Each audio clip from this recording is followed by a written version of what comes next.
Qin Beiluo traverses into a fantastical realm, becoming the heir apparent of the northern territory of the Great Zhou Dynasty. Right from the outset, he partakes in a wedding ceremony, marrying the extraordinarily beautiful and aloof female general. Wait a moment. According to the conventions of fantasy novels, shouldn't you be calling off the engagement? What does it mean that you have feelings for me? Upon witnessing the exceptional admiration the stunning female general harbors for him, Qin Beiluo is taken aback. "Husband, it is time to consummate our union," whispers the unparalleled beauty shyly in his ear. After a night has passed, Qin Beiluo hears the system notification ringing in his ears. Congratulations to the host for marrying the daughter of destiny, awakening the physique chaotic devouring body. From that moment forth, he embarks on a legendary journey. Chapter 1. A grand wedding from the very beginning? The imperial capital of the Great Zhou Dynasty, the Northern Territory Prince's mansion. The mansion is adorned with festive decorations, bustling with an atmosphere of unparalleled celebration. Within the inner courtyard of the mansion, in the attic, the surroundings are decorated in classical opulence, with the character for joy plastered everywhere. A tall youth stands before a bronze mirror, attended by two maidservants who assist him in donning a resplendent red ceremonial robe, adjusting his garments. The youth possesses exquisitely sculpted, three-dimensional features, strikingly handsome as if chiseled from marble, exuding an air of noble elegance, truly a paragon of youthful charm amidst a mundane world.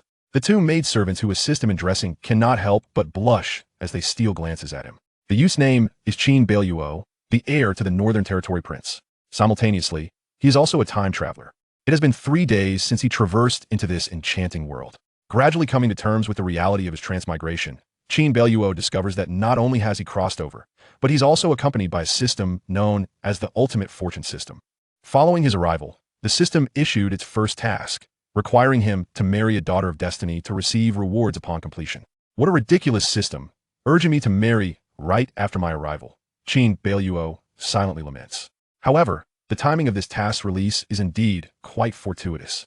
For after his arrival, he learned that he was to wed General Qiuchani, a decree personally issued by the Empress of the Great Zhou.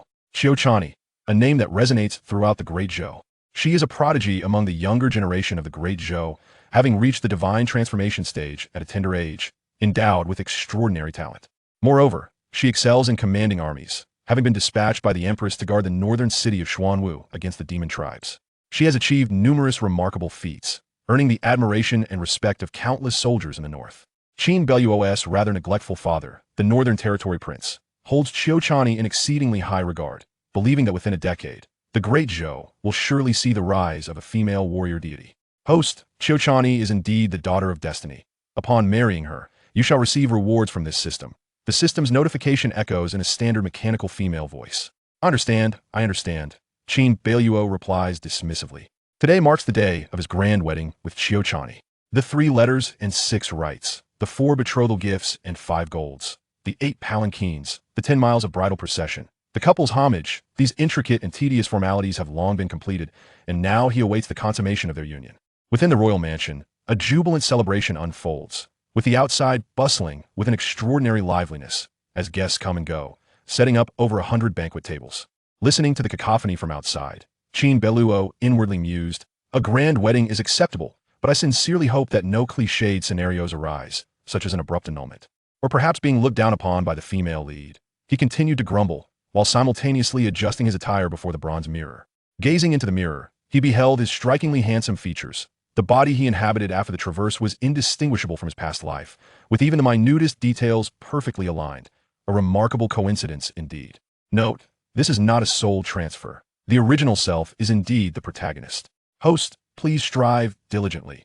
You are but one final step away from consummating the marriage, thus completing your mission.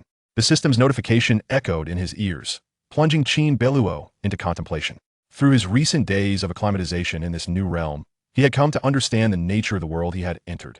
This is a fantastical realm, teeming with formidable and terrifying demons, soaring cultivators, and vast sects and dynasties. The Great Zhou Dynasty is among the most prosperous of these, where nearly everyone engages in cultivation, honoring strength above all else. Body refining, qi refining, foundation establishment, golden core, nascent soul, divine transformation, void refinement, unity, tribulation crossing, and great ascension. These are the 10 realms of cultivation known to ordinary practitioners. Qin Beiluo holds the esteemed title of the Crown Prince of the Northern Territory of the Great Zhou. a position of unparalleled nobility and extraordinary status. Regrettably, he possesses extraordinarily poor talent, with his cultivation still at the initial stage of qi refining.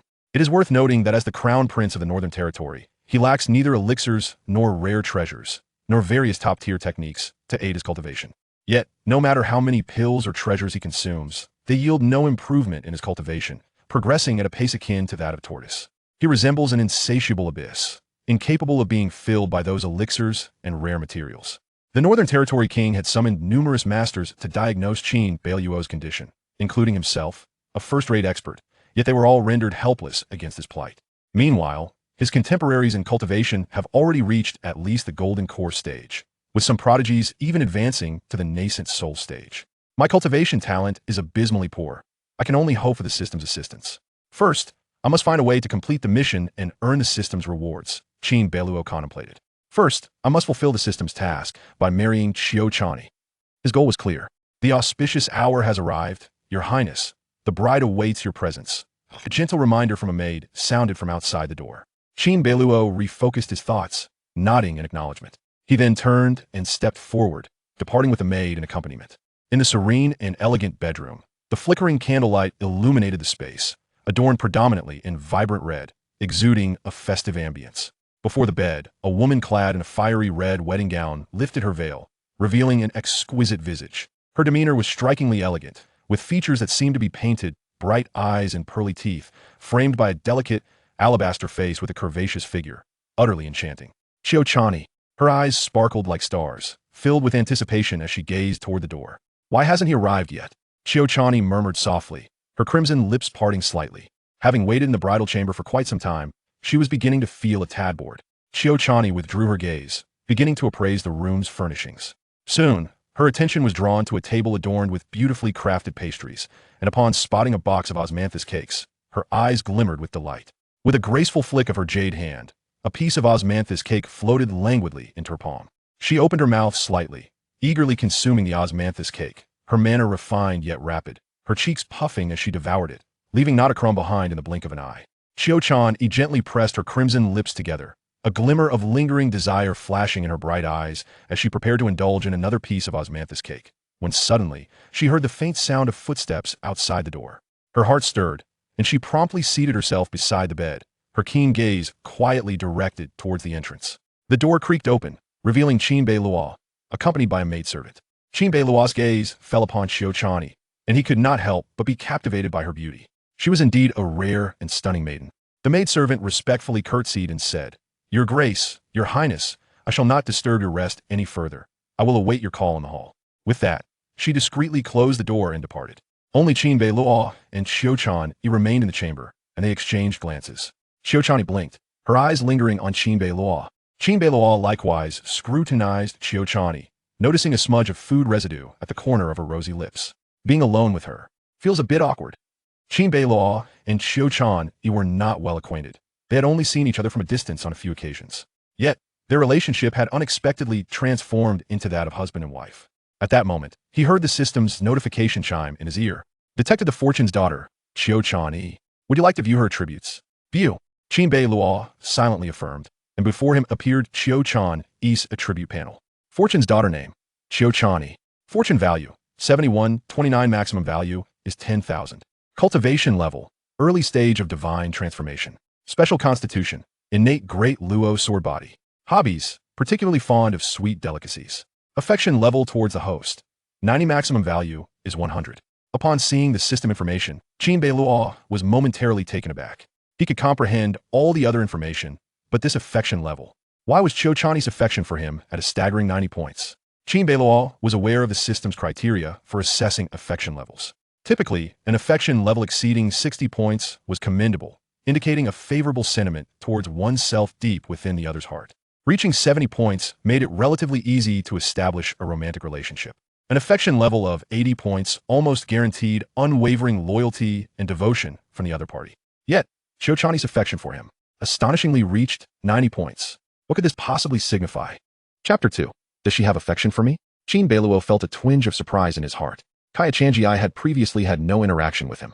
They had merely crossed paths a few times from a distance, exchanging scarcely a handful of words.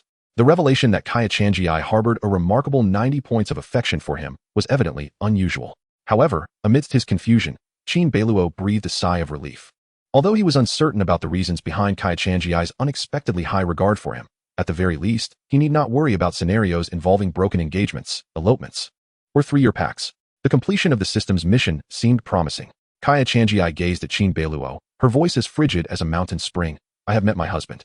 Upon seeing Qin Beiluo, although she maintained an outward composure, her heart surged with excitement. At long last, she was wed to Qin Beiluo. A tumult of exhilaration and joy intertwined within her. In truth, Kaya Changi bore a staggering secret. She was a reincarnator.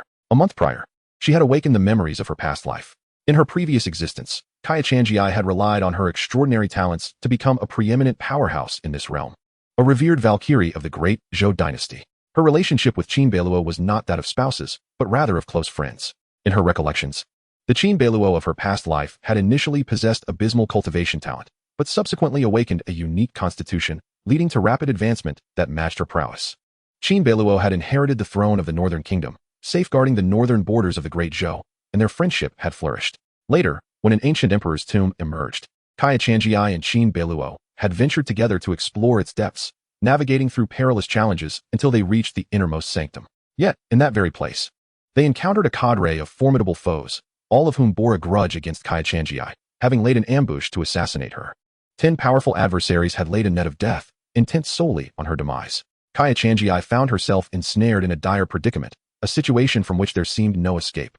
At this critical juncture, Qin Beiluo could have easily abandoned her, for their enemies sought only her life, leaving him unscathed. Yet, Qin Beiluo resolutely chose to stand by her side, wielding his sword with unparalleled might, slaying 5 adversaries of equal rank and gravely wounding another, instilling terror in their foes. However, overwhelmed by sheer numbers and the advantages of their deadly formation, even Qin Beiluo's formidable strength could not endure, and he ultimately fell. In that heart-wrenching moment of witnessing Qin Beiluo's demise, Kaya Changi felt her heart wrenched, finally recognizing the depth of her buried emotions. She had long since developed profound feelings for Qin Beiluo. Enraged, she unleashed a frenzied assault on their enemies, forsaking any thought of escape, choosing instead to perish alongside the remaining foes. And then, she was reborn. Kaya Changi returned to the age of 20, a time when she had yet to forge any connection with Qin Beiluo, who had not yet revealed his cultivation talents. Everything was perfectly poised. After her rebirth, Kaya Changi found herself at an advantageous position. She not only remembered the crucial opportunities and events of her past life, but also who her enemies were and whom she could trust. Naturally, the one she trusted and cared for the most was Qin Beiluo. Having experienced reincarnation, she understood her own heart's desires. She was determined to rectify the regrets of her previous life. Thus, the first action Kaya Changi undertook was to enlist her family's support in proposing the idea of marriage to Qin Beiluo, to the Empress of the Great Zhou. Kaya Changi, a paragon of exceptional talent among the youth of the Great Zhou, found her match in Qin Beiluo, who, despite his previously poor aptitude, was the heir of the Northern Kingdom. The two were, in essence, well matched. The Empress readily consented to the union, leading to the scene before us. Kaya Changi gazed intently at Qin Beiluo, finally reunited with him, her eyes shimmering with a gentle warmth. When Qin Beiluo heard Kaya Changi refer to him as husband, his heart stirred, and he smiled at her. After a long day of busyness, are you hungry? Shall I have some pastries brought in? Though he was puzzled by the reason for Kaya Changi's affection rating of 90 points, he regarded it as a fortunate circumstance. The completion of the system's mission appeared likely. Yet since it was their first time alone together, Qin Beiluo did not wish to appear overly eager. Thus, he inquired about her well-being, hoping to engage in casual conversation to ease the awkwardness of their solitude. Noticing the remnants of pastries at the corner of Kaya Changi's lips and recalling the system's information indicating her fondness for sweets, Qin Beiluo took the initiative to suggest, "Would you care for some?" Kaya Changi gently shook her head, replying softly, "No need, I am not hungry. Thank you for your thoughtfulness, husband." Qin Beiluo nodded and continued, "Would you like to drink something? I have brewed a nectar of 100 flowers, sweet and refreshing, particularly delightful when chilled." Still, Kaya Changi lightly shook her head, "Thank you, husband, but I am not thirsty." Kaya Changi looked at Qin Beiluo, her eyes betraying a glimmer of anticipation, yet she hesitated to speak. Qin Beiluo found himself at a loss. It was strange. The system indicated Kaya Changi's preference for sweets, yet she showed no interest in the pastries or sweet beverages.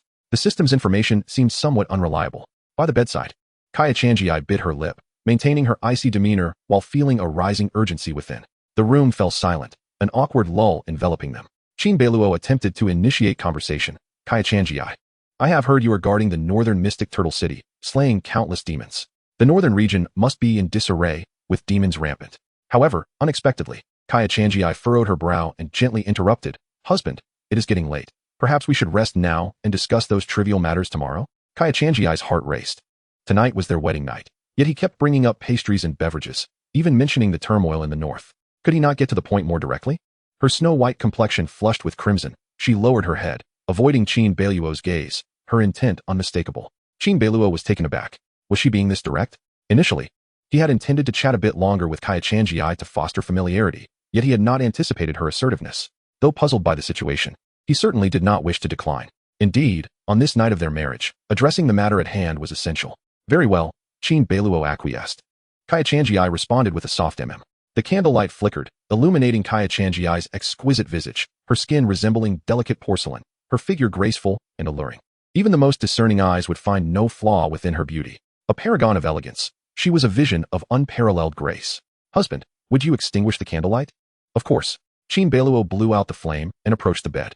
As a practitioner, despite his current lack of cultivation prowess, he still possessed the ability to see in the dark with ease. The night posed no obstacle for him, and he could clearly discern the stunning beauty before him. Her cheeks bore a rosy hue, her starry eyes gently closed, and her long eyelashes fluttered softly, as if anticipating something. They slept soundly until dawn. The following morning, Qin Beiluo awoke feeling refreshed and invigorated. He was in high spirits, astonished that the system's task had been so effortlessly accomplished, and even more so, that it had come with a breathtaking beauty by his side. At that moment, he felt truly fortunate. Beside him, Kaya Changi lay peacefully asleep, a hint of sweet laughter gracing her lips as she dreamed. Quietly, Qin Beiluo rose, careful not to disturb her serene slumber, and approached his desk to communicate with the system. "System, the task is complete. What are my rewards?" Ding. "Congratulations, host, for completing the system task. Rewards have been granted." The mechanical voice of the system resonated in his ears. Chapter 3, System Rewards. Qin Beiluo's Spirit Sword. The long-awaited system rewards had finally arrived, a moment that was hard-won. Ding. "Congratulations, host, for completing the system task and successfully marrying the fated daughter, Qiuchani. You have received the reward, Awakening of the Chaos Devouring Body." Ding. "Congratulations, host, for completing the system task and successfully marrying the fated daughter, Qiuchani. You have received the reward, Qinping 8 Desolations Technique." Ding. "Congratulations, host, for completing the system task and successfully marrying the fated daughter, Qiuchani. You have received the reward, 9 Spirits Gathering Qi Pill." The trio of notifications filled Qin Beiluo with astonishment. He promptly absorbed the information from the system, engaging in a mental dialogue. "System, what does the awakening of the Chaos Devouring Body entail? Did I inherently possess the Chaos Devouring Body?" Qin Beiluo inquired. The system's mechanical voice responded, "Indeed, the host possesses a unique physique known as the Chaos Devouring Body. However, this physique had not yet awakened, rendering it akin to a waste body. The system has facilitated the premature awakening of your physique, allowing your cultivation speed to soar to unprecedented heights." Understanding dawned upon him. The reason for his previous ineffectiveness with any elixir or rare treasure was solely due to the Chaos Devouring Body, remaining dormant, akin to an insatiable abyss. Now that it had awakened, he could cultivate normally. Moreover, the Chaos Devouring Body was one of the legendary divine physiques, placing Qin Beiluo at the pinnacle of innate talent right from the outset. Without the system's assistance, who knew how long it would have taken for his Chaos Devouring Body to awaken? What a relief. What is the Qinping 8 Desolations Technique? Qin Beiluo couldn't help but wonder. Not only had he awakened the Chaos Devouring Body, but he also found a technique and a pill ready for his use within his mind. He turned his attention to the technique, the Qinping 8 Desolations Technique. A scroll appeared in his mind, inscribed with dense and arcane characters, ancient and resplendent. At the top of the scroll, the 5 characters Qinping 8 Desolations Technique were boldly written, followed by an introduction to the technique's overarching principles. As Qin Beiluo scanned the contents with his mental energy, a wave of elation surged through him. The Qinping 8 Desolations Technique was a self-created martial art from an ancient powerhouse, who was also the possessor of the Chaos Devouring Body. It could be said that the Qinping 8 Desolations Technique perfectly complemented the Chaos Devouring Body. This technique could only be cultivated by one with the Chaos Devouring Body. As he focused on the Qinping 8 Desolations Technique, the scroll transformed into a speck of golden light, dissipating into his mind, leaving no trace behind.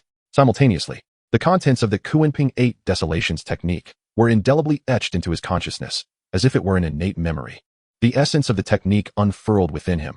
The Qinping gazes far and wide, devouring the 8 desolations. It consumes the energies of yin and yang, swallows the essence of the sun and moon, seizes the creations of heaven and earth, replenishing one's own spiritual essence. The technique's principles resonated in his heart, and he instinctively recited them, filled with astonishment. What a domineering technique! To consume the energies of yin and yang, to swallow the essence of the sun and moon, to seize the creations of heaven and earth. Qin Beiluo felt a jolt of realization. He comprehended the formidable nature of this technique. His chaos devouring body could absorb the spiritual energies of the world, and the Kunping 8 Desolations technique further amplified this ability. This made his cultivation remarkably straightforward. He merely needed to consume to grow stronger. Indeed, it was that simple. The combination of the chaos devouring body and the Kunping 8 Desolations technique allowed him to draw upon the spiritual essence of all things in the world to replenish himself.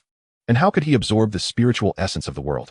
The answer was simple: by consuming spiritual herbs, elixirs, rare treasures, and even the flesh and blood of demons. Anything that could be ingested could be refined into spiritual power, enhancing both his physique and cultivation. It was a straightforward yet astonishingly effective method. Qin Beiluo was thoroughly satisfied with this technique. It was devoid of any superfluous embellishments, yet undeniably potent. In the blink of an eye, the Kunping 8 Desolations technique had been committed to memory, transforming into a beam of golden light that faded within his mind. Merging seamlessly with him, he felt an increased clarity and mastery over the technique. Next, Qin Beiluo turned his attention to the final reward bestowed by the system. 9 Spirits Gathering Qi Pill, a rare and exquisite divine pill, crafted from 49 types of heavenly materials, capable of significantly enhancing cultivation. A surge of excitement coursed through Qin Beiluo. This was precisely the kind of treasure he needed, having acquired top-tier physique and technique. To receive a pill that could elevate his cultivation was indeed a stroke of fortune. Would you like to consume this pill? The system prompted. Without hesitation, Qin Beiluo replied, "Consume it." He readily acquiesced. In an instant, a torrent of potent medicinal energy surged into his dantian and qi si. Qin Beiluo felt an intense heat enveloping his body, waves of warmth flowing from his dantian throughout his limbs and bones, cycling back to his dantian in a harmonious loop. Simultaneously, spiritual energies surged within him, causing his strength to ascend at a remarkable pace. His cultivation transitioned from the initial stage of qi refinement to the mid-stage, then to the perfected stage. With this breakthrough, he successfully established his foundation, advancing through the early, mid, late, and perfected stages of foundation establishment. Another breakthrough, golden core. In a heartbeat, the spiritual energy within him coalesced into a liquid form, gradually solidifying into a core. A dazzling golden core emerged within his dantian, its essence thick as liquid, transforming into true essence power that could only be wielded by a golden core cultivator.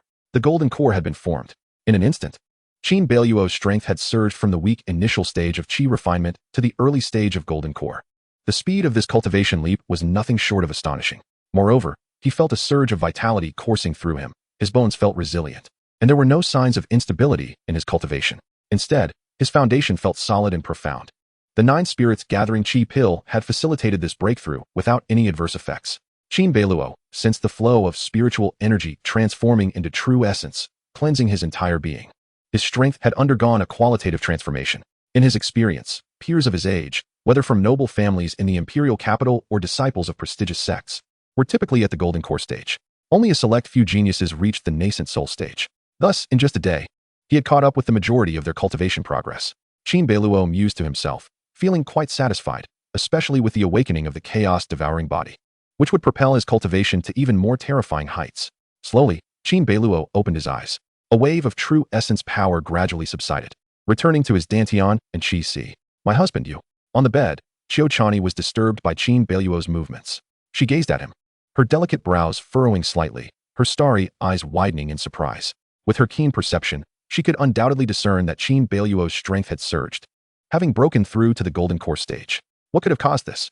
Had her husband awakened his chaos-devouring body? As a reincarnator, Qiu Chani was aware of Qin Beiluo's possession of the chaos-devouring body, and she knew all too well that it had yet to awaken, rendering his talent exceedingly poor, to the point where he could hardly cultivate. Yet now, how had he managed to break through several levels of cultivation overnight and reach the golden core stage? What was happening? Yet, in Qiu Chani's memories from her past life, Qin Beiluo had awakened his chaos-devouring body only 3 years later. How had this occurred so much earlier? Furthermore, even if the chaos-devouring body had awakened, it should not have allowed him to surpass multiple realms and reach the golden core stage. Qiu Chani blinked her sparkling eyes, a look of confusion and bewilderment flashing across her face, leaving her somewhat dazed. Chapter 4. How is this different from my previous life? Countless questions raced through Qiu Chani's mind, a giant question mark looming overhead. She could hardly fathom the circumstances unfolding before her. Why had Qin Beiluo's chaotic devouring body awakened prematurely? Moreover, his cultivation had surged to the golden core stage. How was this different from the script of her past existence?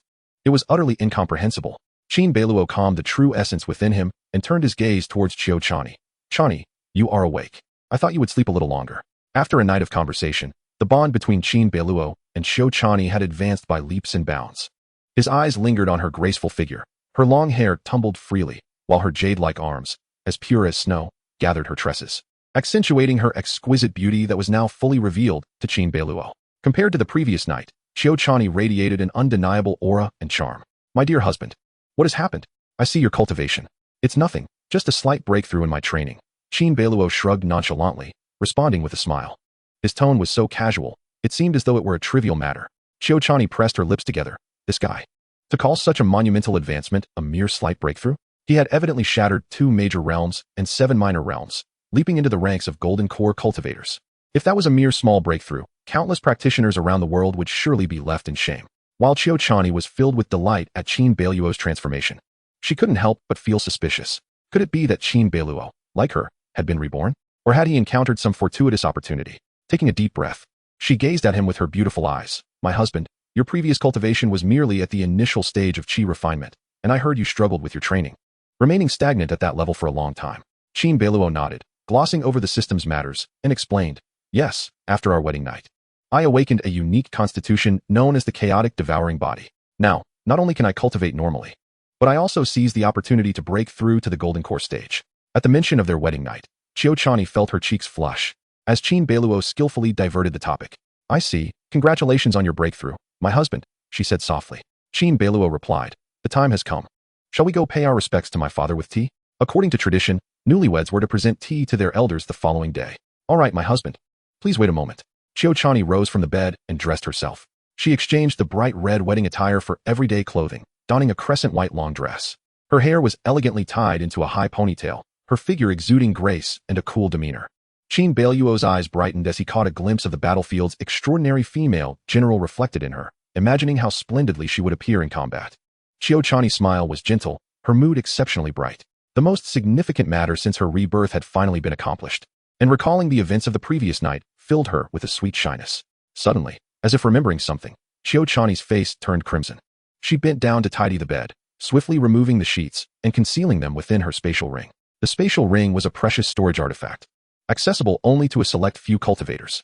Naturally, with Qin Beiluo's status, such treasures were not in short supply. Seeing Qiu Chani stow away the sheets, Qin Beiluo smiled knowingly. Once she finished, she said, my husband, shall we go? Indeed. In the Wang residence, in the inner hall, Qin Beiluo and Qiu Chani encountered the northern border king, Qin Xiaoyang, who happened to be Qin Beiluo's stepfather. Qin Beiluo's mother had passed away early, and the northern border king had never remarried. As one of the 3 princely lords of the Great Zhou, Qin Xiaoyang was responsible for guarding the 12 states of the northern border. Though he was meant to oversee the north, he returned to the capital for Qin Beiluo's wedding. Qin Xiaoyang, with a dignified appearance, sat robustly in the hall. And upon seeing Qin Beiluo and Qiu Chani present tea, he smiled with satisfaction. He was quite astonished by his son's marriage to Qiu Chani. Qin Xiaoyang knew Qiu Chani well, as she was a rising star in the northern border, leading troops in battle under his jurisdiction. He recognized her not only for her breathtaking beauty, but also for her remarkable talent. Young talents from the northern border and the entire Great Zhou pursued her like a flood. Yet, she had chosen his son. While Qin Beiluo was indeed handsome and came from a distinguished family, his lack of cultivation talent was a significant flaw in a world that revered strength. Accepting the tea with a warm smile, Qin Xiaoyang said gently, please sit. Seeing you both united in marriage brings me great comfort. Chani, my son's cultivation is lacking. I hope you will look after him in the future. As Qin Xiaoyang spoke, he suddenly noticed Qiu Chani hesitating to speak, while Qin Beiluo wore a smile. Then, Qin Beiluo interjected, Father, I can cultivate normally now. I have reached the golden core stage. As he spoke, true essence surged throughout his body, and a powerful aura erupted, showcasing his golden core cultivation. Qin Xiaoyang, who had already sensed something unusual, was momentarily stunned, his eyes reflecting shock followed by elation. He abruptly rose, unable to contain his excitement. Beiluo, this is... Father, you heard correctly. Previously, I couldn't cultivate normally due to my special constitution, which had yet to awaken. After last night, I fully awakened my abilities. Qin Beiluo briefly recounted the circumstances to Qin Xiaoyang. He had no intention of concealing his unique constitution. It was unnecessary. And besides, as his only son, Qin Xiaoyang was deeply invested in his well-being, and Qin Beiluo's difficulties in cultivation had always been his greatest concern. Upon hearing Qin Beiluo's account, the joy in Qin Chaoyang's eyes intensified. He exhaled a long breath and clapped his hands in laughter, his demeanor exuberant. Excellent. My son, Qin Chaoyang, is indeed extraordinary. Beiluo, not only can you cultivate, but you've also reached the golden course stage. Today is a joyous occasion. How can we drink tea? Let us celebrate with a toast. Energized, Qin Chaoyang immediately ordered the steward to bring out wine.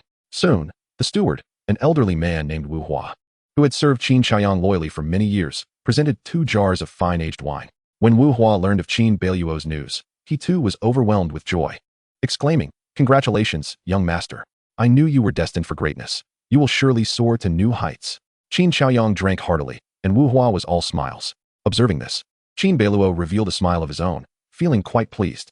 After downing 3 cups, Qin Chaoyang dismissed his inner gloom, remarking, "Now that you can cultivate normally, I am relieved. In a few days, I must return to the northern border. Should you require any elixirs or treasures for your training, feel free to inform Steward Wu.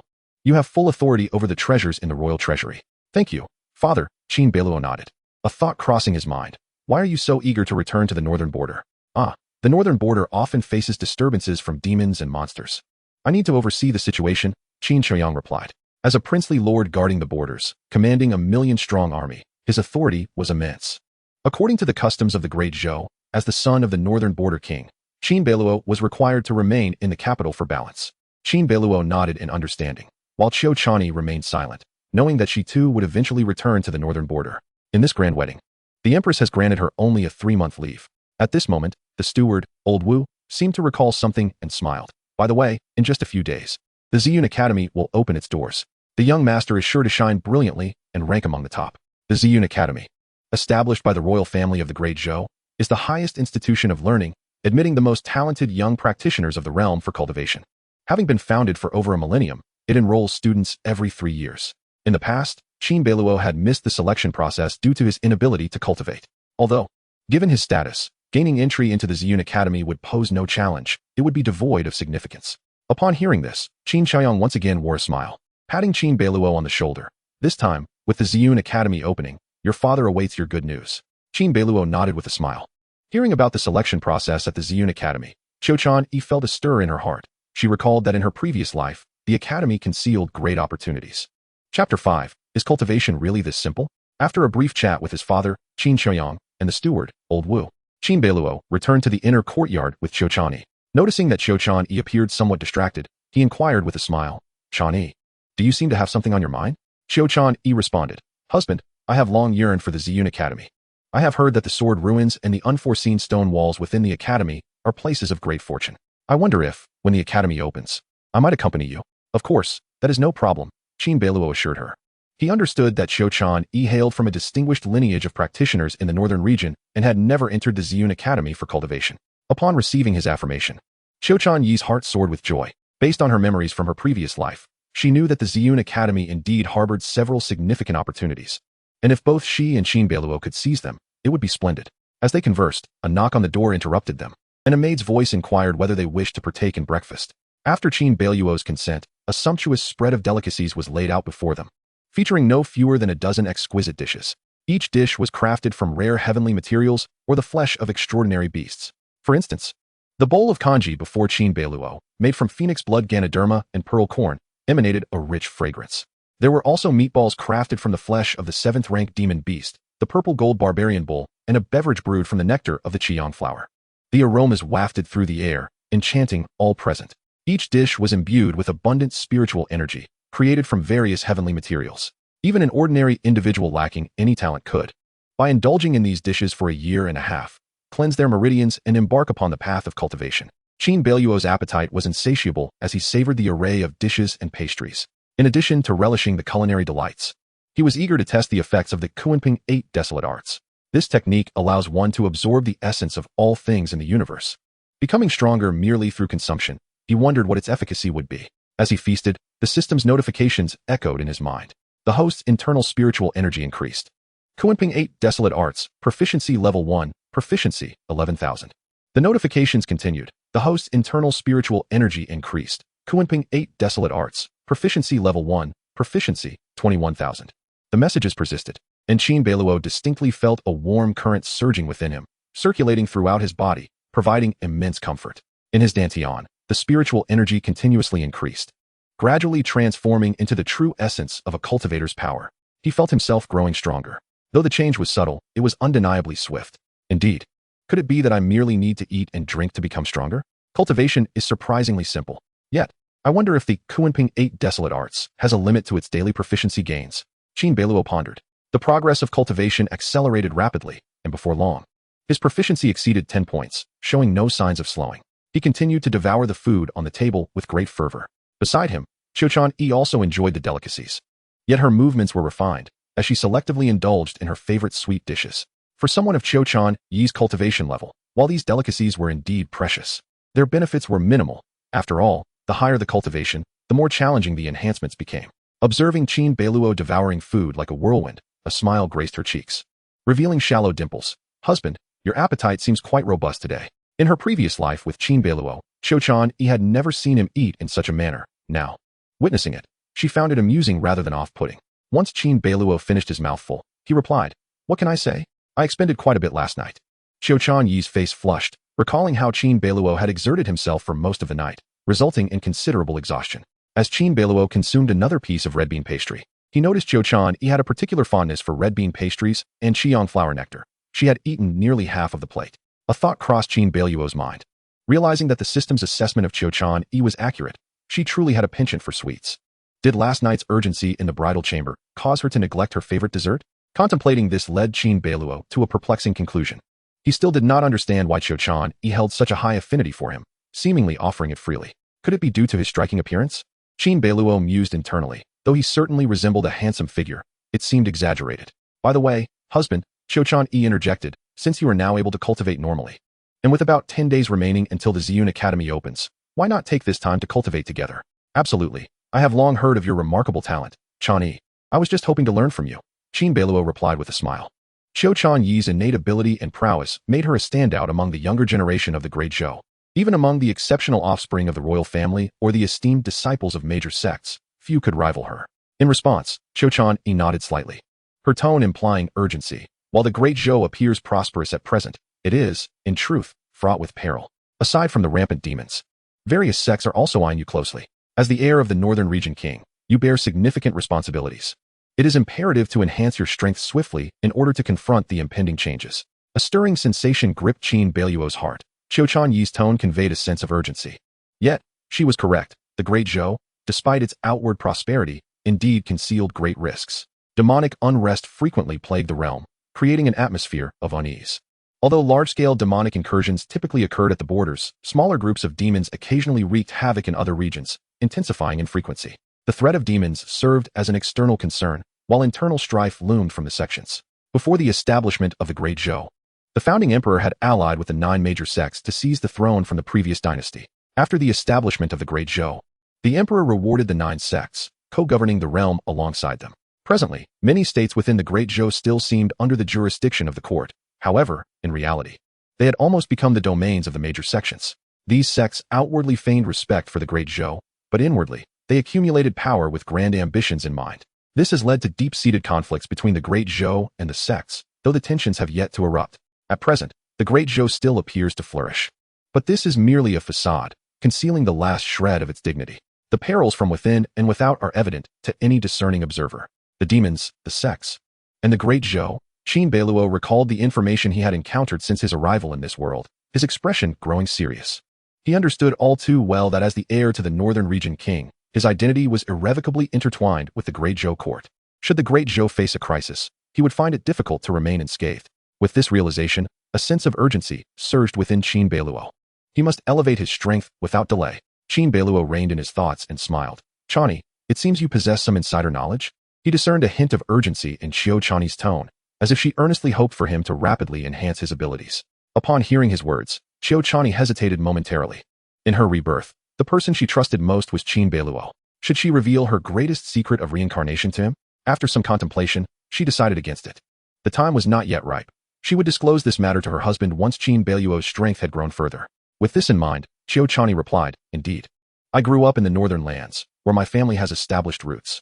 The turmoil caused by demons there has led me to perceive that the situation in the Great Zhou is rather dire, hence my concerns. Qin Beiluo nodded in understanding. Xiao Chani gazed intently at him and softly said, "There is no need for you to worry, my husband. I will always stand by your side. We shall face any challenges together." Recalling the scene from her previous life where Qin Beiluo resolutely fought alongside her, ultimately sacrificing himself, a pang of sorrow pierced her heart, and a trace of tenderness flickered in her usually cold, tranquil eyes. Ding! Congratulations, the host, Xiao Chani, has increased her affection for you by 1 point, bringing the total to 91 points. Qin Beiluo. What is happening? He had done nothing, yet Xiao Chani's affection for him had inexplicably risen. Chapter 6. A Surge in Cultivation. Originally, Xiao Chani's affection for Qin Beiluo had already reached 90 points, categorizing it as exceedingly high. Under such circumstances, her affection had inexplicably surged, leaving Qin Beiluo utterly bewildered. What is the meaning of this? I have done nothing at all. In his confusion, Qin Beiluo could not help but communicate with the system. System, what is going on? Does Xiao Chani harbor some secret? Host. Every daughter and son of destiny conceals different secrets within them. That is their uniqueness, the system replied in a mechanical voice. Qin Beiluo frowned internally, finding this answer no more enlightening than silence.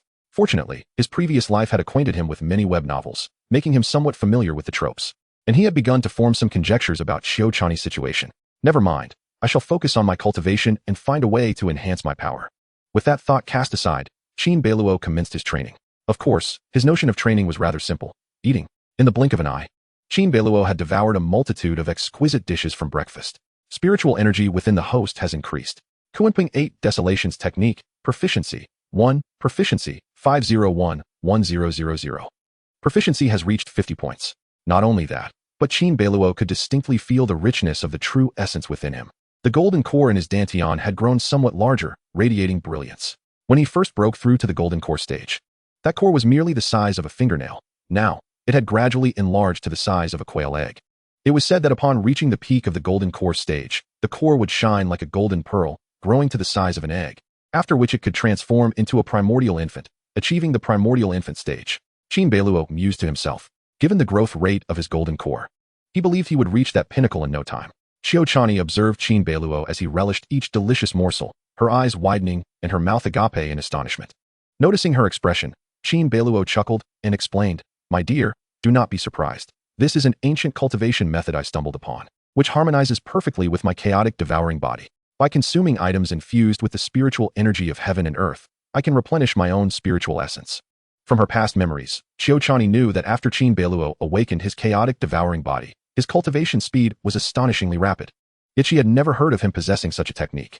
To think that one can swiftly enhance their abilities merely by consuming items with spiritual energy. Such a wondrous method exists in this world, she thought. Moreover, this technique indeed complemented Qin Beiluo's chaotic devouring body, devouring the essence of heaven and earth to refine his chaotic physique. However, the Qin Beiluo of her previous life had not acquired this technique. Could it be that my husband has also encountered some form of fortuitous opportunity? Xiao Chani was resolute in her heart. After finishing his breakfast, Qin Beiluo felt unsatisfied. Sensing he could consume more and continue to improve, he found the rate at which he consumed these spiritually infused foods to be rather slow and began to ponder. After a moment, he said, "I intend to visit the royal treasury to seek some treasures for cultivation. Would you care to join me?" "Certainly." Xiao Chani's eyes lit up. Although her family was a prominent clan in the northern lands, it paled in comparison to the northern prince, making the treasures within the royal treasury undoubtedly numerous. Simultaneously, warmth surged within her. Qin Beiluo's willingness to take her into the royal treasury exemplified his trust in her as one of his own, without reservation. Together, they approached the entrance of the royal treasury. The guard stationed there, upon seeing Qin Beiluo's arrival, promptly saluted and warmly proclaimed, "Greetings, young master and young mistress. The prince has instructed that you may freely select any treasures from the treasury. I shall not disturb you." "Very well." Qin Beiluo nodded and allowed the guard to escort him inside. The royal treasury was located underground, guarded not only by sentinels, but also protected by formations. The treasury was vast, resembling a small subterranean palace, filled with treasures as numerous as the stars, some bestowed by the empress, others obtained from the spoils of war by the northern prince, and yet more gifts from officials and merchants. For instance, the wedding gifts that had piled up like mountains for Qin Beiluo were among them. Each treasure glimmered alluringly, creating a dazzling spectacle that left one awestruck. Xiao Chani silently gasped, marveling at the wealth of the northern prince's estate. Qin Beiluo turned to Xiao Chani beside him and smiled. "Chani, feel free to take anything that catches your eye. Do not hesitate." "All right." Xiao Chani began to select carefully. As a cultivator at the transformation stage, the rare treasures capable of significantly enhancing her abilities were exceedingly scarce. After a moment of deliberation, she chose 20 top-grade spiritual stones, along with several bottles of elixirs and other items. Spiritual stones were categorized into 4 grades: low grade, mid grade, high grade, and top grade, with top-grade spiritual stones being exceptionally rare and precious. Each top-grade spiritual stone contained energy 1,000 times more potent than that of a high-grade stone. Typically, only cultivators at the transformation stage or higher could make use of top-grade spiritual stones. Those of lesser strength would merely waste them. A single top-grade spiritual stone was enough to entice even transformation stage cultivators. Once Qiu Chani completed her selection, Qin Beiluo began his own, gathering Qi Pill, an elixir to enhance cultivation, suitable for the golden core stage. I shall take 5 bottles. Beaching Pill, a nourishing elixir rich in spiritual energy. I will take 10 bottles. Qin Beiluo swiftly and deftly placed the treasures into his storage ring without hesitation. He primarily sought elixirs and spiritual herbs, items he could consume. After all, as long as he could ingest them, he could elevate his cultivation. He did not overindulge, but merely selected treasures that were applicable to his current stage of cultivation, knowing he could always return for more. The royal treasury was overflowing with treasures, and Qin Beiluo had only taken a minuscule fraction. Half an hour later, Qin Beiluo and Qiu Chani exited the treasury and returned to their lavish and spacious chamber. In the opulent bedroom, Qin Beiluo retrieved a bottle of Beaching Pill, which contained 20 pills of a blue-green hue, swirling with spiritual energy. The Beaching Pill was a 3rd-tier elixir, and, like the 10 levels of cultivation, elixirs and magical artifacts were also classified into 10 tiers, with the 1st tier being the lowest and the 10th tier the highest. Among the 3rd-grade elixirs, the Beaching Dan is indeed a rare gem. While it may not be exceedingly precious, it possesses the remarkable ability to nourish vitality and enhance strength, brimming with abundant spiritual energy. For cultivators of the golden core stage, the Beaching Dan is exceedingly suitable. Qin Beiluo retrieved a single pill, savoring it before swallowing it whole. Shortly thereafter, a notification from the system resonated within him. The spiritual energy within the host has increased. Proficiency in Qin 8 Desolation Technique has risen by 20. Current proficiency, 701,000. Indeed, the effects of the elixir were commendable. A wave of elation washed over Qin Beiluo as he proceeded to consume 3 more Beaching Dan. Streams of warmth coalesced, akin to rivulets flowing towards the ocean, converging into Qin Beiluo's dantian. The notification chimed again. The spiritual energy within the host has increased. Proficiency in Qin 8 Desolation Technique has risen by 20. Current proficiency, 901,000. Another notification followed. The spiritual energy within the host has increased. Proficiency in Qin 8 Desolation Technique has risen by 20. Current proficiency, 110,1000. The continual rise in proficiency brought immense satisfaction to Qin Beiluo. He could feel his cultivation surging, with the essence within him becoming increasingly profound. Observing Qin Beiluo consume the elixirs as if they were mere candies, Kayakanii felt the powerful essence within him surging forth, her eyes sparkling with wonder. Her husband's strength was escalating at an astonishing pace. Chapter 7. A breakthrough, so effortless. As Qin Beiluo continued to ingest the Beaching Dan, he felt a profound sense of well-being, his vitality surging, and his physical prowess, along with his true essence, significantly enhanced. The medicinal potency of the Beaching Dan was swiftly absorbed by the Qin 8 Desolation Technique. The results were indeed impressive, and Qin Beiluo was thoroughly pleased. Kayakanii, standing nearby, sighed softly. The power of a single Beaching Dan takes an ordinary golden core cultivator at least 3 days to digest. Yet you, my husband, consume them with such ease. It is simply unfathomable. Kayakanii could discern that all the medicinal energy contained within the Beaching Dan had been fully absorbed by Qin Beiluo. Should an ordinary golden core cultivator recklessly consume elixirs in such a careless manner, they would risk falling into madness or, at worst, face fatal repercussions. Qin Beiluo remarked, actually, I am beginning to feel somewhat satiated. A few more elixirs should suffice. With that, he swallowed another 3 Beaching Dan. Kayakanii responded, I must say, the technique you practice is indeed peculiar, not to mention extravagant. If it were not for the wealth of the Northern Kingdom's royal family, your consumption would be unsustainable. In the blink of an eye, Qin Beiluo had consumed nearly half a bottle of Beaching Dan. The system chimed again. The spiritual energy within the host has increased. Proficiency in Qin 8 Desolation Technique has risen by 20. Current proficiency, 200,1000. Finally, Qin Beiluo felt a sense of fullness and chose to pause. That should be enough.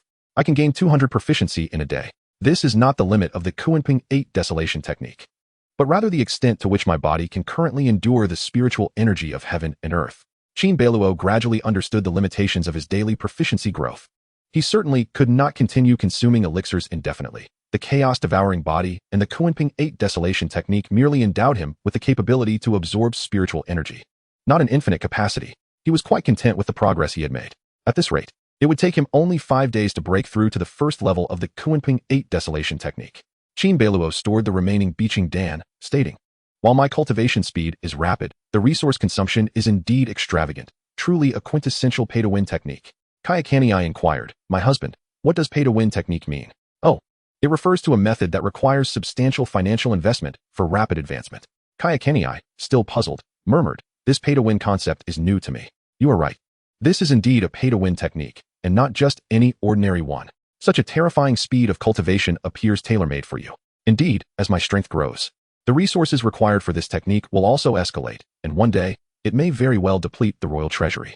"Well, that is a matter for the future." Qin Beiluo chuckled. Kayakani said, "I must strive to cultivate diligently, lest I be surpassed by you before long. You are at the divine transformation stage. It won't be so easy to surpass you." "That may not necessarily be the case." Kayakani was well aware of Qin Beiluo's terrifying talent in his previous life. After awakening the Chaos Devouring Body, he soared to greatness. In this life, he seemed even more enigmatic and elusive to her. "By the way, Kayakani, what is your primary cultivation path?" Qin Beiluo inquired. Most cultivators, upon breaking through to the foundation establishment stage, begin to seek their primary path of practice.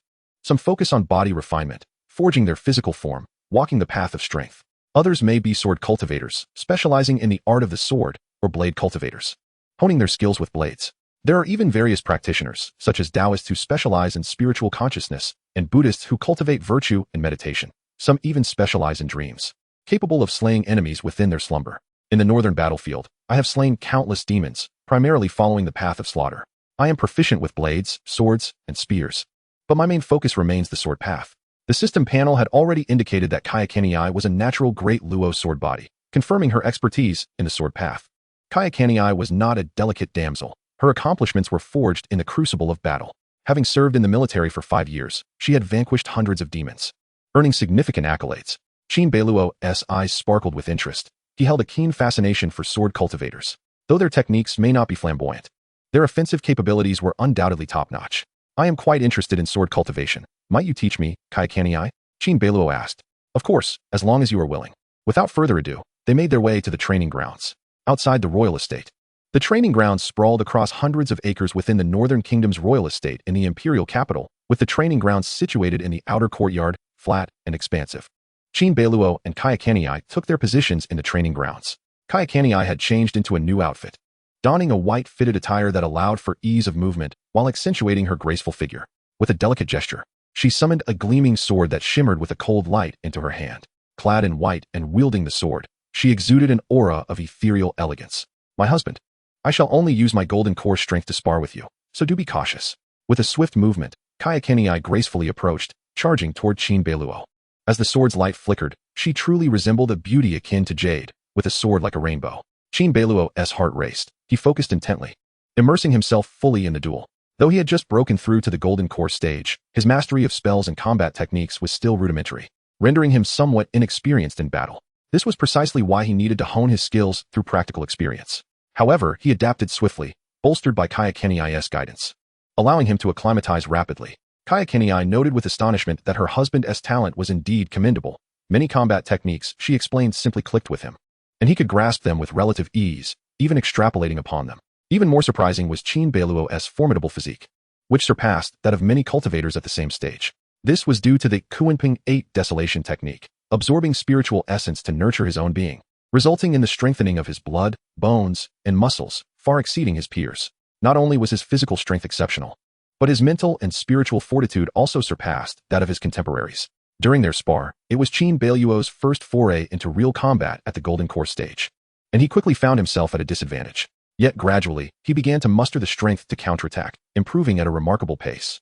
The two spent the better part of the day in the training grounds. As twilight descended, Qin Beiluo and Kayakani returned to their chamber. Kayakani's enchanting eyes sparkled as she softly said, "My husband, I shall go take a bath. In the backyard, there exists a mystical spring bath, which you may visit." Chani. Additionally, within the Northern Kingdom's royal residence lies another such spring. Bathing in its waters is remarkably beneficial for one's health. Autumn Chan felt a surge of excitement and replied, "That sounds splendid." She then gathered a few garments, preparing to head to the backyard. At that moment, she noticed Qin Beiluo trailing behind her, also carrying several pieces of clothing, a smile adorning his face. "What are you doing, my husband?" Autumn Chan inquired, her cheeks slightly flushed. I wish to join you in the spring bath, he replied. Oh, she responded, her fair visage blushing deeper. Even the tips of her ears tinged with pink. The two spent a delightful 2 hours soaking in the spring. For the following 3 days, Qin Beiluo devoted his daytime to meals and training, while his evenings were spent discussing cultivation with Autumn-chan, leading to a blissful existence. Concurrently, his strength surged rapidly. Another day passed. Alone in his chamber, Qin Beiluo followed his usual routine of consuming medicinal pills to enhance his cultivation. Today, he ingested a pill known as the giant ape pill, crafted from the essence of the mystical beast, the white ape, which nourished one's vitality and fortified the body. After consecutively swallowing the pills, waves of spiritual energy nourished him, coalescing into a warm current that filled his being. The host's internal spiritual energy increased. Kunping 8 Desolations Technique, proficiency at 20, proficiency, 1000. Congratulations to the host. Kunping 8 Desolations Technique has reached a breakthrough at the first layer. Kunping 8 Desolations Technique, second layer proficiency, 10,000. Qin Beiluo felt an extraordinary lightness throughout his body. His physical form and true essence solidified impressively, marking yet another breakthrough to the mid-stage of the Golden Core. The process of breaking through was astonishingly simple. Chapter 8, Autumn-chan's Diary. Within the span of 5 days, I successfully advanced through the first layer of Kunping 8 Desolations Technique.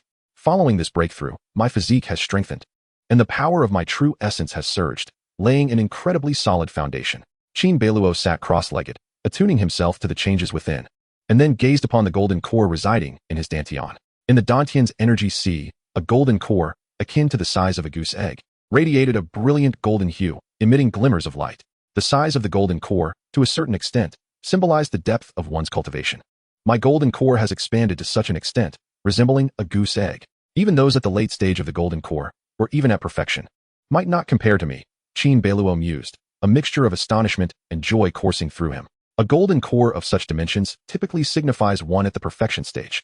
Yet Qin Beiluo had only reached the mid-stage. This clearly illustrated his profound foundation and potential. I wonder what my golden core will resemble when I attain perfection, he pondered. Moreover, advancing to the next layer of Kunping 8 Desolations Technique requires tenfold the proficiency, indicating a tenfold consumption of resources, truly a cultivation method that demands substantial investment. Qin Beiluo began to feel a hint of pressure, although the treasures in his vault sufficed for further consumption. The increase in his strength implied a greater capacity to bear more spiritual energy daily. With that thought, Qin Beiluo retrieved another medicinal pill, eager to consume it. Previously, he could only increase his proficiency by 200 points a day, lest he exceed his body's limits. Indeed, upon taking the pill, his proficiency rose once more. After conducting a few tests, Qin Beiluo discovered that his daily proficiency increment had escalated to 300 points. This meant that, under current circumstances, he would only require a little over a month to break through to the second layer of Kunping 8 Desolations Technique. He was quite satisfied with this progress. For with each enhancement in his cultivation, his capacity to absorb spiritual energy would only grow, accelerating his training speed.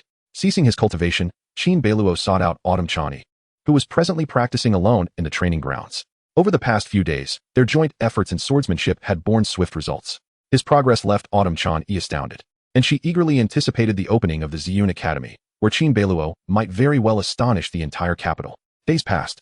In her chamber, Autumn-chan sat alone, penning her thoughts. Today, Qin Beiluo's father, King Qin Xiaoyang of the Northern Kingdom, departed the capital, and Qin Beiluo had accompanied him out of the city, yet had not yet returned. Autumn-chan remained in her room, diligently writing in her diary. Since her rebirth, she had cultivated the habit of chronicling her thoughts. Having completed her entry, she perused the contents of her diary, the elegant script revealing itself. Year 4 of Wulin. April 5th. A momentous event has transpired today. I have been reborn, returning to 20 years ago. Countless memories from my past life flooded my mind. My experience is surreal yet undeniably real. I was conspired against by Tang Haishin, Li Wanner, and others, leading to my demise. They not only harmed me, but also caused the death of another. In this life, I shall exact retribution upon these foes. This rebirth has illuminated who truly matters to me. Year 4 of Wulin, April 10th. Through my family, I proposed to the Empress my desire to ally with the Northern Kingdom's royal house, and she has consented. Splendid. At last, I can rectify the regrets of my past life. Beiluo, in my previous life, I owe you a life. In this life, I shall repay you with my own. As for my adversaries, such as Tang Haishin and Li Wanner, I long to take their lives with my own hands. Among the 10 who ambushed me in my past life, 9 hailed from the Dezhou sect, while Li Wanner is the daughter of the Southern King. It seems the Southern King has long conspired with the sects. I must remain vigilant. Year 4 of Wulin, May 18th. Last night, I finally married Qin Beiluo. Yes, I should now refer to him as my husband. He treats me with kindness, just as he did in my previous life. Yet, he has astonishingly awakened the chaotic devouring body 3 years earlier than before. What could this mean? Surely, he hasn't also been reborn? Year 4 of Wulin. May 19th.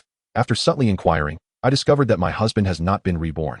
However, he now appears even more enigmatic, as if he has encountered great fortune in this life. This is for the best. It seems my husband will rise even more swiftly in this lifetime, and I must strive to keep pace. Year 4 of Wulin, May 20th. It appears my husband has noticed my fondness for sweets. Today, he specially instructed the kitchen to prepare red bean pastries and osmanthus cakes for me, lifting my spirits immensely. He is truly wonderful. Year 4 of Wulin. May 22nd. My husband's talent is genuinely fearsome. His cultivation methods are peculiar, truly a fitting term, pay-to-win cultivation method. Today he has achieved yet another breakthrough. Year 4 of Wulin. May 23rd. Last night, my husband and I shared a heartfelt conversation, resulting in a late rise this morning. Year 4 of Wulin. May 24th. Once more, I engaged in a deep conversation with my husband last night and awoke late again. Year 4 of Wulin. May 25th. Oh, Autumn Chan-e, in this life of rebirth, how can you solely indulge in romantic sentiments? You must hasten to enhance your strength, for reaching the pinnacle of cultivation alongside your husband is paramount. Year 4 of Wulin. May 26th. Awoke late once more. Year 4 of Wulin. May 27th. My husband's cultivation has progressed again. How is this fair? Why does he advance so swiftly? Yet, who can blame him for being my husband? That eases my concerns. Year 4 of Wulin. May 28th. Tomorrow marks the opening day of the Ziyun Academy, an event that occurs once every 3 years. The sword ruins and the Wuwang stone wall are rumored to conceal great opportunities, which I missed in my previous life. Perhaps this time, I can make amends. I eagerly anticipate my husband's performance, for he shall surely make a resounding impact. Moreover, I have heard that many noble offspring from the capital will participate, potentially including the Southern King's daughter, Li Waner. Li Waner is a woman of profound cunning, and I harbor a deep disdain for her. In my previous life, she feigned friendship before abruptly turning on me, orchestrating my demise. In this life, I shall ensure that Li Waner pays the most excruciating price. Thus, I conclude this diary entry. Autumn Chan-e closed her diary and placed it within her storage ring. She fell into deep contemplation. Li Waner had assassinated me and my husband in her previous life, and undoubtedly, she was backed by the Prince of Southern Town. Before my reincarnation, the sects had already severed ties with the Great Zhou, and the various sects were engaged in war with the Great Zhou, leaving the female emperor's reign precariously threatened. I must find a way to inform my husband that Li Waner is our mortal enemy. Yes, I need to seek an opportune moment to reveal to him the truth of my rebirth. Just as Qiu Chan was lost in thought, she heard a familiar sound of footsteps. Her husband had returned. Qin Beiluo arrived at the palace after sending off his benefactor, the Northern King. Before parting, Qin Xiaoyang had shared some concerns with him regarding the situation in the north. The northern borders and other regions surrounding the Great Zhou had long suffered from the chaos wrought by demons, and the situation was escalating. Qin Xiaoyang informed him that several demon kings were eyeing the north, but reassured Qin Beiluo that he need not worry, for he was confident in his ability to handle it. However, Qin Xiaoyang hoped that Qin Beiluo would soon enhance his strength and then venture into the north for training. Qin Beiluo agreed. Reflecting on the myriad information he had received since his transmigration, Qin Beiluo exhaled deeply. Indeed, the Great Zhou was in a tumultuous era. He must elevate his power. Becoming stronger was of utmost importance. Chapter 9. The Purple Cloud Academy, a gathering of talents. Another day had passed. Morning broke, heralding a momentous occasion, the inauguration of the Purple Cloud Academy. From the inception of the Great Zhou, the academy had been established to serve as the highest institution for young cultivators. It welcomed practitioners from all over the world, imparting the path of cultivation and selecting talented individuals for the Great Zhou. Once one became a disciple of the Purple Cloud Academy, they would enjoy exceptional privileges, with future opportunities to serve in the military or hold official positions being virtually assured. Among the civil and military officials of the Great Zhou, at least half had emerged from the Purple Cloud Academy. Every 3 years, the academy would hold an enrollment session, during which countless young cultivators would ascend the mountain, undergoing layers of tests and selections to secure a place within its hallowed halls. However, gaining admission to the Purple Cloud Academy was no simple feat. Each enrollment session only accepted 3,000 students, while the number of applicants often reached into the tens of thousands, if not hundreds of thousands. This highlights the immense difficulty of entering the academy. Those who were unable to gain admission, yet possessed commendable aptitude, could still enroll in various regional academies, with prospects for military service or official positions, albeit not at the exalted level of those from the Purple Cloud Academy. The distinction between the Purple Cloud Academy and other institutions in the Great Zhou is akin to the disparity between ordinary universities and prestigious institutions like Tsinghua and Peking University in my previous life. Qin Beiluo mused. Given Qin Beiluo's status and identity, he could enter the academy without examination, allowing him to cultivate within its esteemed environment. However, due to his inability to train in the past few years, he had not taken the opportunity to study at the Purple Cloud Academy. Now that the academy was opening its doors, he received an invitation, which would grant him direct entry without the need for assessment. In his chamber, Qin Beiluo donned luxurious garments, his waist adorned with a jade belt, and his feet clad in ethereal boots, exuding an air of extraordinary handsomeness, far removed from the mundane. Upon witnessing this, Qiu Chan's bright eyes sparkled with admiration for her husband. Judging solely by appearance, Qin Beiluo was undeniably among the most distinguished young men in the imperial capital. "Young master, the carriage is ready. Shall we depart now?" A maid's respectful voice called from outside. Qin Beiluo exchanged glances with Qiu Chan and smiled. "Let us go to the Purple Cloud Academy." Indeed, as Qin Beiluo and Qiu Chan exited the palace, a splendid carriage awaited them. It was an extraordinarily spacious and opulent vehicle, drawn by 5 obsidian rhinoceros beasts. Their dark bodies towering and robust, classified as third-tier demon beasts, exuding an imposing aura. The 5 beasts emitted low growls, their presence formidable. The Great Zhou had strict regulations regarding the ceremonial carriages for travel. The emperor's carriage had 6 beasts, that of the feudal lords had 5. And officials of the 3rd rank and above used 4, while those of the 5th rank and above used 3, with commoners permitted only 1. The 5 obsidian rhinoceros beasts pulling the carriage symbolized the status of a noble from the northern territory. Upon seeing them, onlookers would immediately recognize a noble's passage. Once aboard, the 5 beasts sped down the wide road, the carriage rocking steadily. Qin Beiluo gazed through the window, observing the scenery blur past, feeling a sense of awe. This world was far more advanced than he had imagined, not resembling a backward feudal era, but rather a unique divergence of technological progress. Cultivators utilized formations, tamed beasts, refined weapons, and concocted pills, allowing the common populace to benefit as well. For instance, by taming demon beasts to draw carriages and employing formations, one could traverse thousands of miles in a day. Qin Beiluo had even heard of a specialized institution within the court dedicated to taming beasts, cultivating cattle with demon bloodlines for plowing fields, achieving remarkable efficiency. Moreover, formations protected major cities like Linen from demon incursions, and even low-level alchemists produced basic medicinal pills, ensuring that common folk remained healthy for extended periods. All these examples attested to the commendable level of development in this world. As Qin Beiluo and Qiu Chan rode in the demon-drawn carriage towards the Purple Cloud Academy, they approached the academy situated on the outskirts of the imperial capital, atop the auspicious Purple Cloud Mountain. This mountain was a rare paradise, a gathering place of spiritual energy.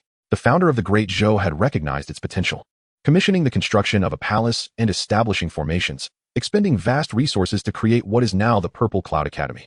Soon, the demon-drawn carriage ascended the mountain, racing ahead until it came to a gradual stop. As the carriage halted, they found themselves in a vast, flat area teeming with people. Countless figures gathered ahead, with at least tens of thousands present, the crowd seemingly endless. Were it not for the formations on Purple Cloud Mountain that impeded flight, the cultivators could have easily taken to the skies to await their turn. The roads leading up the mountain were exceptionally wide, with demon beasts seen everywhere pulling carriages. However, the carriage Qin Beiluo and Qiu Chan occupied was notably special, emblazoned with the emblem of the Northern King's palace. Upon seeing this sight, the crowd parted to make way, murmuring among themselves. 5 beasts drawing a carriage, a noble's 5 carriage. Which prince's offspring could this be? Did you see that emblem? It's the insignia of the Northern King's palace. The Northern King? I recall he has only one son, and reportedly, he cannot cultivate. What brings him to the Purple Cloud Academy today? Indeed, I've heard the Northern King's son is a natural waste. Why is he here to join the festivities? Hush! Quiet down. Quiet. The murmurs of the crowd reached Qin Beiluo's ears, but he was indifferent, while Qiu Chan beside him glared, indignant on behalf of her husband. So this was how her husband had endured all these years. Bearing the weight of the Northern King's son's prestige, yet subjected to ridicule due to his inability to cultivate? Qin Beiluo lifted the carriage curtain and stepped out alongside Qiu Chan. In an instant, the surrounding area fell into a slight hush, as the gazes of the crowd instinctively converged upon Qin Beiluo and Qiu Chan. Both of them possessed exceptional looks and demeanor, leaving the onlookers momentarily spellbound. Soon, the whispers resumed. Is that really the Northern King's son, Qin Beiluo? He is truly handsome and elegant. And who is that beside him? That is his newlywed wife. Qiu Chan, the unparalleled prodigy from the north. Truly ethereal and extraordinary. What a pity. Such an extraordinary talent, such a beauty. Yet she married a waste? Alas. Qin Beiluo remained silent, a slight frown adorning his brow. As Qiu Chan actively defended Qin Beiluo, she gently parted her lips. Her expression cold. Today marks the inauguration of the Ziyun Academy. What purpose does it serve for you to gossip here instead of participating in the entrance examination? Her voice, imbued with profound essence, resonated like the rumble of spring thunder, revealing the terrifying prowess of her divine transformation stage. Atop the summit of Ziyun Academy, tens of thousands had gathered, with nearly 1,000 spectators observing Qin Beiluo. Yet, most were at the foundational or golden core stages, with few possessing any substantial power to withstand such overwhelming pressure. Their faces turned pale, retreating one after another, gazing at the graceful and enchanting figure in the arena, their minds swaying in awe and reverence. Truly, she was the unparalleled prodigy of the northern territory of the Great Zhou, her strength profoundly deep. An awe-inspiring force of essence that left onlookers trembling. My husband, let us proceed a bit further. The entrance examination should be just ahead. Qiu Chani cast a gentle glance towards Qin Beiluo, her expression softening. Indeed, Qin Beiluo nodded, and together they advanced. Witnessing this scene, the onlookers experienced a tumultuous blend of emotions. They felt both envy and jealousy towards Qin Beiluo, yet were equally perplexed. A figure like Qiu Chani, a celestial beauty, should be exceedingly proud. How could she display such profound care for Qin Beiluo, almost as if it were a deep affection? After walking for a while, the duo arrived at the entrance of the Ziyun Academy. Before them stood a massive stone tablet, upon which the words Ziyun Academy were inscribed in a flamboyant script. In front of the tablet lay a large square, bustling with an even greater number of young cultivators awaiting the examination. At that moment, a voice filled with surprise rang out from behind Qin Beiluo. Beiluo, you are here too. Chapter 10, Detection of a Hostile Fate-Bearing Woman. Beiluo, you are here too. Accompanied by a familiar voice, Qin Beiluo turned to see a slightly plump young man of decent appearance, dressed in luxurious attire, unmistakably of noble birth. Following this slightly stout man were several attendants, also clad in fine clothing, evidently signs of prominent families. Li Qian, it is you, Qin Beiluo replied. Li Qian was the son of the East Sea King, a fellow noble. The Great Zhou Dynasty had endured for millennia, home to three distinct royal families, the Northern King, the Southern King, and the East Sea King. Each possessed immense military power and remarkable accomplishments. The East Sea King guarded the eastern territories of Great Zhou, a region besieged by various demons emerging from the sea, necessitating the presence of formidable guardians. Li Qian and Qin Beiluo shared a similar status and circumstance.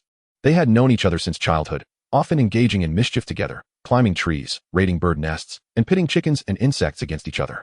As they grew older, they frequented the various pleasure boats and taverns in the capital, one unable to cultivate, the other disinterested in training, indulging in a life of revelry. Becoming the most notorious rascals of the capital, Li Qian had a penchant for gourmet food, relishing the opportunity to savor exquisite delicacies, and even enjoyed cooking himself. Thus, Qin Beiluo often accompanied him on culinary adventures, frequently invited to taste his culinary creations, solidifying their camaraderie. With a beaming smile, Li Qian remarked, indeed, my family has pressured me into attending the entrance examination. Alas, my days of leisure are numbered. He then turned his gaze toward Qiu Chani beside Qin Beiluo. It is an honor to meet General Qiu. I have long heard of your illustrious reputation. Li Qian bowed respectfully, addressing her as General Qiu. Aware of Qiu Chani's formidable reputation, he understood that beneath her stunning exterior lay a fearsome warrior, her renown already echoing throughout the northern territory and beyond. Naturally, he sought to avoid offending someone who might become the future Valkyrie of Great Zhou, especially as she was now Qin Beiluo's wife. Qiu Chani returned the courtesy with a faint smile. I have met young Master Qin and General Qiu. The young noblemen and women accompanying Li Qian bowed in unison. Among these noble descendants, Qin Beiluo and Li Qian held the highest status, and the others dared not act out of turn in their presence, adhering to proper etiquette. Being familiar with Qin Beiluo, Li Qian bypassed further pleasantries and stepped closer, saying, this entrance examination is quite troublesome. If it weren't for my family's elders, I'd much rather enjoy the delicacies at Manhwa Tower, savor the fine wines of Zhuxian residence, and listen to the delicate songs of the dancers at Orchid Pavilion. Now, that would be true enjoyment, wouldn't it, Beiluo? Li Qian indeed possessed considerable talent. Yet he had no interest in cultivation. His greatest pleasures lay in feasting, fine wines, and entertainment. Qin Beiluo chuckled softly. Since we are here, we may as well embrace it. Your family has undoubtedly tasked you with a mission for the entrance examination, has it not? Indeed, Li Qian sighed. My elders have insisted that I rank within the top 10 in the examination to become a true disciple of Ziyun Academy. The challenge is far from trivial. There are at least tens of thousands participating, with countless young talents in attendance. The pressure is palpable. I truly envy you, Beiluo. You seem to live so freely. Li Qian lamented, expressing his envy for Qin Beiluo. Unbeknownst to him, Qin Beiluo had awakened his latent talent. In his mind, Qin Beiluo was still perceived as a waste incapable of cultivation, devoid of any training worries. Qin Beiluo smiled in silence. Lowering his voice, Li Qian added, I have heard that the Ziyun Academy is vast, resembling a city of its own, with every conceivable pleasure available. Perhaps we brothers can find some fun. We could indulge in gourmet food and fine wines together. My treat. Qin Beiluo replied, let's discuss it further once we successfully pass the examination. True. This entrance examination is no trivial matter. If we rank poorly, it would be quite embarrassing. Beiluo, you must have an invitation. Allowing you to enter directly without participating in the examination, Li Qian gently reminded him.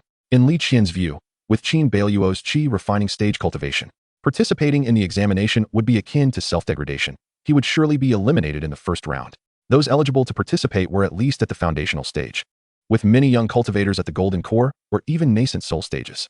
There was simply no need for someone at the qi refining stage to subject themselves to such humiliation. I am merely here to join the festivities, Qin Beiluo shrugged, offering no further explanation.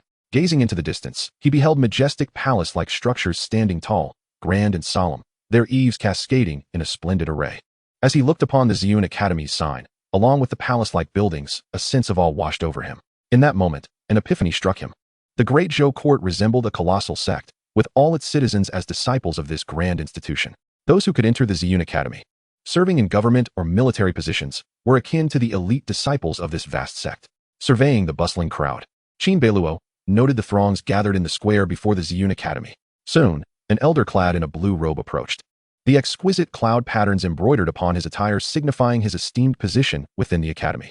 As the elder's voice resonated throughout the gathering, he proclaimed solemnly, "Today marks the inauguration of the Ziyun Academy. I am Yu Qingmu, a steward here. I welcome you all, but to join our esteemed academy and become a formal disciple, you must first pass 4 trials. The first trial is the Ziyun Great Array. If you can withstand the pressure of the array for a quarter of an hour, you shall have passed the first trial." Qin Beiluo felt a subtle stirring in his heart.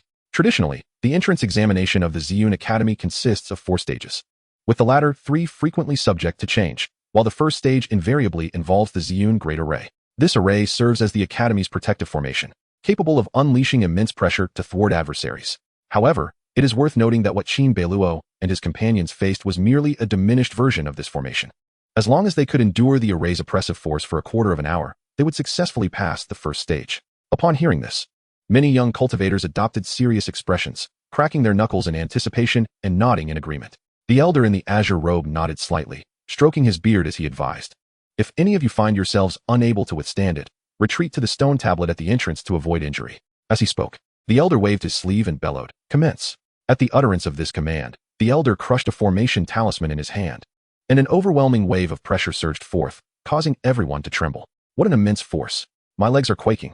Silence. Focus on your cultivation to resist it.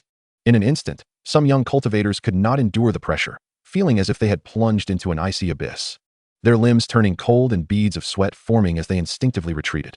Qin Beiluo also felt a heavy sensation enveloping him, as though he bore the weight of a small mountain, rendering movement arduous. With a flicker of thought, he activated the true essence within him. Employing the Kunpeng swallowing the heavens technique, and the overwhelming pressure dissipated significantly, allowing him to breathe a little easier. Glancing at Qiuchani beside him, he observed her composed demeanor, appearing remarkably at ease as her profound, true essence effortlessly countered the pressure from the Ziyun Great Array. At that moment, Qiuchani, sensing his gaze, turned towards him, and their eyes met, revealing mutual concern, followed by a shared smile.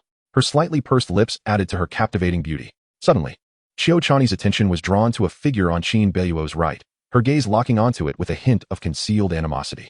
Qin Beiluo, sensing her shift in focus, glanced to the right and beheld a slender silhouette. It was a girl clad in a white palace gown, her countenance pure and sweet, exuding an enchanting charm that made one instinctively wish to protect her. Although her beauty was undeniable, her figure paled in comparison to Qiuchani's, rendering her rather unremarkable. It was indeed her. Li Waner had arrived. A jolt of realization struck Qin Beiluo. This girl was none other than Li Waner, one of the 3 noble ladies of the Dazhou, the daughter of the Southern King. Ding! Host alert! Detected a hostile fate-bearing girl. The system's voice echoed in Qin Beiluo's ears. A hostile fate-bearing girl. Qin Beiluo's heart raced as he focused on Li Waner, and her information materialized in his mind. Name: Li Waner. Fate value: 7,098. Maximum is 10,000. Cultivation level: mid-stage. Nascent soul personality traits: deeply scheming, appears pure, but harbors darkness within. Special physique: Jade Fox. Charming body. Special technique: Sacred Heart Treasure. Mirror Host's favorability: 10. A chill ran through Qin Beiluo. Li Waner's favorability towards him was a mere 10. Alarmingly low. According to the system's classification, a favorability score below 30 could be regarded as a hostile state. Qin Beiluo felt a sudden urgency. In the memories of the original host, he had not perceived Li Waner's attitude towards him as hostile. Previous interactions had even seemed amicable. It became evident now that Li Waner was quite duplicitous. Upon noting the system's description of Li Waner's personality traits, Qin Beiluo understood fully. Clearly, Li Wanner was a cunning and deceptive figure. He felt a heightened wariness towards her. Qin Beiluo observed that beneath the pressure of the Ziyun Great Array, Li Wanner appeared unfazed. Her true essence surged around her, effortlessly withstanding the formidable pressure of the formation, showing no signs of fatigue. It was apparent that her cultivation was profound. She truly deserved her status as a mid-stage nascent soul cultivator. Retracting his gaze, Qin Beiluo had long sensed something amiss with Qiu Chani's demeanor. He sent her a mental message. Chani, do you know Li Wanner? After a brief silence, Qiu Chani replied mentally, Husband, I will explain after this entrance examination. You must be cautious of Li Wanner. Her intentions are dark, and though she appears innocent, she is quite calculating. Qiu Chani planned to reveal her rebirth to Qin Beiluo after the examination concluded. In their previous lives, her and Qin Beiluo's demise was partly orchestrated by Li Wanner, who was among those who ambushed them. Upon hearing this, Qin Beiluo refrained from further inquiries. His suspicions had already been forming, and Qiu Chani's words only confirmed his thoughts. Just then, the system's voice chimed in again. Ding. Congratulations, host. You have successfully triggered a mission. Mission title, Displaying Divine Grace in Public. Mission content, shine in the entrance examination and achieve a ranking that surpasses Li Wanner. Mission reward, 3 random draws. Friendly reminder, slaying or subduing the fate-bearing girl may yield additional system rewards. Upon receiving this notification, Qin Beiluo felt a surge of joy. A new mission had finally arrived. After completing the last task, he had received numerous rewards, and he had eagerly anticipated the system's new challenges. However, this mission posed considerable difficulty, requiring him to rank above Li Wanner in the entrance examination of the Ziyun Academy. As this thought crossed his mind, he suddenly felt an intensification of pressure. The oppressive force of the Ziyun Great Array surged, enveloping him like a tidal wave. Although intangible, it weighed upon his heart like a colossal mountain, making it difficult to breathe. This version of the Ziyun Great Array was still a diminished form, not fully activated. It was said that if the 10 elders of the Ziyun Academy united to unleash the full power of the array, even cultivators at the Great Ascension stage would be compelled to evade its might. At this moment, the sense of oppression from the Ziyun Great Array grew increasingly formidable. This first stage of the examination was, in fact, the simplest of the 4 challenges, primarily testing the participants' cultivation levels and willpower. Those at the Golden Core stage or above could barely protect themselves against the array's pressure. Those who fell short could rely on their willpower to endure. As long as they could hold out for a quarter of an hour, they would pass. Looking around, Qin Beiluo noted that numerous young cultivators with insufficient cultivation had already succumbed to the pressure, retreating from the plaza in droves. The area surrounding the plaza began to open up, becoming increasingly sparse. At least 60% of the young cultivators would be eliminated in this first stage alone. Most cultivators below the foundation establishment stage were forced to exit the plaza, downcast and disheartened. Damn it, I can't withstand this. The pressure from the Ziyun Great Array is too overwhelming. Indeed, my legs have turned to jelly. Hey look, why is that prince of the Northern Kingdom unscathed? Isn't he supposed to be a natural-born waste? As more than half of the cultivators were eliminated, they could only exit the plaza and watch from the array's periphery. At that moment, some began to notice Qin Beiluo. Upon closer inspection, they saw him standing within the Ziyun Great Array, remarkably composed. Despite the formidable pressure, he stood firm like a mountain amidst a tempest, unyielding. Witnessing this scene, the onlookers who understood the situation were left astonished. Qin Beiluo was well known in the capital, for he was the son of the Northern King, and indeed, the sole heir. It is worth noting that other noble lords, such as the Prince of the East Sea and the Prince of the South, are blessed with numerous descendants, while the Prince of the North has only one son. Qin Beiluo, who naturally garners significant attention. Ironically, Qin Beiluo is known to be a congenital waste, nearly incapable of cultivation, a fact that has long been common knowledge in Linjing. Yet now, Qin Beiluo has surprisingly withstood the pressure of the Ziyun Grand Array. What could this mean? Might it be that the young heir possesses some extraordinary treasure that enables him to resist the oppressive forces of the array? Most likely, one cannot help but feel envious. After all, being a descendant of nobility places us in a different league. The crowd murmurs, instinctively believing that Qin Beiluo is relying on some artifact to withstand the might of the Ziyun Grand Array. Within the array, after breaking through to the Golden Core stage, Qin Beiluo finds his senses heightened. He overhears the whispers of those outside. In response, he remains calm and unperturbed. The pressure of the Ziyun Grand Array intensifies, causing more individuals to withdraw. As time passes, a quarter of an hour elapses. Suddenly, the pressure dissipates, and several people in front of Qin Beiluo collapse to the ground in disarray. He surveys the scene and notices that most individuals are in a similar predicament. The majority of the young cultivators present are at the Foundation Establishment or Golden Core stages, with very few reaching the nascent soul stage, and almost none achieving the transformation stage. After all, the Ziyun Academy opens its doors every 3 years, and those who reach the transformation stage likely entered the academy long ago, becoming true disciples of the Ziyun Academy. Individuals like Qiu Chan are exceedingly rare. The young cultivators, one by one, breathe sighs of relief. with some of the weaker ones collapsing entirely, relying solely on willpower to withstand the array's might. Indeed, you have passed the first trial of the Ziyun Grand Array. Proceed forward 300 zhong, and you shall find the location of the second assessment. Announces an elder clad in a green robe. Qin Beiluo displays a look of ease as he retracts his aura, quietly consolidating his Kunping 8 Desolations technique.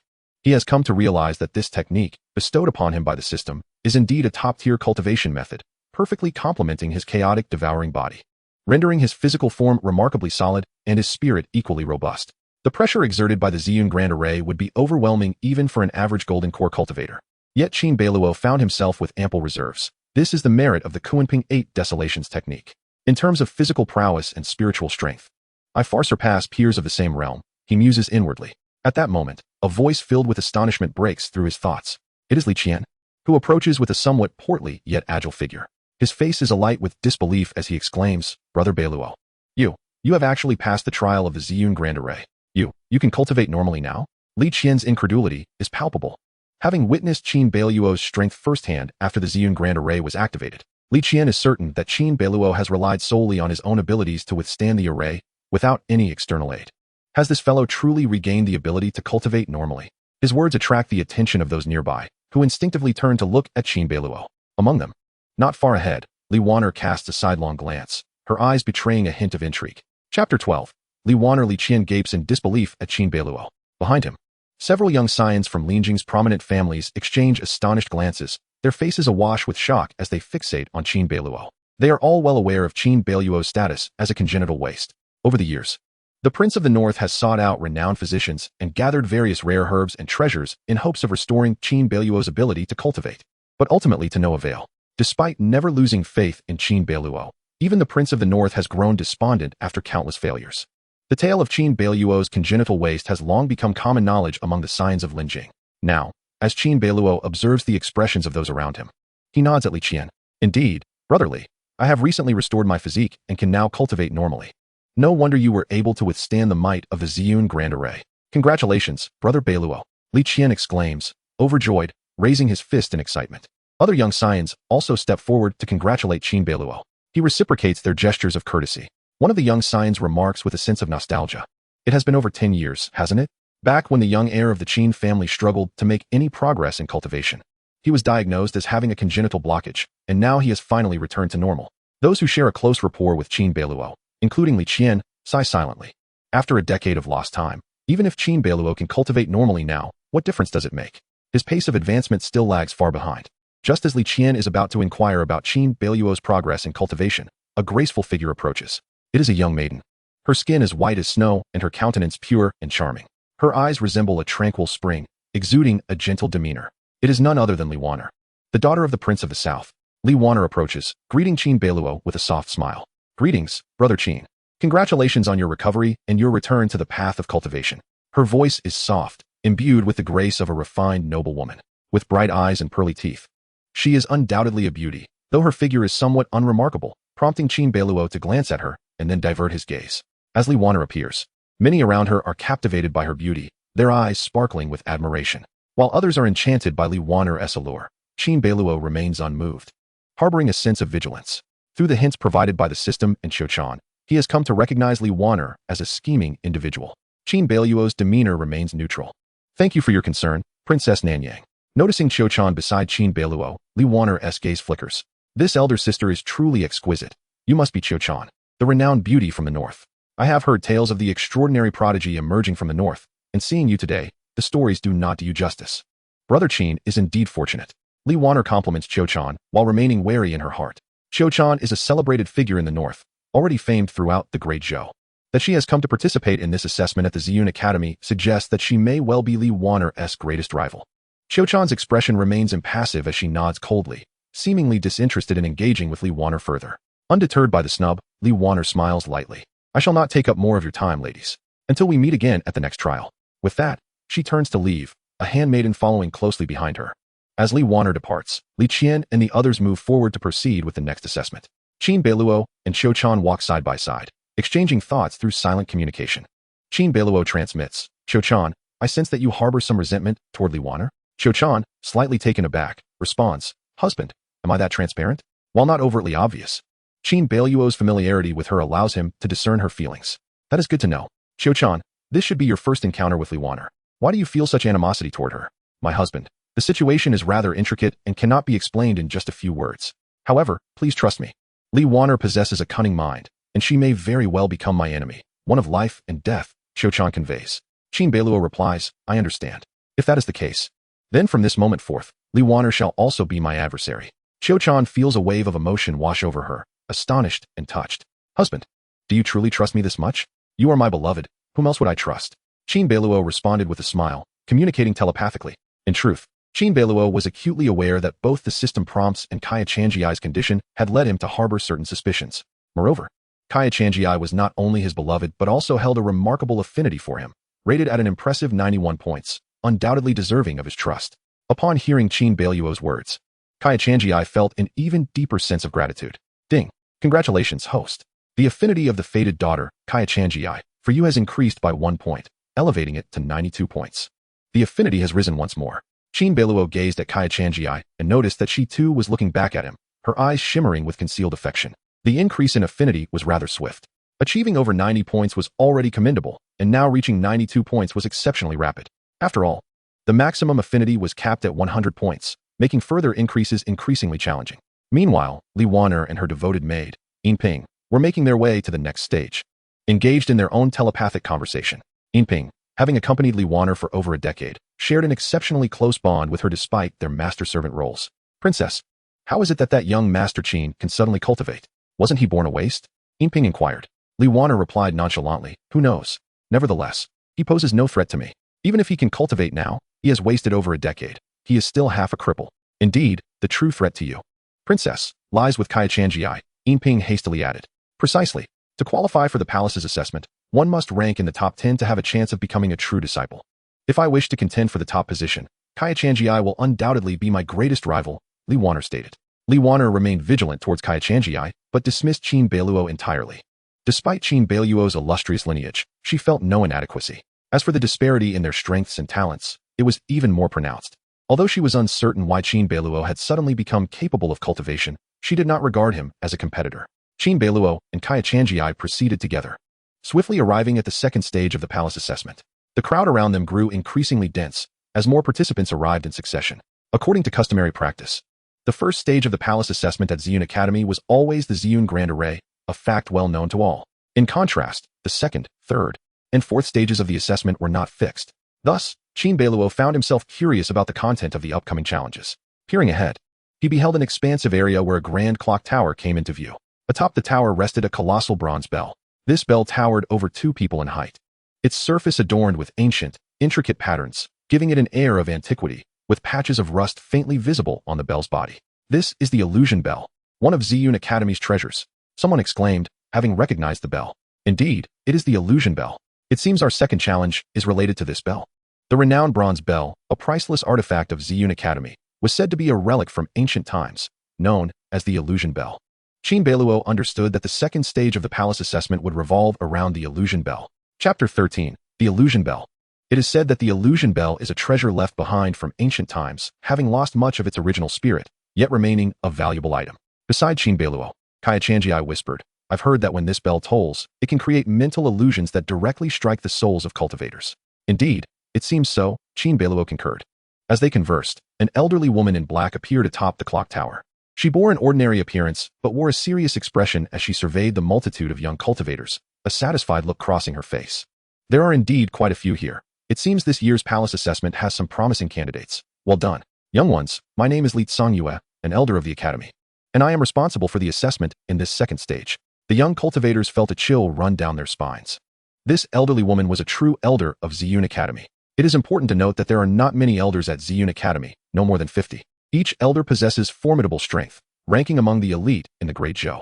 Li Tsangyue continued, the content of the assessment is quite simple. Shortly, I will strike the illusion bell. When the bell tolls, you will find yourselves immersed in various illusions. These illusions will end automatically. But if you fail to undergo the trials within them, your souls will suffer injury, resulting in immediate failure. I will strike the illusion bell repeatedly. Those who can endure 3 tolls will be deemed qualified. Those who can withstand 5 tolls will be considered excellent. And those who can endure 8 tolls will achieve full marks in this assessment. Upon hearing elderly Tsang Yue's explanation, the crowd understood. In response, Kaya communicated to Qin Beiluo. Husband, I believe this assessment tests the cultivator's spirit, or rather, their soul. Indeed, the illusion bell's method of attack directly targets the cultivator's soul. The content of this assessment is self-evident, Qin Beiluo agreed. The palace assessment consists of 4 stages, each evaluating different aspects.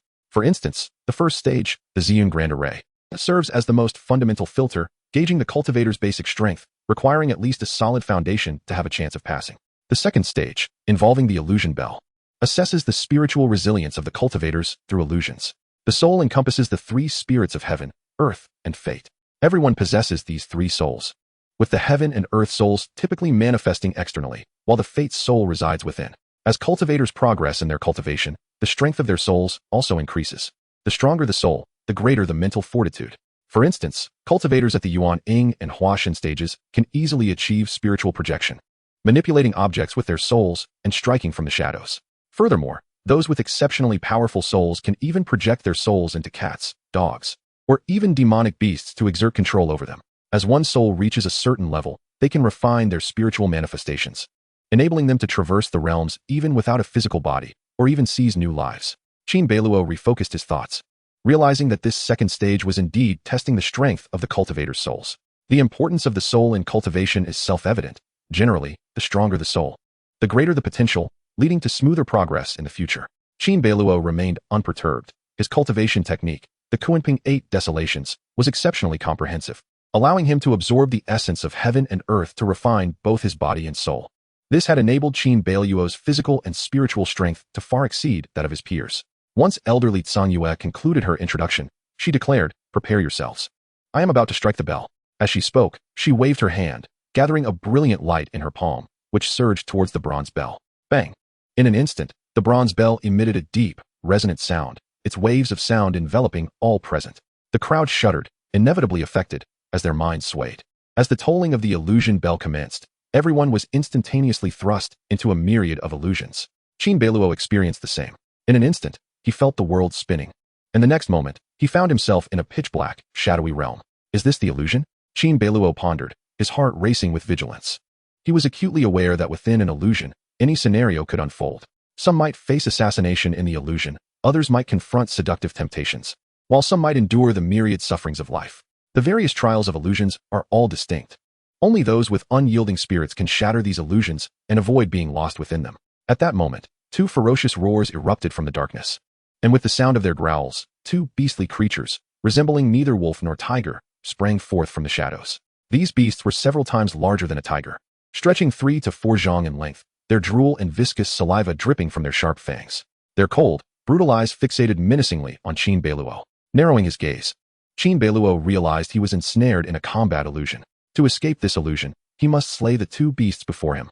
Undaunted, Qin Beiluo summoned an ancient sword into his hand, channeling his essence into it.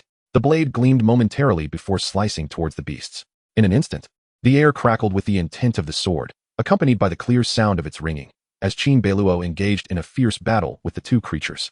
Time became an enigma, and eventually, Qin Beiluo succeeded in vanquishing the beasts within the illusion. His physical body trembled slightly as he opened his eyes. Exhaling softly, he felt a mild dizziness enveloping his mind. Clearly, in this realm of illusions, he had expended his spiritual energy. The longer he remained within the illusion, the more his spiritual strength waned, making it increasingly difficult to resist the effects of the illusion god bell. He mused that he had felt as if he had spent an entire hour in the illusion, yet upon emerging, only a brief moment had passed in reality. He surveyed his surroundings, noting that others were also gradually breaking free from the illusion. Some appeared dazed, as if struck by a heavy blow. Others wore expressions of bewilderment and fear, while a few looked utterly defeated, blood trickling from their lips, silently retreating in resignation. In summary, all the cultivators were, to varying degrees, affected by the illusion. After all, this illusion directly assailed the mind and spirit, a matter of great consequence. Generally, cultivators who have not attained the nascent soul stage seldom focus on cultivating their spiritual strength. Exceptional methods, such as Qin Beiluo's Kunping 8 Desolations technique, are rare exceptions. While Qin Beiluo merely felt a slight disorientation, most others felt as though they had been struck by lightning, their spirits drained and enveloped in profound weariness, akin to enduring several sleepless nights. He cast another glance at Xiaochani. She had also emerged from the illusion, her demeanor unchanged, looking back at him. Seeing Qin Beiluo with clear eyes and an untroubled expression, A sparkle of admiration flickered in her beautiful eyes. Her husband's spiritual resilience was remarkable. Even after escaping the illusion, he remained vibrant, seemingly unaffected, which filled Qiu with awe. The trials of the spiritual illusion were naturally not a challenge for her, but she had the advantage of her cultivation level. After all, she was a cultivator at the transformation stage, with both body and spirit far surpassing others, a crushing advantage. Yet, as Qiu well knew, how long had it been since Qin Beiluo's constitution awakened? His spiritual strength was astonishing, clearly surpassing that of his peers. At that moment, the black-clad elder, Li Tsungyue, stood atop the bell tower, observing the performances of the numerous cultivators. She spoke coolly, "The first toll of the bell has ended. I shall soon strike the second. Do not overexert yourselves, lest you face the consequences." After a brief pause, Li Tsungyue waited.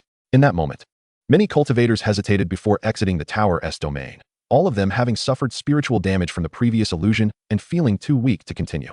The illusions conjured by the illusion god Bell were no trivial matter. Those with weakened spirits risked annihilation, possibly even death, on the spot. Nearly 1,000 individuals exited the tower, each wearing a frown and lowering their heads in dismay. The entrance examination for the Ziyun Academy was indeed exceedingly difficult. Every session saw tens of thousands of cultivators compete, yet only 3,000 were ultimately admitted. Among them, the true disciples were limited to about 10. A selection process that was exceedingly rigorous. It is important to note that those who participated in the Ziyun Academy's examination were almost exclusively the youthful talents from various states and counties of the Great Zhou, illustrating the fierce competition that awaited them. Li Tsungyue waited a moment longer, observing that those who needed to withdraw had mostly done so, before raising her hand once more, unleashing her energy to toll the illusion god bell. The bell emitted a deep, resounding sound, and the second toll reverberated, conjuring the illusion anew. Chapter 14. What cultivation level is Qin Beiluo? With a clang, as the bell tolled, Qin Beiluo was once again thrust into an illusion.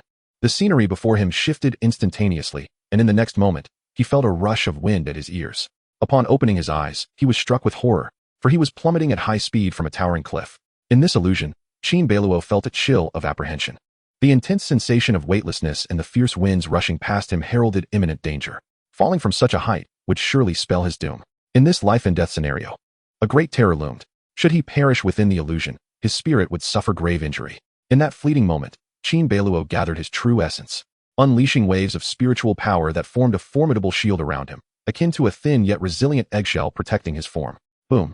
Ultimately, Qin Beiluo fell from the cliff, his hasty reflexes saving his life, and he soon found himself submerged in a bottomless pool.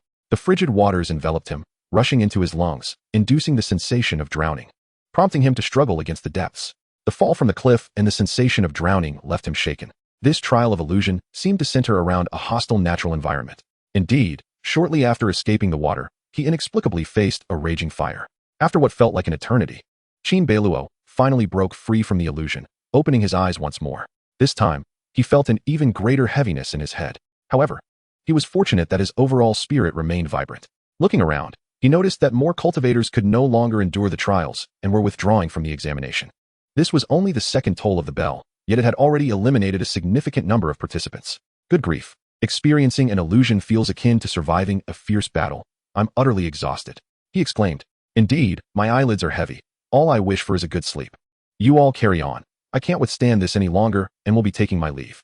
Increasingly, more cultivators withdrew from the examination. The mental fatigue induced by the illusions made it difficult for them to endure another toll of the bell. Qin Beiluo turned inward, assessing his spirit, body, and dantian, confirming his condition before feeling reassured. I'm still in decent shape. Although my spiritual energy has waned somewhat, I should be able to endure a few more trials without issue. Qin Beiluo thought to himself. Just as he pondered this, he saw the black-clad elder, Li Tsungyue, wave her hand once more, striking the bronze bell again. The deep toll of the illusion god bell resonated within everyone's hearts, drawing them once more into the illusion. In an instant, Qin Beiluo found himself ensnared by yet another illusion. This time, the content of his illusion was the trial of beauty. As the name suggests, it required one to withstand the temptations of beauty. In the illusion, Qin Beiluo faced the allure of several enchanting maidens, including a mesmerizing fox spirit, a pure and charming young girl, and a sophisticated and alluring mature woman. Yet, Qin Beiluo steadfastly adhered to his principles, resisting the temptations of beauty. Ultimately, the illusion dissipated, and he successfully withstood the third trial, enduring the third toll of the bell. Phew! Another illusion successfully navigated, though my head is beginning to ache, and the pressure on my spirit has intensified. Having extricated himself from the illusion, Qin Beiluo immediately assessed his own condition, discovering that the pressure on his spirit had intensified. Fortunately, however, there was no indication of any injury to his soul. Such a wound would be far more challenging to heal than mere physical injuries. After the third toll of the bell, another group of cultivators was eliminated, escorted away by disciples of the Ziyun Academy for healing or rest. A cursory glance revealed a significant reduction in the number of cultivators present, now estimated to be less than 10,000. Atop the bell tower, an elderly woman clad in black surveyed the scene, a faint smile gracing her lips as she remarked, "Remarkable. It seems a considerable number have passed the test of the 3 tolls. Should any of you feel you have reached your limit, you may proceed along the mountain path to the next assessment. However, if you believe you possess further strength, you may opt to endure the illusionary trials of the illusionary divine bell. Those who withstand 5 tolls shall be deemed excellent in this round, while those who endure 8 tolls shall receive full marks." Upon concluding her address, the black-clad elder awaited the remaining participants' choices. The cultivators present fell into contemplation, gradually arriving at their decisions. A majority chose to conclude their assessments and advance to the next stage, instantly rendering the area more spacious and vacant. Naturally, Qin Beiluo and Qiu Chani opted to remain. At that moment, Qin Beiluo noticed Li Wan'er, Li Qian, and others, realizing they too had successfully passed the assessment and chose to stay. Li Wan'er and Li Qian spotted Qin Beiluo, their eyes betraying a fleeting surprise. It was astonishing that he had persevered to this point. Logically, given that he had only recently recovered his physical condition, even if he could cultivate normally, how formidable could his strength truly be? Yet the current circumstances evidently diverged from their expectations. "Brother Beiluo, you truly possess hidden depths. Your cultivation appears to surpass my initial assumptions," Li Qian remarked as he approached Qin Beiluo, his expression one of astonishment. Qin Beiluo offered a modest smile, aware that his Kunping 8 Desolation technique held a unique ability to obscure his aura, rendering his cultivation level imperceptible to others. Even Qiu Chani found it difficult to discern the specifics of Qin Beiluo's prowess, let alone Li Qian. "It's merely luck.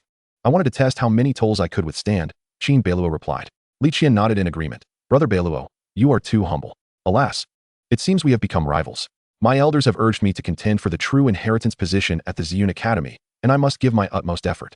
Competing with you, Brother Li, is indeed an intriguing prospect. However, this examination is rather tedious. All I desire is a hearty meal. I've heard there are several renowned taverns on the mountain of the Ziyun Academy, offering a delightful array of dishes." Li Qian sighed, shifting the conversation to his favorite topic of food and drink. Unlike Qin Beiluo, the sole heir of the northern border king, both the Eastern Sea King and the Southern Town King had numerous offspring, particularly the Eastern Sea King. Li Qian had many siblings at home, resulting in fierce competition among them. Should he aspire to inherit the family business or even a noble title, he must achieve significant results.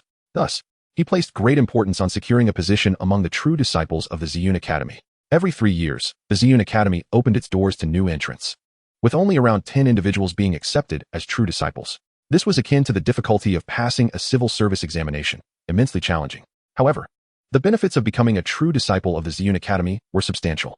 In short, a true disciple who entered the Great Zhou Dynasty as an official could very well attain titles of nobility and high office.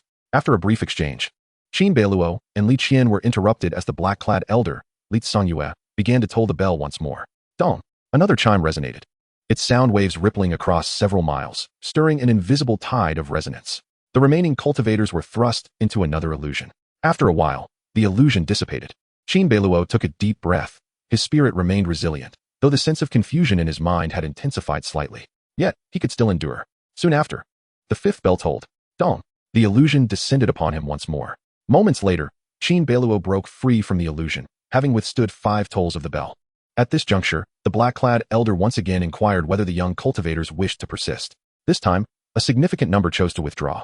To have endured 5 tolls already ensured an excellent rating in this assessment, and should they pass all 4 evaluations, the possibility of becoming formal or even foundational disciples was within reach. This outcome sufficed to satisfy the majority of cultivators. Fewer than 1,000 remained in the area. Qin Beiluo assessed his condition. His mental state was relatively stable, and the resilience of his spirit exceeded expectations. The first layer of the Kunping 8 Desolation technique has already augmented my physical and spiritual power beyond that of my peers. If I were to break through to the second layer, the results would surely be even more extraordinary. I find myself quite eager, Qin Beiluo mused inwardly. He understood that the effects of the Kunping 8 Desolation technique were indeed remarkable. Otherwise, he would not have been able to endure thus far with such ease. Typically, a cultivator at the Golden Core stage, even if capable of withstanding 5 successive illusions, would undoubtedly be left exhausted and dispirited, nothing like his current vigor. Meanwhile, Li Qian and Li Wan'er both noticed Qin Beiluo's favorable condition, their expressions filled with astonishment. Especially for Li Wan'er, her surprise was accompanied by a deep furrow of concern. What on earth was happening with Qin Beiluo? Was he not a born failure? Even if he had resumed cultivation, how strong could he possibly be? How had he managed to withstand 5 tolls of the illusionary divine bell? It was utterly perplexing. Chapter 15. Surpassing the second trial. Li Wan'er furrowed her brow. Her gaze fixated on Qin Beiluo, utterly bewildered. In terms of status, both she and Qin Beiluo were similarly positioned as offspring of nobility, and they had interacted on occasion. Yet, outwardly courteous and gentle, Li Wan'er harbored a deep-seated disdain for Qin Beiluo. He was merely a born failure. Apart from his impressive appearance and the fact that he was the sole heir of the northern border king, he was hardly worthy of comparison with her. Yet now Li Wan'er's brows knitted tighter as she narrowed her eyes. So what if he has made some progress since resuming cultivation? After wasting over a decade, he is still no match for me. To withstand 5 tolls of the illusionary divine bell indeed reflects some strength, but that is all it amounts to. The lineage of the northern border king is hardly a concern. However, with Qiu Chani by his side, things have become rather troublesome. If all else fails, I shall simply have my brother intervene, Li Wan'er contemplated, retracting her gaze and choosing to disregard Qin Beiluo. Below the bell tower, Qin Beiluo felt a stirring within. In truth, he had been attentively observing Li Wan'er's movements and had sensed her quiet scrutiny of him. There must be a reason why the system categorized Li Wan'er as a rival of opposing fortunes. If she was indeed an adversary, did that imply that Li Wan'er as well as the southern town king behind her harbored ill will towards him? This thought surfaced in Qin Beiluo's mind, but he had little time to ponder further, as the black-clad elder atop the bell tower had begun to toll the bell once again. Dong! Another illusion enveloped him. Within this illusion, Qin Beiluo experienced the trials of life, aging, illness, and suffering, enduring for an extended period before ultimately breaking free. Upon emerging from the illusion, Qin Beiluo distinctly felt an escalation in his mental fatigue, his head growing increasingly heavy, and his thoughts becoming muddled. After enduring 5 illusions, the burden on his spirit had intensified. A sense of pressure gripped Qin Beiluo's heart. Could he withstand 2 more trials of the illusion? He steeled himself, determined to persevere. It was merely a test of his mental fortitude. Within the realm of illusions, enduring repeated crises has granted Qin Beiluo a profound sharpening of his mental acuity. And even the strength of his spirit seems to have ascended. This relentless succession of mirages indeed poses a significant test for the fortitude of one's spirit, thereby fortifying his essence. After a brief interlude, more individuals succumbed to the pressure and chose to withdraw. The number of cultivators present dwindled, leaving only a few hundred. Once again, the figure of the black-clad elder, Li Tsungyue, atop the bell tower reverberated through the air as she struck the bronze bell. Clang! The illusion re-emerged. And Qin Beiluo prepared himself with utmost resolve. Time within the illusion stretched on, yet in reality, merely an incense stick's worth of time had elapsed. Upon extricating himself from the phantasm, he gasped for breath, beads of sweat forming on his brow, his complexion slightly pallid, though his eyes gleamed with vibrancy. Indeed, the challenge has intensified. This marks the 7th toll of the illusion bell, and the burden on my spirit is immense, Qin Beiluo mused internally. Feeling the weight of his spirit under heavy duress, a profound sense of mental fatigue enveloping him. Should he close his eyes at this moment, slumber would undoubtedly claim him. My husband, are you all right? Please do not overexert yourself, lest your spirit sustain injury, came the concerned voice of Qiu Chani, resonating in his ears. Her exquisite visage was etched with worry, having discerned that Qin Beiluo was not in optimal condition. Qin Beiluo projected his thoughts to reassure her. Rest assured, I am fine. Merely a bit weary in spirit, but I can endure. Only the final trial of the illusion remains. He was resolute in his determination to persevere. Observing Qin Beiluo's steadfast demeanor, Qiu Chani could only nod gently in agreement. This is the last illusion. I must hold on. I'm at my limit. I withdraw. Damn it. I'm out. The majority of fellow cultivators participating in the assessment lamented their plight, the continuous illusions having rendered them mentally taut and utterly exhausted, leading many to choose withdrawal. The gathering dwindled further, now reduced to just over 100 individuals. Among them were Li Qian and Li Wan'er, along with several other scions of noble families familiar to Qin Beiluo. This was only to be expected, as Li Wan'er, Li Qian, and their ilk were indeed the creme de la creme of the younger generation, possessing cultivation resources far surpassing those of ordinary families. Their foundations deep and their prowess significantly superior. Prepare yourselves. There is but one final toll remaining. The black-clad elder's voice echoed from the bell tower. A reminder to the gathered. With all cultivators now prepared, and those intending to withdraw having done so, she struck the illusion bell one last time. The sound reverberated, sending ripples through the air. The illusion unfolded instantaneously, and Qin Beiluo found himself enveloped in the illusory space once more. After what felt like an eternity, the trial came to a close. Suddenly, Qin Beiluo opened his eyes wide, expelling a heavy breath. His chest heaved as perspiration cascaded down his forehead. His back dampened with sweat. At last, I've made it through. That was no easy feat, he murmured softly to himself. At this moment, he felt an unprecedented level of exhaustion, his mind clouded, and his reactions dulled. This was a clear sign of excessive spiritual depletion. Had it not been for the resilience of his spirit, extraordinary in nature, he would have sustained damage long ago. Summoning his strength, Qin Beiluo surveyed his surroundings. Only a scant few dozen cultivators remained standing, and even among them, most bore pale visages, their breath shallow. The final trial had eliminated over half of the participants. Ultimately, only a handful remained upright, among whom Qin Beiluo spotted the figures of Li Qian and Li Wan'er. Li Qian, having also noticed Qin Beiluo, widened his eyes in surprise. Beiluo, what is your situation? Have you fully restored your constitution? Have you been concealing your strength all these years? Li Qian appeared utterly perplexed. His own endurance throughout the majority of the illusions was attributed to his solid foundation and notable spiritual strength, bolstered by his early-stage nascent soul cultivation. Yet, what could explain Qin Beiluo's current state? Hadn't he only recently regained his constitution? Surely, his cultivation could only amount to that of the foundation establishment stage at most. Li Qian was bewildered, profoundly astonished. The only explanation that crossed his mind was that Qin Beiluo had long since restored his constitution and had merely been concealing his true capabilities. Taking a deep breath, Qin Beiluo silently activated the Kunpeng 8 desolation technique, gradually alleviating the pressure on his spirit, and his mental clarity began to return. Brotherly, you jest. My constitution has only been restored for just over 10 days, Qin Beiluo replied. Are you certain it's merely 10 days and not 10 years? Li Qian retorted skeptically, his expression one of disbelief. Qin Beiluo smiled, just 10 days. How peculiar. Li Qian sighed, shaking his head. In the distance, Li Wan'er concealed her astonishment. Suppressing the tumult within her heart, she realized she had underestimated Qin Beiluo. His hidden depth was remarkable, withstanding 8 trials of the illusion, which even she found taxing. How astonishingly resilient was his spirit. Li Wan'er pondered inwardly. Atop the bell tower, the black-clad elder Li Tsanyue spoke. Congratulations to you all for flawlessly passing this round of assessment. Please hold for a moment while I have your names recorded and your performances noted. As she spoke, several disciples from the Ziyun Academy stepped forward to register the names of Qin Beiluo and the others. Qin Beiluo exchanged a glance with Qiu Chani, both sharing a smile. Qiu Chani had breezed through the assessment, and seeing Qin Beiluo also succeed filled her with exhilaration. Chapter 16, The Glutton. Beneath the bell tower, the mountain breeze swept in refreshingly, mirroring Qin Beiluo's buoyant spirits. Successfully withstanding 8 illusions and passing the second round of assessments had uplifted his mood. Among the thousands of cultivators who participated in the second round, only a scant 50 managed to prevail through all 8 illusions. Beside him, Qiu Chani softly remarked, Husband, if you feel your spirit is fatigued, you may consume a spirit-nourishing pill or a spirit recovery pill. Ah, thank you for the reminder, Chani. Qin Beiluo smiled and nodded. With that, he retrieved a vial of pills from his storage ring and opened it, revealing the spirit-nourishing pills within. As the name suggests, these pills could nourish the spirit and even repair minor spiritual injuries. Qin Beiluo swallowed 2 pills, feeling an immediate uplift in his spirits as the heaviness in his head dissipated, leaving him invigorated and the fatigue completely swept away. He even sensed that after enduring the tolling of the bell, his spirit had been tempered, growing slightly more resilient. The effects are remarkable. Would you like one as well? Chani. Without hesitation, Qin Beiluo offered a spirit-nourishing pill to Qiu Chani. With a sweet smile, she accepted the pill. Li Qian, observing nearby, immediately brightened with a grin. Brother Beiluo, might I trouble you for a spirit-nourishing pill as well?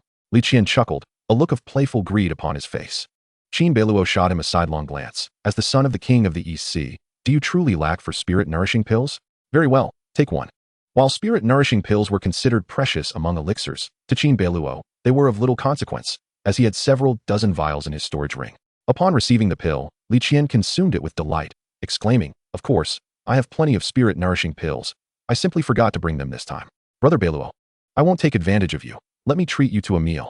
As he spoke, Li Qian retrieved his storage ring, dramatically producing a plethora of delectable dishes. In an instant, the valley was filled with fragrant aromas, the scent of food wafting through the air. Qin Beiluo was taken aback, then smiled, recognizing Li Qian's knack for culinary delights. Li Qian had conjured forth at least a dozen exquisite dishes, and he even set up a mahogany 8 immortals table from his storage ring to display the banquet. Qin Beiluo finally comprehended why Li Qian claimed he had not brought any elixirs. It turned out his storage ring was filled entirely with food. Li Qian, with a smile, enthusiastically introduced, This is the 100-flower dew brew from Drunken Immortal Residence, and the spring rain tea from Longqian, along with the Forgetting River Pearl chicken from Minghua Tower. Fragrant crispy salt cakes, white jade crystal cakes, and a few dishes I prepared myself. Would you care to sample them? Seeing Li Qian recounting his treasures with such pride, Qin Beiluo gave him a thumbs up in admiration. Qiu Chani was equally astonished, never expecting that the crown prince of the Eastern Sea was such a gourmet. The enticing aroma wafted through the air, lingering long enough to indicate that these were indeed exquisite delicacies.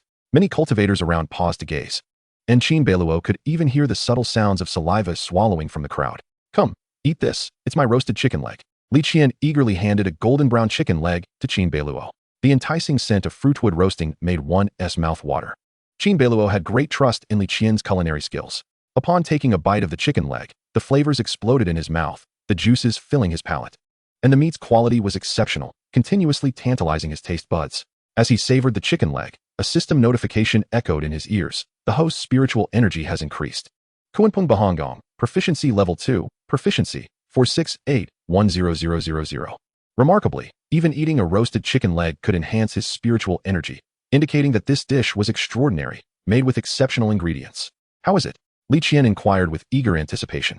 Qin Beiluo raised his thumb. "Incredible.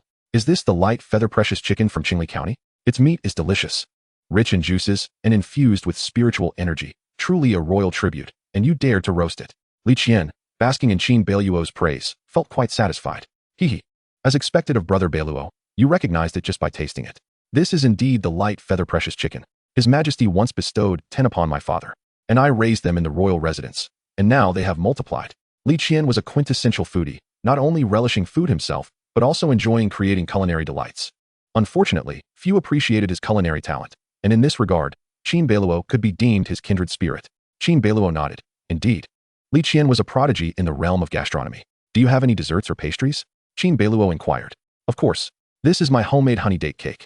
You must try it," Li Qian said, presenting a box of pastries that glistened a bright red, fragrant, and rich, reminiscent of the red date aroma from his past life.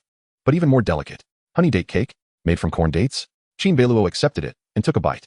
It melted in his mouth, exuding sweetness without being cloying, leaving a delightful aftertaste. The honey date was a rare variety known for nourishing qi in blood and strengthening bones, with its sweetness and alluring aroma making it highly sought after by wealthy merchants. Once again, the system notification chimed. The host's spiritual energy has increased. Kuanpeng Bahonggong, Proficiency Level 5, Proficiency, for 7310000. Indeed, his proficiency had risen again. After tasting a piece of the honey date cake, he handed the box to Qiu Chani beside him. "Chani, you love sweet pastries. Give it a try. It's quite delightful." Qiu Chani took a piece and savored it, her eyes lighting up, immediately regarding Li Qian's culinary skills with newfound respect. Based solely on his pastry-making abilities, Li Qian could easily work as a pastry chef in any grand restaurant in Linjing. In a gentle voice, Qiu Chani remarked, "The flavor is exquisite. The honey date cake is delightful." While sincerely appreciating the cake, she felt a warm glow inside, knowing that Qin Beiluo remembered her preferences and understood her fondness for sweets. Indeed, General Qiu was an aficionado of fine cuisine. Hearing Qiu Chani's compliments, Li Qian beamed with joy, quickly exclaiming, Come. Don't be shy. Help yourselves to whatever you desire. I'm absolutely famished." As he spoke, Li Qian began to indulge heartily. Additionally, he retrieved 3 Zeton wooden stools from his storage ring, inviting Qin Beiluo and Qiu Chani to sit and enjoy the feast. Qin Beiluo was taken aback. Li Qian's extravagant use of his storage ring was quite astonishing. Li Qian devoured his food with remarkable speed, his eating style not particularly unattractive. But his rapid pace was impressive. While relishing the delicacies, he also critiqued them, discussing their merits and flaws with evident expertise. After a while, the 3 had eaten their fill and were ready to continue their journey. "I wonder what the third assessment entails," Li Qian mused lazily, showing little interest in the content of the tests, merely making conversation. Qin Beiluo replied, "The first test evaluates foundational cultivation, the second tests the soul, and I suspect the third will assess mental acuity or comprehension." "Very likely," Qiu Chani softly agreed. Before long, they arrived at the site of the third examination. A crowd had gathered ahead, buzzing with discussion. Qin Beiluo noticed a stone tablet inscribed with the words comprehension of the Tao. Qiu Chani gasped softly. "It's the Tao comprehension stone tablet. My husband, you guessed correctly. The third test evaluates comprehension. The Tao comprehension stone tablet." Chapter 17. The Tao comprehension stone tablet. Before them stood a stone tablet towering as high as 2 men, with the powerful characters comprehension of the Tao boldly inscribed upon it. The tablet was pocked and weathered, bearing the marks of time, its age unknown. "This is the renowned Tao comprehension stone tablet of the Ziyun Academy," Qin Beiluo murmured. Beside him, Qiu Chani and Li Qian studied the stone tablet intently, their interest piqued, clearly having heard legends about it. Qin Beiluo continued in a low voice. "It is said that this Tao comprehension stone tablet was left behind by the first principal of Ziyun Academy. That esteemed principal was a close friend of the founding emperor, and both departed from this realm together, leaving behind a remarkable tale. The powers that be at Ziyun Academy are referred to as the principal. That first principal was a peerless expert of unparalleled cultivation, contemporaneous with the founding emperor of the Great Zhou. The Tao Comprehension Stone Tablet is said to have been created in his youth. Qiu Chani and Li Qian nodded in acknowledgement, having heard these tales before. Li Qian murmured. As the name suggests, the Tao Comprehension Stone Tablet was where the first principal of Ziyun Academy comprehended magical techniques in his youth, thus earning its name. However, it is said to be an exceedingly ordinary stone tablet, upon which the principal recorded his insights after attaining comprehension, endowing it with spiritual essence. Qin Beiluo nodded. Just then, a commotion erupted ahead, filled with gasps of astonishment. They turned to see a young man in a dark robe, with an upright appearance, shouting as he swung his fist, unleashing a powerful strike. Remarkably, this punch conjured a phantom of a black dragon in midair, followed by a howling sound that left the crowd in awe. The Black Serpent Tiger Fist. It's a low-grade, earth-level martial art. Indeed, he is the son of Marquis Zhongwu. Having reached the late Golden Core stage at a young age, and with such high comprehension, he has grasped an earth-level technique from the Tao Comprehension Stone Tablet. How enviable. Mastering an earth-level method guarantees at least AB rank in this entrance assessment, and he might even be considered by the elders as a disciple. The crowd buzzed with admiration, their whispers filled with envy. Li Qian focused intently and muttered to himself, "That's Wu Shiwei. It seems he has comprehended an impressive technique from the Tao Comprehension Stone Tablet." Qin Beiluo nodded in agreement. The stone monument of enlightenment enshrines the arcane techniques comprehended by the first principal of the Ziyun Academy during his youth, available for future generations to fathom. The greater one's perceptiveness, the more profound the techniques one may grasp from the stone monument. Take, for instance, the esteemed Wu Shiwei, son of the loyal Marquis, who has successfully comprehended a terrestrial-level technique. Qin Beiluo raised an eyebrow, intrigued by this development. His own cultivation method, the Qin 8 Desolations technique, is unparalleled, providing him great satisfaction, yet his repertoire of techniques remains scant. If cultivation methods are akin to the internal martial arts in a wuxianovel, techniques correspond to the martial arts moves. With punches, palms, kicks, fingers, blades, swords, and an array of esoteric spells at their disposal, practitioners can master them all. Despite possessing the formidable Qin 8 Desolations technique, Qin Beiluo's brief training period has limited his acquisition of techniques, hence his keen interest in them. In the crowd, Wu Shiwei found himself surrounded like a star among the moon. Unable to suppress the smile tugging at the corners of his mouth as he basked in the praise and admiration of others. Qin Beiluo exchanged a glance with Qiu Chani before they approached. It was then that Qin Beiluo noticed a woman clad in white standing before the stone monument. Appearing to be in her late 20s, she possessed features reminiscent of a painting, her eyes like autumn waters, exuding an aura of aloof elegance. The white garments adorned with a hint of purple cloud patterns indicated her affiliation with the Ziyun Academy. The woman, Lu Qingzhu, lifted her gaze to the gathering and reiterated the rules for the third stage of the entrance assessment. "I am Lu Qingzhu, an elder of the Ziyun Academy, overseeing your third stage assessment. The task is straightforward. All participants must comprehend the stone monument within a limited time frame of 3 days.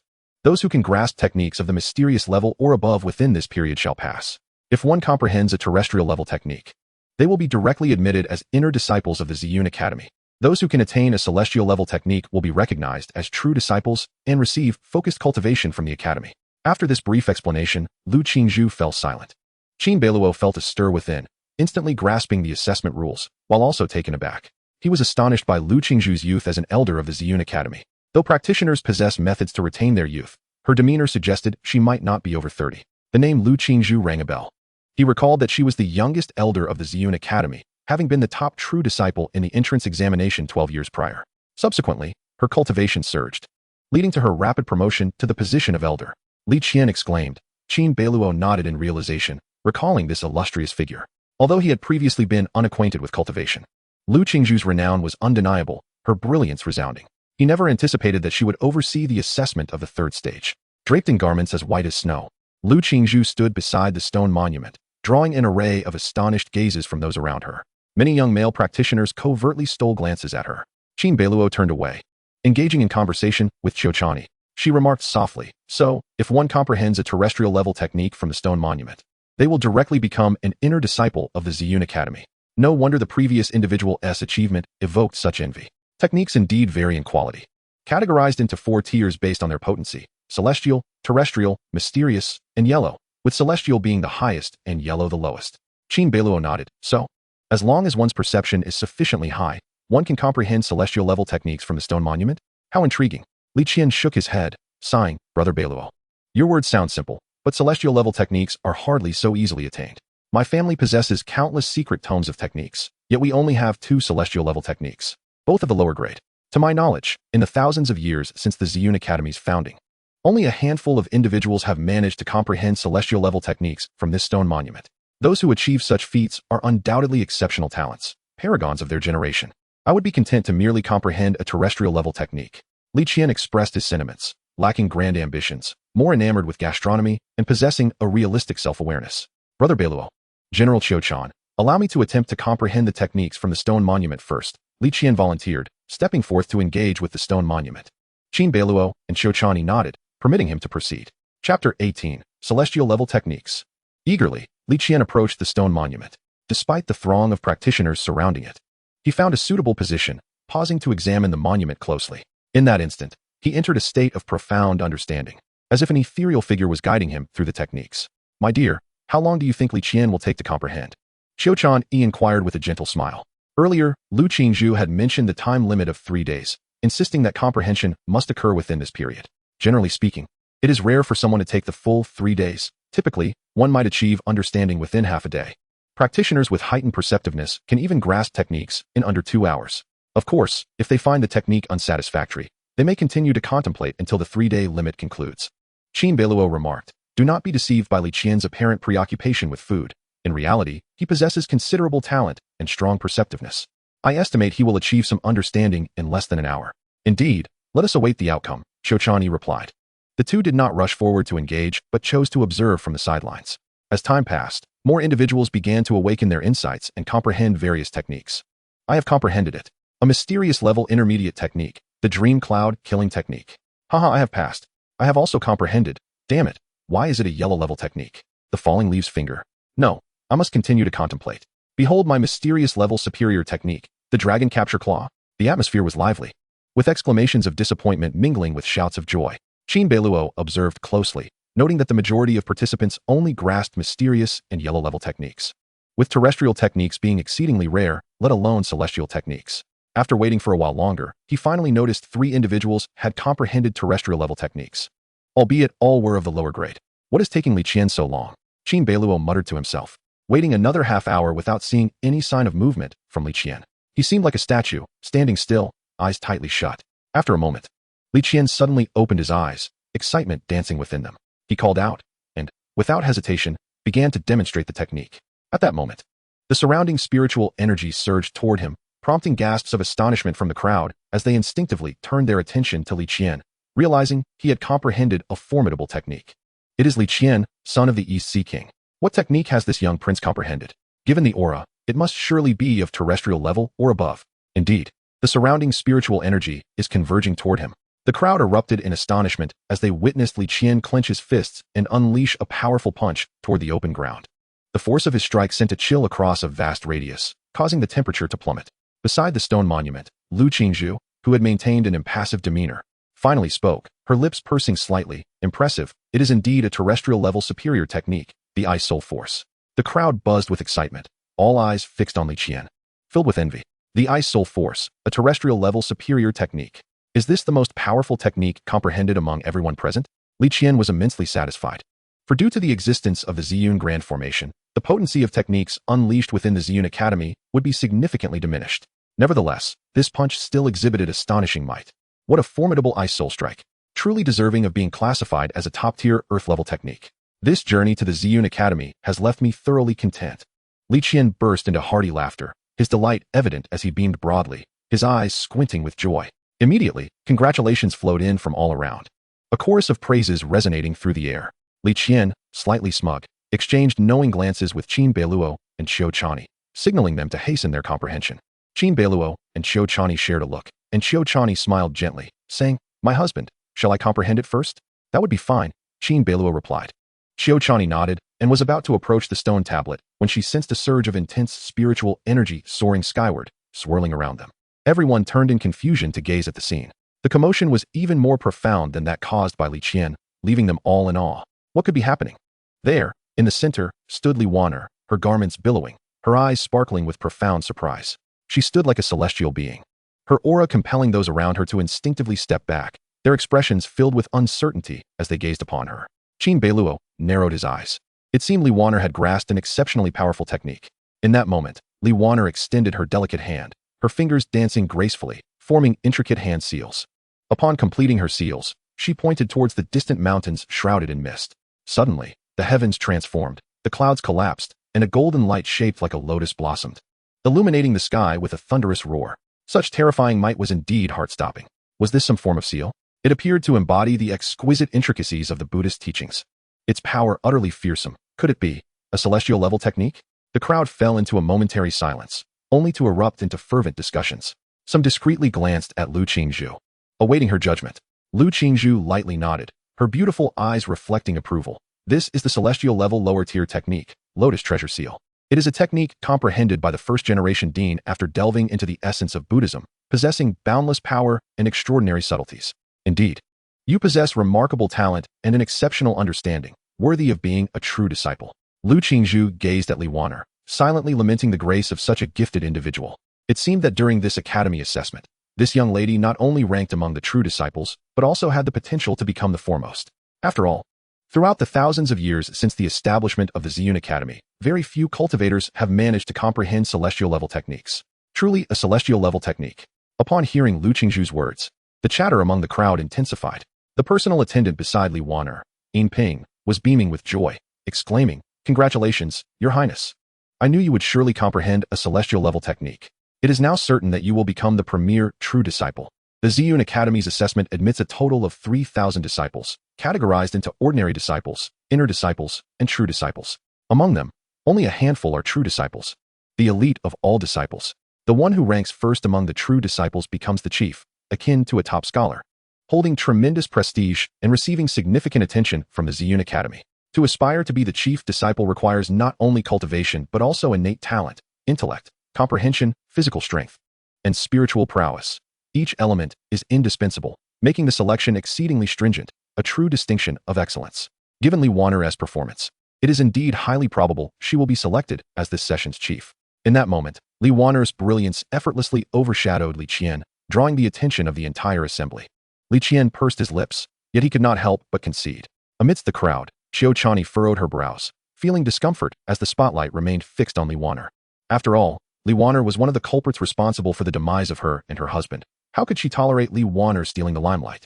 Qiu Chani turned to Qin Beiluo, saying, "Husband, let us comprehend the stone tablet together." All right. Qiu Chani and Qin Beiluo chose to disregard Li Wanner and approached the stone tablet, gazing intently at the inscribed characters for comprehension. A profoundly mysterious sensation began to rise within Qin Beiluo. Chapter 19. Who is the first? Qin Beiluo's gaze was fixed upon the stone tablet. The characters for comprehension inscribed with vigor and elegance, flowing like dragons and phoenixes, exuding an ethereal grace. Clearly, the first-generation Dean who left these two characters possessed exceptional calligraphic skills, and beyond mere artistry, the intent conveyed through these characters penetrated the heart. Even after millennia, I can still sense that terrifying essence. One can only imagine the formidable prowess of that first-generation Dean. I wonder when I shall reach such heights? A multitude of thoughts flickered in Qin Beiluo's mind before gradually calming, allowing him to regain his composure. He began to meticulously observe the stone tablet, sinking into a state of profound understanding. In that instant, Qin Beiluo felt as though he had merged with the natural world, experiencing an epiphany of sorts. Suddenly, a shadow emerged in his mind. This shadow was tall and clad in flowing robes, its features indistinct, making it difficult to discern gender. The shadow surged forward abruptly towards him. A jolt of alarm coursed through Qin Beiluo as he saw the shadow wielding a long sword, its blade radiating with a light reminiscent of thunder. Could this shadow be the first-generation Dean? Is he imparting swordsmanship to me? This thought surged in Qin Beiluo's mind. He dared not underestimate the situation. As the shadow launched its assault, he evaded while keenly observing its techniques. Both Qin Beiluo and Qiu Chani were simultaneously comprehending the stone tablet, yet few paid them any heed, as the crowd's attention was entirely captivated by Li Wanner. To grasp a celestial level technique, such comprehension is undeniably rare. Throughout the history of the Ziyun Academy, prodigies of this caliber are seldom seen. Particularly, Li Wanner was not only commendable in her appearance, but also, despite a slight deficiency in stature, considered a rare beauty, naturally drawing greater attention. Li Wanner wore a facade of modesty, but inwardly, she was brimming with pride, her gaze sweeping over the crowd to fixate on Qin Beiluo and Qiu Chani. Qin Beiluo need not worry, yet Qiu Chani remained uncertain of what level of technique she might comprehend. If it were merely an earth-level technique, then victory would undoubtedly be mine. Li Wanner felt elated, convinced of her substantial advantage. although her cultivation was inferior to Qiuqiani's. She was acutely aware of her exceptional comprehension, and she was confident in her ability to surpass Qiuqiani. In the arena, Qin Beiluo remained in a state of profound understanding, standing motionless. Meanwhile, Qiuqiani had already begun to stir. At that moment, Li Qian had approached, positioning himself near Qin Beiluo and Qiuqiani to prevent any potential disturbances from those wishing to undermine their comprehension. Although such occurrences were rare, vigilance was still warranted. The reason Li Qian initially chose to comprehend first was precisely this consideration, a tacit understanding between him and Qin Beiluo. Within a radius of several miles, spiritual energy suddenly surged towards Qiuqiani as if it had a mind of its own, rushing towards her like a stream converging into a great river. This was Qiuqiani. Yes, it was indeed Qiuqiani. She too had begun to comprehend a technique. With unparalleled talent, she had long been renowned in the Northern Territory. It was said that 3 years ago, she had already qualified to become a true disciple of the Ziyun Academy, yet she had declined their invitation, opting instead to join the Northern Army for training. The crowd turned their gazes toward Qiuqiani, their faces alight with anticipation. As the spiritual energy formed a torrent around her, she opened her beautiful eyes. At this moment, she deftly twirled her fingers, weaving intricate hand seals that culminated in a resounding clap.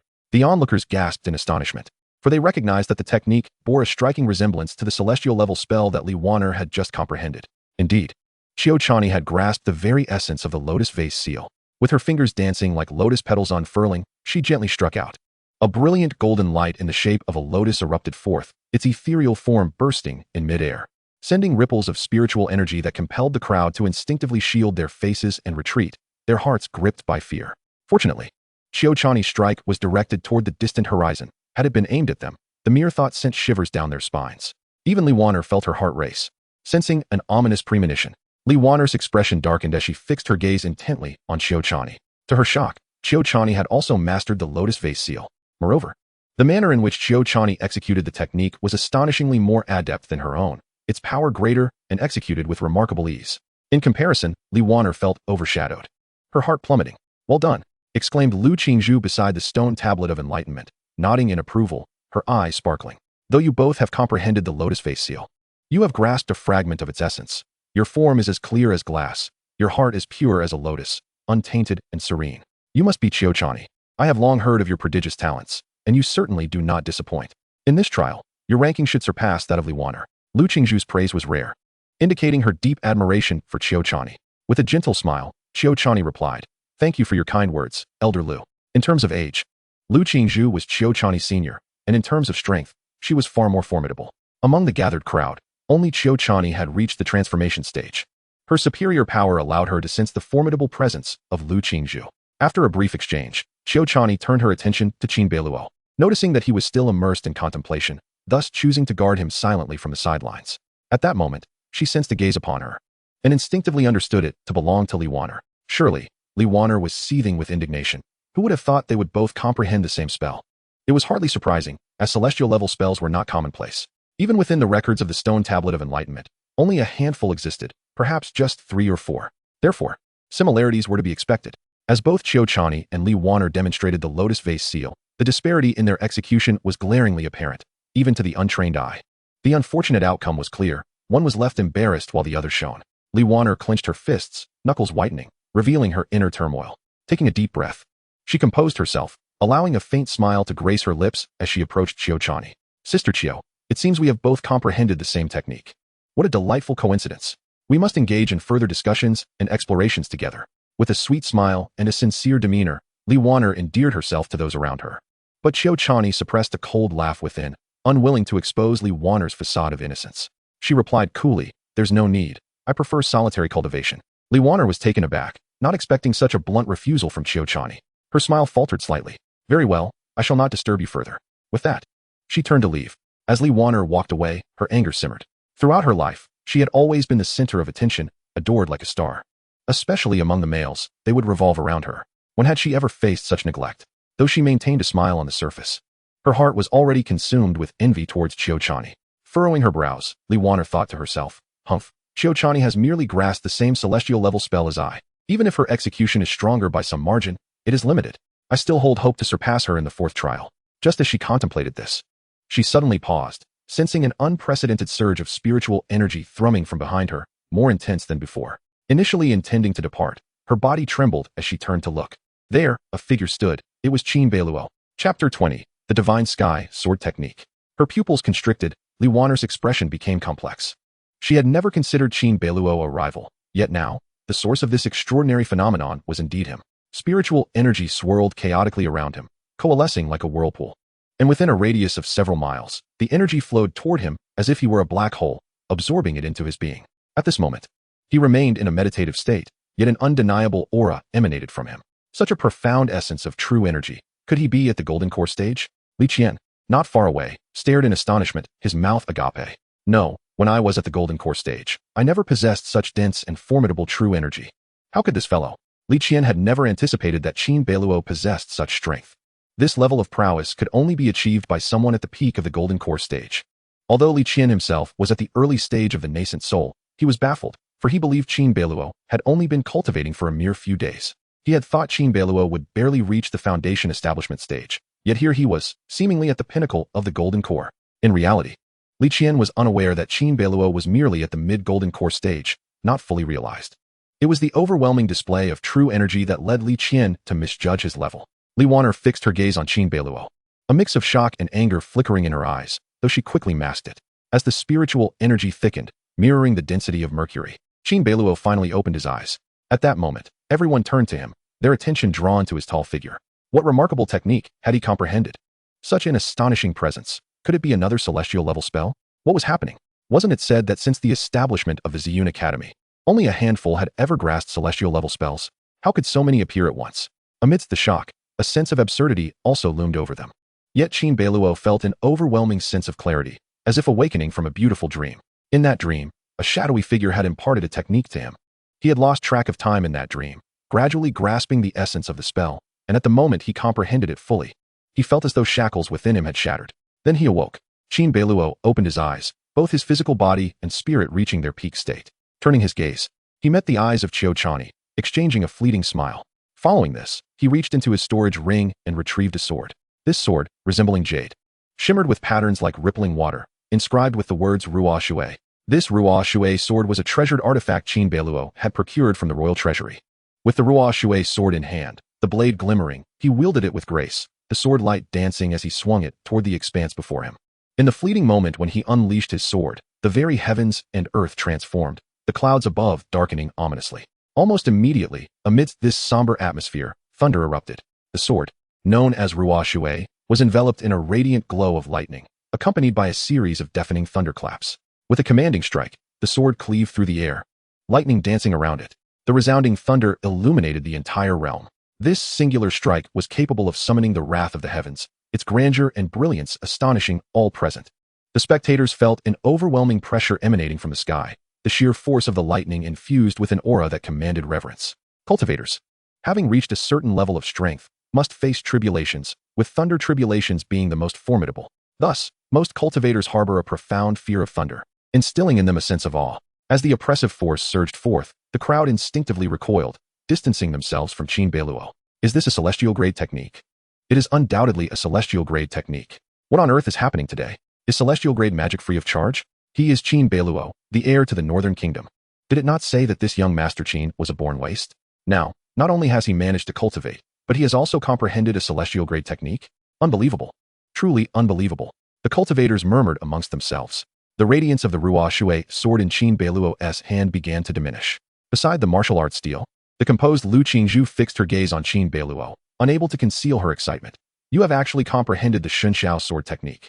Lu Qingzhu, rarely one to lose her composure, was visibly shaken. Qin Beiluo turned around, having heard her words, and smiled in acknowledgement. Indeed, Elder Lu, I fortuitously grasped the Shunxiao sword technique. Gradually regaining her composure, Lu Qingzhu collected her thoughts, her lips parting slightly. The Shunxiao sword technique, a celestial grade intermediate sword art, capable of summoning divine thunder from the heavens, possesses boundless power. It is said that upon reaching a profound level of mastery, one can invoke thunder tribulations, illuminating the entire realm. Within this martial arts steel, there are only 3 celestial grade techniques, the highest being the intermediate celestial grade technique, which is precisely this Shunxiao sword technique. Upon hearing Lu Qingzhu's explanation, the crowd was thrown into a state of uproar. They then realized that there were only 3 celestial grade techniques in this martial arts steel, with the pinnacle being the Shunxiao sword technique. This meant that Qin Beiluo had undoubtedly secured first place in this trial. The celestial grade intermediate technique surpassed even the lotus treasure seal. At this revelation, Xiao Chan's delicate face flushed with delight, her bright eyes sparkling with joy. In stark contrast, Li Wanner's expression turned ashen, her gaze icy, struggling to mask the tumultuous emotions within her.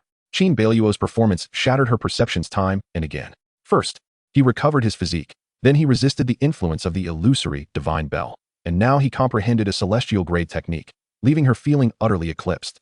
Thankfully, his cultivation was still at the golden core stage. Otherwise, the position of first in this assessment would have been a certainty for him. Li Wanner's mind raced with various thoughts, her mood plummeting to the depths. Lu Qingzhu, oblivious to the reactions of those around her, continued to gaze at Qin Beiluo and inquired, "You are Qin Beiluo, the son of the Northern Kingdom?" "Indeed, that is I," Qin Beiluo replied with a smile. "Elder Lu, do you have any guidance for me?" Upon confirming his identity, a flicker of intrigue crossed Lu Qingzhu's eyes. Clearly, she was aware of Qin Beiluo's previous status as a born waste. Lu Qingzhu continued, "Since you have comprehended the Shunxiao sword technique, you are ranked first in this assessment and may directly ascend to true discipleship. Furthermore, I have a proposition for you. Would you be interested in becoming my disciple and training alongside me? You have acquired the Shunxiao sword technique, and as I primarily focus on sword techniques, I may be able to assist you." Lu Qingzhu directed her gaze towards Qin Beiluo. A stir of excitement coursed through Qin Beiluo. He had not anticipated that this enchanting beauty would extend an invitation to him. It is worth noting that Lu Qingzhu is the youngest elder of the Ziyun Academy, with an incredibly promising future, and she is a prodigy of exceptional talent, known for her proud disposition. For her to take the initiative to invite Qin Beiluo was truly unexpected. The crowd was momentarily stunned, then turned their envious and jealous eyes towards Qin Beiluo. Chapter 21, Astonishing. Lu Qingzhu is a legendary figure at the Ziyun Academy. She entered the academy 12 years ago and quickly became the foremost true disciple among many. Since then, her cultivation has soared, earning her recognition from numerous elders within the academy, due to her remarkable potential and strength.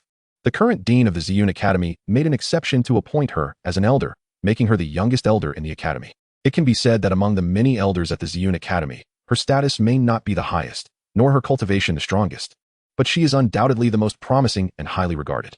Most notably, Lu Qingzhu has always been aloof, never having taken on a disciple. Yet, she now extends an invitation to Qin Beiluo, highlighting her regard for him. Qin Beiluo was somewhat taken aback and surprised. He opened his mouth to respond when another voice interjected. "Wait a moment." Accompanied by this voice, a figure swiftly soared towards them like a shooting star. Clad in black, it was none other than Li Sanyue, the examiner from the second trial, originally intending to return to the academy after the assessment. She happened to pass by the location of the third trial, just as she witnessed Qin Beiluo demonstrating the Shunxiao sword technique. Li Sanyue was struck with astonishment, and upon hearing Lu Qingzhu extend her olive branch to Qin Beiluo, a singular thought raced through her mind: seize him. Such a prodigious talent must not be allowed to fall into Lu Qingzhu's hands. She immediately interjected, turning her gaze to Qin Beiluo. "You are Qin Beiluo, the son of the Northern Kingdom?" "That is correct," Qin Beiluo nodded. Li Sanyue replied, "I am an old acquaintance of the Northern Kingdom's king. In my youth, I vanquished demons in the northern region, so I have some ties to your family." "I see. It is an honor to meet you, senior." Qin Beiluo responded with respectful composure. Li Sanyue nodded in satisfaction. "I initially thought your cultivation was still shallow, intending to watch over you discreetly. But I did not expect your talent to be so extraordinary. Why not become my disciple? I will personally guide you. I, Li Sanyue, have served as an elder at the Ziyun Academy for over 200 years, holding some influence. Hence, you need not worry about resources or cultivation techniques. What do you think?" Qin Beiluo fell silent. Though he had his suspicions, he did not anticipate Li Sanyue to be so direct, openly competing with Lu Qingzhu. Indeed, Lu Qingzhu furrowed her brow, speaking coldly. "Li Sanyue, what is the meaning of this?" Li Sanyue smiled faintly. "Lu Qingzhu, you are an elder, and so am I. We both possess the qualification to take on disciples. How can such a prodigious talent be monopolized by you alone? It would be better to leave the choice to him, allowing him to decide for himself, wouldn't it?" Lu Qingzhu frowned in silence, her gaze fixed on Qin Beiluo, seemingly awaiting his opinion. The onlooking cultivators exchanged bewildered glances, overwhelmed by an indescribable shock. In the blink of an eye, Qin Beiluo had become the center of attention. Not only had he comprehended a celestial grade technique, but two elders were also vying for him, Lu Qingzhu and Li Sanyue, both wishing to take him as their disciple. The gathered cultivators gasped in astonishment, whispering among themselves. What in the world? Did they not say that the son of the Northern Kingdom was a born waste? What is happening? Am I dreaming? It was evident that the rumors were unfounded. This young master of the Northern Kingdom possessed an extraordinary appearance and an ethereal demeanor. How could he possibly be a waste? Nonsense. Just a moment ago, did you not say that the son of the Northern Kingdom relied on treasures to reach this stage? What utter nonsense. The young master of the Qin family has grasped a mid-tier celestial level technique, the pinnacle of the Tao Enlightenment Stone Tablet. It is no wonder that both elders hold him in high regard. Such innate talent undoubtedly positions him to ascend to the heights of the Ziyun Academy. As the crowd murmured, a portion began to comprehend the implications. Within the Tao Enlightenment Stone Tablet, the most exceptional technique is the mid-tier celestial level divine sky sword art. And it is the sole technique of its kind. Qiu Chani and Li Wan'er have comprehended celestial level low-tier techniques, while Qin Beiluo has mastered the unique divine sky sword art at the mid-tier celestial level. What does this signify? It suggests that Qin Beiluo's understanding may be extraordinarily profound, particularly since there are no high-tier or supreme-level techniques within the Tao Enlightenment Stone Tablet. Otherwise, he might have been able to grasp an even more formidable technique. The reason he has mastered the divine sky sword art, a mid-tier celestial level technique, is simply that the highest-ranked techniques in the tablet are of this very tier. This scenario can be likened to an examination where the highest score achieved by others is a commendable 90, while Qin Beiluo has attained a perfect score of 100. The crux of the matter is that he secured that perfect score because the exam was only out of 100. It is hardly surprising that both elders would extend offers to him, wishing to take him as a disciple. Not only was the crowd abuzz with discussion, but Qiu Chani, Li Qian, and Li Wan'er also exhibited a range of expressions, particularly Li Wan'er, whose jealousy was palpable. Qin Beiluo glanced at Lu Qingzhu and Li Songyue. Noting their expectant gazes directed towards him, he opted to maintain neutrality. Elders Lu and Li, I am grateful for your invitations.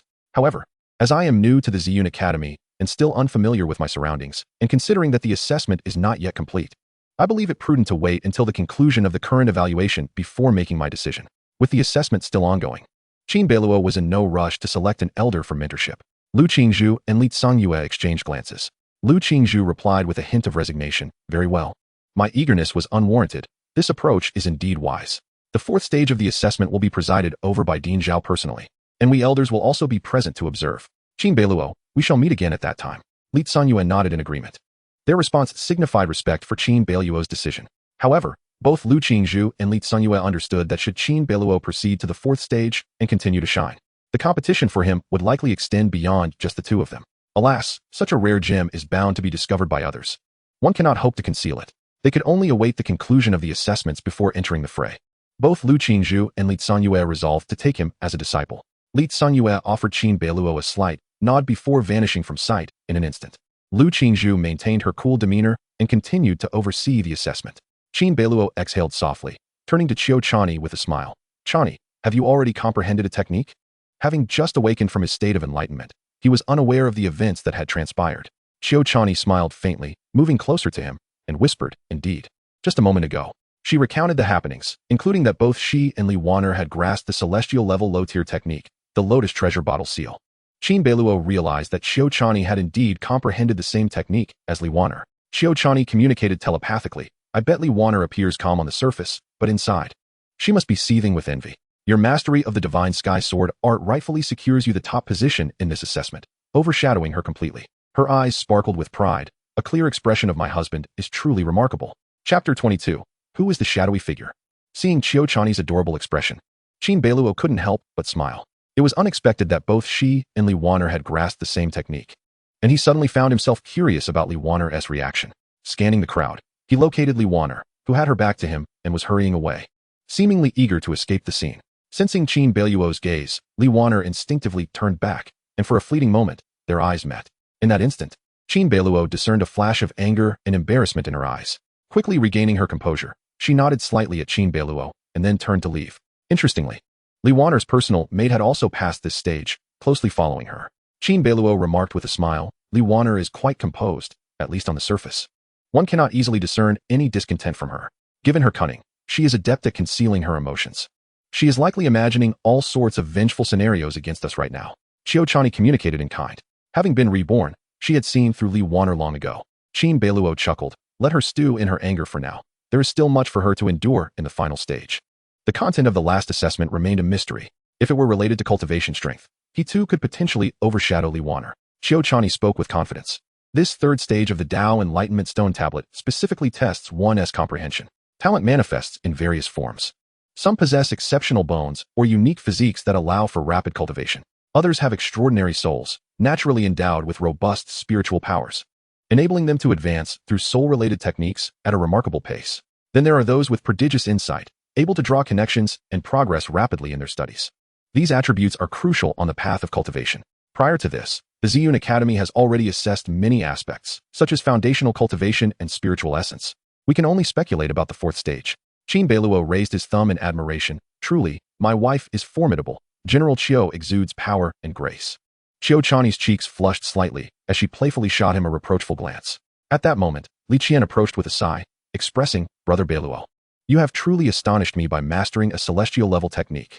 I had thought I would be the one to shine this time, yet it seems you all have outdone yourselves. Qin Beiluo shrugged. Brotherly, your comprehension of the Earth-level superior technique already speaks volumes about your talent. Li Qian retorted, I'd rather you not offer me such empty consolation. You have grasped the divine sky sword art, summoning divine thunder from the heavens and illuminating the earth and rivers. Just thinking about it makes me envious. His eyes sparkled with admiration, nearly watering at the thought. Though Li Qian was not particularly interested in cultivation, the rarity of such techniques was undeniable. He sighed again. Moreover, Brother Beiluo, you've kept this from me for so long. You claimed you hadn't fully recovered your physique, yet here you are, clearly having reached the pinnacle of the golden core stage. Qin Beiluo smiled, choosing not to elaborate on the matter. Li Qian continued, by the way, Brother Beiluo, General Qiu, what did you encounter while comprehending the Tao Enlightenment Stone Tablet? He went on to describe his experience. During my comprehension, it felt like a dream. I envisioned a vast expanse of ice and extreme cold, and then I found myself in a chilly cave, where I discovered the technique Ice Soul Force inscribed on the stone walls. Qin Beiluo's heart stirred. It appeared that everyone's experiences varied greatly. How intriguing. Qiu Chani softly shared. After my comprehension, I beheld the ethereal image of a bodhisattva, exuding unparalleled power, akin to a deity. I witnessed her battling an evil entity, during which she used the Lotus Treasure Bottle seal to vanquish the foe. This resonated deeply with me, leading to my understanding of the technique. So that is how it unfolded, Qin Beiluo murmured, gaining clarity on Qiu Chani's path to comprehension. At that moment, both Qiu Chani and Li Qian turned their inquisitive gazes towards Qin Beiluo, eager to learn about his own experience. Li Qian directly inquired, Brother Beiluo, what about you? How did you come to comprehend the art of magic? Qin Beiluo pondered momentarily before responding. My process of understanding was akin to a shadowy figure, who imparted teachings to me, demonstrating the Xinxiao sword technique. However, this enigmatic shadow bears a peculiar resemblance to the founding dean of Ziyun Academy. Could it be the spiritual projection of the founding dean himself, personally instructing you? Li Qian exclaimed in astonishment. Qin Beiluo reflected, I cannot be certain. The shadow was rather indistinct, merely a humanoid silhouette, so I can only speculate. Li Qian, filled with envy, remarked, if it truly is the spiritual projection of the founding dean, that would be remarkable. To receive direct teachings from the founding dean is a dream coveted by many. Qin Beiluo contemplated deeply. The shadow, he surmised, might indeed be the founding dean of Ziyun Academy. If that were the case, this matter would certainly take on a fascinating significance. It appears that the Xinxiao sword technique is exceptionally unique, while other techniques manifest various phenomena. Qin Beiluo's understanding of the Xinxiao sword technique was imparted by what seemed to be the founding dean's spiritual projection. Perhaps, the Xinxiao sword technique is even more extraordinary than he had imagined. Coupled with Lu Qingzhu's demeanor, Qin Beiluo felt increasingly certain of his conjecture. He resolved to dedicate some time to delve into further research. Meanwhile, Li Waner silently hastened away, suppressing the unnamed fury within her, her countenance as frosty as if cloaked in ice. The maid, Yin Ping, observed Li Waner's demeanor and felt a pang of anxiety. This was the first time she had witnessed her mistress in such a state of anger. Yin Ping softly remarked, My lady, please do not be upset. I believe that young Master Qin was merely fortunate. How could he possibly compare to you? Before she could finish her sentence, Li Waner interrupted coldly, Silence. Qin Beiluo's ability to resume cultivation, to pass the entrance examination, and even to comprehend the Xinxiao sword technique from the Insight Stone. Do you still consider it mere luck? Yin Ping fell silent. With an icy glare, Li Waner continued, Underestimating an opponent brings one dangerously close to demise. Yin Ping, taken aback, hurriedly replied, Yes. I shall heed your counsel, my lady. Li Waner had already sensed the changes occurring within Qin Beiluo and understood that he had undoubtedly encountered some fortuitous opportunity, enabling him not only to resume his cultivation, but to soar to new heights. It was clear that the current Qin Beiluo had become her rival, a significant obstacle in her pursuit of success in the entrance examination. Li Waner stated calmly, There is no need to belittle our adversaries, nor to fear them. Though Qin Beiluo possesses exceptional talent, his cultivation remains a weakness. With the fourth round of examination approaching, should it pertain to cultivation, he would still be unable to surpass me. However, she mused about Qiu Chani. Even now, while she regarded Qin Beiluo as a contender, her primary rival in her heart remained Qiu Chani. Despite Qin Beiluo's impressive understanding, his cultivation was still limited. The gap between the golden core and nascent soul realms is vast, and Li Wana herself was in the mid-nascent soul stage. In comparison, Qiu Chani remained her foremost concern. Chapter 23. The Great Figures of Ziyun Academy gather. The assessment of the Insight Stone in the third round has concluded. Yet, Qin Beiluo and the other cultivators did not depart. Instead, they continued to await before the Insight Stone. The assessment spanned a full 3 days. Qin Beiluo remained patient, waiting for the conclusion of the assessment before embarking on the fourth round. Although the evaluations at Ziyun Academy are divided into 4 rounds, in reality, most disciples only need to pass the first 3. Once they succeed in the third round's Insight Stone assessment, they qualify as ordinary disciples of Ziyun Academy. As for the fourth round, only those who comprehend Earth-level techniques during the assessment or demonstrate exceptional performance in the first 2 rounds are permitted to participate. In the arena, the cultivators who had pondered over the stone were filled with emotions, sighing deeply. Their expressions varied. Some were ecstatic, others remained composed, while many bore looks of sorrow, unable to conceal their disappointment. Most among them had been eliminated. Nearly 100,000 participants took part in the entrance examination. Yet only around 3,000 would enter Ziyun Academy, underscoring the difficulty of the process. Alas, the assessments at Ziyun Academy are exceedingly challenging.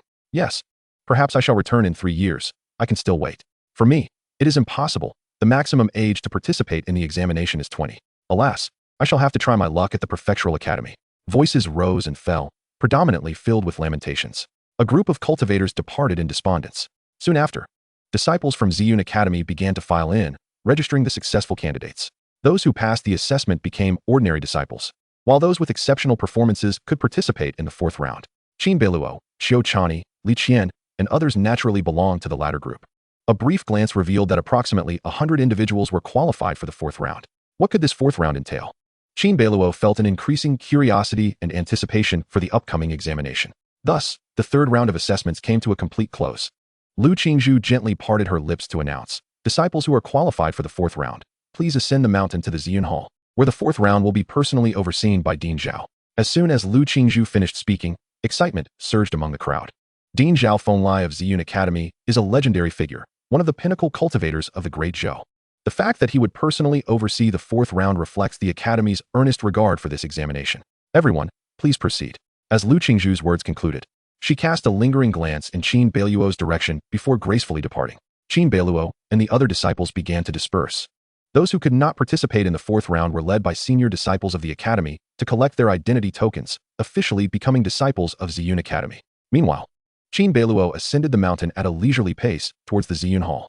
The Ziyun Hall is the main hall of Ziyun Academy, situated at the mountain's summit. Qin Beiluo, Qiu Chani, and Li Qian walked together, admiring the scenic beauty of the mountain as they ascended. Taking advantage of the moment, Qin Beiluo quietly circulated the Kunping 8 desolation technique, attuning himself to his internal state. Before participating in the fourth round of assessments, Qin Beiluo was determined to optimize his condition. Subsequently, he retrieved a vial of tiger bone pills. The tiger bone pills possess restorative and energy-gathering properties, aiding cultivators in refining their internal spiritual energy and purifying their true essence. Qin Beiluo began to consume the pills, 1, 2, 3, up to 8. As he did so, he heard a continuous stream of notifications, his proficiency in the technique steadily rising, surpassing 1,300 points. Excellent.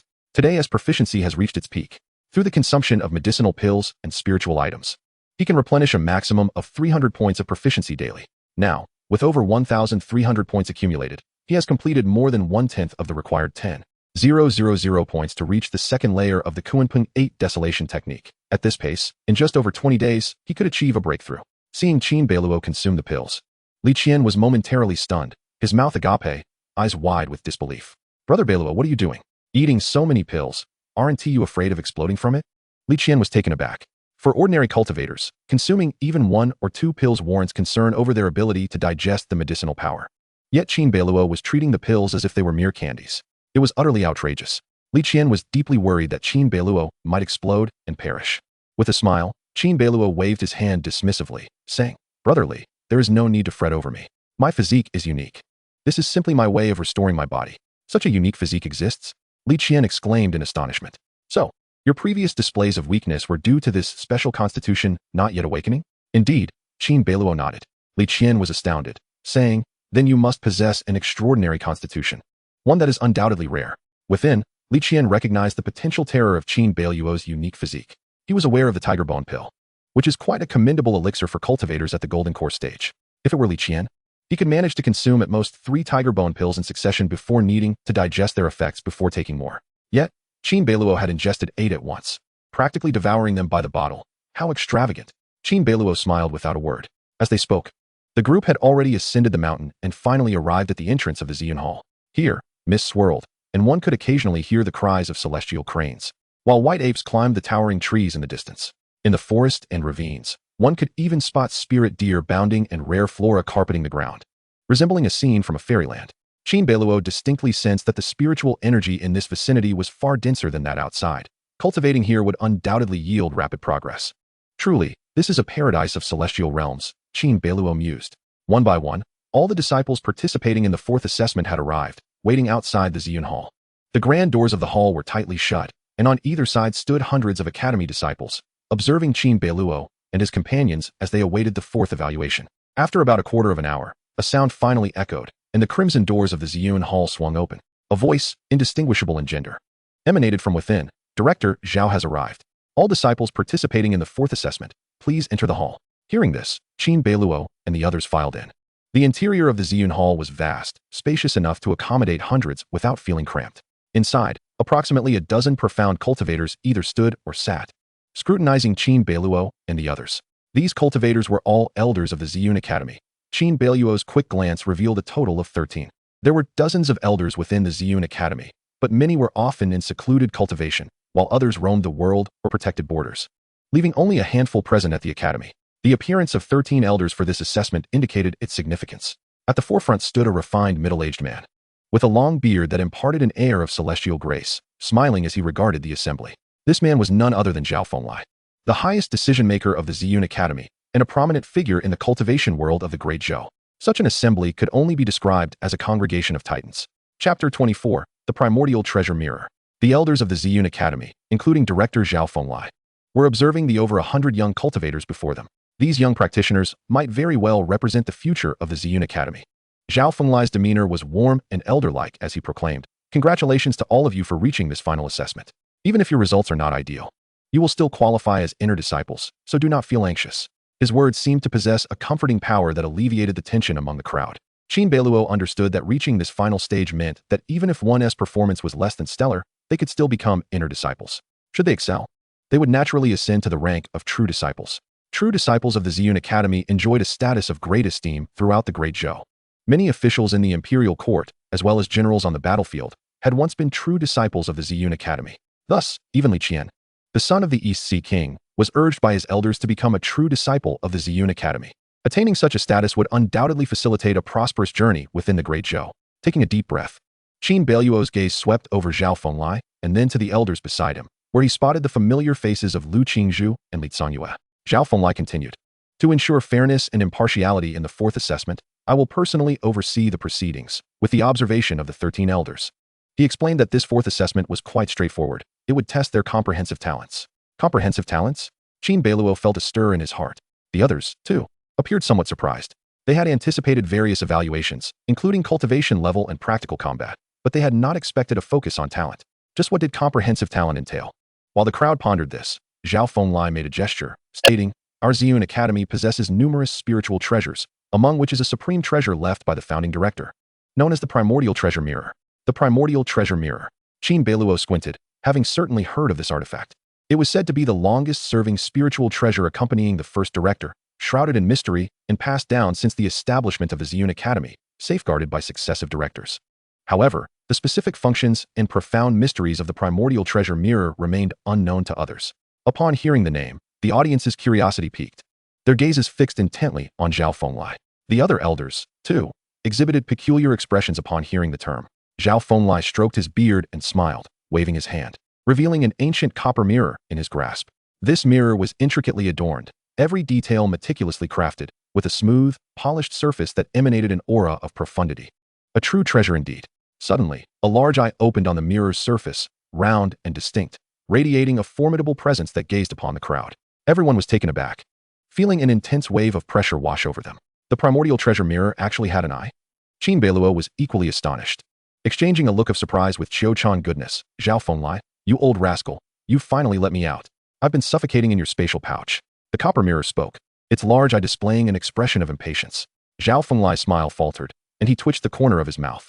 The other elders wore expressions that suggested they wanted to laugh, but dared not do so. The copper mirror continued its tirade.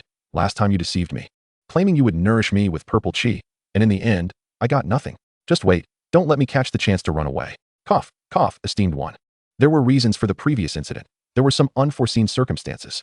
Rest assured, once this matter concludes, I will prepare spiritual energy for your nourishment, Zhao Fenglai hurriedly clarified. Attempting to communicate with the copper mirror, he treated this primordial treasure mirror with great deference, even referring to it as an esteemed one. Given that it was a spiritual treasure left by the founding director, it had existed far longer than Zhao Fenglai, so the title was not unfounded. Qin Beiluo and the other cultivators were left utterly bewildered. The primordial treasure mirror had actually developed self-awareness. It was indeed a treasure of remarkable caliber. Yet, its disposition was rather difficult to describe, akin to that of a ruffian. Qin Beiluo silently criticized. The primordial treasure mirror continued its scolding. I don't believe you. Humph. Last time you tricked me into thinking I would be treated to the nourishment of mixed purple qi, and in the end, I received nothing. This time, don't expect my help. Zhao Fenglai's expression stiffened, his face dark as a pot's bottom. Esteemed one. Unfazed, the primordial treasure mirror continued its relentless tirade. The Hunyuan mirror was incessantly spewing vulgarities, casually tossing around expletives such as old man and your esteemed father, leaving Qin Beiluo utterly speechless. Is this not the treasured artifact left behind by the inaugural dean? Just this? At that moment, Zhao Fenglai, with a stoic expression, suddenly gestured with his hand, revealing an ancient sword that appeared in his grasp, its blade directed menacingly at the incessantly cursing Hunyuan mirror. The moment the sword's light fell upon it, the Hunyuan mirror instantly cowered, falling silent in an instant. The atmosphere felt as though it had been drained of life, becoming profoundly quiet. A look of satisfaction graced Zhao Fenglai's features. He then spoke once more, esteemed predecessor. I require you to activate your ability to perceive all things and assess the talents of these new disciples. Upon the successful completion of this task, I shall bestow upon you 2 strands of Hunyuan purple qi. Humph, that is more like it. Very well, I shall trust you once again. The Hunyuan mirror replied with a huff. As it spoke, its singular eye widened, the pupil swirling as it scrutinized the gathered disciples. Zhao Fenglai cleared his throat and addressed the disciples. Fear not, everyone. This Hunyuan mirror, ahem, possesses a rather peculiar temperament, but it is indeed a rare treasure with sentience. Having accompanied the first dean for many years, it is well-versed and knowledgeable, possessing the ability to perceive all things. It can discern your physical constitution, root quality, potential, and even determine which cultivation methods and spells suit you best. If you receive a commendable evaluation from the esteemed Hunyuan mirror, you may ascend to the ranks of true disciples. Zhao Fenglai's words ignited a spark of anticipation among the crowd as they turned their gazes toward the Hunyuan mirror. Although the bronze mirror's words were unreliable, it was, after all, a treasure endowed with intelligence. How many such artifacts could be found in the entirety of the Great Zhou and the Xianhuang realm? At that moment, the Hunyuan mirror began to radiate beams of light. It fixated its wide eye on one particular disciple, who felt an invisible pressure wash over them, simultaneously sensing that all their secrets lay bare under the mirror's gaze, utterly exposed. The Hunyuan mirror then declared, this individual possesses no special constitution, with an above-average root quality and slightly lacking comprehension. Under my illumination, they appear alarmed, indicating a somewhat feeble will. In summary, they are assessed as having a C-level talent, barely qualifying for entry into the inner sect. The Hunyuan mirror categorized the talents of cultivators into 4 grades, A, B, C, and D. As a treasured artifact that had awakened sentience, the Hunyuan mirror held exceptionally high standards. To be deemed C-level talent in its eyes was already an unattainable status for many. Zhao Fenglai nodded slightly. The disciples' complexion turned pale, but they accepted the evaluation with gratitude, saying, "Thank you, Dean," as they bowed and stepped back. Although not recognized as a true disciple, being admitted to the inner sect was already a source of satisfaction for them. Subsequently, the Hunyuan mirror continued to assess several individuals, accurately discerning their root qualities and comprehension, providing evaluations that left them all convinced. Indeed, this Hunyuan mirror possessed remarkable capabilities. It was truly worthy of its status as a sentient treasure. Qin Beiluo marveled in admiration. Chapter 25, A-Level Talent. Qin Beiluo held immense admiration for the Hunyuan mirror's capabilities. Merely its ability to unveil others' talents was sufficient to deem it a treasured artifact. Moreover, the Hunyuan mirror undoubtedly possessed more than just this singular function. Furthermore, it had attained a high level of sentience, nearly indistinguishable from that of a human. This was quite alarming, considering that the Hunyuan mirror had accompanied the first dean for many years, absorbing his teachings day and night. It must have been well exposed and profoundly knowledgeable, adept in the ways of cultivation. With the Hunyuan mirror by one's side, how many detours could one avoid? As the saying goes, having an elder in the family is akin to possessing a treasure, and this was precisely the case. In the arena, the Hunyuan mirror tirelessly evaluated the over 100 young cultivators present, with most assessments landing in the C-level range, either C-mid or C-low. At this moment, the Hunyuan mirror evaluated a young female disciple, stating, ordinary root quality, decent comprehension, no special constitution, compatible with water-based cultivation methods, assessed as C-level, barely qualifying for entry into the inner sect. Thank you, esteemed elder. The young woman concealed her disappointment, but still bowed respectfully. The Hunyuan mirror, with its wide eyes, expressed impatience. Strange, why is it that none of you from this cohort possess even a B-level talent? You are the worst group I have ever encountered. Those words felt familiar, and Qin Beiluo couldn't help but silently critique, sensing a déjà vu reminiscent of being scolded by a homeroom teacher. The Hunyuan mirror had already assessed over 20 individuals, yet still, no one had attained a B-level rating. Ahem. I kindly ask the esteemed elder to exercise a bit more patience, Zhao Fenglai said, squeezing the sword in his hand, its light swirling with overwhelming might. The Hunyuan mirror promptly quieted, ceasing its complaints and dutifully completing its task. The mirror's light flickered and landed upon Li Qian. The Hunyuan mirror let out a soft gasp, stating, not bad, though lacking a special constitution, your root quality is exceptional, comprehension is satisfactory, and your foundational cultivation is solid. At the moment of illumination, your heart is steadfast, and your willpower is commendable. Your talent is comprehensively assessed as B-level. Upon hearing this, Zhao Fenglai and the elders were filled with joy. To be rated B-level by the Hunyuan mirror was undoubtedly a mark of extraordinary talent. Witnessing this, an elder beside Zhao Fenglai whispered a few words, and Zhao Fenglai nodded in agreement, his expression brightening. Zhao Fenglai exclaimed, so you are the son of the king of the East Sea, Li Qian. Truly, a tiger father begets no dog son. Li Qian, having met the dean, quickly clasped his hands in salute, responding, thank you for your praise, dean. Zhao Fenglai smiled and said, B-level talent qualifies you for true discipleship. Li Qian, overjoyed, immediately expressed his gratitude with a bow. After completing all formalities, Li Qian turned to Qin Beiluo with a beaming smile, giving him a thumbs up as encouragement. Qin Beiluo nodded back with a smile. Li Qian's ascension to true disciple was well-deserved. The emergence of the first true disciple invigorated everyone, filling them with anticipation. Regrettably, after the Hunyuan mirror assessed another 5 or 6 individuals, the highest rating received was merely B-low, leaving them without true discipleship. The group began to understand that to become a true disciple, one would at least need to achieve a B-mid or even a B-high rating from the Hunyuan mirror. At that moment, the Hunyuan mirror turned its attention to Li Waner. Qin Beiluo's gaze sharpened as he listened intently to the evaluation from the Hunyuan mirror. The mirror's eyes widened in surprise. This girl possesses a special constitution, the Jade Fox enchantment body. Her comprehension is exceptional, root quality is above average, and she excels in water and shadow cultivation methods. However, her mental state is somewhat lacking, burdened with heavy thoughts and numerous distractions. Her talent is comprehensively assessed as A-low.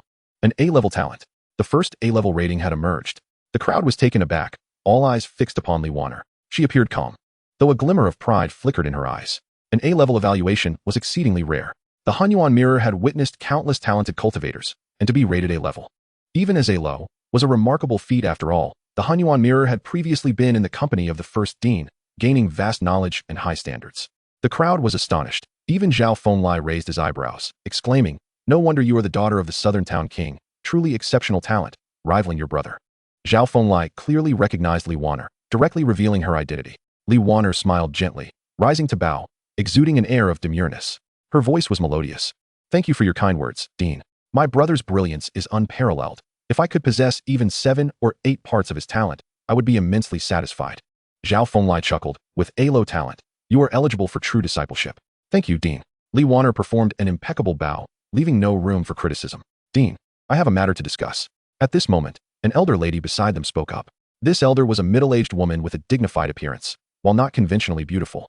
She exuded an air of authority reminiscent of a headmaster from a past life. Qin Beiluo cast a glance at the elder, privately appraising her. Elder Sun Wuxia, feel free to proceed, Zhao Fenglai remarked. The elder, known as Sun Wuxia, stated, I wish to take Li Waner as my disciple. Her brother is also my direct disciple. If she joins my sect, it would create a remarkable story. So it was a contest for disciples. Absolutely not. Such a precious gem cannot simply fall into your hands. Another elder exclaimed, Sun Wuxia, you have quite the ambition. The last time you took the heir of the Southern King as your disciple was already a concession. Do you wish to take advantage again? Indeed, we must compete before any decisions can be made. Instantly, several elders voiced their objections, their tone fierce, seemingly ready to clash with Sun Wuxia. Unfazed, Sun Wuxia scoffed, Humph, I have been an elder for over 500 years. Do you truly think your strength can rival mine? My Qian's Hufeng possesses the most abundant resources and the strongest power. What can you use to contend with me? Sun Wuxia displayed her formidable strength, unleashing her true essence, which silenced the crowd. Sun Wuxia, others may fear you, but I do not, a burly middle-aged man declared, his voice resonant. He was striking, with a bald head and a square face, possessing a distinctive presence. His fiery temper flared as he unleashed his true essence, akin to surging tidal waves, directly confronting Sun Wuxia. Sun Wuxia was momentarily taken aback, a flicker of caution crossing her face. Xionggang, do you intend to confront me? The elder known as Xionggang merely smirked in silence. At that moment, Zhao Fenglai cleared his throat lightly and flicked his fingers, causing the ancient sword in his hand to emit a clarion sound, diffusing the tense atmosphere between Sun Wuxia and Xionggang. You wish to fight? I shall personally accompany you, Zhao Fenglai said with a calm demeanor. Haha, the dean is jesting. You should adjudicate this matter. Xiongang's expression shifted, his tone becoming jovial, the earlier menacing aura dissipating as he grinned like a sycophant. Witnessing this, Qin Beiluo silently criticized the elders of Ziyun Academy, finding them rather amusing. Though their demeanor clashed with the image of top-tier cultivators, Zhao Fenglai nodded in satisfaction and said, Li Wan'er, choose which elder you wish to take as your mentor. The decision is yours. The fact that Li Wan'er had prompted the elders to compete for her as a disciple astonished the other young cultivators, who gazed upon her with envy. Li Wan'er gently inclined her head and asked, Dean, may I inquire if you still accept disciples? Zhao Fenglai smiled me. I am entangled in worldly matters, lacking the intent to take on disciples. Li Wan'er understood and resolutely declared, Then I choose Elder Sun Wuxia. Very well, Zhao Fenglai nodded. The other elders sighed in disappointment, while Sun Wuxia beamed with delight. Yet, Lu Qingzhu and Li Zanyue did not appear disheartened. Both turned their gazes toward Qin Beiluo, their expressions filled with expectation. Chapter 26, Shock and Awe. Sun Wuxia's successful acquisition of Li Wan'er as her disciple evoked envy from the other elders. Both Li Wan'er and her brother, Li Suifeng, became disciples of Sun Wuxia, as both siblings were exceptionally gifted. Having such rare talents under Sun Wuxia's wing was bound to infuriate the other elders. The elders sighed, while the remaining young cultivators also lamented. Truly, the comparison was disheartening. They had barely achieved a grade of C, while Li Wan'er was a true prodigy, receiving an A rating and being fiercely contested over by the elders. After a brief period of excitement, the Hunyuan mirror continued to illuminate the gathered crowd. Subsequently, several other B-rated talents were selected as true disciples. Unfortunately, following Li Wan'er's brilliant performance, the others garnered little attention. At that moment, the Hunyuan mirror focused on Qiu Chani. A beam of light enveloped her, illuminating her presence. Instantly, Qiu Chani felt the radiant glow wash over her, and soon after, she heard the Hunyuan mirror's evaluation. The Hunyuan mirror widened its eyes, its voice tinged with excitement. Ah, this girl possesses the innate Grand Luo sword body. Impressive indeed. Her comprehension is above average, her innate roots are exceptional, and she has a unique physique. Her mind is resolute, and her spiritual strength commendable. It has been a long time since I have encountered such talent. Should I rate her as an A or an A-? A or A-? At this, Zhao Fenglai appeared slightly astonished, while the other dozen elders held their breath. Their gazes fixed intently on Qiu Chani. It is she, Qiu Chani, the renowned talent from the Northern Territory? Truly, her reputation precedes her. Indeed. This girl ought to be my disciple and join my sect, several elders exclaimed, their expressions brimming with excitement. Qiu Chani's talents even surpassed Li Wan'er's, with the Hunyuan mirror's evaluation being even higher. The elders quickly recognized Qiu Chani's identity and were elated to discover her tremendous potential. Such a prodigy as Qiu Chani should have already been part of Ziyun Academy. Unfortunately, she had chosen to guard the Northern Territory, delaying her journey by several years. Otherwise, she would have participated in the entrance examination during the last establishment of Ziyun Academy. Zhao Fenglai, in high spirits, stroked his beard and smiled. Qiu Chani, your gifts are extraordinary. You shall be a true disciple of Ziyun Academy. Dean, you flatter me, Qiu Chani replied with a gentle nod, unfazed by the praise or the potential pitfalls of her new status. Dean, this Qiu Chani should join my sect. I will certainly devote myself to her guidance, leaving no stone unturned. Boomed Xionggang, the burly elder, as he made a loud guarantee. Another elder stepped forward. Dean, my direct disciples have all completed their training. I now have the time and energy to guide a new disciple. How about? Lu Qingzhu, Li Zanyue, and several other elders immediately chimed in, eager to have Qiu Chani as their pupil. Seeing the situation spiraling beyond control, Zhao Fenglai lightly coughed to signal for silence. The elders fell quiet, eagerly awaiting his words. Zhao Fenglai addressed Qiu Chani. You possess the innate Grand Luo sword body. You should pursue the path of the sword. Why not choose Lu Qingzhu as your mentor? Both of you are exceptionally gifted and skilled in swordsmanship. It would undoubtedly be beneficial for you. Upon hearing Zhao Fenglai's suggestion, Qiu Chani pondered momentarily before responding. Thank you, Dean. I am willing. As she spoke, Qiu Chani looked toward Lu Qingzhu, who smiled and nodded in delight, clearly pleased with the decision. Qiu Chani, with her innate Grand Luo sword body, was undeniably a genius suited for the sword path. Lu Qingzhu, being a swordswoman herself, had already considered accepting Qiu Chani as a disciple upon learning of her exceptional physique. The elders who had initially sought to claim Qiu Chani as a disciple now wore expressions of disappointment, yet with Zhao Fenglai's decision made, they could only acquiesce. Among the 13 elders present, only Lu Qingzhu was truly proficient in swordsmanship. Of course, Zhao Fenglai himself was also skilled in the sword, but he had chosen not to take on disciples anymore. After a moment of reflection, Qiu Chani said, "Dean, I have one more matter to discuss. There are demonic disturbances in the Northern Territory. I must return shortly." Qiu Chani's roots lay in the Northern Territory, and with the ongoing chaos, she could not remain indifferent. Zhao Fenglai nodded, showing no reproach, but rather appreciation. "That is acceptable. Our disciples at Ziyun Academy are free to come and go, with no stringent constraints. Your commitment to slaying demons and protecting the realm is commendable. Should any significant matters arise within the Academy, you may return at that time." Zhao Fenglai succinctly expressed his stance, allowing Qiu Chani to breathe a sigh of relief inwardly. "Thank you, Dean, for your understanding. It is of no consequence." Zhao Fenglai replied with a dismissive wave of his hand. Upon concluding their conversation, the numerous young cultivators were left in a state of astonishment. They were certainly aware of Qiu Chani's reputation, but had presumed her talent to be on par with Li Waner. They were utterly unprepared for her to be so exceptional. At that moment, the cultivators cast furtive glances towards Qin Beiluo, as Qiu Chani was the newlywed wife of Qin Beiluo, the heir of the Northern Kingdom. Envy swelled among them. Among the assembly, Li Waner remained silent, believing her standing to be at least comparable to Qiu Chani's, only to realize she had been overshadowed. In an instant, she transformed from an object of envy into a mere backdrop. Amidst the collective admiration, the Hunyuan treasure mirror continued to shine. As it stirred, it opened its grand eyes. At that moment, the brilliance of the treasure mirror illuminated Qin Beiluo. The young cultivators participating in the assessment were taken aback and turned their attention towards him. They had witnessed Qin Beiluo's previous performance and recognized his extraordinary comprehension. Thus, they were eager to discover what evaluation the Hunyuan treasure mirror would bestow upon him. Qin Beiluo felt as though the light from the mirror enveloped him, bathing him in warmth akin to sunlight.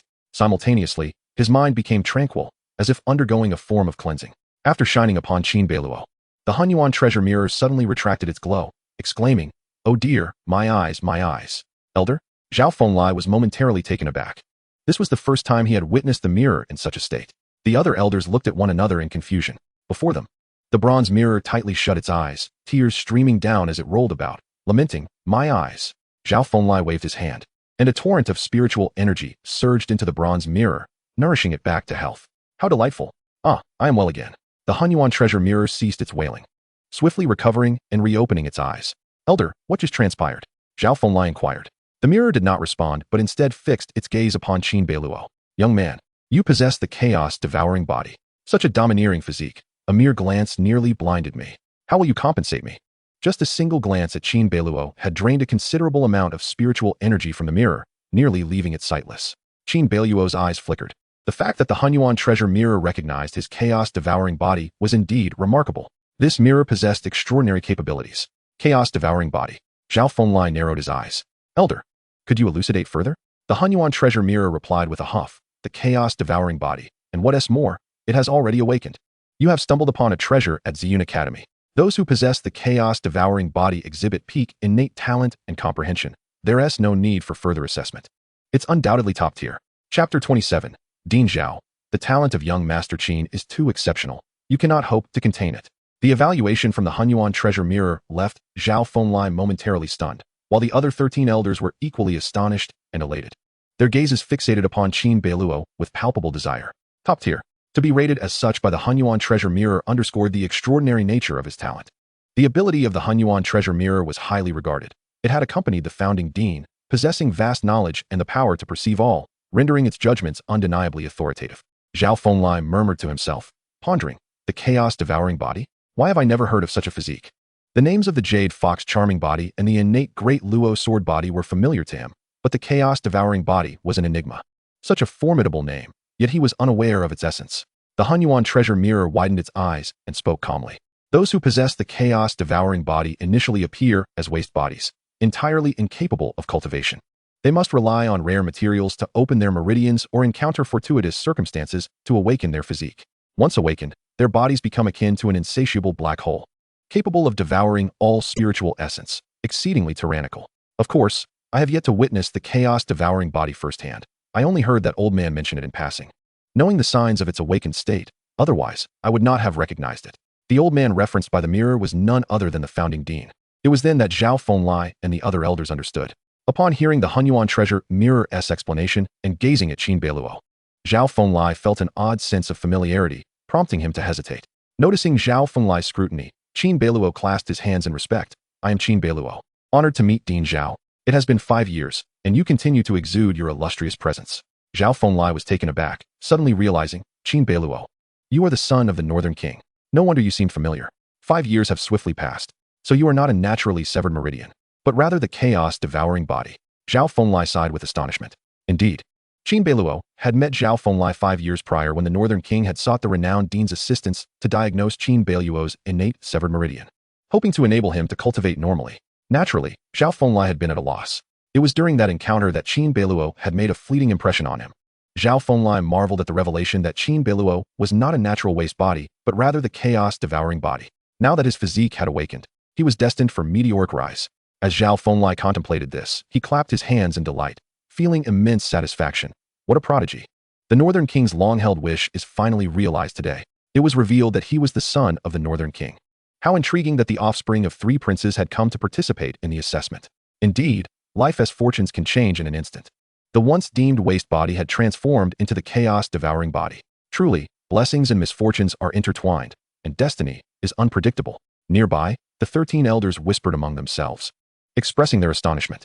Qin Beiluo maintained a calm demeanor, yet internally, he pondered the remarkable abilities of the Hunyuan treasure mirror, which had discerned his Chaos Devouring Body. He wondered what other extraordinary capabilities the mirror might possess. After Zhao Fenglai and the other elders had expressed their sentiments, Lu Qingzhu stepped forward to convey a message to Zhao Fenglai. Zhao Fenglai was again taken aback. Beiluo, you previously comprehended the Shenshao sword technique from the Stone Tablet of Enlightenment? Indeed, Qin Beiluo affirmed. Upon hearing this confirmation, Zhao Fenglai's eyebrows lifted. The other elders' eyes sparkled as they regarded Qin Beiluo with the awe reserved for a rare treasure. Throughout the history of Ziyun Academy, fewer than 3 individuals had comprehended the Shenshao sword technique from the Stone Tablet of Enlightenment. The Shenshao sword technique was a mid-grade heavenly technique, not only formidable in power, but also shrouded in secrets connected to the founding dean. Zhao Fenglai nodded, preparing to speak, when the burly bald elder Xionggang interjected.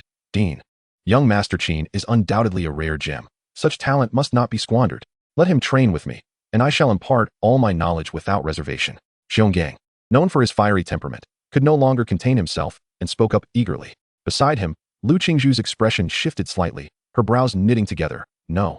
Young Master Qin has grasped the Shenshao sword technique passed down by the founding dean, indicating his suitability for the sword path. I am the most fitting to guide him. Dean. The elder son Wuxia, who had previously accepted Li Wan'er, immediately shook his head.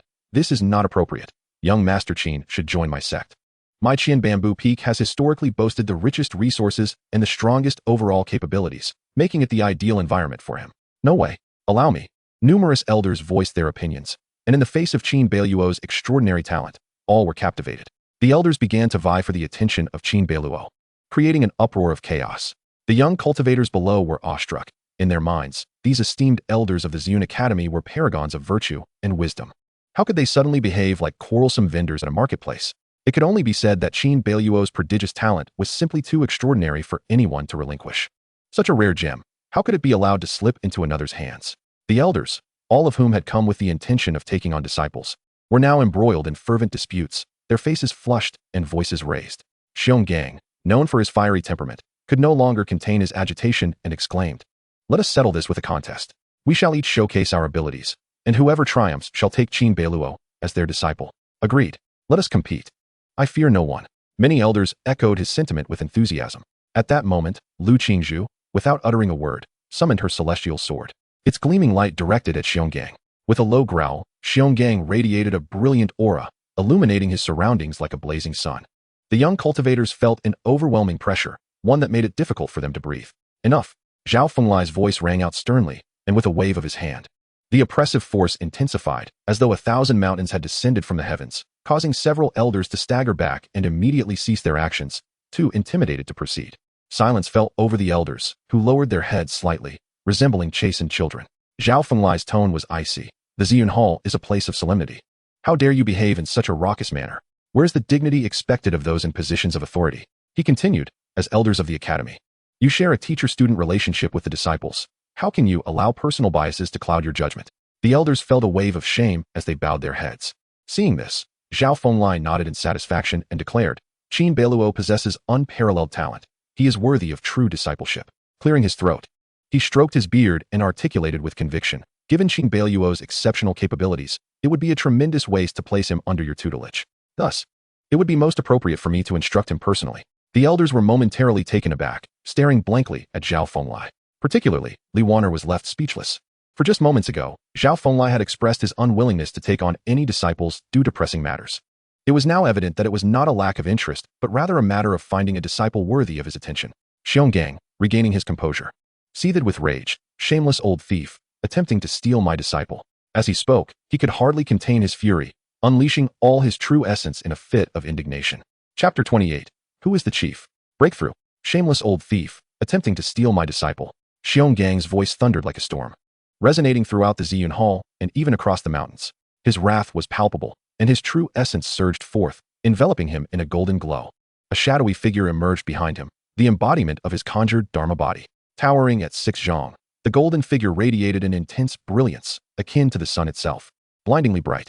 In a bid to claim Qin Beiluo, Elder Xionggang had even resorted to summoning his Dharma body. Below, Li Qian gasped in astonishment, murmuring in disbelief at the sight. Meanwhile, Elder Sun Wuxia scoffed, also joining the fray. Director Zhao, did you not state that you had no intention of taking on disciples? How hypocritical of you to claim we lack the ability to guide him, yet here you are. Indeed, old scoundrel. I will lodge a complaint with Her Majesty, the Empress. Xionggang retorted angrily. Zhao Fenglai, unfazed, coughed lightly, maintaining his composure. Given Qin Beiluo's prodigious gifts, it would be a waste to have you instruct him. I am left with no other choice. Xionggang sneered. I spit on your words, old scoundrel. In a fit of rage, he chose to strike. As he spoke, his 6 zhang golden body moved, extending a hand to press down upon Zhao Fenglai. Zhao Fenglai narrowed his eyes, gently waving his right hand, causing a brilliant sword light to erupt and effortlessly intercept the golden hand. Simultaneously, he waved his left hand, and in an instant, both he and Xionggang vanished from sight. What followed was a tumultuous surge of true essence emanating from outside the Ziyun Hall. Zhao Fenglai and Elder Xionggang were engaged in a fierce battle in midair. Qin Beiluo felt a chill run down his spine, realizing the gravity of the situation. As elders of the Ziyun Academy, they were not subject to the Academy's grand formation and could freely soar through the skies while effortlessly casting spells. However, due to the existence of the grand formation, their spells were notably diminished in power. Outside the Ziyun Hall, hundreds of disciples could hear Xiongang's thunderous cries, soon realizing that a fierce duel was unfolding between him and Zhao Fenglai in the air, leaving them astounded. How could Elder Xionggang dare to challenge the director? Was this truly a contest for a disciple? Could it be that the director intended to take on a disciple? Such a notion seemed impossible. The battle in the air did not last long, merely the span of a single tea break. With a flash of light, the two figures reappeared within the Ziyun Hall. Zhao Fenglai appeared composed, maintaining his previous elegant demeanor, while Xionggang looked utterly disheveled, his robes tattered, his face bruised and battered, with swelling around his eyes and a handprint emblazoned across the right side of his face. It was evident that he had suffered considerably. Xionggang slumped like a wilted vegetable, remaining silent. Zhao Fenglai, basking in his triumph, cast a glance at the other elders, his intent to assert dominance unmistakable. The elders stiffened, exchanging glances at the battered Xionggang, and the previously charged atmosphere dissipated. What a jest! If even Xionggang, one of the most formidable among them, had been so thoroughly defeated, who among them would dare to act recklessly? Zhao Fenglai surveyed the elders coolly, inquiring, do you still harbor any dissent? I do not yield. Xionggang retorted, his voice taut. Yet, as they looked upon him now, his earlier pitiful state had significantly improved. The bruises and swelling had notably diminished, returning him to a more normal appearance. The onlookers could not help but admire Xiongang's remarkable recovery. Zhao Fenglai's brow furrowed, his presence commanding. Xionggang gritted his teeth. Old scoundrel, you may be formidable, but I refuse to accept defeat in my heart. Is that not permissible? Zhao Fenglai chose to disregard Xiongang's words, stating, I am burdened with numerous responsibilities, and it would be unfeasible for me to personally instruct Qin Beiluo. Therefore, although he is nominally my disciple, all of you may impart teachings as well. The Ziyun Academy, unlike sects, does not adhere to rigid hierarchies. All teachers here are free to guide and enlighten their students. Upon hearing this, the elders were momentarily taken aback, then nodded in understanding. Zhao Fenglai had articulated a valid point. While there were indeed distinctions between teachers and students at the Ziyun Academy, the environment was far less rigid than that of a traditional sect. It resembled the atmosphere of a university in a past life, where students followed a primary instructor while also receiving guidance from other teachers. Moreover, there were public lectures held for 3 days each month, where various elders imparted their wisdom to all disciples. This fostered a more harmonious atmosphere at the Ziyun Academy. Zhao Fenglai's words prompted the elders to nod in agreement, acknowledging his perspective. Of course, dissenting was not an option, for Zhao Fenglai's strength spoke volumes. Satisfied, Zhao Fenglai nodded. Since there are no objections, let us proceed with this arrangement. Behold, Beiluo, from henceforth you shall be my disciple. Do you consent? Thank you, Dean. I am willing. Qin Beiluo responded affirmatively. Although, as Zhao Fenglai had remarked, the dean was burdened with numerous responsibilities and might find it challenging to meticulously attend to Qin Beiluo's instruction. The opportunity to be under the tutelage of such a prominent figure at Ziyun Academy was one that Qin Beiluo could hardly decline. Zhao Fenglai smiled and nodded, signaling for the Hunyuan treasure mirror to continue assessing the talents of the other candidates. As the mirror proceeded to evaluate the others, while there were indeed some individuals with commendable talents, they paled in comparison to the remarkable displays of Qin Beiluo, Xiao Chani, and others, rendering their subsequent performances rather unremarkable. Before long, all the young cultivators had been evaluated by the Hunyuan treasure mirror. A total of 12 exceptional talents were selected as true disciples, while the remaining candidates were admitted as inner disciples. Thus, Qin Beiluo finally ascended to the status of a true disciple at Ziyun Academy. He glanced over at Li Wan'er, who stood not far from him, recalling the system task he had in mind. Li Wan'er, sensing Qin Beiluo's gaze, slightly lifted her head, locking eyes with him and offering a strained smile. Proud and haughty, she regarded herself as exceptionally gifted, dismissing all but Xiao Chani. Yet, Qin Beiluo had dealt her a significant blow, suppressing her simmering fury. Li Wan'er found herself unable to unleash it in front of Qin Beiluo, instead feigning friendliness with a smile, which only deepened her internal frustration. Meanwhile, Qin Beiluo relished in the situation, thinking to himself, this scheming vixen is finally facing a setback. As per tradition, a selection would be made among the true disciples to appoint a chief disciple for this cohort. At that moment, one of the 13 elders spoke, suggesting it was time to decide on the chief disciple. The chief disciple, akin to the top scholar in an imperial examination, would represent the pinnacle of this year's entrance assessment. Why not select Qin Beiluo? He possesses the highest talent and potential, not to mention he is the dean's disciple. Elder Li Zanyue proposed.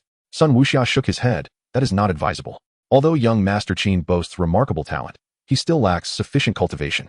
Being merely at the mid-stage of the Golden Core realm, it would be difficult for him to command respect. The lowest standard for previous chiefs was the nascent soul stage. What about selecting Xiao Chani? I believe Li Wan'er could also be a contender. That is still not suitable. Qin Beiluo remains the most outstanding choice. The elders expressed their differing opinions. Qin Beiluo was indifferent to the title of chief disciple, allowing the elders to voice their thoughts freely. Yet, at that moment, he felt a stirring within him, as a surge of true essence emanated from his dantian, coursing through his limbs and circulating within his meridians. The shackles within his body seemed to loosen slightly, hinting at an impending breakthrough. Chapter 29, Late Stage of the Golden Core, a Celestial Phenomenon. Qin Beiluo sensed the explosive surge of true essence within him, flowing from his dantian to his extremities, the warm currents reminiscent of a mighty river, flooding throughout his body. He was on the verge of a breakthrough. Indeed, after enduring a series of assessments, his spirit had grown resilient, and his understanding of the techniques from the Insight Stone tablet had solidified his cultivation, creating the conditions for this impending advancement. The warm currents of true essence converged and flowed ceaselessly within him. Qin Beiluo's body emitted a series of explosive sounds, akin to popping beans, resonating through the air. Coincidentally, several elders were still debating the matter of the chief disciple. I still believe appointing Qin Beiluo as the chief is preferable. Although his cultivation is somewhat lacking, his potential is unmatched, and his future is limitless. Let us consider the future, but if the chief's cultivation is too inadequate, it will surely tarnish the reputation of Ziyun Academy. That is a valid point. Should Qin Beiluo's cultivation advance, we may still grant him the position of chief later. The elders passionately debated, each holding firm to their opinions. Look, Qin Beiluo is. At that moment, one elder noticed Qin Beiluo's condition and gasped in astonishment. His tone was laced with disbelief. The other elders, Zhao Fenglai, and the other cultivators within the Ziyun Hall turned their attention, fixated on Qin Beiluo. Within him, the energies surged like a torrent, while the surrounding spiritual essence swirled frantically, drawn into him. In that instant, all present sensed the anomaly occurring. However, their expressions varied. Xiao Chani's eyes sparkled with intrigue, while Li Qian's face was a mixture of astonishment and doubt, murmuring, how did he manage to break through? This is illogical. His cultivation is nearly catching up to mine. Li Wan'er was both astonished and furious, her fists clenched tightly, her nails digging into her flesh, her knuckles turning white. The other elders exchanged glances of surprise. Scrutinizing Qin Beiluo, and uncovering hints of insight. Indeed, he is breaking through. I told you Qin Beiluo was extraordinary. His cultivation is advancing. The commotion caused by this little fellow's breakthrough is quite substantial. He is merely at the golden core stage. Is it truly necessary to create such an uproar? It is indeed unusual. The elders recognized that Qin Beiluo was indeed preparing for a breakthrough, and the magnitude of the disturbance was remarkable. Surrounding spiritual essence surged forth. Qin Beiluo's body rhythmically swelled, inhaling and exhaling vast amounts of spiritual energy. The essence nourished him thoroughly, and with closed eyes, he felt the shackles within him gradually shatter.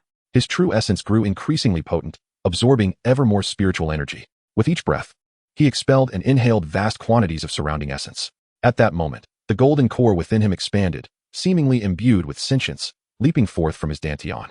The golden core manifested abruptly. That brilliant, golden core radiated an intense luminescence, akin to a miniature sun.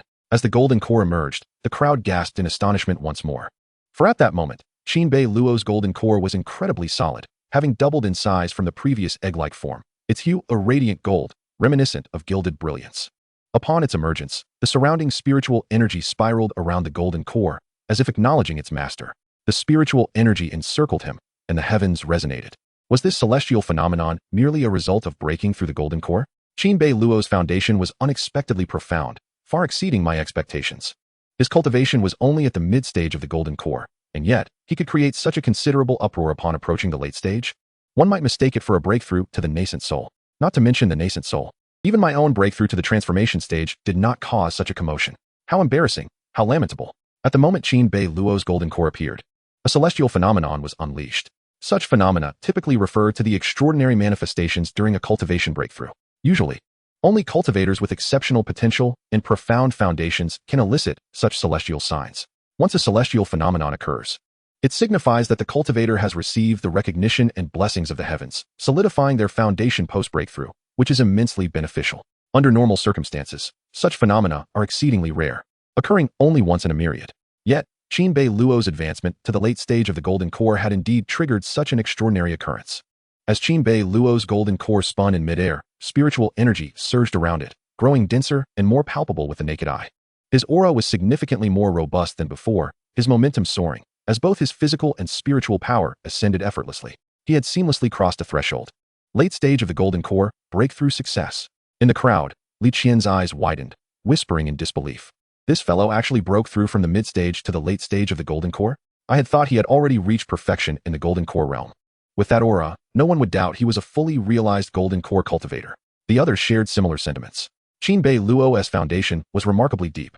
His true essence surged like a tidal wave, and the techniques he practiced were shrouded in mystery, evoking a sense of both intrigue and awe among those present. Even the elders, Qin Beiluo possesses a solid foundation and immense potential. Although he is merely at the golden core stage, bestowing upon him the title of chief is not out of the question. The elders, each harboring their own thoughts, were compelled to acknowledge his breakthrough to the late golden core stage, recognizing his undeniable potential despite his seemingly weaker surface cultivation. While some elders pondered, others observed. None were quick to voice their opinions. Notably, the previous dissenting voices had vanished. Zhao Fenglai remained silent. Qin Beiluo's golden core floated in midair, continuously circulating and radiating brilliant light. The golden core of a cultivator is akin to their life essence, intricately linked to their existence. Thus, Qin Beiluo could distinctly sense the state of his golden core. It swelled to an extraordinary degree, reaching the limits of what it could bear, while still absorbing spiritual energy in a seemingly tumultuous transformation. As Qin Beiluo sensed this, a subtle change seemed to manifest in his golden core as he advanced to the late golden core stage. To his astonishment, cracks began to appear on the surface of the golden core, accompanied by faint sounds. Qin Beiluo wondered, what is happening? Is my golden core actually cracking? The crowd was equally bewildered, unable to comprehend the phenomenon. Suddenly, the cracks widened, resulting in a split. With a sharp crack, the golden core divided into two. These two golden cores were slightly smaller than the original, but emanated a magnificent golden radiance, akin to two suns shining in the sky. The golden core had split. He possessed two golden cores. The crowd gasped in astonishment. Qin Beiluo could clearly feel that his golden core had divided. Both were distinctly his. What could this possibly mean? Qin Beiluo was perplexed. Zhao Fenglai's eyes flashed with a hint of astonishment. After many years, I witnessed once more the emergence of someone with multiple golden cores. Among the onlookers, Qiu Chani's beautiful eyes sparkled with excitement as she thought, has my husband's golden core truly split in two? I have heard tales of such phenomena when the Taoist master achieved his golden core. It was said he possessed 9 golden cores. I had always considered it mere legend. Yet it seems there may be truth to it. The two golden cores spiraled gracefully in the air, swirling around Qin Beiluo with remarkable vitality. He felt a significant enhancement in his cultivation, nearly doubling compared to before. With an additional golden core, did that not equate to a doubling of his power? Qin Beiluo was overjoyed. Chapter 30, System Rewards. A drawl with the division of his golden core, Qin Beiluo sensed tangible benefits. His true essence surged, spiritual energy overflowed. And every aspect of his being, vitality, bones, dantian, and soul, became significantly stronger, almost exponentially so. This sensation was akin to the invigorating bliss of consuming a miraculous fruit. Focusing his mind, Qin Beiluo directed his intent towards the golden cores. Instantly, the two golden cores shrank to the size of glass beads and were swallowed into his abdomen. Returning to his dantian. Within his dantian sea of energy, the two golden cores coexisted harmoniously, without conflict. Qin Beiluo felt entirely at ease. Exhaling a sigh of relief as he glanced at the gathered crowd. Director Zhao, esteemed elders, I apologize for the abrupt disturbance caused by my hasty breakthrough. Elder Xionggang fixed his gaze intently on Qin Beiluo, exclaiming in astonishment, I never imagined you could manifest such an extraordinary phenomenon by condensing two golden cores. Truly, you are a prodigy in cultivation. What a pity it is that you are following Zhao Fenglai's path. How regrettable. Elder Xiong lamented, believing that had Qin Beiluo chosen to train under him, it would have been the true path. Most of the other elders shared this sentiment. If there was any lingering doubt about Qin Beiluo's talent, it had been completely dispelled. The fact that such an astonishing phenomenon could occur during his transition from mid to late golden core stage was simply inconceivable. Zhao Fenglai reflected, Beiluo, your foundation is exceptionally solid, and your physique is remarkably unique, which has led to this extraordinary occurrence. I have witnessed others in the golden core stage achieving multiple golden cores. None were anything but exceptional talents. It is said that the Taoist master, during his golden core stage, manifested 9 golden cores, leading mortals to believe there were 9 suns in the sky. Qin Beiluo's heart stirred at the mention of the Taoist master. He certainly did not believe he was the only one capable of achieving multiple golden cores. However, Zhao Fenglai's reference to the Taoist master's 9 golden cores invigorated him.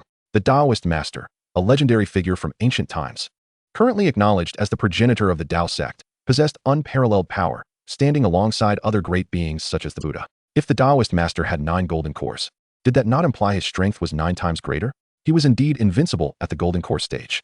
Even a nascent soul cultivator would likely steer clear upon encountering him. The disparity between golden core and nascent soul stages is substantial, and logically, the gap should be immense. Yet, if a golden core cultivator possessed 9 golden cores, even a typical nascent soul would be utterly overwhelmed. This ignited a fervor within Qin Beiluo, illuminating a new direction. If a golden core could split into 2, why not into 9? As long as he amassed a sufficiently profound foundation, he could birth golden cores anew. The crowd gazed at Qin Beiluo, unable to suppress their comparisons between him and the legendary prodigies of lore, filled with admiration and awe. Noticing Qin Beiluo deep in thought, Zhao Fenglai smiled gently. Let us set aside the matter of the golden cores for the moment. Earlier, you all mentioned the position of chief disciple. Upon hearing this, everyone leaned in attentively, awaiting Zhao Fenglai's decision. The only disciples qualified to compete for the chief position were Qin Beiluo, Qiu Chani, and Li Waner. Among them, Li Waner was inferior to Qin Beiluo in talent and to Qiu Chani in cultivation, making her the least likely candidate. However, due to her brother Li Suifeng's influence, she had garnered the favor of several elders.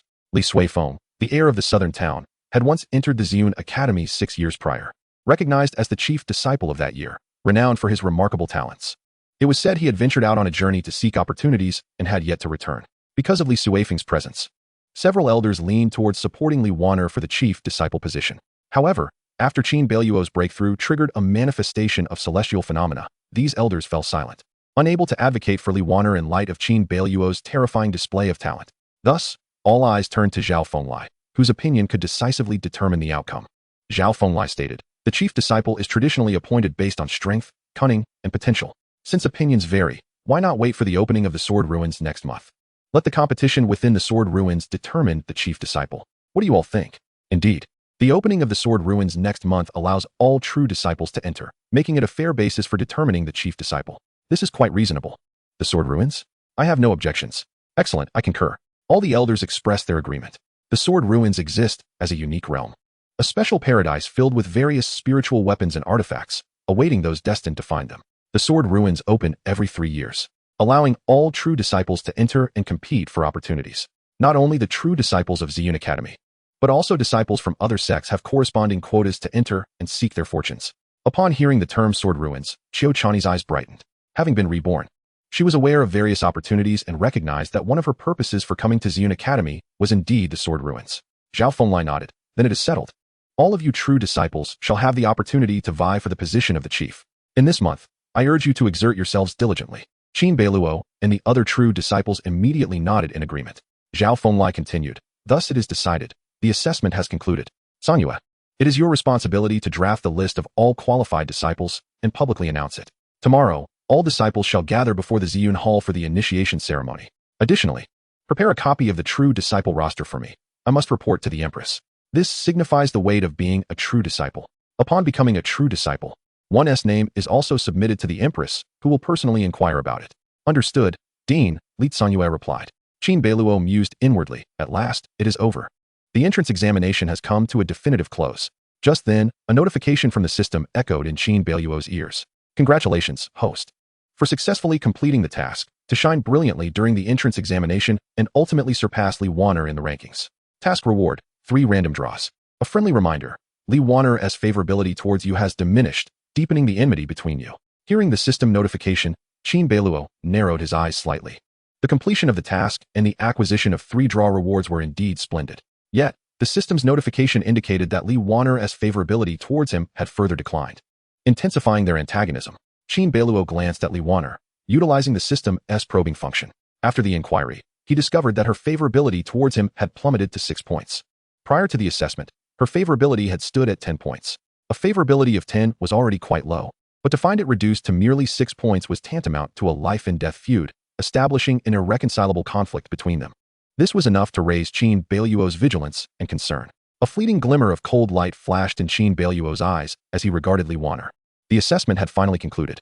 Next, the elderly woman in black robes, Li Sanyue, stepped forward to register the disciples, followed by others bringing garments and items that signified their identities. Furthermore, accommodations were arranged for everyone at the peak of Ziyun Mountain. The area was replete with structures that resembled palaces, forming a sprawling complex. Over 10,000 individuals resided here, the majority being miscellaneous workers, attendants, grooms, and cooks. The mountain boasted inns, taverns, weapon shops, and commercial establishments, resembling a miniature city. The quarters assigned to Qin Beiluo and his companions were notably serene, situated in close proximity to the residences of the elders of Ziyun Academy. The lodgings were spacious and bright, designed in a courtyard style. While they could not compare to the comforts of the Northern Realm's royal palace, they were still quite satisfactory. Moreover, each true disciple was attended by maids and servants tasked with overseeing their daily needs. This prompted Qin Beiluo to reflect on the fact that the lives of true disciples surpassed even that of some nobles in terms of comfort. Qin Beiluo and Xiu Chani's quarters were adjacent to one another, a deliberate choice made to facilitate their clandestine meetings. Once everything was settled, Qin Beiluo finally found some leisure time. He reclined on the rosewood bench in his chamber, closing his eyes to communicate with the system. The system inquired, host, would you like to commence the draw? Absolutely. He responded without hesitation. 3 opportunities for drawing rewards were not to be missed. Would you like to draw? The system prompted again. Draw. Qin Beiluo affirmed. Instantly, a radiant light appeared in the sea of his consciousness, followed by the emergence of a game-like spinning wheel reminiscent of his past life. Various system rewards adorned the wheel, including ancient celestial swords, 9 orifices golden pills, and imperial treasures. Qin Beiluo's eyes sparkled with anticipation as he selected to draw. The wheel spun, the pointer whirling until it gradually came to a halt. Congratulations, host, for successfully drawing the Phantom Mask. Phantom Mask, when worn, it allows the user to assume a completely new appearance, concealing their aura, making it difficult for others to perceive or see through, even if they are 2 realms higher in cultivation. Qin Beiluo's eyes lit up. The Phantom Mask? This is an excellent item. Intrigued, he donned the mask, and in an instant, his visage transformed. His features altered to become an unremarkable young man as he envisioned. Not only did his appearance shift, but even his aura and presence were entirely transformed, along with details such as height and weight. This left Qin Beiluo astonished. Even he could not associate his current visage with his original one, let alone others. Indeed, it was a remarkable tool for concealing one's identity, aptly suited for covert operations. He mused. Qin Beiluo had no desire to hide his identity. He preferred transparency. However, should circumstances arise that necessitated discreet action, the Phantom Mask would undoubtedly prove invaluable. System, continue the draws. Qin Beiluo communicated with the system, urging it to proceed with the next draw. As soon as he finished speaking, the systems will begin spinning once more. The pointer whirled rapidly, eventually slowing to a stop. Congratulations, host, for successfully drawing the special reward, Blue Fortune card. A special item? Qin Beiluo focused his thoughts.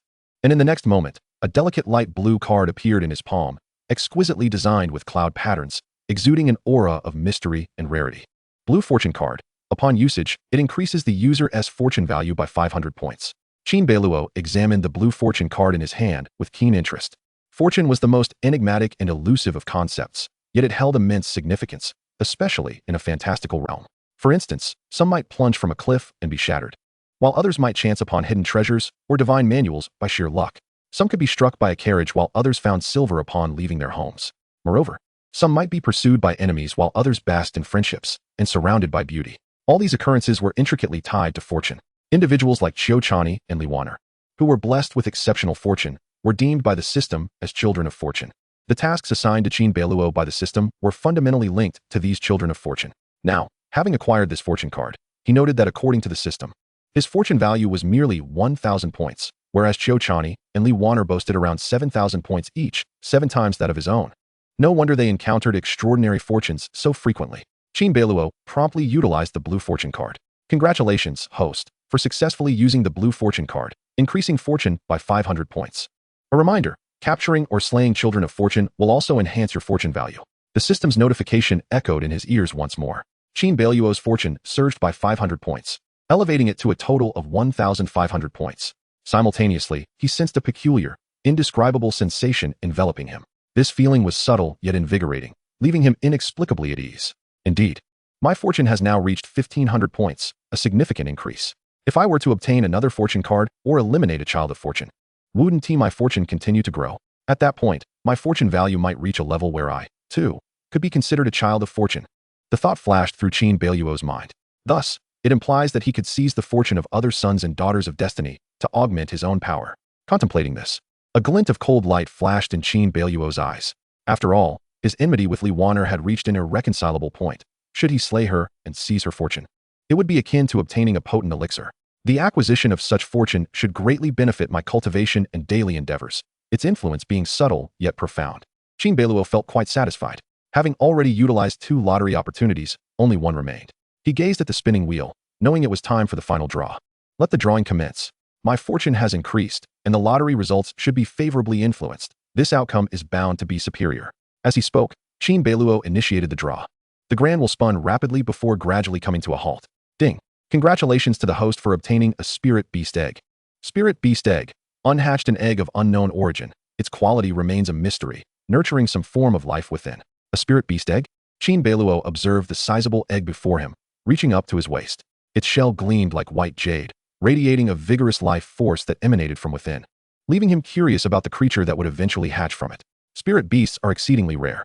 If one were to present this egg at the treasure pavilion or the auction of the Wanxiang Guild, it would undoubtedly command an exorbitant price, Qin Beiluo mused. The Xianhuang continent, where Qin Beiluo resided, was vast and fraught with demonic calamities. Most demons fed on humanity, drawing sustenance from blood, thus positioning themselves as natural adversaries to mankind. In contrast, spirit beasts were inherently mystical, exhibiting a friendly disposition towards humans. However, these beings were incredibly scarce. It is said that at the inception of the Great Zhou Dynasty, a spiritual dragon accompanied the founding emperor, regarded as a harbinger of good fortune and venerated as a national guardian beast by successive sovereigns. Furthermore, in the neighboring nation of Dashi, its monarch formed a bond with the spirit beast Xianbird, proclaiming himself the destined one of the Xianbird, thus establishing his reign. Yet, the spirit beast egg before Qin Beiluo remained a mystery regarding what creature it would ultimately unveil. As Qin Beiluo gently caressed the spirit beast egg, he felt its warmth, akin to that of jade. A potent life force radiated from the egg, and he could even perceive the rhythmic heartbeat of some nascent life within. System. How long until this spirit beast egg hatches? Qin Beiluo inquired. The spirit beast egg requires a substantial influx of spiritual energy or life force to incubate. The hatching time is unknown, the system replied mechanically. After all this, it still needs spiritual energy or life force. Fortunately, Qin Beiluo was well-resourced, otherwise, he might have been drained dry by the spirit beast egg. He retrieved several spirit stones and placed them within the realm of his consciousness, allowing the spirit beast egg to absorb their energy. Indeed, after a series of actions, a faint glow emanated from the egg, and its life force surged, the heartbeat from within becoming more pronounced. Qin Beiluo sensed that it would not be long before this spirit beast egg hatched. The host may drop a drop of blood essence into the spirit beast egg, allowing it to recognize its master upon hatching. The system continued to prompt. Chapter 32. The Revelation of Qiu Chani. Upon hearing the system's prompt, Qin Beiluo pricked his finger, allowing a drop of blood essence to fall upon the spirit beast egg. As the blood essence penetrated the egg, it emitted a soft glow, which quickly dissipated, seemingly unchanged from before. Yet, Qin Beiluo discerned a difference. He could feel an inexplicable connection forming between him and the spirit beast egg, drawing them into an intimate bond. He sensed the vibrant life stirring within the egg, and he was certain that it would hatch soon. Thankfully, I had brought back a considerable number of spirit stones from the royal treasury. I hope they will hasten the hatching process, Qin Beiluo thought to himself. After arranging the spirit stones, he left the spirit beast egg within the realm of his consciousness and exited that space. Qin Beiluo had realized that his consciousness realm had been transformed by the system into a special space for storing items, offering greater convenience and security than a storage ring. Currently, this space was approximately the size of a room, which was quite satisfactory. Upon exiting the consciousness space, Qin Beiluo glanced outside at the dusk. Night was gradually descending, casting a shadow over the world. Rising to his feet, he heard the voice of a maid outside the door. "Young master, someone is seeking your presence." Stepping out, he found the maid bowing respectfully, informing him that someone awaited him. Soon, Qin Beiluo followed the maid to the front hall. There, several maids were attending to guests. In this estate, there were over a dozen servants, including chefs and handymen. As a true disciple, Qin Beiluo had no concerns regarding his treatment. Should he feel dissatisfied, he could even summon servants from the northern border royal mansion. Just as Li Wanner had brought her personal maid to the mountain, he too could bring attendants with him. Of course, the visitor seeking Qin Beiluo was Qiu Chani. She blinked her eyes and remarked, "Husband, your residence is quite splendid. The rockery, pools, and garden design surpass even my own. Is that so? If you like it, you are welcome to stay any time," Qin Beiluo replied with a smile. That was precisely his intention. Qiu Chani lifted her fair chin, a gentle smile gracing her lips. She had been contemplating how to broach the subject with her husband, but he brought it up effortlessly. "Truly, we share a telepathic connection," Qiu Chani mused joyfully. "Now that you are at Ziyun Academy, do you find it difficult to adapt?" Qiu Chani inquired softly. Qin Beiluo shrugged. "Not particularly. Besides, Ziyun Academy allows for free comings and goings. If I wish to return to the royal mansion, it is quite easy." "That is true. I plan to have Butler Wu send a trusted group of servants to Ziyun Academy. What do you think, Chani?" "Yes, that would be best. Trusted servants from the royal mansion are far more reliable and efficient," Qiu Chani readily agreed, appreciating the foresight of her husband. As the two engaged in casual conversation, they entered the bedroom. After a brief exchange, Qiu Chani remarked softly, "When I participated in the assessment, I never anticipated your performance would be so dazzling, especially when you broke through to the late Golden Core stage. The celestial phenomenon it caused left a profound impression on me." A smile broke upon Qiu Chani's face, yet her heart was filled with questions. In his past life, Qin Beiluo had been equally extraordinary, but this time, he was beyond comparison. Qiu Chani was certain that this life, just as for her, Qin Beiluo must have encountered remarkable fortuity. "I myself did not foresee it. Perhaps it is due to my unique constitution and cultivation technique," Qin Beiluo replied with a smile. "Husband, what exactly is your Chaos Devouring Body and cultivation technique? Could you share it with me?" Qiu Chani inquired, her curiosity getting the better of her. She was utterly fascinated. In his previous life, Qin Beiluo had also awakened the Chaos Devouring Body, propelling him to great heights. But in her memory, it had taken him several years to awaken that body. After marrying Qin Beiluo in this life, she had intended to assist him in awakening his constitution ahead of time. Yet he had accomplished it without her help, leaving her somewhat bewildered. Shortly thereafter, Qin Beiluo showcased his extraordinary cultivation technique, advancing rapidly, and during his breakthrough, he evoked celestial phenomena, astonishing all during the mansion assessment. All of this made Qiu Chani elated for Qin Beiluo, yet her heart grew increasingly perplexed. Why does my husband's performance deviate more and more from the expected trajectory? Qin Beiluo spoke. "The name of my cultivation technique is the Kunping 8 Desolations technique, which is essentially the premium method I previously mentioned to you. The sole requirement for this practice is the acquisition of cultivation resources. I stumbled upon this technique by chance when I encountered an extraordinary recluse." Noticing Qiu Chani's keen interest, Qin Beiluo fabricated a tale of a hidden master. As he recounted his story, he described a disheveled old Taoist who bestowed upon him the Kunping 8 Desolations technique, transforming Qin Beiluo's very being and allowing him to awaken the chaotic devouring body ahead of time. Admittedly, while this narrative was somewhat cliched, it proved effective. Qiu Chani's eyes sparkled with intrigue. Despite the implausibility of the tale, she found herself compelled to believe it. She murmured, "So that is how it is. My husband is indeed a person of destiny. That old Taoist must be an unparalleled master." Qin Beiluo swiftly shifted the conversation. "Chani, I find myself puzzled by your attitude towards Li Wanner." He voiced his concerns. And although he could surmise the nature of Qiu Chani's feelings toward Li Wanner, he sought confirmation. Upon mentioning Li Wanner, Qiu Chani bit her crimson lip, her gaze flashing with cold intensity. "My husband, you must be exceedingly cautious of Li Wanner. As far as I know, She and the Prince of Southern Town are deeply scheming, covertly colluding with sect forces, harboring malicious ambitions. What exactly is going on? Qin Beiluo inquired. After a moment's hesitation, Qiu Chani resolved to reveal her greatest secret. She gazed tenderly at Qin Beiluo and asked, "Can I trust you?" "Of course," Qin Beiluo responded with a solemn nod. Taking a deep breath, Qiu Chani continued, "Over a month ago, I had a dream." "A dream?" "Yes, a dream concerning my past life. In the dream, I experienced a cycle of reincarnation, and memories of my previous existence surfaced. In that dream, my husband and I faced an ambush that ultimately led to our demise. There were 10 participants in that ambush, with 2 instigators, one of whom was Li Wan'er, and the other was the holy son of the Tang sect, Tang Haishan." Qiu Chani spoke with grave seriousness. Her words confirmed Qin Beiluo's prior suspicions. Indeed, Qiu Chani was a reincarnated soul. Qin Beiluo realized that the so-called dream was merely a pretext for her. She was most likely a genuine reincarnator. After all this time, he had not been reborn, but his wife had. How intriguing. Wait a moment. If Qiu Chani is a reincarnator, does that not mean she is aware of many opportunities and treasures from our past life? Qin Beiluo gazed at his beloved wife, illuminated by the moonlight. Qiu Chani's bright eyes and radiant smile were as ethereal as a celestial being, her figure graceful and delicate. Truly beautiful. He must hold on to those lovely legs tightly. Meanwhile, the implications of Qiu Chani's words heightened his vigilance. Chapter 33, Intent to Kill. Qiu Chani laid her cards on the table with Qin Beiluo. The weight of her revelations left him even more wary of Li Wan'er. "So, in your dream, it was Li Wan'er and her cohorts who caused our deaths in the past life?" Qin Beiluo said softly. Qiu Chani nodded gently, snuggling beside him. "In that dream of our past life, although you awakened the chaotic devouring body, it was a matter of years later. I found it curious how different you are from your past self. Now I realize it was the assistance of that mysterious old Taoist. He must be an unparalleled master. Who altered your fate? If you ever encounter that old Taoist again, you must treat him with utmost respect. He is undoubtedly a great opportunity for you." Qin Beiluo felt a pang of guilt. There was no such old Taoist or unparalleled master. These were all fabrications of his imagination. His greatest reliance was the system. Qiu Chani was a reincarnator? Apologies, but I possess a system to rely upon. Qin Beiluo pondered. "Chani, when did that ambush take place?" 20 years from now. 20 years is not a long time," Qin Beiluo remarked. "For practitioners, 20 years is but a fleeting moment, with extended lifespans.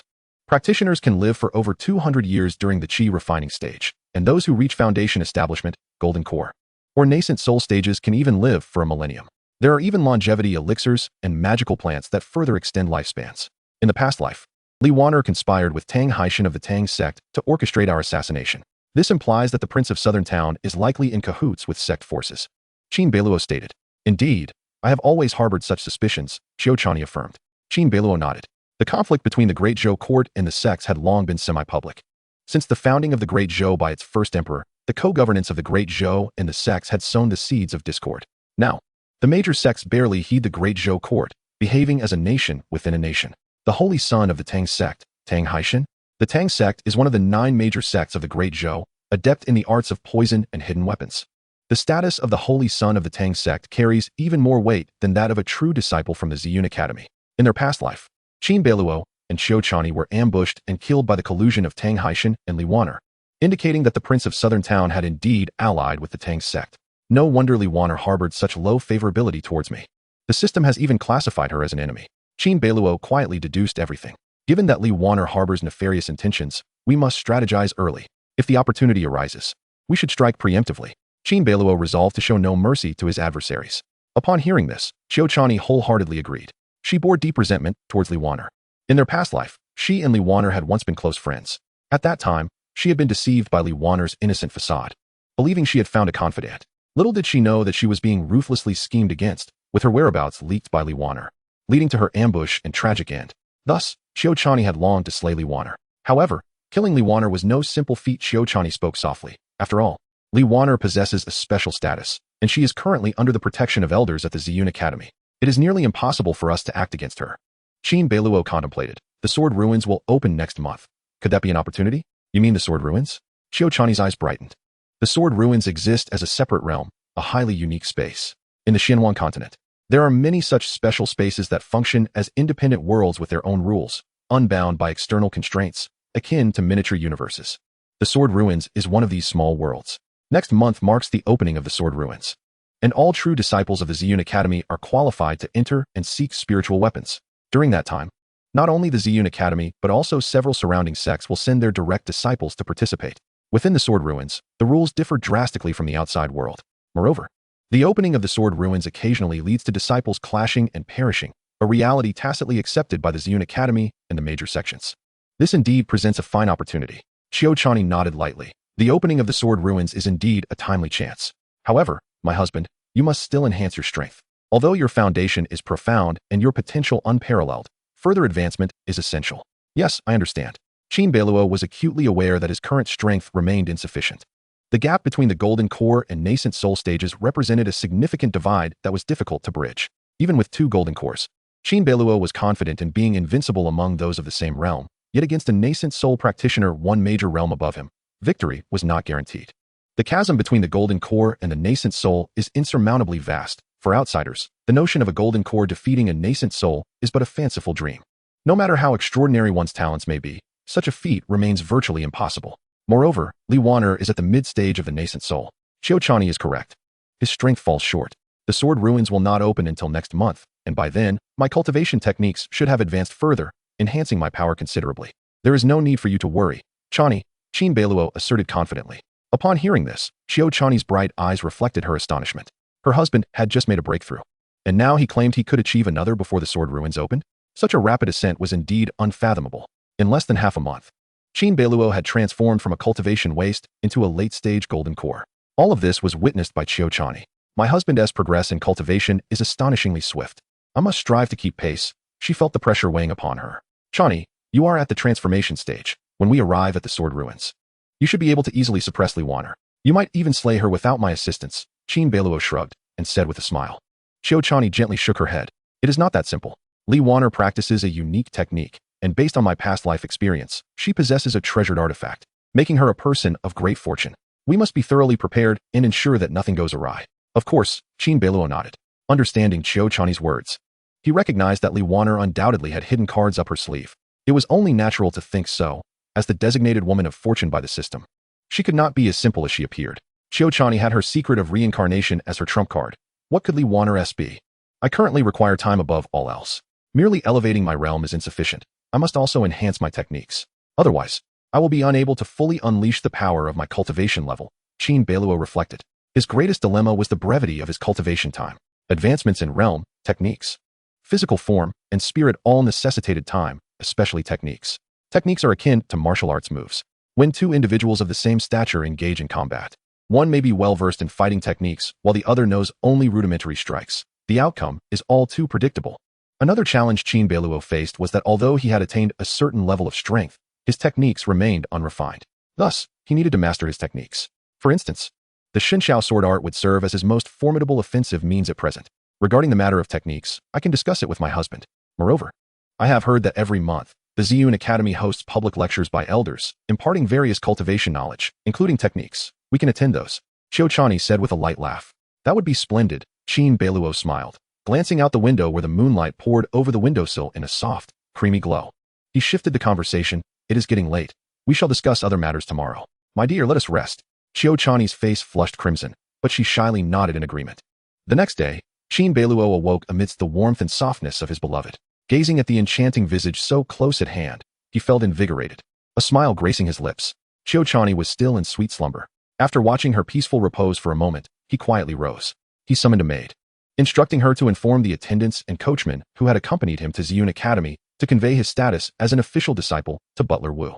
Qin Beiluo penned a letter requesting Butler Wu to dispatch a reliable group of servants to the academy. He had arrived on a beast-drawn carriage, and his coachmen and attendants were waiting on the mountain for news. He had meant to notify them yesterday, but his heartfelt conversation with Qiu Chani had delayed him, causing him to forget. Having arranged everything, Qin Beiluo retrieved a vial of elixirs from his spatial ring and began his cultivation practice. This was his unique method of training. The spiritual energy within the host increased. Qin 8 Desolation Technique. Proficiency 30, Proficiency 1330100000. The spiritual energy continued to rise, and proficiency soared. Soon, he had increased his proficiency by 300 points, reaching a total of 1,600 points. He could distinctly sense the deepening of his internal energy, signifying a significant enhancement in his strength. If I can gain 300 proficiency points each day, in just 28 days, I shall achieve a proficiency of 10,000. Successfully breaking through to the second layer of the Qin 8 Desolation Technique, Qin Beiluo mused. He silently recited the Qin 8 Desolation Technique. contemplating the essence of its second layer. Gradually, clarity dawned upon him. According to the technique's teachings, should I break through to the second layer, a qualitative change would occur. The second layer of the Qin Beiluo Desolation technique would allow for the manifestation of a protective divine power known as the Dragon Elephant Golden Body. Mastery of the Dragon Elephant Golden Body would bestow upon him the strength of dragon and elephant, as well as a robust life force capable of regeneration even from severed limbs. Certain powerful techniques can cultivate divine powers, and upon reaching the second layer of the Qin Beiluo Desolation technique, one could attain the divine power of the Dragon Elephant Golden Body. This would significantly enhance Qin Beiluo's defensive capabilities, greatly augmenting his self-preservation. The resources required for cultivating the Qin Beiluo Desolation technique are becoming increasingly demanding. I have already consumed a considerable amount of elixirs from the royal treasury. However, the royal treasury is abundant. I can always procure more later.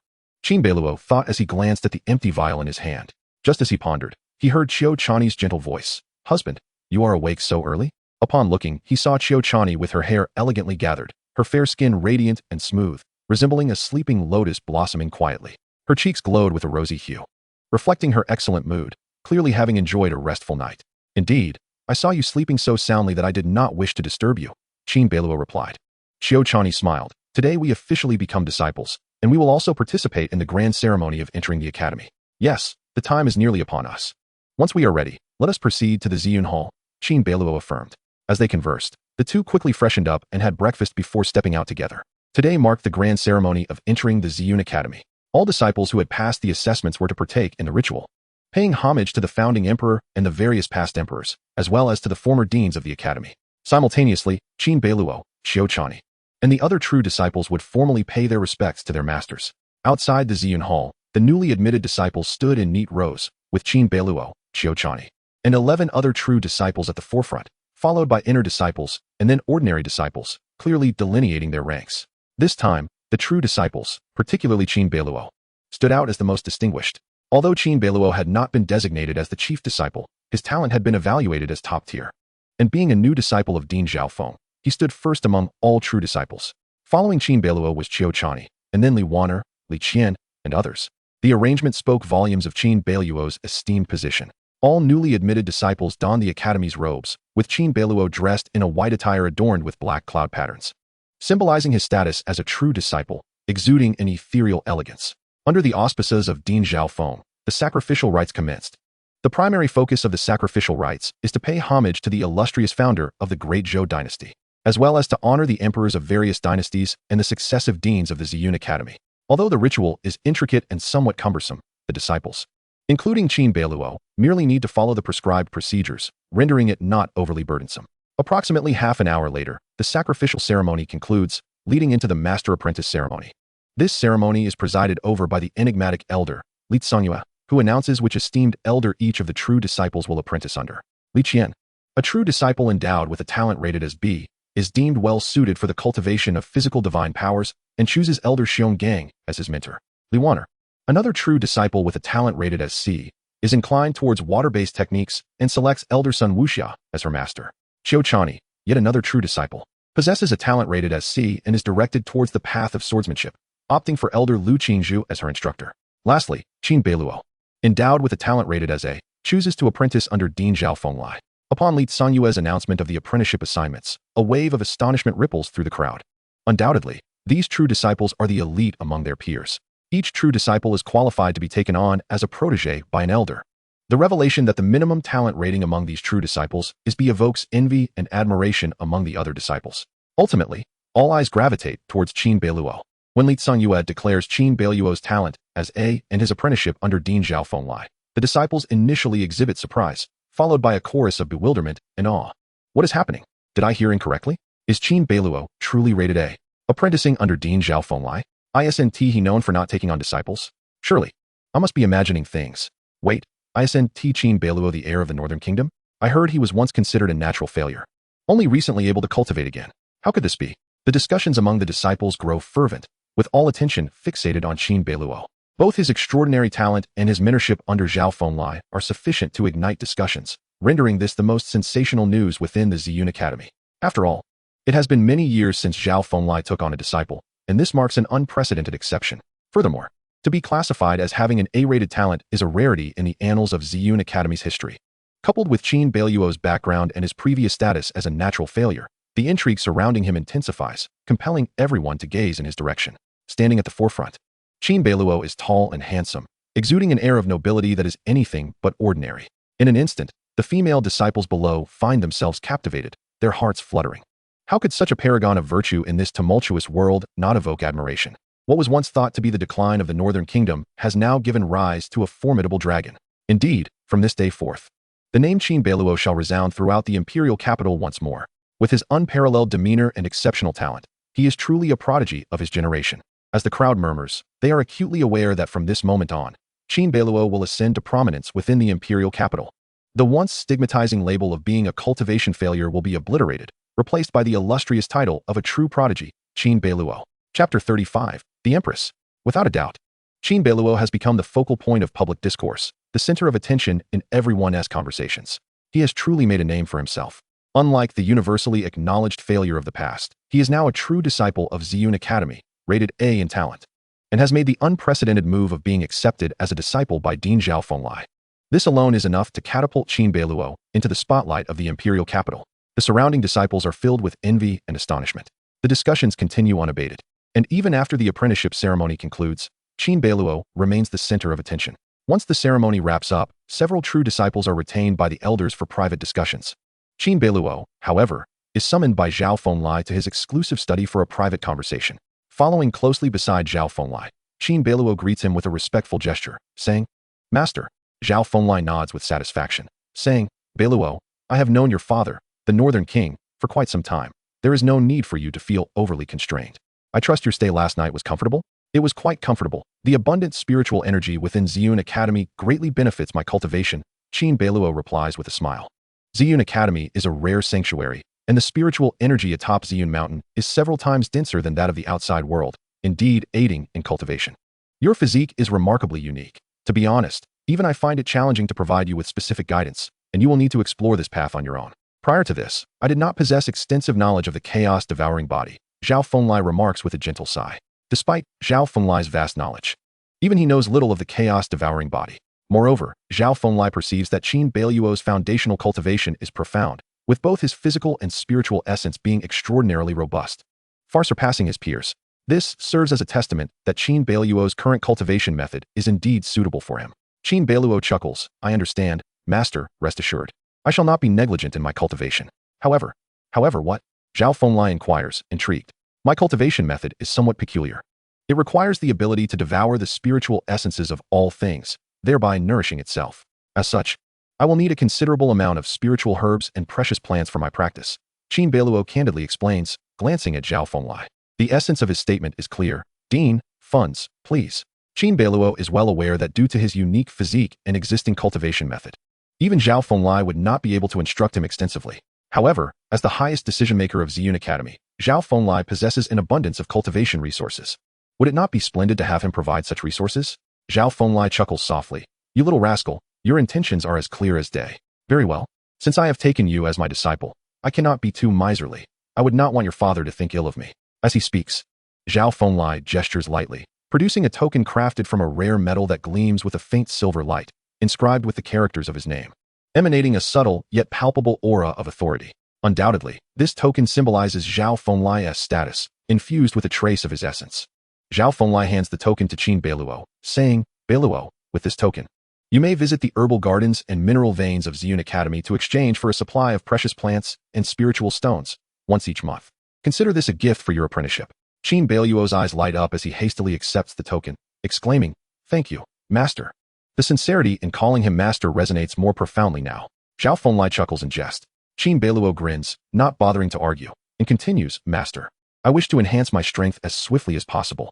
I would also like to consult you regarding the techniques I gleaned from the Enlightenment Stone Tablet, specifically the Xinxiao Sword Art." Upon hearing the mention of the Xinxiao Sword Art, Zhao Fenglai is unfazed, understanding that Qin Beiluo would bring this up. "Beiluo, my decision to take you as my disciple was also influenced by your comprehension of the Xinxiao Sword Art. Your ability to grasp it indicates your remarkable talent in swordsmanship. At Ziyun Academy, I, along with several elders such as Lu Qingzhu, are proficient in sword techniques, and I too have practiced the Xinxiao Sword Art," Zhao Fenglai explains. Qin Beiluo is instantly delighted. Zhao Fenglai has also practiced the Xinxiao Sword Art. This is splendid news. Zhao Fenlai will undoubtedly provide him with invaluable guidance in his technique cultivation. Then, Zhao Fenlai continues, the Xinxiao sword art is an unparalleled and formidable sword technique. When mastered to its depths, it can summon the thunderous will of the heavens, radiating supreme brilliance and shaking the 9 realms with thunder. His tone is calm and measured as he elaborates. Qin Beiluo's expression turns serious.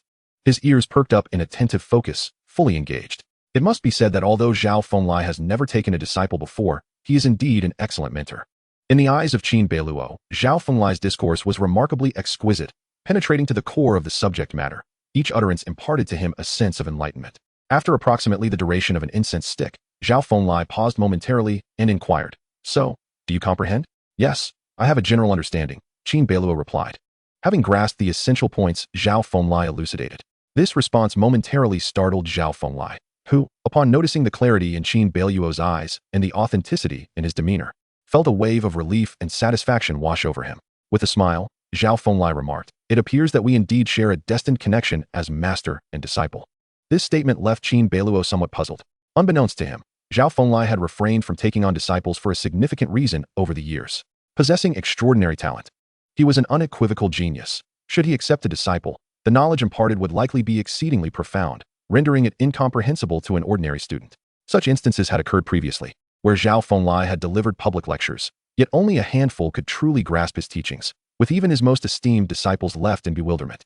It was not that Zhao Fenlai's instruction was inadequate, but rather that his disciples lacked the requisite insight. Consequently, he gradually abandoned the notion of accepting disciples. Among those few students at the Ziyun Academy who had caught his eye were only a handful, such as Li Wan'er's brother, Li Suifeng, and Lu Qingzhu from his past. Now, Qin Beiluo had joined their ranks. Zhao Fenlai waved his hand again, and in his palm appeared a thick tome. The cover inscribed with the 4 characters, Sword Dao True Explanation. He presented the book to Qin Beiluo.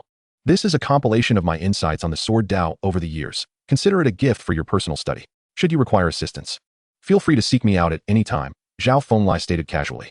"Thank you, Master," Qin Beiluo responded, joyfully accepting the tome.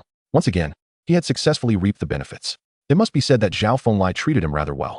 After expressing his gratitude, Qin Beiluo observed Zhao Fenlai gesture for him to leave, reminding him, "Since you are earnest in your sword practice, you may visit the Shuiwei Peak. Starting tomorrow, Elder Lu Qingzhu will conduct public lectures there for 3 days. In this Ziyun Academy, her swordsmanship talent is among the finest, and her experience should prove beneficial to you." Qin Beiluo felt a surge of interest at this prospect. "Understood, Master," he replied. "I must also report the list of true disciples to His Majesty. So I shall make my way to the palace now. You may take your leave," Zhao Fenlai concluded, indicating that Qin Beiluo should depart. Upon hearing Zhao Fenlai mention His Majesty, a graceful yet aloof figure immediately surfaced in Qin Beiluo's mind, none other than the Empress of the Great Zhou. In Chapter 36, The Medicine Garden and Precious Plants, a majestic and imposing figure appeared in Qin Beiluo's eyes, adorned in a dark dragon robe, embodying the image of a regal and aloof empress. Indeed, it was the Empress of the Great Zhou. Qin Beiluo had encountered the Empress on multiple occasions, each time left in awe by her ethereal and striking presence. Acknowledging Zhao Fenlai's intention to enter the palace for an audience, Qin Beiluo nodded and departed, tactfully refraining from further interruption. Having acquired the Sword Dao True Explanation and an identity token from Zhao Fenlai, Qin Beiluo felt thoroughly satisfied. This master was indeed to his liking. Firstly, Zhao Fenlai adopted a largely hands-off approach, imposing little strictness upon Qin Beiluo and instead granting him considerable freedom, which Qin Beiluo greatly appreciated. Secondly, Zhao Fenlai's influence and generosity were substantial. He mused about the potential resources that could be obtained with the token provided by the Academy's dean. Having departed Zhao Fenlai's study, Qin Beiluo swiftly made his way to the Ziyun Academy's medicine garden. Under the guidance of an outer disciple, he soon found his way to the garden's entrance, where he encountered a sprightly elder standing before the gate. The elder, clad in a long robe and appearing to be around 60, bore embroidered azure cloud patterns on his attire. Inside and outside the garden, approximately several dozen disciples were present, some selecting precious plants while others pondered thoughtfully. It was evident that the elder was the overseer of the garden. The cloud patterns on the garments of the Ziyun Academy's members indicated their ranks. Ordinary disciples wore white cloud patterns. Inner disciples donned red. True disciples were adorned with black, while servants, hall masters, and overseers exhibited azure patterns.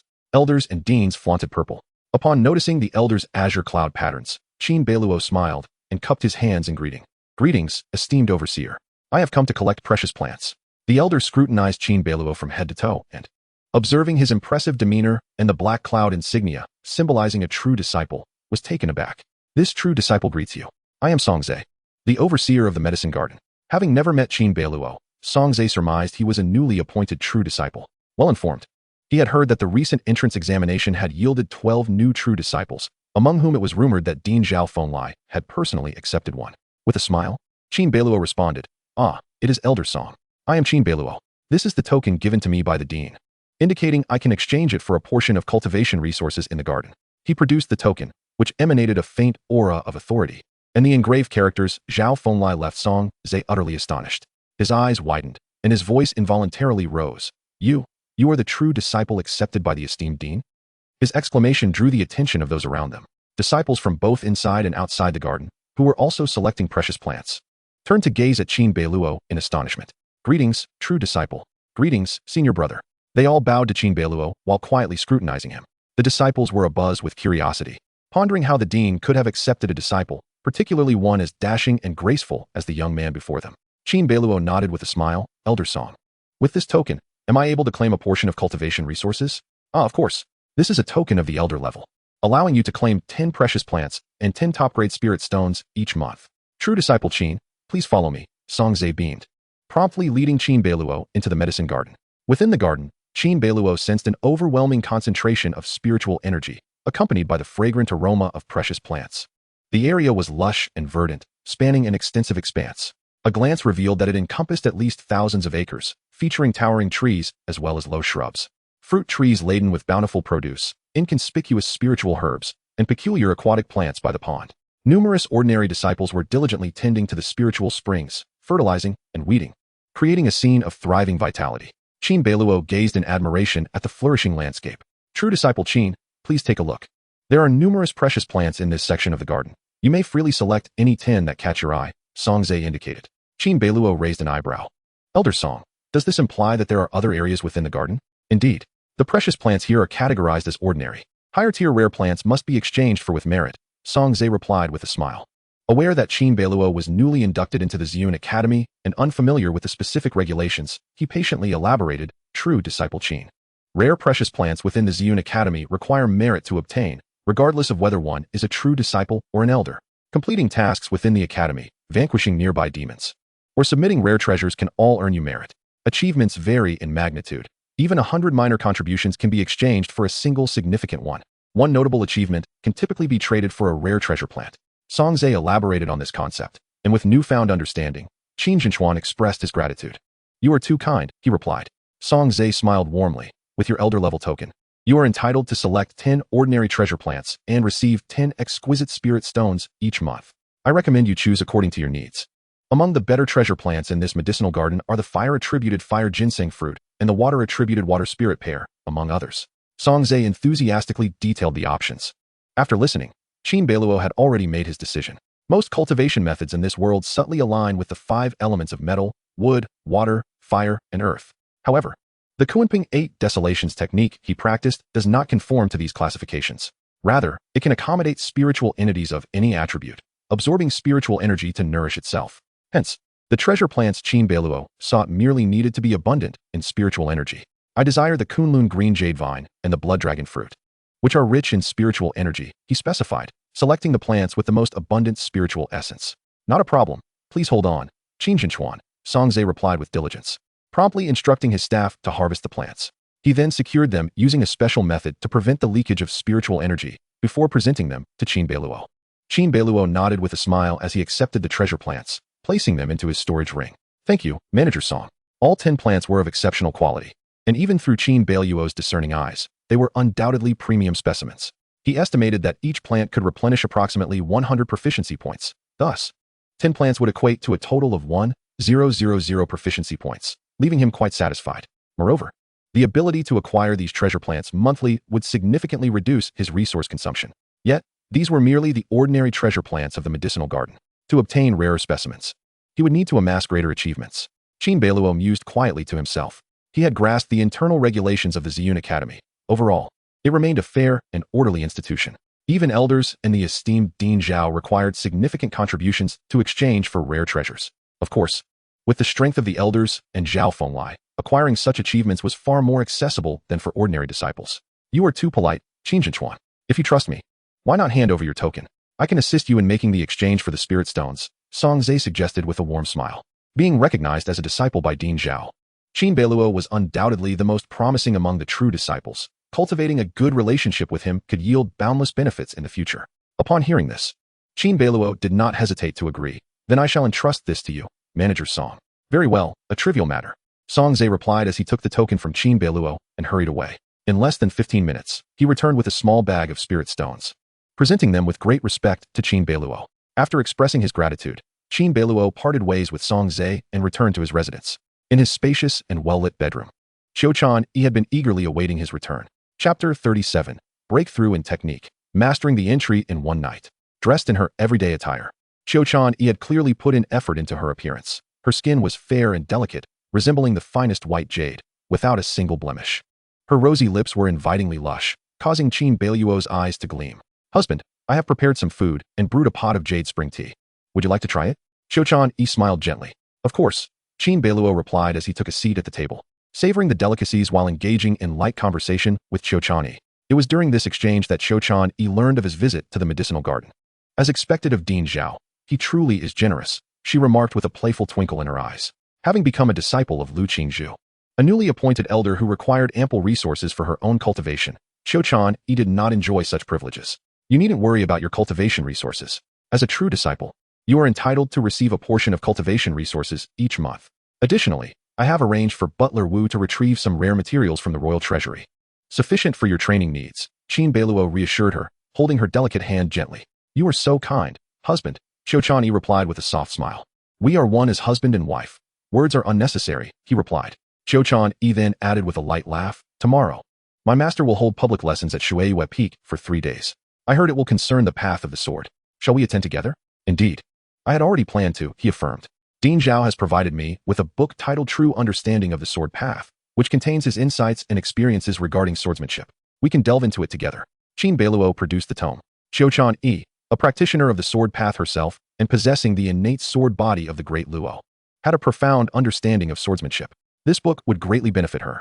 Qin Beiluo had already sought permission from Zhao Fenglai to study the true understanding of the sword path together with Qiu He. While they would study together, Qiu Yi's superior cultivation level and extensive experience in swordsmanship would undoubtedly grant her deeper insights into the text than Qin Beiluo.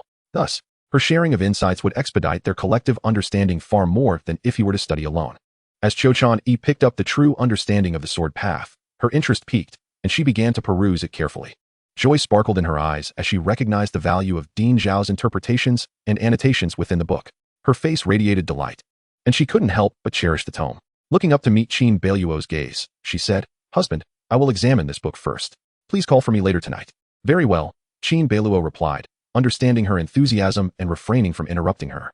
He then commenced his own cultivation. He practiced the Xinxiao sword technique, which, while not overly complex in its moves, posed challenges in harnessing thunder. It required the practitioner to resonate with the spiritual energy of heaven and earth to invoke the power of lightning. Standing in the training ground of the courtyard, Qin Beiluo repeatedly attempted to practice the Xinxiao sword technique. Congratulations, host. Proficiency in Xinxiao sword technique has reached 5. Current proficiency, 10100. A clear notification rang in his ears as he practiced. Qin Beiluo was pleasantly surprised to discover that the system could provide feedback regarding his cultivation techniques. Such progress notifications were immensely beneficial, as knowing his advancement and its specifics would motivate him further. In essence, feedback breeds motivation. Thus, Qin Beiluo began to dedicate himself more earnestly to the practice of the Xinxiao sword technique. Cultivation and techniques can be categorized into various levels based on proficiency: entry level, mastery, minor achievement, major achievement, and perfection. As of now, he had only just begun to practice the Xinxiao sword technique and had yet to reach the entry level. Without delay, he started experimenting, wielding the ruoxue sword and executing strokes with the 3-foot green peak. The sword light flashed like a silver serpent, and as the blade shimmered, arcs of thunder danced around its edge, producing crackling sounds. As the lightning erupted, the sword's aura surged, its power escalating. Congratulations, host. Proficiency in Xinxiao sword technique has reached 5. Current proficiency, 15100. Congratulations, host. Proficiency in Xinxiao sword technique has reached 5. Current proficiency, 20100. Continue. Qin Beiluo felt his proficiency climbing steadily, his satisfaction growing as he continued to practice fervently. He sensed himself entering a profound state, his mind focused solely on wielding the ruoxue sword. The Xinxiao sword technique ingrained in his memory as he sought perfection in every detail. The sky had gradually darkened, yet Qin Beiluo remained oblivious to the passage of time, persistently executing the Xinxiao sword technique.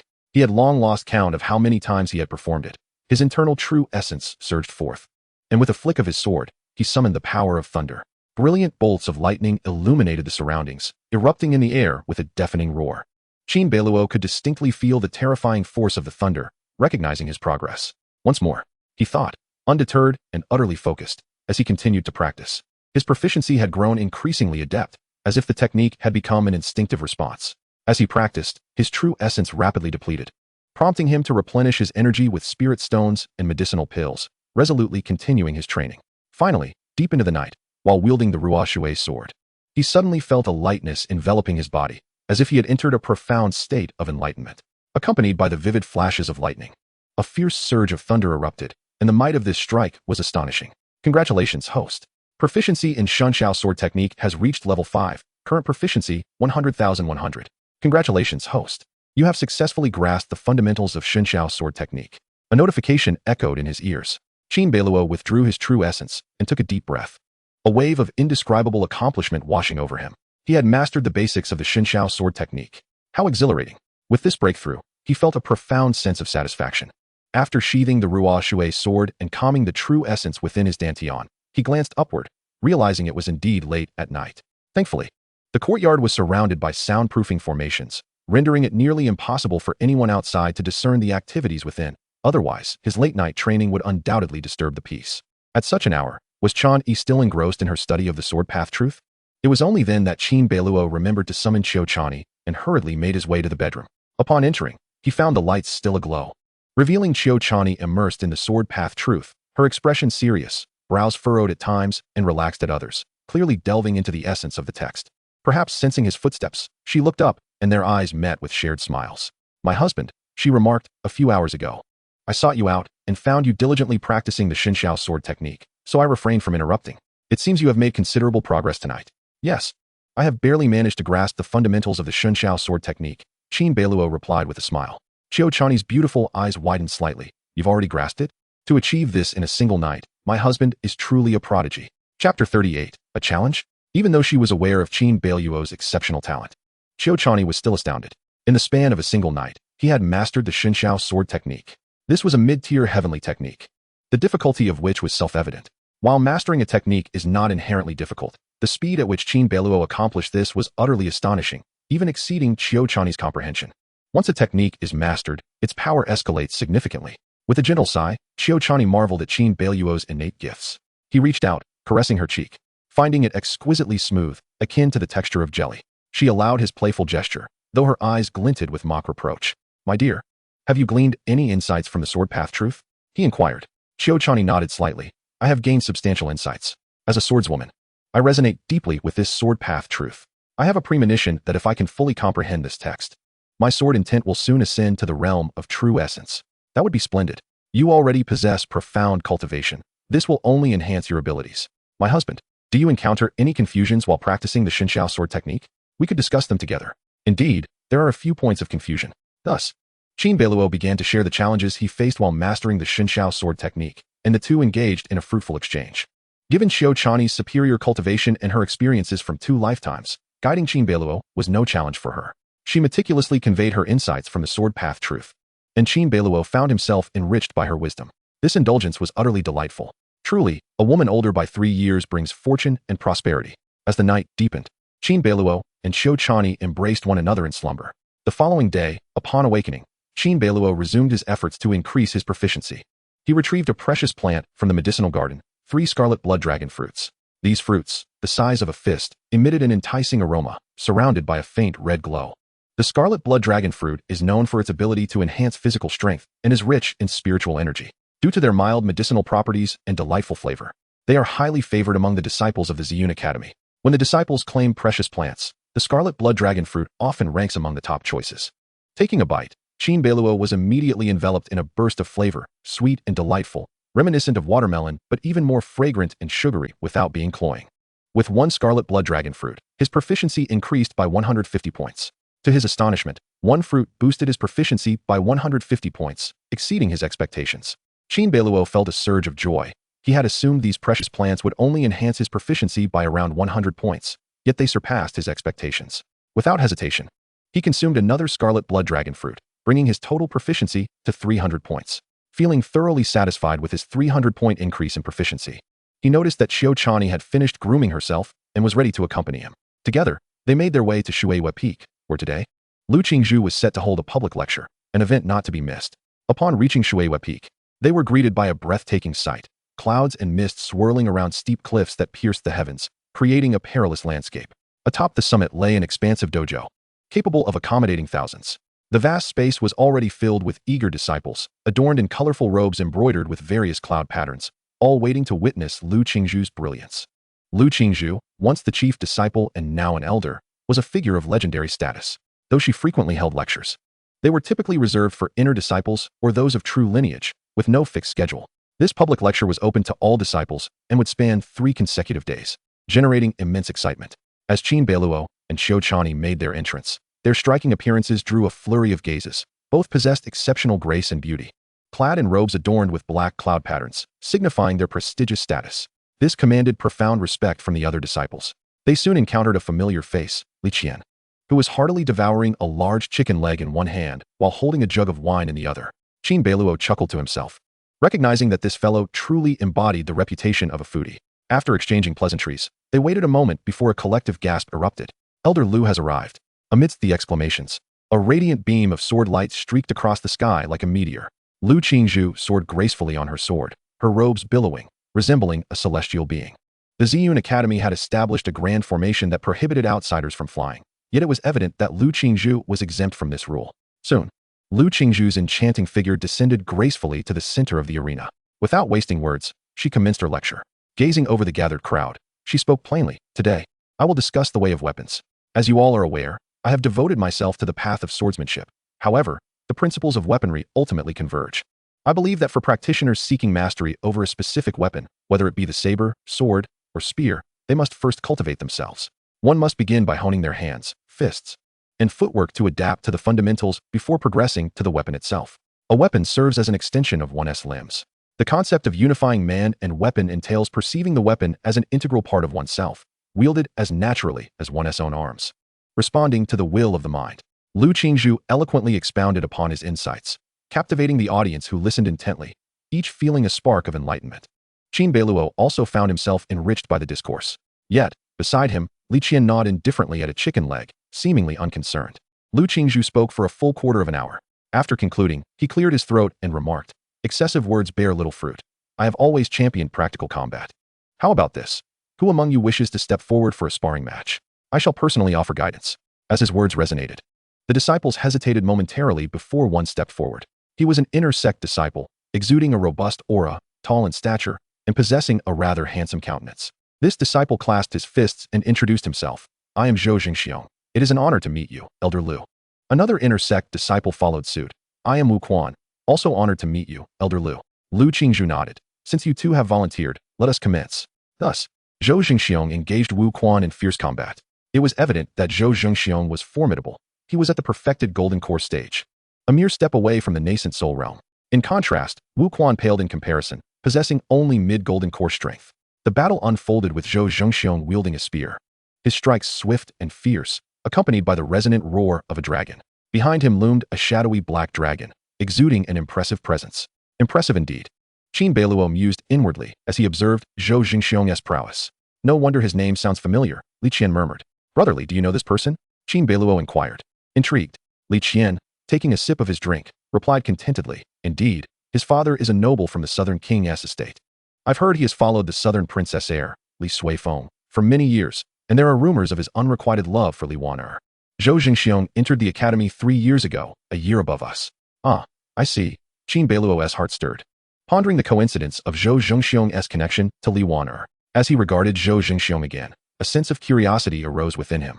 In the arena, Zhou Jingxiong emerged victorious with ease. Subsequently, several others challenged him, only to be swiftly defeated. In a short span, Zhou Jingxiong had triumphed in 3 consecutive matches. His strength garnered the disciples' admiration, leaving them astounded. Zhou Jingxiong had established himself as a standout among inner sect disciples, on the verge of breaking through to the nascent soul realm. Indeed, beneath the golden core stage. He seems invincible, the crowd murmured. I heard that during the last academy assessment, Zhou Zhengxiong nearly became a true disciple. His foundation is solid, and even elder son Wuxia has praised him. As discussions unfolded, the disciples collectively acknowledged Zhou Zhengxiong's formidable prowess, sensing his might among the golden core practitioners present. Lu Qingzhu nodded slightly, offering his appraisal. Very well, Zhou Zhengxiong. Your Black Dragon 7 kill spear has reached a minor mastery, rare to find an opponent at your level. Your strikes are swift and powerful, yet you lack a touch of finesse. Zhou Zhengxiong promptly expressed his gratitude, embodying a posture of humility and eagerness to learn. After a brief moment, Lu Qingzhu concluded his evaluation. The onlookers were left in contemplation, each reflecting on their own insights.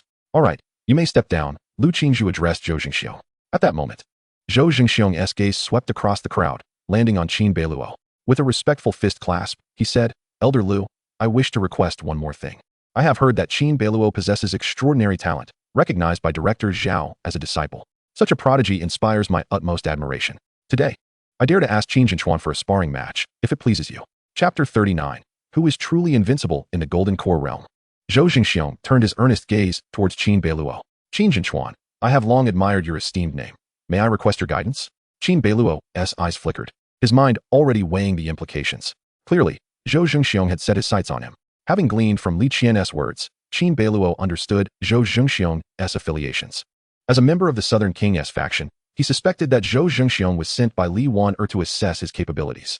Maintaining a composed demeanor, Qin Beiluo nodded slightly, no need for formalities. Since Brother Zhou has invited me, let us proceed. As he spoke, Qin Beiluo moved with agility, and in an instant, a shimmering blade appeared in his hand, his renowned Ruoshui sword. Excellent, let us have a spirited match.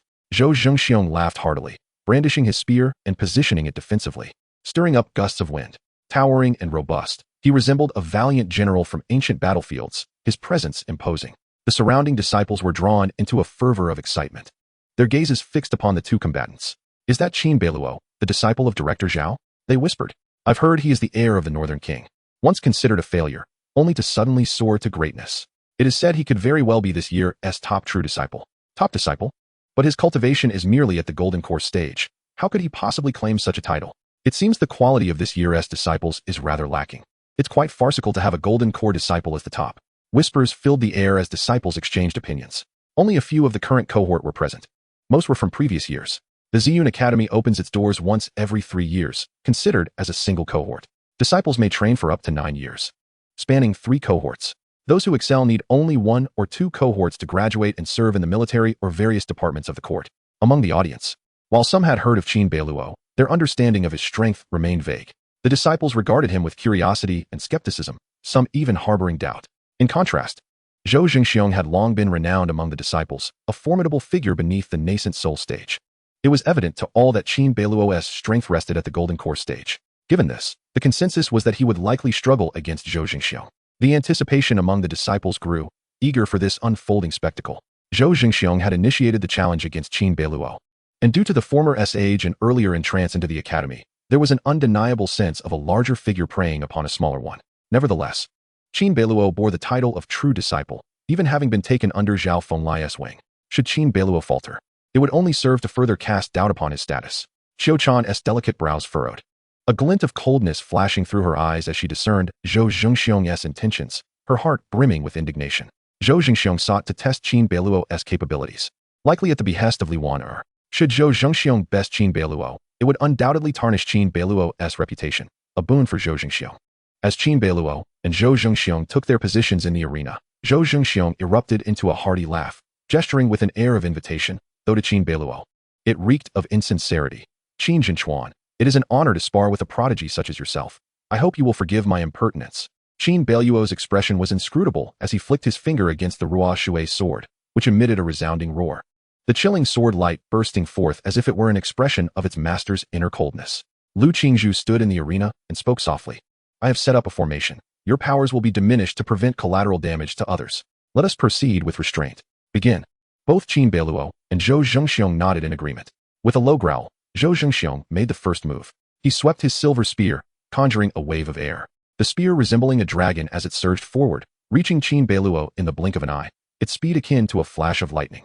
Unfazed, Qin Beiluo appeared to have anticipated this, retreating gracefully as the Ruoshui sword traced an arc, his true essence exploding midair. Suddenly, the world dimmed. The clouds for miles around seemed to grow oppressive, a scorching bolt of lightning coalescing at the tip of the Ruoshui sword.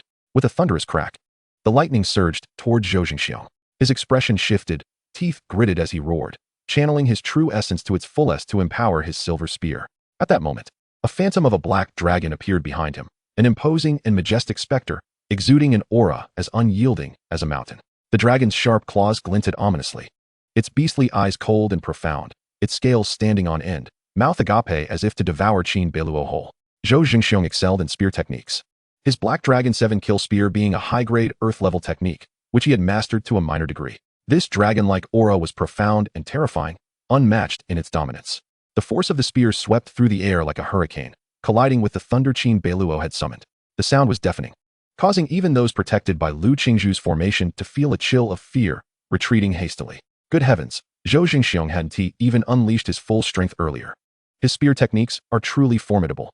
Someone gasped. This true essence feels almost tangible, like that black dragon would swallow me whole. Another remarked with trepidation.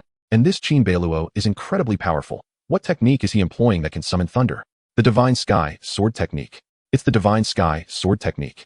The crowd stood in awe, realizing both Zhou Jingxiong's terrifying prowess and Qin Beiluo's formidable abilities. Zhou Jingxiong's strength surpassed their expectations. He hadn't revealed his full capabilities in his earlier encounters. Meanwhile, it was the first time Qin Beiluo had showcased his prowess in front of so many disciples, leaving them in utter shock. The two forces of true essence clashed violently. As the energy exploded, Zhou Jingxiong felt the immense pressure emanating from Qin Beiluo's Ruoshui sword, the rolling thunder radiating unparalleled majesty, instilling within him an inexplicable dread. The fear of thunder is instinctual for cultivators. No practitioner is unafraid of heavenly tribulations. Zhou Jingxiong realized that Qin Beiluo was indeed a formidable opponent, far more terrifying than he had anticipated. This challenge was deliberate, having been instigated by Li Wan'er, who wanted Zhou to gauge Qin Beiluo's strength. Initially, Zhou had underestimated Qin Beiluo, believing that in the Golden Core stage, he was virtually invincible, convinced that any opponent at the same level would not match him. However, witnessing Qin Beiluo wield such fearsome techniques and feeling his astonishing physical prowess left Zhou Jingxiong unsettled. Gritting his teeth, he steeled himself. In an instant, true essence erupted from his dantian, a torrent of power surging forth as he harnessed the strength of his Golden Core to enhance his spear techniques.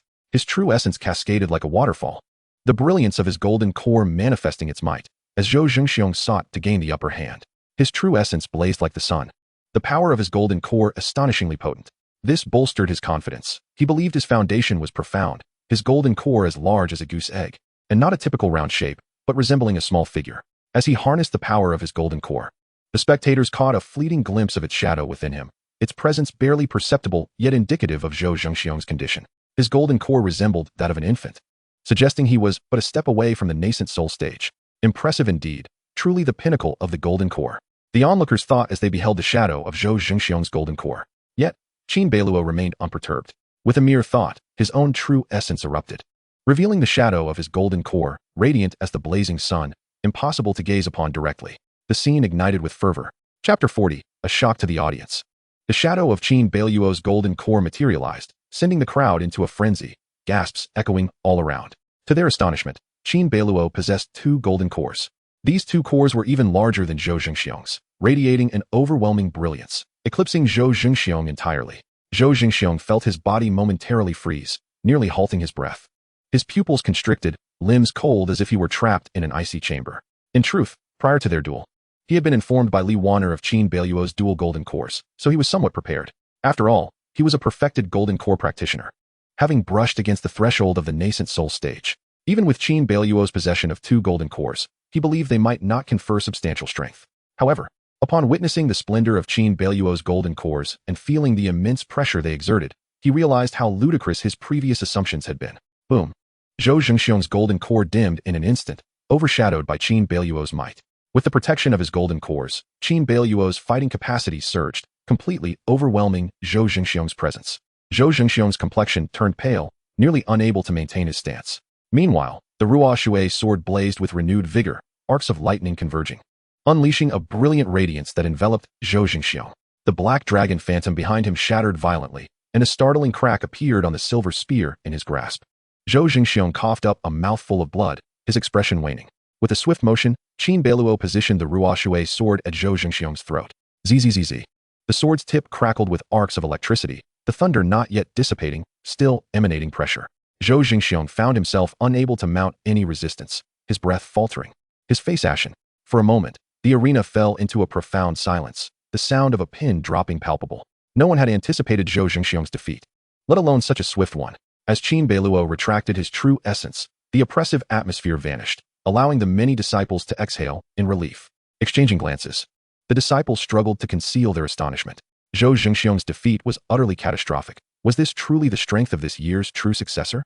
They had assumed Zhou Jingxiong, with his deep foundation, was unmatched among Golden Core practitioners. Yet here was Qin Beiluo, boasting 2 Golden Cores, an unbelievable revelation that had left them nearly speechless moments before. Indeed, Qin Beiluo's 2 Golden Cores surpass even Zhou Jingxiong's. They murmured. Together, they rendered Zhou Jingxiong powerless to resist.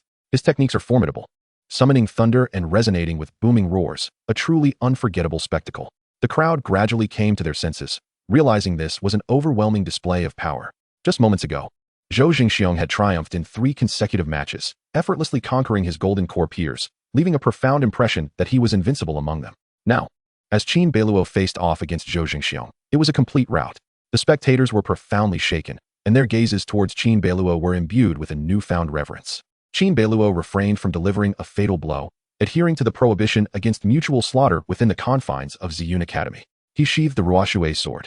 Zhou Jingxiong felt an immediate alleviation of pressure, collapsing onto the ground in a most undignified manner, gasping for breath, his lungs heaving, and a cold sweat pouring down his brow. Yes, I have lost, Zhou Jingxiong managed to utter, utterly devoid of strength.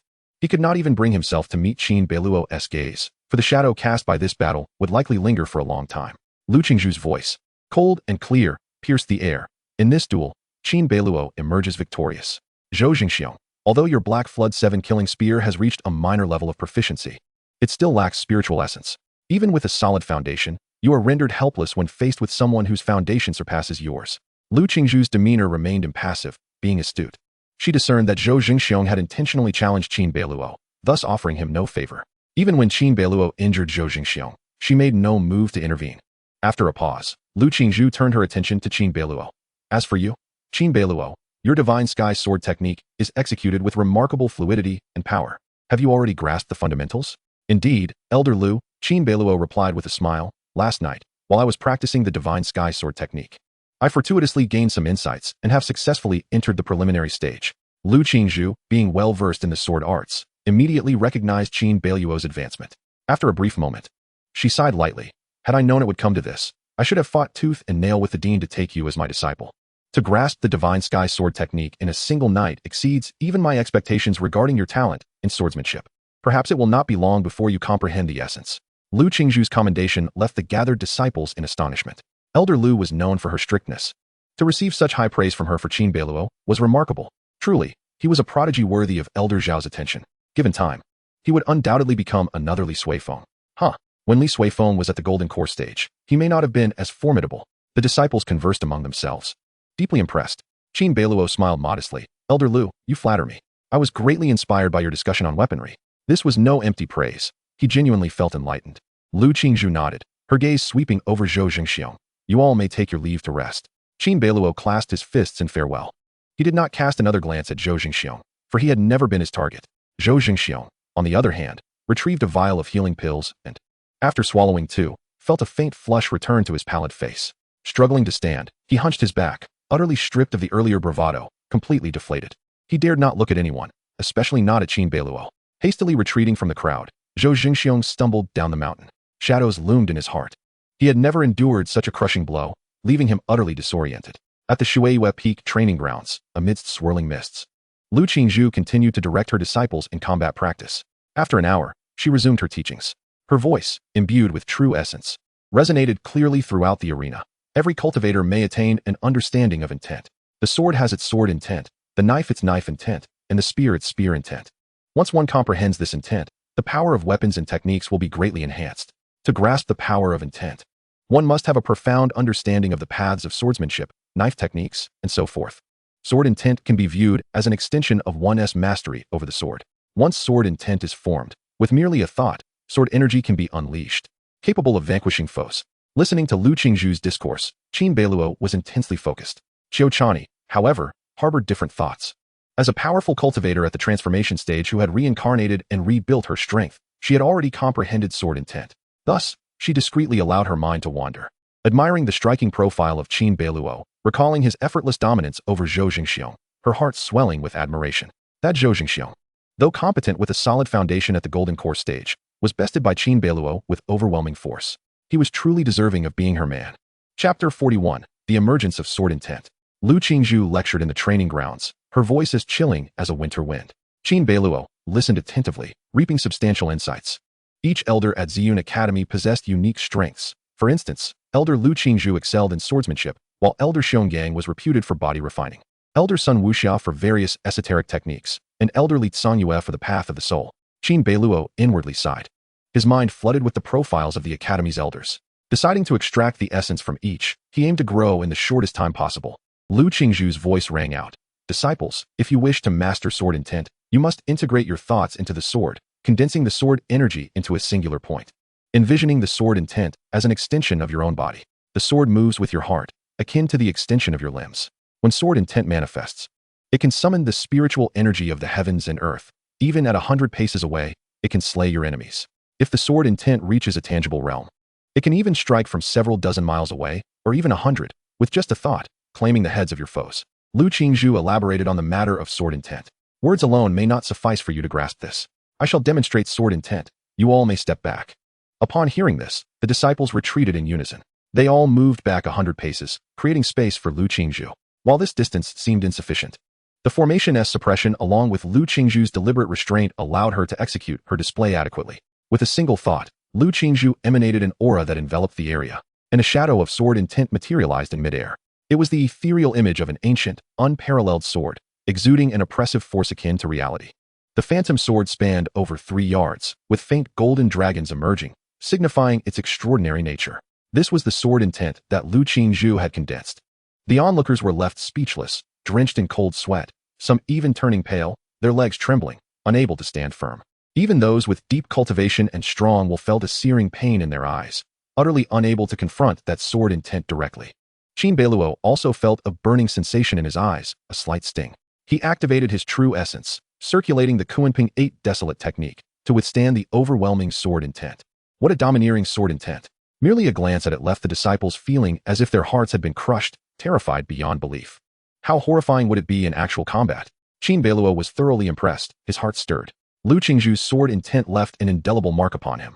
Then, Lu Qingzhu's voice, calm and steady, echoed, I obtained the Gui Long sword from the sword ruins. It is a top-tier spiritual weapon. Later, I fused my own sword intent with it, thus comprehending my unique sword intent. If you wish to grasp sword intent, or any other form of intent, you will require a fine weapon and the need to infuse your own will into it. To condense the formless intent into a tangible sword is the essence of sword intent. Lu Qingzhu's words illuminated Qin Beiluo's understanding. To condense formless intent into a tangible sword was indeed the very definition of sword intent. The phrase echoed in Qin Beiluo's mind as he closed his eyes, seemingly grasping a profound insight. By Qin Beiluo's side, Qiuchani noticed his movements and blinked her bright eyes, observing the comprehension reflected in Qin Beiluo's expression. She dared not disturb him. In truth, Qiuchani had also gained insights. Although she had long comprehended the essence of swordsmanship, Lu Qingzhu's words still sparked inspiration within her.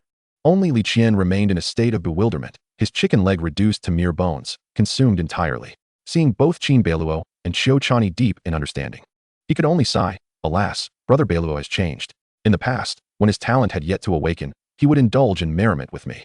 Now, he is solely devoted to cultivation. How lamentable. Transforming his sorrow into appetite, Li Qian retrieved a large pig's trotter and a whole roasted chicken from his storage ring, resuming his feast with gusto. Qin Beiluo felt himself entering an enigmatic realm. In an instant of closed-eyed meditation, his vital energy surged like a mighty river, and his true essence stirred restlessly within the sea of qi in his dantian. With a mere thought, he began to practice the sword path. In his mind, a miniature version of himself appeared, wielding the Rashui sword, tirelessly rehearsing the movements over and over, as if unaware of fatigue. Simultaneously, an invisible sword aura emanated from his being, delicate and fragmented like myriad strands of sunlight, coalescing around him. In that moment, it seemed as though a great river of sword energy had formed around Qin Beiluo, enveloping him in its embrace. His mental state was extraordinarily profound. At that instant, his focus was unparalleled. He forgot the world around him, the cultivation techniques he practiced, and even the entirety of his own cultivation. Within his mind, there was only the sword. His body and spirit felt pure and ethereal, devoid of anything but the sword. This sensation was ineffable. It felt as if he had grasped something, yet released something else. The surrounding sword aura continued to converge, drawing nearer, almost blending with Qin Beiluo's essence. This spectacle did not escape the notice of the other disciples, who watched with wide eyes, astonished. They vividly sensed the terrifying depth of Qin Beiluo's talent. After Lu Qingzhu's guidance, he had made further progress and was attempting to break through. In the midst of it all, Lu Qingzhu understood this best. Her gaze sharpened on Qin Beiluo, and she sighed softly. He has begun to coalesce the embryonic form of sword intent. It is possible he may grasp sword intent even in the golden core stage. She recognized that Qin Beiluo's mind was clear, his intention merging with the sword, nearly becoming one. He had already grasped the rudiments of sword intent, with only a step remaining to solidify it. Lu Qingzhu's heart trembled. Her own comprehension of sword intent had occurred during the nascent soul stage. At that time, she had been hailed as a once-in-a-century genius at the Ziyun Academy, receiving countless accolades. Yet now, Qin Beiluo might achieve this in the golden core stage. She took a deep breath, nearly losing her composure. In a state of profound clarity, Qin Beiluo felt he was on the verge of condensing sword intent, just a step or even half a step away from realization. However, ultimately, he was still a fraction short. He opened his eyes, clarity shining within them, tinged with a hint of regret. Soon after, he noticed thousands of disciples regarding him with peculiar expressions, as if they were observing a curiosity. Following this, he heard Lu Qingzhu sigh softly, stating, Qin Beiluo, you have condensed the embryonic form of sword intent, merely a step away from true sword intent. I believe the root of this issue lies in your sword. Gazing at the ruoxue's sword in his hand, Qin Beiluo appeared to grasp something. Lu Qingzhu continued, the sword you wield is only barely adequate, not truly suited to you. This sword leans towards the water attribute, fitting for water-based techniques or those with a special water affinity. When the sword ruins open next month, should you find a spirit weapon that resonates with you, it would be a natural progression to refine your sword intent. Lu Qingzhu was correct. While the ruoxue sword was indeed a fine spiritual treasure, it ultimately lacked the perfect compatibility he sought. The sword Qin Beiluo desired was one that would aid him in wielding the Shunshao sword art, a weapon of a higher caliber. Realization washed over him, and he clasped his hands in gratitude. Thank you, Elder Lu, for your guidance. Chapter 42, The Astonishment of Li Waner. Qin Beiluo had come to recognize that the ruoxue sword was not suitable for him. He merely needed to find a spirit weapon that aligned with his essence to facilitate his understanding of sword intent. Although he could forcibly condense sword intent with the ruoxue sword, it would ultimately be imperfect. The sword ruins. Undoubtedly, the first place that came to Qin Beiluo's mind for finding a spiritual weapon was the sword ruins. This place existed as a realm unto itself, said to have once been a battlefield of ancient times, buried with countless spiritual weapons. Within the sword ruins, there were not only swords, but a variety of other spiritual weapons as well. Lu Qingzhu's Gui long sword had been acquired from the sword ruins, heightening Qin Beiluo's anticipation. Lu Qingzhu nodded slightly, reminding him, there is still nearly a month until the sword ruins open. There is no need to rush. Qin Beiluo was indeed not anxious. A month would pass in a blink. Furthermore, he intended to set a trap for Li Waner within the sword ruins, requiring meticulous preparation, which could not be hurried. Lu Qingzhu offered a few more pointers before returning to instruct the others. Gradually, over 100 disciples received guidance, each benefiting immensely. This exemplified the advantages of public teaching. Even the most ordinary disciples at the lowest level could receive direct instruction from an elder like Lu Qingzhu. In contrast, such an opportunity would be nearly impossible in more hierarchical sections. The lowest disciples in large sects, often referred to as servant disciples, were fated to a life akin to that of beasts. Comparatively, the Ziyun Academy was far more equitable. This structure was a fundamental reason why the Great Zhou remained prosperous on the surface. It was supported by institutions like the Ziyun Academy and various state academies. As dusk fell, Lu Qingzhu concluded her teachings for the day. Qin Beiluo and Qiu Chani departed together, resembling a pair of celestial lovers, drawing envious gazes from those around them. At the mid-slope of Qian's Hufeng in the Ziyun Academy, within an opulent courtyard that was 2 to 3 times the size of Qin Beiluo's numerous servants, nearly 100, predominantly from the Zhongnин Wangfu, attended to Li Waner, who sat leisurely on a zeatonwood chair, delicately savoring a piece of pastry. Beside her, her personal maid, Yin Ping, attended her carefully, whispering, Princess, considering the time. There should be news from young Master Zhou soon. Li Waner replied with a nonchalant hum, and stated, Zhou Zhengxiong has reached the peak of the golden core stage. Having made initial progress with the Heijiao 7-kill spear, just a step away from breaking through to the nascent soul. With his strength, even if he cannot defeat Qin Beiluo, he can still cause trouble and uncover Qin Beiluo's secrets. Indeed, the princess's charm is truly remarkable, with just a simple word. Young Master Zhou is willing to brave fire and water for you. Ping remarked with a smile. Li Wanner's expression remained composed, with the sword ruins imminent. I am determined to claim victory there. Have you discreetly contacted the Tang sect? Any news? There is news. The people from the Tang sect have agreed to cooperate with us. Ping quickly replied. Good. Once I acquire a spiritual weapon from the sword ruins, it will be time for Qin Beiluo to pay the price. A cold glimmer flashed in Li Wanner's eyes. As the daughter of the Zhunnan Wang, she was well aware of her father's plans. To fulfill his ambitions, the northern border king, Qin Shoyang, was a thorn in his side. Originally, although the lord of the northern territory held immense prestige and formidable strength, his son, Qin Beiluo, was deemed a natural failure. The only course of action seemed to be finding a way to eliminate the northern lord. However, Qin Beiluo suddenly emerged, showcasing extraordinary talent that left Li Wanner greatly apprehensive. Such a terrifying aptitude, if allowed to flourish unchecked, would undoubtedly jeopardize his father's grand ambitions and become a significant threat. Thus, Li Wanner resolutely decided to eliminate Qin Beiluo when the sword ruins were to be opened. She harbored confidence in her ability to easily slay Qin Beiluo, considering she was at the mid-stage of the nascent soul realm while he was merely at the golden core stage. Even with his unparalleled talent, it was inconceivable that he could contend with a nascent soul cultivator. Moreover, Li Wanner was no ordinary nascent soul practitioner. The sole concern was the presence of Qiu Chani by Qin Beiluo's side, a formidable being in the transformation stage, whose threat was exceedingly great. Fortunately, entering the sword ruins was not devoid of opportunities. If Qin Beiluo were to be alone, she could strike him down. As Li Wanner conversed with her maid, Ping, a voice came from outside. Princess, young master Zhou Zhengxiong requests an audience. Allow him in, Li Wanner replied, her spirits lifted, a smile gracing her lips. It seemed Zhou Zhengxiong had brought her good news. She had sent him to probe into Qin Beiluo's capabilities. Eager to discern the extent of his strength and the arts he excelled in, to better prepare herself for any confrontation. Before long, Zhou Zhengxiong arrived in the main hall. Tall and robust, he initially walked with a commanding presence, yet upon entering, he appeared timid and fearful, as if petrified. Zhou Zhengxiong, what troubles you? Li Wanner inquired, her brows knitting together as an ominous premonition began to stir within her. Upon seeing Li Wanner, Zhou Zhengxiong felt a modicum of reassurance. Yet his face was marred with guilt, and he clasped his hands in apology. Wanner, I could not prevail against Qin Beiluo. I lost to him in the contest. Lost. Li Wanner was momentarily taken aback. Zhou Zhengxiong was at the pinnacle of the golden core stage with considerable mastery over mid-tier earth-level techniques, making him a formidable opponent. It appeared that Qin Beiluo was more troublesome than she had anticipated, igniting a sense of urgency within her. Qin Beiluo had become a pressing threat that could not be allowed to remain. A loss is merely a loss, it was just a contest.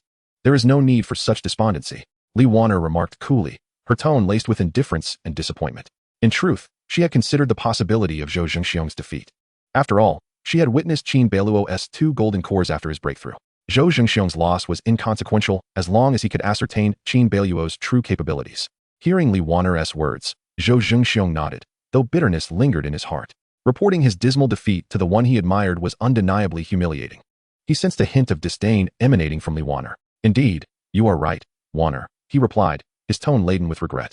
Li Wanner pressed further. What were the details of the battle? How long did it take him to defeat you? Describe it in detail. Zhou Zhengxiong gritted his teeth. Qin Beiluo, he truly possesses 2 golden cores. Moreover, he harnessed the Shunshao sword technique to summon thunder, rendering me unable to defend myself. I could only hold on for a moment before he claimed victory. Only a moment? Li Wanner's voice rose in surprise. Zhou Zhengxiong glanced at her. To mask her astonishment, Li Wanner picked up a delicate blue and white porcelain teacup and took a sip of tea. How many exchanges did you have? How long did it last? The exchanges were nearly instantaneous, lasting less than the time it takes to drink a cup of tea, Zhou Zhengxiong lamented, his spirit utterly shattered. Li Wanner's brows arched in disbelief. Even her maid, Ping, covered her mouth in shock, exclaiming, he was defeated so quickly? The term overwhelming surged in Li Wanner's mind. She pondered, your Black Flood 7 kills gun has reached a minor achievement. Though it is a mid-tier earth-level technique, it pales in comparison to Qin Beiluo's mid-tier heaven-level Shunshao sword technique. However, he had only just grasped this technique and had yet to master it. There shouldn't be such a vast disparity. It appears that his possession of 2 golden cores allowed him to suppress you with overwhelming force. Li Wanner scrutinized Zhou Zhengxiong intently. He shook his head despondently. Wanner, that lad's Shunshao sword technique has already been mastered. Its power is indeed formidable. Coupled with his extraordinary golden cores, I was utterly defeated. Qin Beiluo's Shunshao sword technique had been mastered. It had only been a few days since he comprehended it from the Enlightenment Stone Tablet. The speed was astonishing. Li Wanner's hand trembled, and the blue and white teacup slipped from her grasp, spilling tea and soaking her light green robe. Yet, she remained oblivious to her surroundings, her eyes betraying a look of disbelief that she could no longer conceal. Chapter 43. a harmonious union. Li Waner could no longer contain her astonishment. The exquisite blue and white teacup fell from her hand, splattering tea and staining her pale green robe. Waner Zhou Jingxiong attempted to speak, yet Li Waner coldly interrupted him. Young Master Zhou, I am fatigued. Let us discuss matters another day. Yin Ping, please see him out. Yes, Princess, the maid promptly responded, gesturing for Zhou Jingxiong to leave. Zhou Jingxiong remained silent, vacantly following Yin Ping as they departed. In the main hall, Li Waner flicked her wrist and employed a simple cleansing technique to wipe away the wet marks on her robe. Nonetheless, although the stains vanished, the astonishment in her heart lingered. In just a few days, the Shenxiao sword technique had been mastered. Such talent could not be allowed to thrive. A chill flickered in Li Waner's gaze. She had comprehended the Lotus Treasure Bottle Seal, a mid-tier heaven-level technique, and had been diligently cultivating it for days. Yet, she had barely grasped the fundamentals and would require at least another fortnight to master it. Yet Qin Beiluo Li Waner inhaled deeply, nearly losing her composure. Silently, she departed the main hall and retreated to her courtyard to resume her cultivation. Meanwhile, in Qin Beiluo's residence, within his chamber, Qiu Chani and Qin Beiluo were engaged in hushed conversation. Qin Beiluo wrapped his arm around Qiu Chani's delicate waist, speaking softly, Chani, if we wish to ambush Li Waner in the sword ruins, we must plan ahead. Yes, Qiu Chani replied earnestly. She had longed to discuss this matter with Qin Beiluo. In your past life, in that dream, do you possess any information regarding the sword ruins? For instance, who will participate in this opening and who will ultimately benefit? Knowing that Qiu Chani was a reincarnated soul, it was imperative to leverage this advantage. Qiu Chani replied gently, I am not aware of the specific details, as I did not participate in the opening of the sword ruins in my dream. The sword ruins exist as a separate realm, with rules differing from those of the Xianyuan continent. Once entered, one can easily be swept away by the chaotic currents and lose their way. Thus, the sword ruins require the protection of powerful cultivators. Each opening of the sword ruins is a collaborative effort by the Ziyun Academy, the Tianyuan Sword Sect, and the Tang clan, with each faction dispatching elder-level cultivators to open the passage. The disciples from the three factions may also venture within to seek their fortunes. I recall that in my previous life, the greatest victors of the sword ruins were Li Waner, Tang Yu of the Tang sect, and Feng Bu Ping of the Tianyuan Sword Sect. Li Waner not only acquired an exceptional spiritual weapon, but also tamed a spirit beast, the five-colored spirit python, which propelled her cultivation to soaring heights thereafter. Tang Yu of the Tang sect obtained the Tian Yin bone-eroding poison. He was already adept in the ways of poison, and with this newfound poison, his skills advanced remarkably, making him a paragon among the disciples of the Tang sect.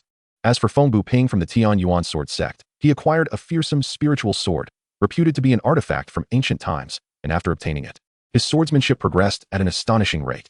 Qiu Chani recounted this in detail. Qin Beiluo listened intently, his heart racing, his eyes gleaming. It was astonishing that these individuals had such fortuitous encounters. It seemed the sword ruins were indeed a splendid place. Qin Beiluo sighed.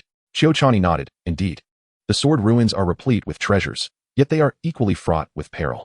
Once we enter the sword ruins, we may easily be affected by the chaotic currents of the passage, risking separation. Alas, in my past life, I never entered the sword ruins, so I am unfamiliar with its terrain and orientation. Qin Beiluo nodded, acknowledging the danger as articulated by Qiu Chani. However, this was within his expectations. If it were not perilous, how could one hope to reap rewards? Qiu Chani smiled lightly. My dear husband, I have also heard that within the sword ruins, there exist divine weapons even more formidable than exceptional spiritual weapons. However, both divine and spiritual weapons possess sentience and, at times, a degree of self-awareness, requiring a fortuitous connection to choose a master. The more powerful the divine weapon, the more discerning it becomes. Qin Beiluo nodded, recalling the Hunyuan treasure mirror, a top-tier artifact endowed with sentience and capable of communication with ordinary beings. Suddenly, Qin Beiluo inquired, by the way, Chani, you mentioned that Li Waner conspired against us in her previous life with the Tang sect's holy son, Tang Haixin. Will she collude with the Tang sect now that the sword ruins are opening? Your concerns are quite valid, and I share similar suspicions, Qiu Chani affirmed. Thus, as we enter the sword ruins, we must bring antidotes. The Tang sect excels in poison and hidden weapons, and their poison techniques are unparalleled. We must remain vigilant. Indeed, we must be adequately prepared, Qin Beiluo concurred. Qiu Chani continued, when the sword ruins open, the elite disciples from the Ziyun Academy and the other factions will enter, totaling around 30 to 40 disciples. The competition is not extensive, yet each individual is an elite. Qin Beiluo stated solemnly, the Tang sect needs no introduction. It is one of the 9 great sects of the Great Zhou, wielding immense influence. Although the Tianyuan Sword Sect is not among the 9 great sects, it is only slightly inferior, being a colossal entity in its own right with numerous disciples. Both the Tang sect and the Tianyuan Sword Sect must not be underestimated. Indeed, especially since director Zhao has established that this round of the Sword Ruins is related to the competition for the position of the true heir. We must not allow Li Waner to succeed, Qiu Chani whispered. Qin Beiluo shrugged. Since you mentioned the possibility of us separating after entering the Sword Ruins, how shall we maintain communication? Under normal circumstances, we could use sound transmission jade talismans. However, such communication tools will be rendered ineffective within the Sword Ruins. Qiu Chani shook her head. The Sword Ruins are unique in that their rules differ from the outside world, and many external methods will fail here. For example, sound transmission jade talismans can communicate over 1,000 miles in normal conditions, but they will be completely ineffective once inside the Sword Ruins. Oh well. The most prudent course is to enhance our own strength.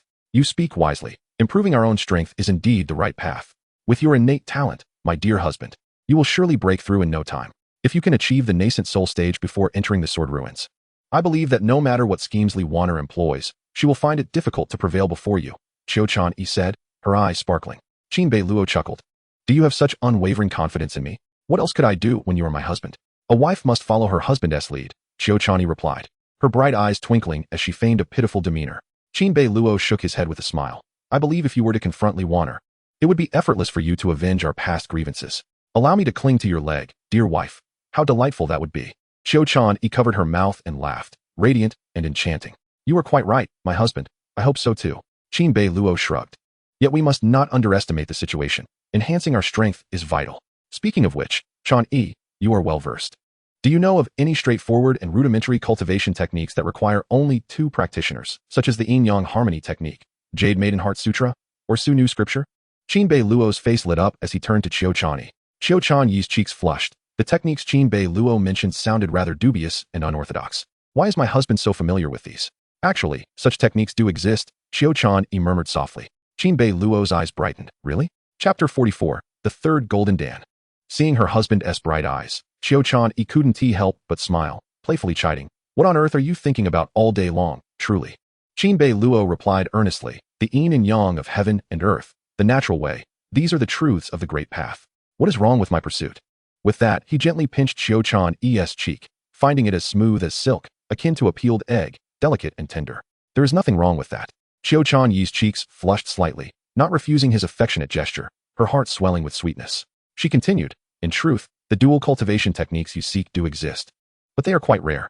Firstly, most of these techniques are of an evil nature, intended for the absorption of one party's spiritual essence to replenish oneself, and few exist that benefit both practitioners. Secondly, even if dual cultivation techniques exist, the mutual enhancement is limited, merely allowing for slightly faster progress. It cannot achieve the meteoric rise you envision. Qiu Chani explained, her cheeks tinged with red. Qin Beiluo realized, a hint of disappointment crossing his features. I see. However, Chani, you have misused your words. I am not envisioning a meteoric rise, but rather a rapid ascent. Qiu Chani, what are you talking about? Husband, I completely do not understand. Qin Beiluo playfully retorted, I understand now. We shall leave it to fate. It appears that dual cultivation techniques are indeed precious. Yet I am not overly concerned, for I have the system to assist me. Who knows, perhaps the system will grant me a jackpot. Qin Beiluo genuinely held faith in the system. Since we must prepare for matters related to the Sword Ruins, how about we visit the market in a few days? There, we might discover some valuable items, Qin Beiluo suggested. Within the Ziyun Academy lies a bustling market. The academy is home to a multitude of attendants, coachmen, servants, chefs, and their families, coupled with the disciples of the academy and visiting cultivators, totaling over 100,000 souls. Thus, the Ziyun Academy resembles a city, complete with markets, taverns, and even brothels, offering a full array of establishments. The market within the academy is particularly vibrant and prosperous, dedicated to the trading of cultivators, where one can even procure rare items. Qiu Chani readily agreed. Sounds good. After exchanging further pleasantries, both Qin Beiluo and Qiu Chani entered into their cultivation mode. Recently, Qiu Chani has been particularly diligent in her practice. Seemingly motivated by the pressure from Qin Beiluo's consecutive breakthroughs, she did not wish to be overshadowed by her husband and developed a competitive spirit. The two engaged in cultivation until deep into the night. Time swiftly passed, and several days flew by, each day passing in a tranquil yet fulfilling manner. Qin Beiluo continued his routine of investing in his cultivation, his proficiency soaring. Naturally, the expenditures were considerable. He had completely consumed all the precious herbs he received from the medicinal garden. Fortunately, the Qin family was affluent, otherwise, he would truly struggle to withstand the insatiable appetite of the Kunping 8 Desolations technique. Nevertheless, the gains were monumental. Qin Beiluo felt the profound richness of his inner true essence. His physical body had solidified, his vitality surged, and his spirit grew even more formidable, reaching a new pinnacle. Even the golden core within him seemed to be undergoing a subtle transformation. On this particular afternoon, at the martial arts arena, Qin Beiluo was engaged in a sparring match with Qiu Chani. Qiu Chani had lowered her cultivation to the golden core stage to compete with Qin Beiluo. The two figures intertwined, displaying an intense swordsmanship, as the power of their true essence erupted, stirring up fierce winds. Although the formation within the arena restrained their magical abilities, it still resulted in a tremendous destructive force, leaving the surroundings in disarray. Qin Beiluo's expression was grave. Qiu Chani was undeniably a formidable opponent. After her rebirth, her foundational cultivation was sturdy and profound. Even though she had lowered her cultivation level, she still possessed the physique and heightened senses of a transformation stage cultivator, along with various other supernatural abilities. Thus, even Qin Beiluo felt an increased pressure, finding her incredibly challenging. To Qiu Chani's astonishment, she had initially believed that with her abilities, she could easily suppress Qin Beiluo. In fact, this had been true. Prior to their entrance into the Ziyun Academy, they had engaged in such contests numerous times, during which Qiu Chani had easily dominated Qin Beiluo, almost entirely guiding him. However, after arriving at the Ziyun Academy, they had sparred again. And while Qiu Chani still maintained the upper hand, she could distinctly feel the pressure exerted by Qin Beiluo increasing. In recent days, this pressure had grown immensely, as Qin Beiluo continued to progress. Although Qiu Chani was also improving, it was evident that she was lagging behind Qin Beiluo. With a clash, their swords met. Unleashing layers of sword qi, the power of their true essence erupted like a crashing tide. Qin Beiluo urged the golden core within him to manifest, revealing 3 golden cores, akin to 3 radiant suns hovering in the sky, casting a dazzling, blinding light. After diligently enhancing his proficiency in the Qin 8 Desolations technique, he felt a remarkable fortification of both his body and spirit, leading to the further division of his golden core into a third one. Such a phenomenon filled Qin Beiluo with immense joy. The emergence of 3 golden cores suggested that he was continually accumulating strength and could potentially manifest even more golden cores, ultimately resembling the legendary Taoist who possessed 9 golden cores. The formidable power of Qin Beiluo's 3 golden cores surged forth, and under their enhancement, he grew more valiant in battle, subtly gaining the upper hand. With a thunderous roar, after a tempestuous flurry of assaults, both combatants retreated simultaneously, stabilizing their stances. Qin Beiluo exhaled softly, "Let us call it a day." Qiu Chani, grasping the hilt of her sword, nodded gently. In just a brief period, Qin Beiluo had transitioned from being suppressed to gradually seizing a hint of advantage, leaving Qiu Chani with a surreal sensation. After a moment of silence, Qiu Chani remarked, "Husband, although your investment in the cultivation technique consumes a vast amount of resources, its power is indeed extraordinary. I sense that the strength of both your physical body and spirit is quite impressive, especially your body, which is as solid as a mountain, surpassing even that of specialized physical cultivators. Among cultivators, some dedicate themselves solely to physical cultivation, known as body cultivators, who wield their bodies as weapons, refining themselves to validate their path through strength. While Qin Beiluo was not a body cultivator, the Qin 8 Desolations technique absorbed spiritual energy to nourish his being, rendering his physique extraordinarily robust, his vitality vigorous, akin to a towering mountain. Although he was not a body cultivator, his prowess surpassed that of one. Qin Beiluo smiled lightly, aware that he was nearing the second level of the Qin 8 Desolations technique. Upon reaching this level, not only would his strength significantly amplify, but he would also cultivate a divine ability known as the Dragon Elephant Golden Body. This technique would imbue his body with the might of dragon tendons and elephant bones, an awe-inspiring power. Though he had yet to attain the second level of the technique, his physical form, while not as described as dragon tendons and elephant bones, was far from ordinary among body cultivators. "Let us head to the market, Chani. I believe my recent training has borne fruit," Qin Beiluo suggested with a smile. "Yes, let us go," Qiu Chani replied with a gentle smile, readily agreeing. Chapter 45. The fisherman never returns empty-handed. Qin Beiluo and Qiu Chani set forth together, heading to the bustling market of the Ziyun Academy. The market was alive with activity, teeming with people, and disciples clad in a myriad of colorful garments were in abundance. Numerous vendors lined the sides, calling out their wares. Candied hawthorn, delicious candied hawthorn. Tofu pudding, only 5 copper coins, satisfaction guaranteed. Take a look, don't miss out. The cacophony of calls enveloped Qin Beiluo and Qiu Chani, adding to the amusement of their outing. Stopping before an elderly man selling candied hawthorn, Qin Beiluo purchased 2 skewers and handed one to Qiu Chani. "You love sweets. I'm sure you'll enjoy candied hawthorn," he said with a smile. Qiu Chani grinned, her eyes crescent-shaped. "Indeed, you are the best, husband." Taking a bite, she found it pleasantly tangy and sweet, quite delightful. As they savored the candied hawthorn, they ventured deeper into the market. However, the further they progressed, the fewer ordinary folk they encountered. Instead, there were more cultivators. Most of the cultivators donned the attire of Zhun Academy disciples, adorned with various cloud patterns that signified their status. Occasionally, they would spot some administrators or stewards among them. Most of the cultivators running stalls were rather laid back, merely occupying a space without shouting out their goods, instead displaying a wooden sign listing the items available. Qiuchani glanced around, stating, "I would like to purchase some detoxifying spiritual herbs and elixirs." Qin Beiluo understood her intentions and replied with a smile. "All right. Transactions here should be conducted using spirit stones or through barter. Typically, spirit stones serve as the hard currency for cultivators. Low-grade and mid-grade spirit stones are quite common, while high-grade spirit stones are pricey, and supreme-grade spirit stones are exceedingly costly." As they approached a stall dedicated to selling spiritual herbs, the two quickly found what they needed after browsing. These are Zisu spiritual leaves and mandala crimson fruits. Qiuchani picked up two precious herbs, her eyes brightening. One was a purple-leaved herb, translucent like amethyst, radiant and strikingly beautiful. The other was a fiery red plant, shaped like petals, resembling a blossoming flame. Both herbs exuded a vibrant aura, shimmering with vitality. Qiuchani conveyed through voice transmission, "Both of these herbs are excellent. The Zisu spiritual leaves can purify toxins, particularly effective against blood toxins. The mandala crimson fruits, on the other hand, can cleanse toxins within the internal organs." Qin Beiluo responded, "That's wonderful. Let us purchase them then. The price might be a bit steep." Qiuchani cautioned through voice transmission, "Now is not the time for frugality. Let us buy. Qin Beiluo asserted decisively, waving his hand as he inquired about the price from the stall owner. The vendor, an inner sect disciple, recognized the black cloud patterns embroidered on Qin Beiluo and Qiuchani's attire, understanding they were true disciples, and did not dare to be negligent. Soon, the stall owner quoted a price of 10 high-grade spirit stones for each precious herb. Qin Beiluo merely haggled slightly, settling on the price of 8 high-grade spirit stones, successfully acquiring 2 precious plants. Subsequently, he continued his selection, purchasing 2 additional rare plants imbued with significant spiritual energy, enhancing his proficiency in cultivation techniques. Fortunately, Qin Beiluo possessed an ample supply of spirit stones, rendering the acquisition of these plants effortless.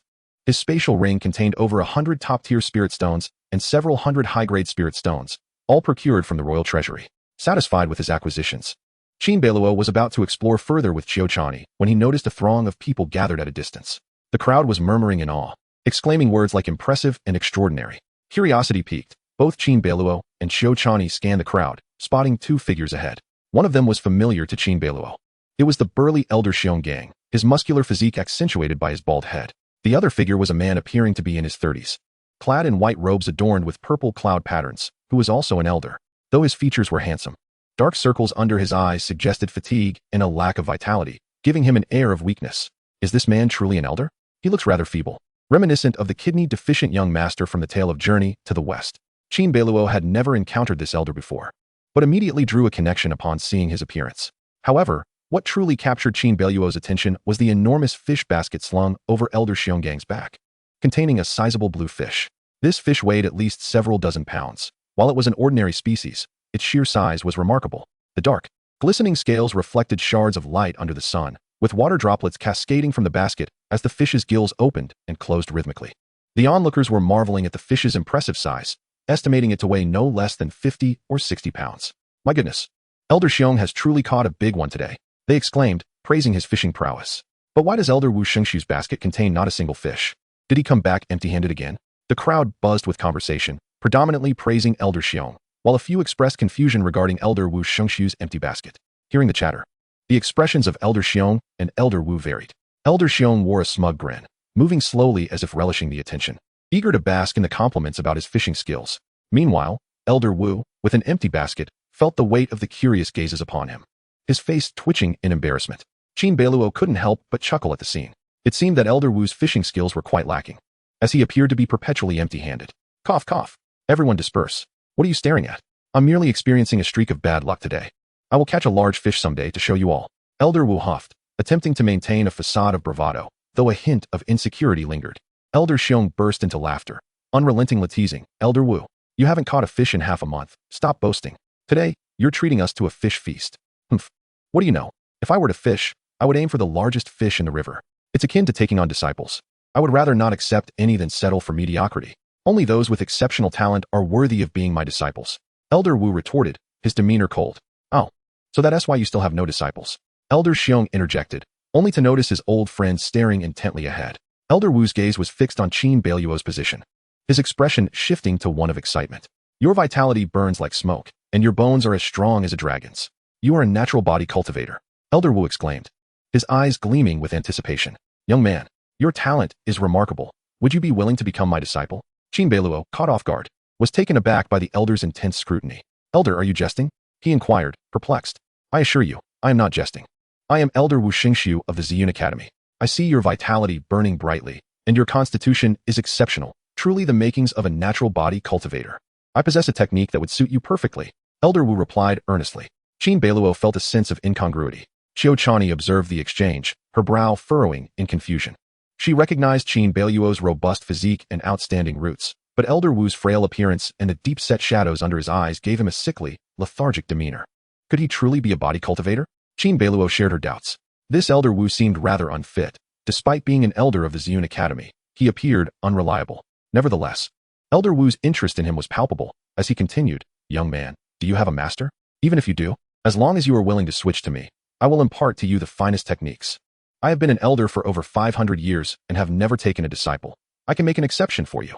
Qin Beiluo found the offer rather abrupt, especially since he had already pledged himself to Zhao Feng.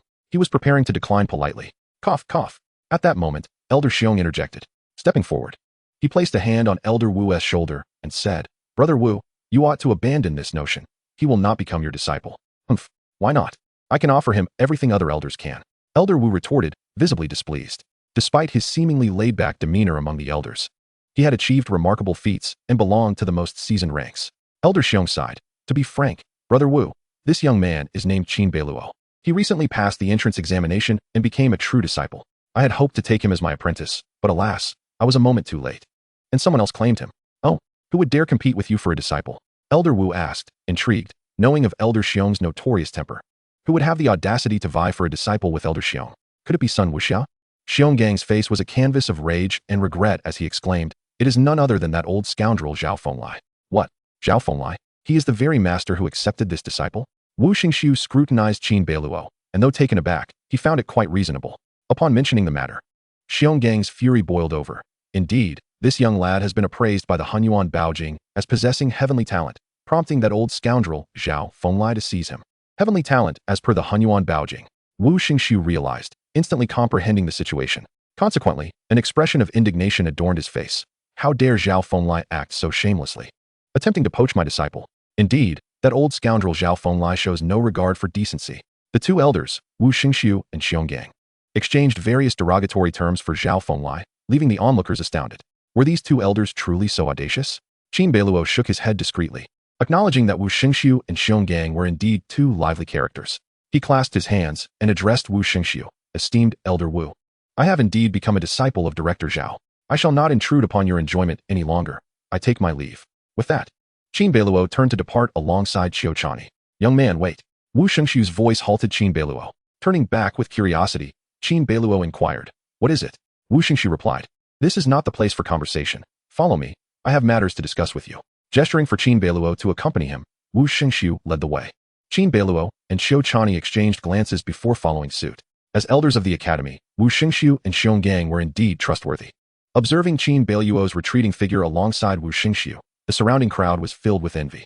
To be accepted as a disciple by Director Zhao and to catch the attention of Elder Wu was truly enviable. Wu Xingxiu, leading Xiong Gang, guided Qin Beiluo through the bustling marketplace to a tavern. Upon entering, they were promptly greeted by a quick-footed waiter. Esteemed guests, what would you like to eat? Bring 5 pounds of lamb, 5 pounds of beef, and 2 jars of fine wine. Also, serve up the signature dishes. Xiong Gang commanded with a wave of his hand, showing no restraint, as it was Wu Xingxiu who would foot the bill. After a fishing wager, the loser was to treat the winner. Wu Xingxiu grimaced slightly as he produced a silver ingot and tossed it to the waiter. The waiter beamed, bowing and scraping. Certainly, honored guest, please take a seat. The group settled into a private booth. Qin Beiluo, straightforward and composed, asked, Elder Wu, what business do you have with me? Wu Xingxiu pondered for a moment before responding. Young man, I shall speak plainly. Your physical body is refined, and your innate qualities are exceptional. You are suited to practice one of my techniques. A mid-tier celestial level technique. Are you interested? A mid-tier celestial level technique. Such techniques were rare, and mid-tier celestial techniques were even more scarce. Qin Beiluo was taken aback, feeling as if fortune had smiled upon him. However, he hesitated and shook his head. Elder Wu, I have already become a disciple of Director Zhao. I fear I cannot, though intrigued by the mid-tier celestial technique. He could not agree to the apprenticeship that Wu Xingshu had proposed. Wu Xingshu waved his hand dismissively. I understand. I am not asking you to become my disciple. I merely wish to impart this technique to you. Qin Beiluo was taken aback. Such generosity exists? Could it be that he was the hidden child of destiny? An absurd thought flickered in his mind. Xionggang, observing the exchange, remarked with a strange expression, Brother Wu, the technique you intend to pass on to him is not that one, is it? Indeed, you are correct. It is that very technique, Wu Xingshu replied nonchalantly. Xiongang's expression grew even more peculiar. As the two men teased each other, Qin Beiluo was filled with curiosity and perplexity. Wu Xingshu continued. This technique can be considered a formidable art. Although it belongs to the mid-tier celestial level, if utilized correctly, its power can exceed expectations, rivaling even high-tier celestial techniques. So powerful. Qin Beiluo's interest was piqued. Wu Xingshu nodded. Indeed, but this technique has strict requirements for its use. You barely meet the criteria. What kind of technique is it that you speak of, Elder Wu and Elder Xiong? Qin Beiluo inquired with curiosity. Based on Wu Xingshu's description, this technique seemed quite potent. Observing Xiongang's demeanor, he sensed its uniqueness. Wu Xingshu smiled. This technique possesses an exterior resembling a spell, yet in essence, it is akin to a fusion of martial arts and spellcasting. It is named Blood Meteor Shattering Void Technique. Blood Meteor Shattering Void Technique. Qin Beiluo contemplated the name carefully. Wu Xingshu elaborated, this Blood Meteor Shattering Void Technique is immensely powerful. You may regard it as a body cultivation technique. Once unleashed, it can cause mountains to crumble and unleash a practitioner's latent potential, producing strength far beyond their own. As Wu Xingshu extolled the technique's virtues, Qin Beiluo felt an increasing sense of skepticism. If this technique was indeed so formidable, why would Wu Xingshu wish to impart it to him? Moreover, the conditions for such a generous offer seemed too good to be true. Sensing Qin Beiluo's doubts, Wu Xingshu chuckled. However, despite its strength, it also has its drawbacks. Utilizing this technique requires the expenditure of vital energy and essence, imposing high demands on the practitioner's physique. Should an ordinary practitioner attempt to use it, they would suffer from severe depletion of their vitality, leading to illness or even shortening their lifespan. Even robust body cultivators would feel significant strain and exhaustion. Only those with a refined body and unparalleled physique can wield this technique without incurring excessive costs. After Wu Xingshu's explanation, Qin Beiluo understood. Wu Xingshu recognized his refined physique and deemed him compatible with the Blood Meteor Shattering Void Technique, which was why he decided to pass it on. Furthermore, while the technique was powerful, it demanded a considerable price to unleash its full potential, a detail that made sense. Xionggang remarked, Brother Wu, you are indeed generous. Imparting this technique without demanding apprenticeship. Wu Xingshu appeared quite magnanimous, replying casually, those who can master this technique are exceedingly rare. Encountering a suitable successor is already a rarity. Why should one be bound by the titles of master and disciple? Xionggang teasingly countered, Heh, you may appear generous, but I suspect you have cursed Zhao Fenglai 100 times in your heart. Indeed, Zhao Fenglai shows no decency, snatching such a gem from under my nose. Wu Xingshu lamented, his heart heavy with sorrow. He had never participated in various gatherings or assessments hosted by the academy, thus had never met Qin Beiluo. Had he known, he would have certainly contended with Zhao Fenglai for his disciple. Wu Xingshu then turned his attention back to Qin Beiluo. Young man, your vitality, physique, and innate qualities are all exceptional, and your body is refined. You are ideally suited for my Blood Meteor Shattering Void Technique. So what say you? Do you wish to learn? Without hesitation, Qin Beiluo nodded eagerly. Yes, I certainly do. His heart brimmed with the joy of acquiring something for nothing. Where could one find an opportunity to gain a mid-tier celestial level technique without cost? Very well, let us eat first, and shortly I shall demonstrate this technique. Wu Xingshu stated nonchalantly. The waiter arrived with the dishes, placing an array of delectable food before them, the aroma wafting enticingly. Though the fare was simple, the flavors were delightful. While Qiu Chani merely nibbled, Wu Xingshu, Xionggang, and Qin Beiluo indulged heartily, devouring the meal with great enthusiasm. Observing Qin Beiluo's hearty appetite, Wu Xingshu praised, Well done, young man. You truly possess extraordinary talent, a natural body cultivator. He was momentarily rendered speechless. Who would ever judge talent based on appetite? However, Wu Xingshu chuckled and said, Young one, you are unaware of certain truths. Typically, cultivating the physical body requires an immense expenditure of energy. The more one expends, the more one must consume. Thus, the ability to eat is a crucial criterion for assessing the talent of a body cultivator. Such a perspective intrigued Qin Beiluo, who was unfamiliar with body cultivation. Upon reflection, he realized that the practice of body cultivation bore a striking resemblance to his own Kunping 8 Desolations technique, albeit a diluted version. It was no wonder that Wu Xingshu believed he was suited for that particular art. Several thoughts began to crystallize in Qin Beiluo's mind. After their meal, Wu Xingshu and Xionggang led Qin Beiluo and Qiu Chani to a secluded mountaintop.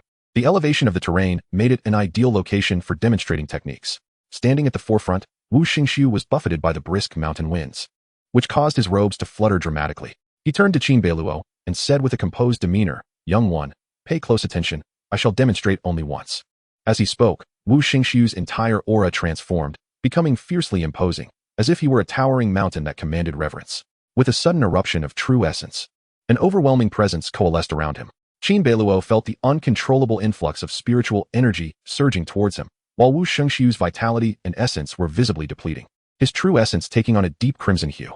Then, with a surge of energy, Wu Xingxiu unleashed a punch that erupted towards the heavens. A thunderous boom echoed as his strike shattered the thick clouds above, creating shockwaves that reverberated through the mountains. Meanwhile, countless cultivators throughout the Ziyun Academy looked up in alarm, their faces reflecting fear, astonishment, and confusion, realizing that a formidable being was exhibiting a technique. What power?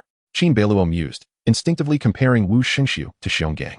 Having witnessed Xiongang's manifestation of the golden body technique, he immediately felt that Wu Xingxiu's aura seemed even more potent. Xiao Chani's eyes widened in awe. The prowess of this technique was indeed extraordinary. Qin Beiluo had observed closely and discerned some hints. After Wu Xingxiu executed the blood-falling sky splitter, his true essence was tainted with blood, and its potency surged dramatically. Could it be said that the blood-falling sky splitter served as a sort of amplifier, significantly enhancing one's cultivation in a short span? Qin Beiluo pondered, beginning to grasp the concept. Wu Xingxiu turned around and nodded, affirming, "You are correct, in simpler terms. Your summary aligns closely with the essence of this technique." Simultaneously, Qin Beiluo scrutinized Wu Xingxiu's transformation and noticed that after performing the technique, his aura had visibly weakened. Fortunately, as an elder-level powerhouse, Wu Xingxiu was able to regain his composure after several deep breaths. "Here, take this. It contains the specific methods for practicing the blood-falling sky splitter," Wu Xingxiu said, his commanding aura dissipating as he resumed a more relaxed posture. He produced a scroll from within his robes and tossed it into Qin Beiluo's arms. As Qin Beiluo accepted the scroll, he felt its unique texture, akin to silk yet reminiscent of paper, remarkably resilient and nearly indestructible. The scroll bore the bold inscription, "Blood-falling sky splitter." "Thank you, Elder Wu," Qin Beiluo expressed earnestly, clasping his fists in gratitude. Receiving such a technique was indeed a tremendous opportunity. Wu Xingxiu waved his hand dismissively. "No need for such formality. I simply find you agreeable. Should you encounter any difficulties while practicing this technique, feel free to seek me out. I can usually be found fishing by the river at the foot of the mountain." Qin Beiluo nodded, a smile gracing his lips. Indeed, Wu Xingxiu was an experienced fisherman, albeit often left with empty hands. As the saying goes, a novice's ambition is vast. Chapter 48, The Demonic Sovereign's Turmoil, Blood-Falling Sky Splitter. Qin Beiluo clutched the blood-falling sky splitter manual but hesitated to depart, contemplating something unsaid. "Young Qin, if you have further inquiries, do not hesitate to ask," Wu Xingxiu remarked coolly. After a moment of reflection, Qin Beiluo inquired, "Elder Wu, is it that your current fatigue and weakened vitality are residual effects from using the blood-falling sky splitter?" He recalled Wu Xingxiu's seemingly drained condition and could not help but ask. Wu Xingxiu fell silent for a spell. After a lengthy pause, he finally replied, "You are perceptive. 500 years ago, during the demon clan's invasion of the Great Zhou, I engaged in a fierce battle against them in the ancient abyss. In that dire confrontation, I was forced to overexert myself with the blood-falling sky splitter, even contemplating a mutual demise. Although I survived that battle, my vitality and essence were nearly exhausted, and I suffered a significant reduction in my lifespan, facing a dire fate. Fortunately, a companion used a secret method to save me, and after 200 years of recuperation, I gradually recovered. Yet, even now, I bear hidden injuries that prevent me from acting carelessly." Now it makes sense. Qin Beiluo inhaled deeply, shaken by the revelation. The demon clan's invasion from 500 years ago referred to the infamous demonic sovereign's turmoil? Xiao Chani, standing nearby, appeared to have made a connection and suddenly spoke up. The demonic sovereign's turmoil. 500 years ago, a demonic sovereign emerged from the northern demon kingdom, leading countless demons to invade the Great Zhou, causing widespread devastation and affecting much of the realm. The Great Zhou suffered catastrophic losses, prompting the Zhou Emperor to enlist the aid of the Great Guangming Temple and the Daoist sect's formidable figures to suppress the demonic sovereign. That brutal conflict became known as the demonic sovereign's turmoil. Xionggang nodded in agreement. Indeed, it was the demonic sovereign's turmoil. Wu brother, you are far too modest. Back then, you single-handedly slew 3 demon kings. Such a remarkable feat commands respect, even from me. The mention of slaying 3 demon kings sent a shiver down Qin Beiluo's spine.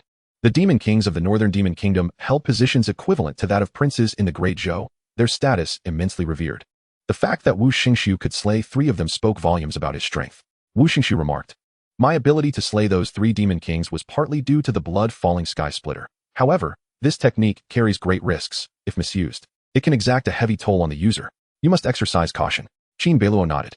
The power of the blood-falling sky splitter perhaps exceeded his expectations. Yet its inherent dangers only heightened his interest. Having received Wu Xingxiu's insights, Qin Beiluo finally took his leave. As Qin Beiluo departed, Wu Xingxiu and Xiong Gang remained behind. Wu Xingxiu gazed up at the shifting clouds in the sky, his expression distant, as if lost in memory or contemplation. Wu brother, do you think young Qin will be able to master the blood-falling sky splitter? This technique is notoriously difficult to cultivate, Xiong Gang queried, standing beside Wu Xingxiu. Wu Xingxiu replied calmly, the individuals I choose to invest in will never disappoint me. You are infuriatingly confident, Xiong Gang retorted with a scoff. Wu Xingxiu chuckled. What? Are you not convinced? In terms of combat, it seems you have never bested me. Xiong Gang shot back with indignation. And what of it? In fishing, you have never triumphed over me. At the mention of fishing, Wu Xingxiu's lips twitched, resembling a cat whose tail had been stepped on, visibly agitated. Xiong Gang, you were merely fortunate today. Let us compete again tomorrow. I shall undoubtedly catch a big fish that will leave you humiliated. Let the competition begin. Who fears whom? The usual rule applies. The loser will treat. Tomorrow, I shall dine at Wangzianju. Very well. Wu Xingxiu gritted his teeth. Qin Beiluo and Qiu Chani returned to their estate. Qiu Chani reflected on the events of the day. I never anticipated that Wu Xingxiu would have such an impressive background, having participated in the demonic saint uprising 500 years ago. The demonic saint uprising? I've heard of it. They say it was exceptionally brutal, Qin Beiluo remarked. Although the uprising occurred over 5 centuries ago, Qin Beiluo had only heard of it and did not possess a thorough understanding. Qiu Chani spoke softly. The demon race is endowed with formidable physiques and innate divine strength, accompanied by racial supernatural abilities. The demonic saint of that time was no exception. It is said he was terrifyingly powerful, and even the most elite cultivators of the Great Zhou found it nearly impossible to subdue him single-handedly. The kingdom of 10,000 demons not only had the demonic saint, but also a demonic emperor and numerous demonic kings, who launched a full-scale invasion of Great Zhou, advancing from the northern borders to the very heart of the kingdom. Qin Beiluo was astonished. Is it truly that exaggerated? Indeed. Had it not been for the intervention of the Great Guangming Temple and the Dao sect, Great Zhou might have faced annihilation. It was after this that the power of Great Zhou began to wane, and the conflicts with the sects became increasingly pronounced, Qiu Chani explained. Curious, Qin Beiluo inquired. What became of that demonic saint? It is said he was ultimately suppressed, but the specifics remain unclear. I once sought official records out of curiosity, yet found nothing. The Great Zhou government is quite secretive about this matter, Qiu Chani replied. Qin Beiluo pondered this thoughtfully. Let us not dwell on the demonic saint uprising. My dear, do you intend to practice the blood-falling sky-shattering technique? Qiu Chani asked. Of course, I shall practice it. Allow me to examine it closely first, Qin Beiluo responded. Very well, I shall not disturb you. I will head to the training grounds to practice my techniques. Should you need anything, simply call for me. All right. Understanding her husband's needs, Qiu Chani departed, granting Qin Beiluo the space he required. Qin Beiluo retrieved the manual for the blood-falling sky-shattering technique and began to study it meticulously. The manual contained comprehensive details, including diagrams of meridians and acupoints, techniques, methods of true essence operation, and even annotations and insights from Wu Xingxiu, which facilitated Qin Beiluo's comprehension. Undoubtedly, this technique was of high difficulty, rivaling the divine sky sword technique. While Qin Beiluo had grasped the latter with the aid of a comprehension stone tablet, this time, he had to rely solely on his own abilities. After pondering for nearly half a day, Qin Beiluo managed to decipher the essence of the blood-falling sky-shattering technique. In essence, as he had surmised, this technique was an amplification method. Once activated, it would allow true essence to reverse through the meridians and dantian, unleashing several times the usual strength while burning through true essence and vitality. In simpler terms, it was a means to unleash one's potential, inflicting 1,000 points of damage upon the enemy while sacrificing 800 of one's own. Moreover, this technique had a particular characteristic. Its negative effects were significantly pronounced when wielded by ordinary individuals. Yet, the stronger the physique and the more robust the vitality, the lesser the adverse effects. If one possessed a physique as formidable as a demon and vitality as abundant as mountains and seas, the negative effects would be nearly negligible. Overall, this technique was immensely powerful. The higher my strength and the more resilient my physique, the more terrifying its effects would be. Qin Beiluo mused. Having grasped the fundamentals of this technique, he closed his eyes in meditation and commenced his cultivation. Following the manual's instructions, he began to circulate his true essence, reversing it throughout his body. As he practiced, he felt waves of true essence coursing through him, and upon attempting to reverse the flow, he experienced a searing heat in his meridians, akin to being burned. Though the pain was intense, Qin Beiluo managed to endure it, gritting his teeth to persevere. It was no wonder Wu Xingxiu was cautious about sharing this technique with others. Had it been an ordinary cultivator with a weaker body and vitality, they would likely suffer catastrophic injuries, their meridians igniting and exploding in an instant. Qin Beiluo came to this realization. As he adapted to this method of cultivation, he continued to experiment, gradually finding his way. Chapter 49, Perfect Golden Core, the Sword Ruins Unveiled. Qin Beiluo gradually uncovered the intricacies of the blood-falling sky-shattering technique. This technique was challenging to cultivate. A moment's carelessness could lead to self-harm. For cultivators with frail physiques, it was even more likely that their meridians and dantian would be unable to withstand the strain, resulting in a backlash during practice. Initially, Qin Beiluo struggled to adapt, but once he did, his training progressed smoothly. He now fully understood that the blood-falling sky-shattering technique resembled a martial arts novel's method for unleashing potential, immensely domineering. Upon reaching the last page of the manual, he noticed a flowing annotation from Wu Xingxiu. Heaven and earth may be reversed. Vitality can also be transformed. Qin Beiluo's heart stirred, and he contemplated deeply, as if grasping an elusive understanding, a feeling that surged within him, indescribable yet profound. His dedication to practice intensified. For the next several days, Qin Beiluo immersed himself in the cultivation of the blood-falling sky-shattering technique. By the 5th day, he finally mastered it. With a sigh of relief, he recognized that having acquired the blood-falling sky-shattering technique, he now possessed an additional trump card. In critical moments, this technique could very well be life-saving. Seated in a meditative posture, he completed his exercise. After mastering the blood-falling sky-shattering technique, the searing pain he experienced during cultivation had significantly diminished. Just as Wu Xingxiu had indicated, while the technique was malevolent and tyrannical, the stronger one became, the lesser the negative effects incurred. With a thought, Qin Beiluo summoned the attribute panel within his consciousness. He could now access the system's attribute panel at will. The panel displayed the following. Host, Qin Beiluo, Fortune Value, 1,500 points, Cultivation Level, Late Golden Core, 4th Golden Core, Special Physique, Chaos Devouring Body, Techniques, Kuanping 8 Desolation Technique. First Layer, 3,310,000, Techniques, Divine Sky Sword Technique, Beginner, Blood Falling Sky Shattering Technique, Special Items, Spirit Beast Egg Note. To achieve a perfect golden core, the host must condense 9 golden cores during the golden core stage and then attain the nascent soul. Only by manifesting 9 golden cores, like 9 suns in the sky, can one claim to be invincible within the golden core realm. Qin Beiluo gazed at his panel, appreciating the system's insightful summary, which provided him with a clear understanding of his current strength. In recent days, after mastering the blood-falling sky-shattering technique, the number of his golden cores had increased, now totaling 4. Indeed, he possessed 4 golden cores, although he had not yet broken through to the completion of the golden core stage. The depth of his foundation far surpassed that of an ordinary golden core completion cultivator. My current strength could easily overpower Zhou Xingxiong. I could take on 5 or 6 of him without issue, Qin Beiluo assessed internally. Zhou Xingxiong ranked quite well among golden core cultivators, but he was unworthy to even carry Qin Beiluo's shoes. Not to mention, nearly all the true disciples of Ziyun Academy could easily defeat Zhou Xingxiong at the golden core stage. Crushing Zhou Xingxiong had never been Qin Beiluo's objective. His goal was to manifest 9 golden cores and achieve what the system referred to as a perfect golden core, becoming invincible within the golden core realm. Qin Beiluo's gaze shifted to the last line of the system panel. Perfect golden core? He had heard of this term. It referred to the pinnacle of the golden core stage that cultivators could attain. However, the concept of a perfect golden core had always been shrouded in myth. It was said that only powerful beings from ancient times, such as Taoist sages or legendary Buddhas, had reached this state during their golden core phase. It is said that upon attaining the perfect golden elixir, one would receive the blessings of heaven and earth. Qin Beiluo is filled with anticipation, making the perfect golden elixir his ultimate goal. According to the system, he must condense 9 golden elixirs during the golden elixir stage to reach the pinnacle of perfection. The difficulty of this endeavor is beyond imagination. Even now, Qin Beiluo possesses only 4 golden elixirs. To achieve 9 and fulfill the requirements for the perfect golden elixir is undeniably a monumental challenge. However, it is precisely this high level of difficulty that grants it its value. Upon reaching the perfect golden elixir, who knows what unexpected benefits may arise? What could the legendary blessings of heaven and earth entail? Qin Beiluo fell into contemplation. Husband, what are you pondering? A melodious voice, belonging to Qiu Chani, gently pulled him back to reality. Qin Beiluo, seated before the hall, glanced outside to see the sky gradually darkening. He smiled and replied, nothing much. I've simply made some recent advancements in my cultivation and am reflecting on my experiences.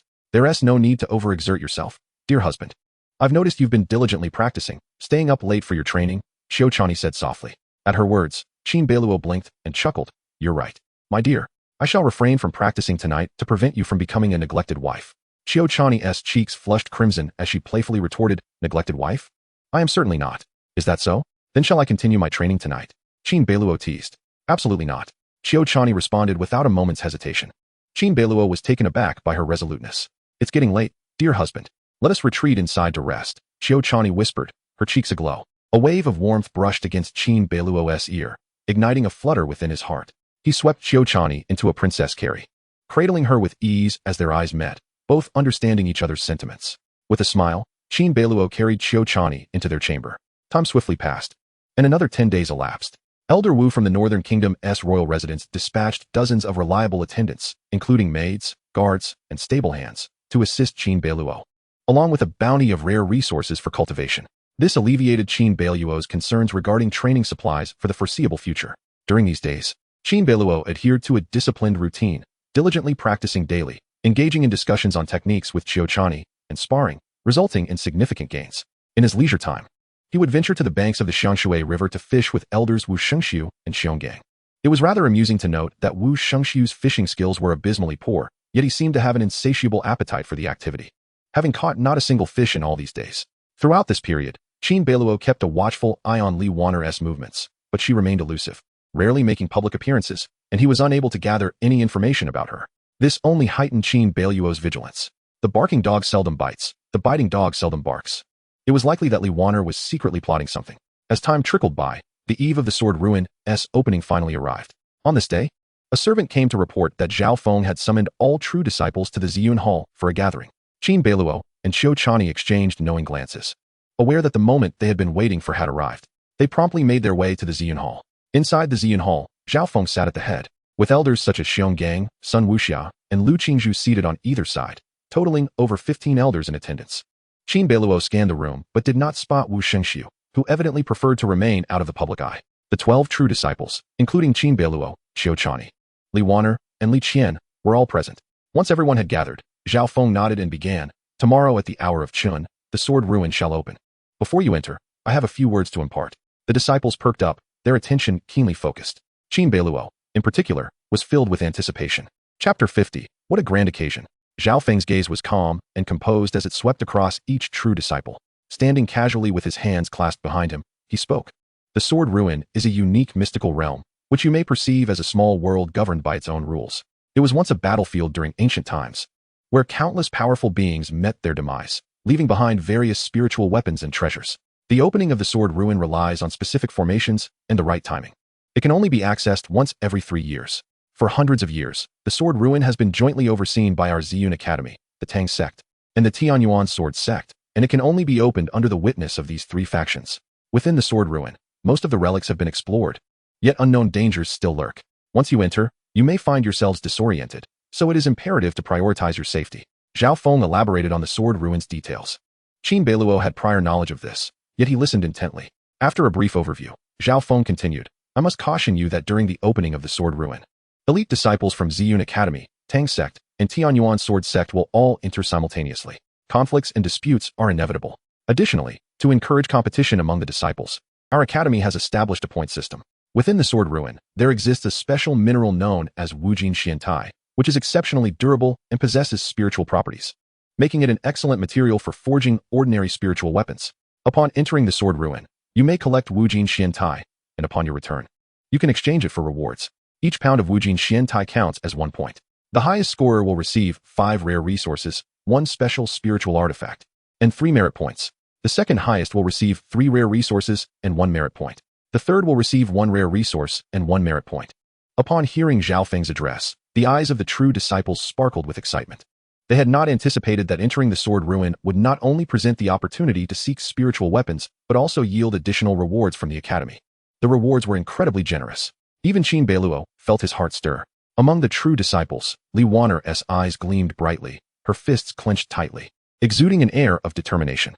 The first place reward of 5 rare resources, 1 special spiritual artifact, and 3 merit points. Rare resources are indispensable for cultivators. As for the special spiritual artifact, its nature was unknown, but it surely promised to be valuable. Regarding the 3 merit points, Qin Beiluo had previously learned from Steward Song Zhe that merit points were highly coveted. In Ziyun Academy, everyone, including elders and even Zhao Feng himself, must complete designated tasks to earn merit points. Typically, 100 minor points are required to exchange for a single merit point. One merit point can be exchanged for various items in the medicinal garden, forging workshop, and alchemy room. Thus, upon hearing Zhao Feng's words, all true disciples were invigorated, unable to contain their excitement.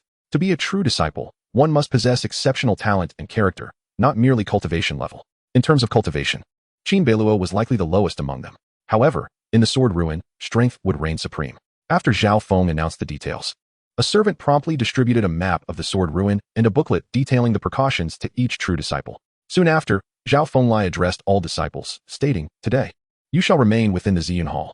The esteemed elders, Li Canyue, Xiong Gang, Sun Wuxia, and Lu Qingzhu, will enlighten you on the circumstances surrounding the Jinshu.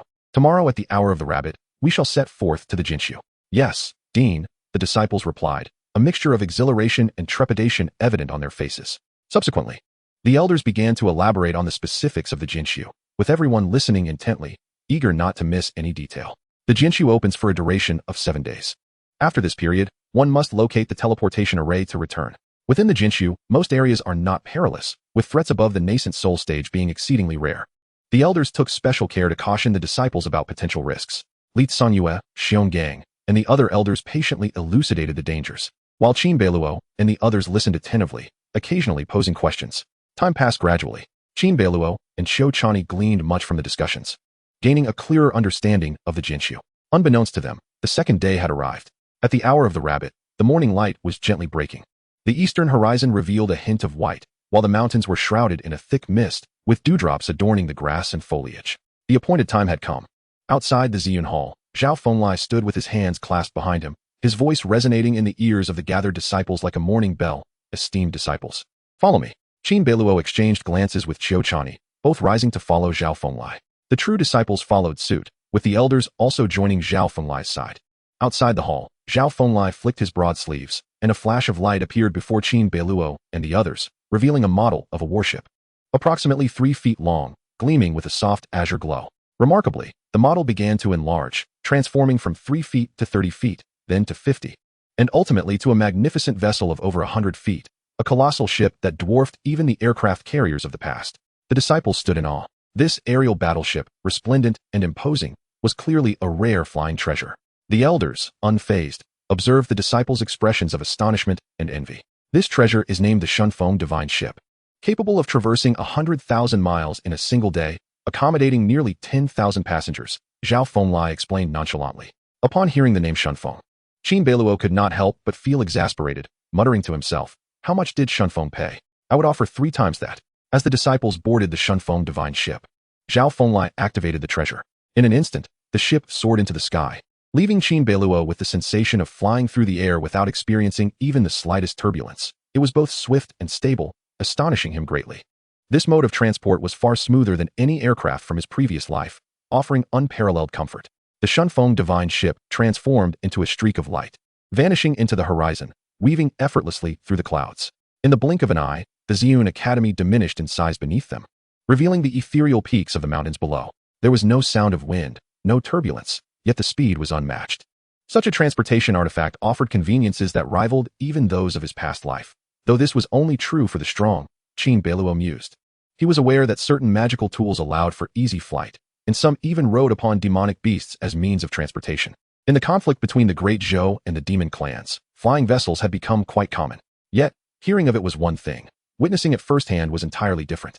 In less than 15 minutes, they arrived at their destination, a valley. The Shunfeng Divine Ship hovered above the valley. Zhao Fenglai gazed ahead, noticing a brilliant golden light approaching. Qin Beiluo observed closely and soon discerned that a group of individuals was flying on swords. There were about 30 of them, soaring gracefully, embodying the essence of freedom. While Qin Beiluo was not surprised by sword flight, having mastered it himself, these individuals displayed an extraordinary command over their swords, exhibiting a level of skill that suggested they were true masters of the art. "They are cultivators from the Tianyuan sword sect," Qiao Chani whispered beside him. Chapter 51. Tenshin mounts the Jinshu, a unique realm, is jointly governed by the Ziyun Academy, the Tang sect, and the Tianyuan sword sect. In this triad, the Ziyun Academy represents the Great Zhou court, while the Tang sect and the Tianyuan sword sect are sectarian powers. The Tang sect is one of the 9 major sects of the Great Zhou, possessing immense influence and governing 3 provinces, akin to local emperors. Although the Tianyuan sword sect is not among the 9 major sects, it stands as a formidable power, a dominant force in its own right. The elegant figures flying on swords were all from the Tianyuan sword sect. Leading them was a middle-aged man of unremarkable appearance, yet exuding an extraordinary aura, resembling a sharp sword unsheathed, evoking both respect and trepidation. Lu Wuyo, it's been a while. Your sword intent has grown increasingly formidable. Zhao Fenglai initiated the conversation. Eyeing the middle-aged man, Lu Wuyo, the sect master of the Tianyuan sword sect, was a figure of great renown, known for his single-minded devotion to the sword, having never taken a wife or indulged in earthly pleasures, earning him the title of the sword madman. Lu Wuyo responded calmly, you are not lacking either. I presume your Xinxiao sword art can now summon the divine thunder of the 9 heavens, rivaling the might of a tribulation? Qin Beiluo felt a stir in his heart at this remark. Zhao Fenglai chuckled. In just 3 exchanges, we are back to discussing the sword. Truly. You are a sword fanatic. Lu Wuyo replied with a cold demeanor. If not discussing the sword, would you prefer to speak of women? There is no comparison. The sword is far more intriguing. Qin Beiluo couldn't help but smirk. The sect master of the Tianyuan sword sect certainly possessed a distinctive personality. His gaze drifted past Lu Wuyo to the other members of the Tianyuan sword sect. Beside Lu Wuyo stood several elders from his sect, along with a dozen disciples, presumably the sect's elite. Among them, the foremost were a male and a female disciple, recognized as the 2 most exceptional participants from the Tianyuan sword sect in this Jinshu venture. Qin Beiluo and Qiu Chani had previously gathered intelligence regarding these 2 disciples. The male disciple, of average height and lean build, was moderately handsome but paled in comparison to Qin Beiluo. His name was Feng Buping, the top disciple of the Tianyuan sword sect. According to reports and Qiu Chani's descriptions, Feng Buping was exceptionally talented, having comprehended sword intent at a young age, and was one of the greatest beneficiaries when the Jinshu last opened. With an air of arrogance, his sharp gaze covertly assessed Qin Beiluo and the others. The female disciple, by contrast, exuded a gentle and delicate demeanor, her features exquisite, reminiscent of a refined beauty. Her name was Luo Weiyu, rumored to possess an innate water spiritual root, adept at water-based sword techniques, and her prowess was commendable, at least at the mid-nascent soul stage. Qin Beiluo scrutinized his potential rivals, who were likewise observing him. Feng Buping's gaze swept over Qin Beiluo and the others, passing over each disciple until it lingered on Qiu Chani, revealing a hint of seriousness.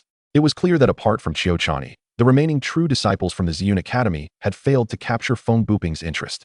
As the 2 groups sized each other up, curiosity mingled with caution. After all, once they entered the Jinshu, they would become adversaries. At that moment, a ferocious roar echoed from the north. A resounding roar of a beast echoed from afar, the sonic waves surging with vigor, causing the true disciples of the Ziyun Academy and the Tianyuan sword sect to change countenance. A ferocious beast. Is a monstrous creature lurking about? Several disciples were thrown into a state of panic. They raised their eyes towards the north and beheld a colossal shadow approaching with remarkable swiftness. Upon closer inspection, they discovered it to be an immense serpent, stretching 100 feet in length, its body a deep azure black, a behemoth that seemed to obscure the very sun. Astonishingly, this massive serpent bore a pair of wings, which, when flapped, stirred up a tempest, allowing it to soar with unparalleled speed. The serpent flicked its forked tongue, its amber eyes glinting with a chilling ferocity. Just as the disciples began to feel a surge of anxiety, Zhao Fenglai spoke calmly. There is no need for alarm. That is the beast known as the Tengsha, tamed by the Tang clan and now serving as their formidable guardian. Indeed, it was a creature befitting the Tang clan's notorious reputation for poison. Qin Beiluo mused inwardly. The Tang clan was renowned for its mastery of toxins and concealed weapons. It was said that their disciples underwent rigorous training from a young age, nurturing their own poisonous beasts to hone their skills. The titanic Tengsha before them appeared to be one such rare poisonous creature. Qin Beiluo gazed into the distance and noticed figures standing atop the serpent's back, led by a gaunt elder with a stern countenance, whose long brows and hawkish eyes conveyed an air of gravity. Clad in resplendent robes, the elder inclined his hands slightly in a gesture of respect towards Zhao Fenglai and Lu Waya. This elder was none other than Tang Yu, the current leader of the Tang clan. A smile graced Tang Yu's lips as he addressed them. Brother Zhao, Brother Lu, it is a pleasure to see you. Tang clan master, you are late, Lu Waya remarked nonchalantly. Tang Yu, unperturbed, replied, is that so? I believe the timing is just right. There are still 2/4 of an hour until the appointed hour, which is ample time. Zhao Fenglai chuckled. The time has come for the opening of the sword ruins. Do you both have confidence in your disciples for this trial? Humph, that goes without saying. 3 years ago, my Tang clan claimed the top prize. Tang Yu asserted with a confident smile. Lu Waya retorted coldly. 6 years ago, it was my Tianyuan sword sect's disciples who triumphed. With that, both Tang Yu and Lu Waya turned their gazes towards Zhao Fenglai, a teasing glimmer in their eyes. Director Zhao, if my memory serves me right, your Ziyun Academy has not secured first place in the last 3 openings of the sword ruins, Tang Yu scoffed. Lu Waya's stern demeanor also cracked with a hint of a smirk. I presume this year will be no different. Zhao Fenglai maintained his composure. Had it not been for the former chief disciple, Li Sui Feng, fortuitously breaking through during his seclusion 6 years ago, how could you have been so audacious? Today, the Ziyun Academy boasts a wealth of talent, and we are determined to claim victory in this trial. Upon hearing this, Qin Beiluo realized that the Ziyun Academy had indeed failed to capture the top prize for 3 consecutive events. The top prize in the Sword Ruins was determined by the leaderboard, and not only the Ziyun Academy, but also the Tang clan and the Tianyuan sword sect had their own leaderboards to encourage their disciples. The disciple who achieved the highest score would be deemed the victor. Tang Yu laughed heartily at Zhao Fenglai's words. Director Zhao, your confidence is commendable. However, I have heard that the quality of the new true disciples you have recruited this year is rather lacking. I even heard that a young child in the Golden Core stage has become one of your true disciples. Tang Yu's derisive tone was unmistakable, clearly referring to Qin Beiluo. Qin Beiluo narrowed his eyes but remained silent. Lu Waya, unaware of the context, raised an eyebrow and shook his head slightly.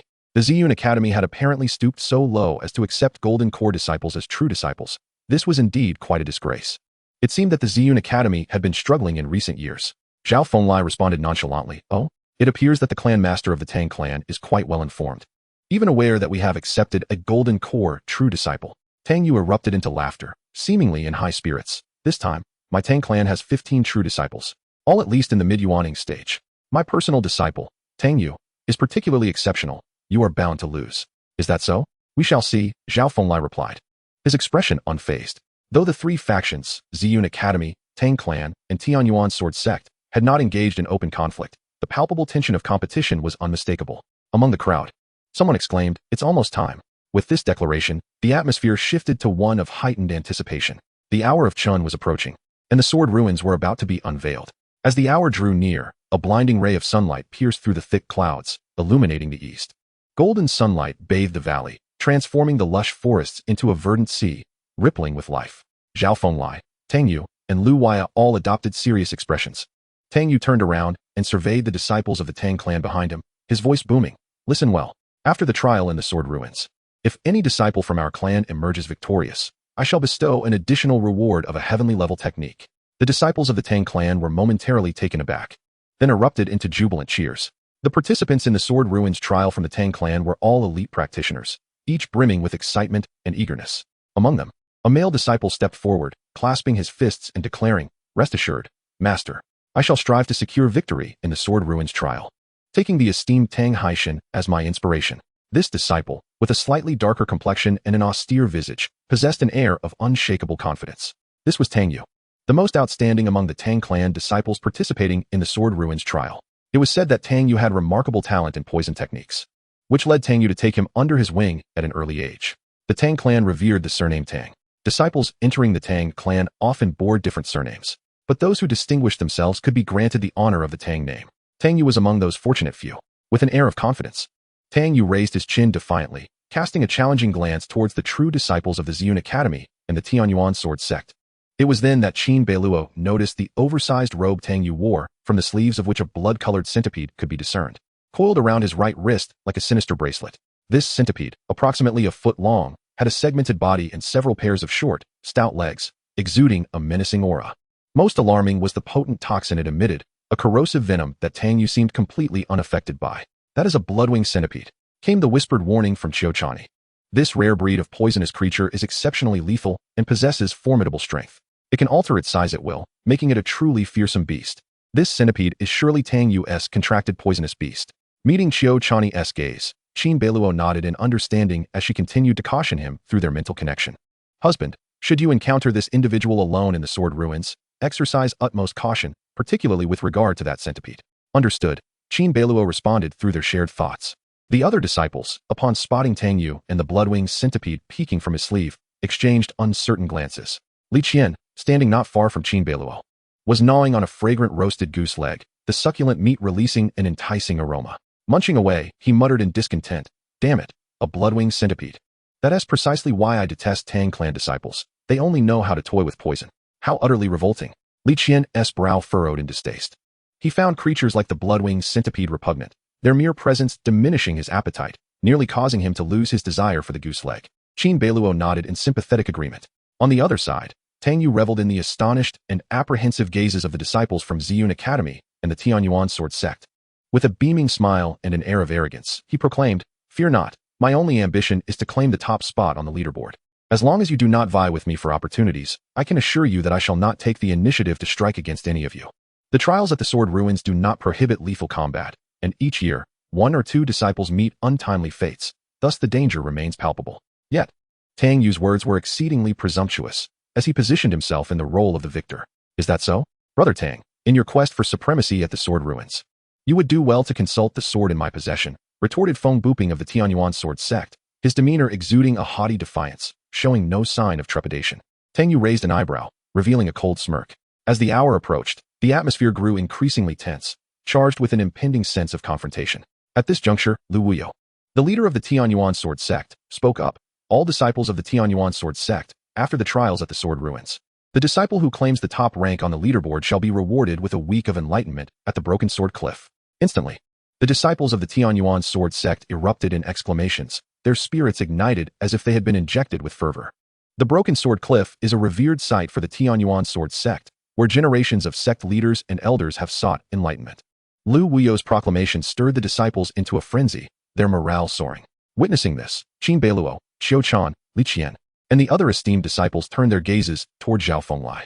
The intent of Qin Beiluo and the other true disciples was unmistakable. With the other 2 sects making such promises, they implored the dean to respond. Coughing lightly, Zhao Fenglai finally spoke. "In this Sword Ruins trial, should a disciple of Ziyun Academy emerge victorious, we shall bestow an additional reward of a breaking boundary pill and a heavenly level technique. Furthermore, I shall personally petition Her Majesty the Empress regarding this matter, to elevate the reputation of our Academy's disciples." Zhao Fenglai's words resonated like thunder in the ears of the gathered disciples. Qin Beiluo and her companions felt invigorated. Even Qin Beiluo couldn't help but marvel at Zhao Fenglai's generous offerings. A breaking boundary pill, indeed, and a heavenly level technique, coupled with a direct appeal to the Empress. My heavens, Ziyun Academy is exceedingly generous. Not only the true disciples of Ziyun Academy, but even those from the Tianyuan sword sect and the Tang sect were rendered speechless by the bounty. The breaking boundary pill is effective for cultivators at the spirit transformation stage and below, enhancing comprehension and increasing the probability of breakthrough by 30% when consumed near the threshold of advancement. This pill is incredibly precious, valued almost equivalently to a high-grade Earth-level technique. Moreover, the promise of a heavenly-level technique and a direct appeal to the Empress implies that whoever secures victory at the Sword Ruins will certainly earn recognition at the Imperial Court. The significance of this cannot be overstated. In contrast, the rewards from the Tang sect and Tianyuan sword sect paled considerably. Such lavish rewards indeed. Yet it is evident that Dean Zhao has already concluded that the disciples of Ziyun Academy have no chance of claiming victory, merely painting a grand illusion, remarked Tang Yu, the master of the Tang sect, with a sardonic tone. The disciples of the Tang sect laughed heartily at this, finding his words quite reasonable. Tang Yu laughed the loudest. "Master speaks true. Though the rewards are substantial, they are merely a mirage." The disciples of the Tianyuan sword sect also smiled wryly. Considering that Ziyun Academy has failed to claim victory at the Sword Ruins for 3 consecutive sessions, it was likely to be no different this time. The true disciples of Ziyun Academy, hearing the derisive mockery from the Tang sect, were filled with righteous indignation and fury. "Damn it, these brats are truly infuriating. Always spewing nonsense," Li Qian grumbled, biting into a goose leg. "Indeed, they are quite bothersome," Qin Beiluo concurred. Her gaze swept over the disciples of Ziyun Academy. Most were agitated, but a few remained notably composed. Li Wanner was one such individual. Qin Beiluo noted that Li Wanner maintained a cool demeanor, her focus unwavering despite the disparaging attitudes of the Tang sect and Tianyuan sword sect disciples. She exuded a confidence and poise that suggested she possessed secret weapons of her own. Qin Beiluo quietly assessed that regardless of how many trump cards Li Wanner might hold, she was resolute in her own determination to claim victory in this trial at the Sword Ruins. Chapter 53. Breakthrough in Techniques, the Anomaly of the Spirit Beast Egg. The 3 factions of Ziyun Academy, the Tang sect, and the Tianyuan sword sect stood in a tense standoff. Tang Yu's attitude was brash, and as he bantered, he displayed his profound essence power. His essence surged forth, a deep black hue that emanated a terrifying force, akin to a raging river, showcasing Tang Yu's formidable foundation.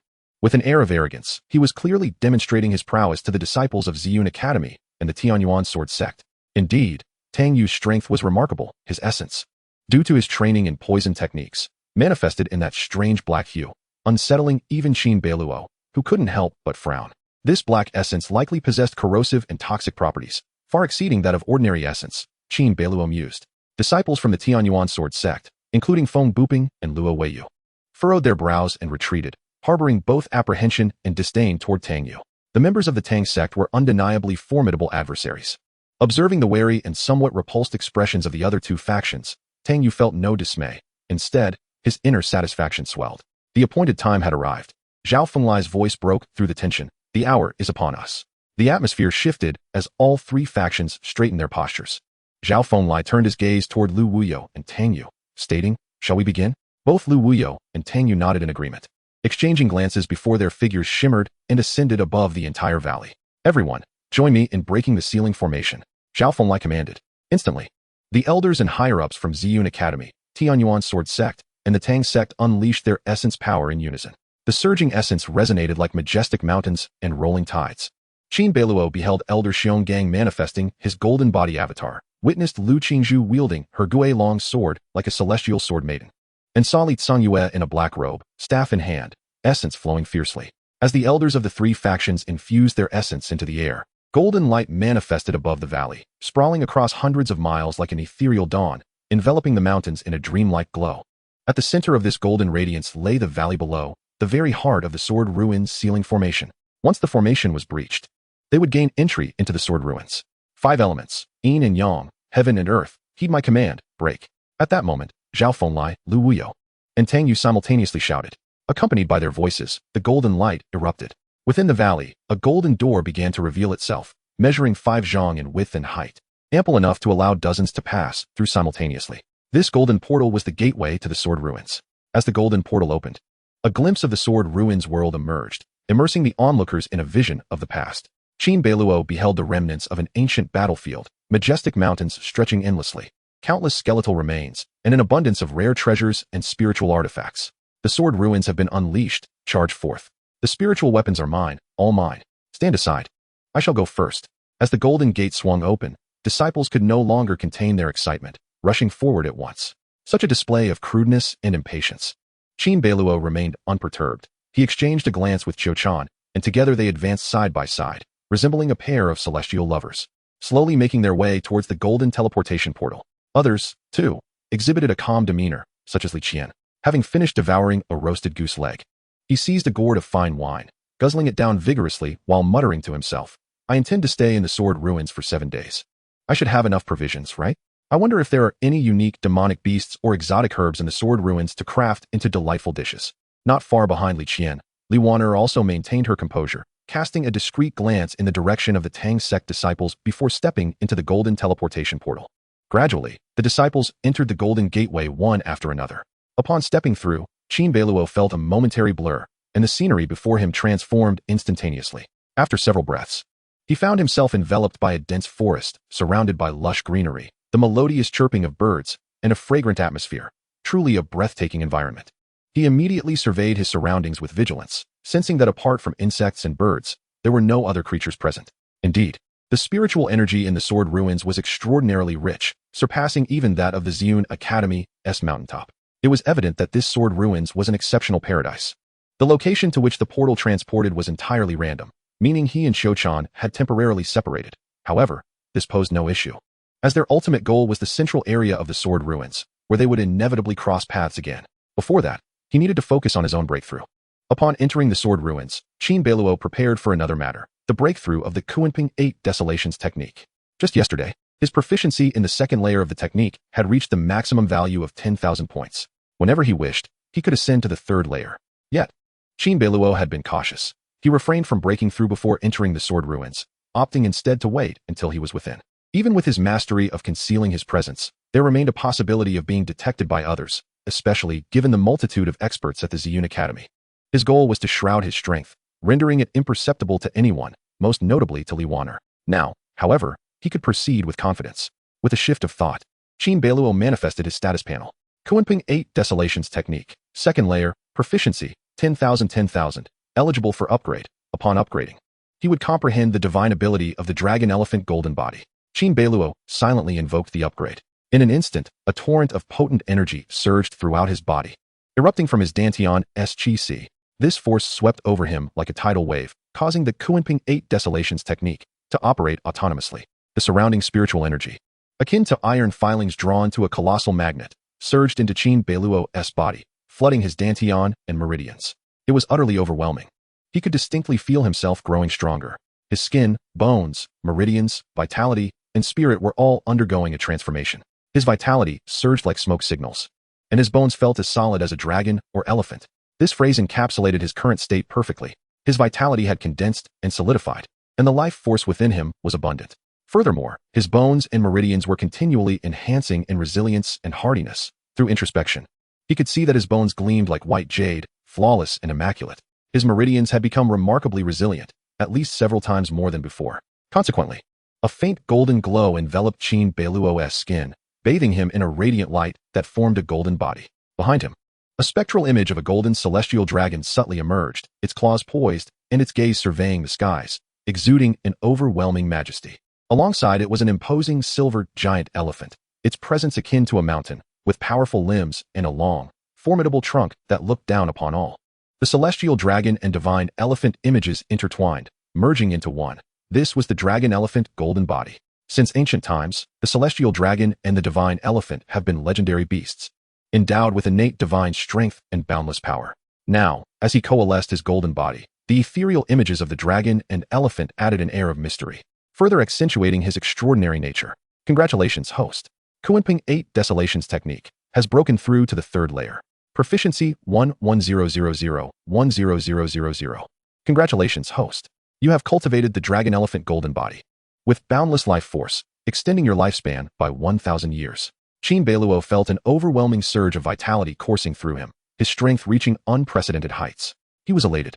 Simultaneously, he sensed that the immense spiritual energy he had absorbed had caused the spirit beast egg within his sea of consciousness to undergo a transformation. Chapter 54, Rapid Advancement. The eighth golden core. Qin Beiluo detected a change in the spirit beast egg within his consciousness.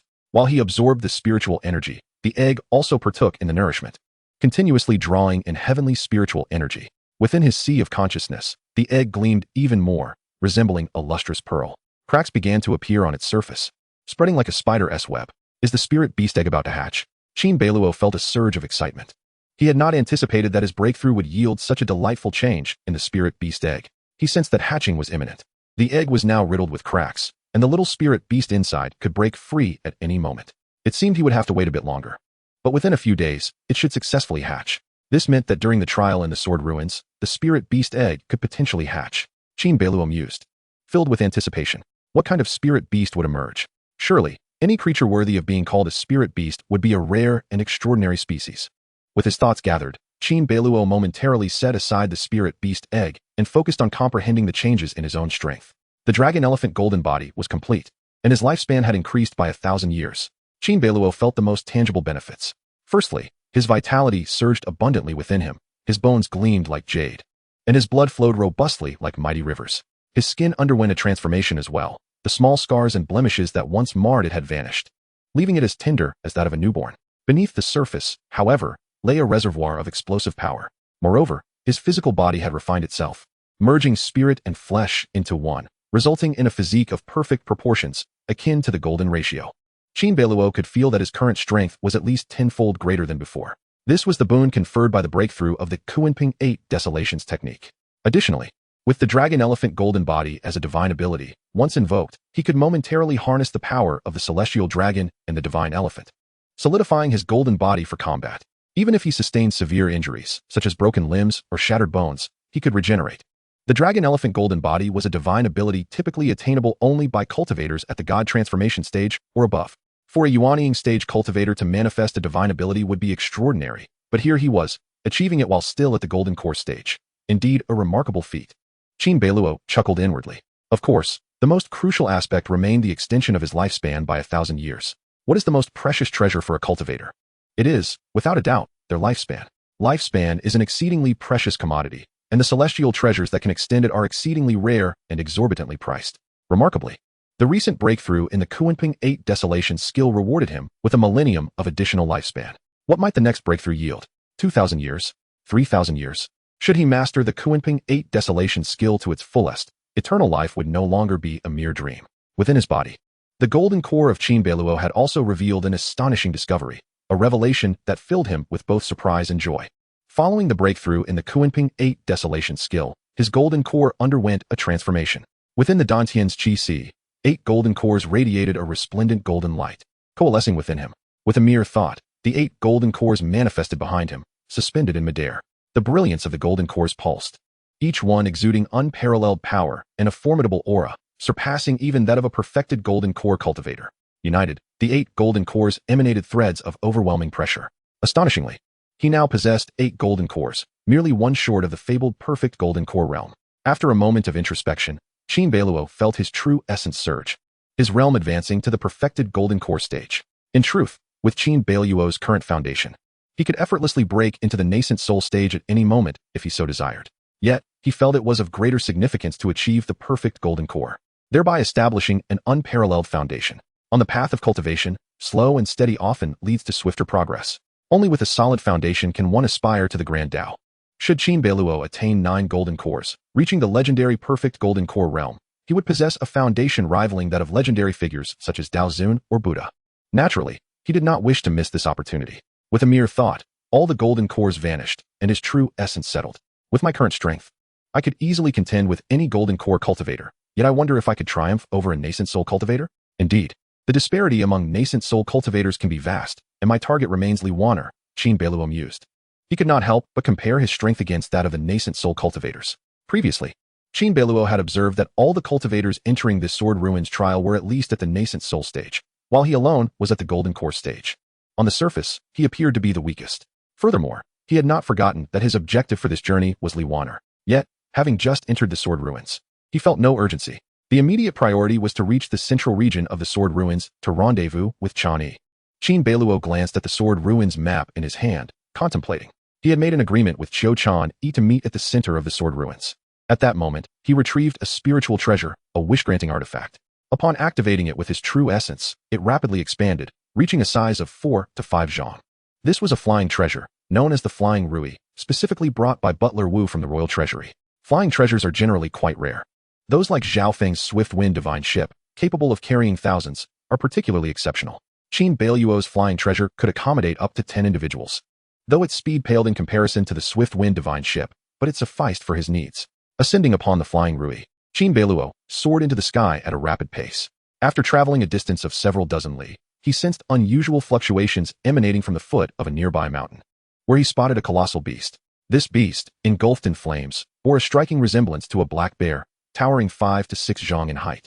With crimson eyes and fearsome, sharp fangs, it was gnawing on a massive, obsidian-hued boulder, producing a series of explosive crackling sounds. This was an iron-eating beast, and it was devouring black, gold, mysterious iron. With a thought, Qin Beiluo recognized the iron-eating beast as a creature of the Sword Ruins, known for its immense size and boundless strength. Most crucially, this beast had a tough hide and was exceedingly difficult to slay. The iron-eating beast favored consuming ores, with a particular penchant for black gold mysterious iron. Typically, wherever an iron-eating beast appeared, black gold mysterious iron was sure to follow. Qin Beiluo's eyes sparkled with interest. Black gold mysterious iron was also one of his targets. It is a unique or found within the Sword Ruins and serves as one of the foundational materials for crafting spiritual treasures, thus in high demand and regarded as a form of hard currency. During this Sword Ruins trial, a pound of black gold mysterious iron equated to a single point of merit.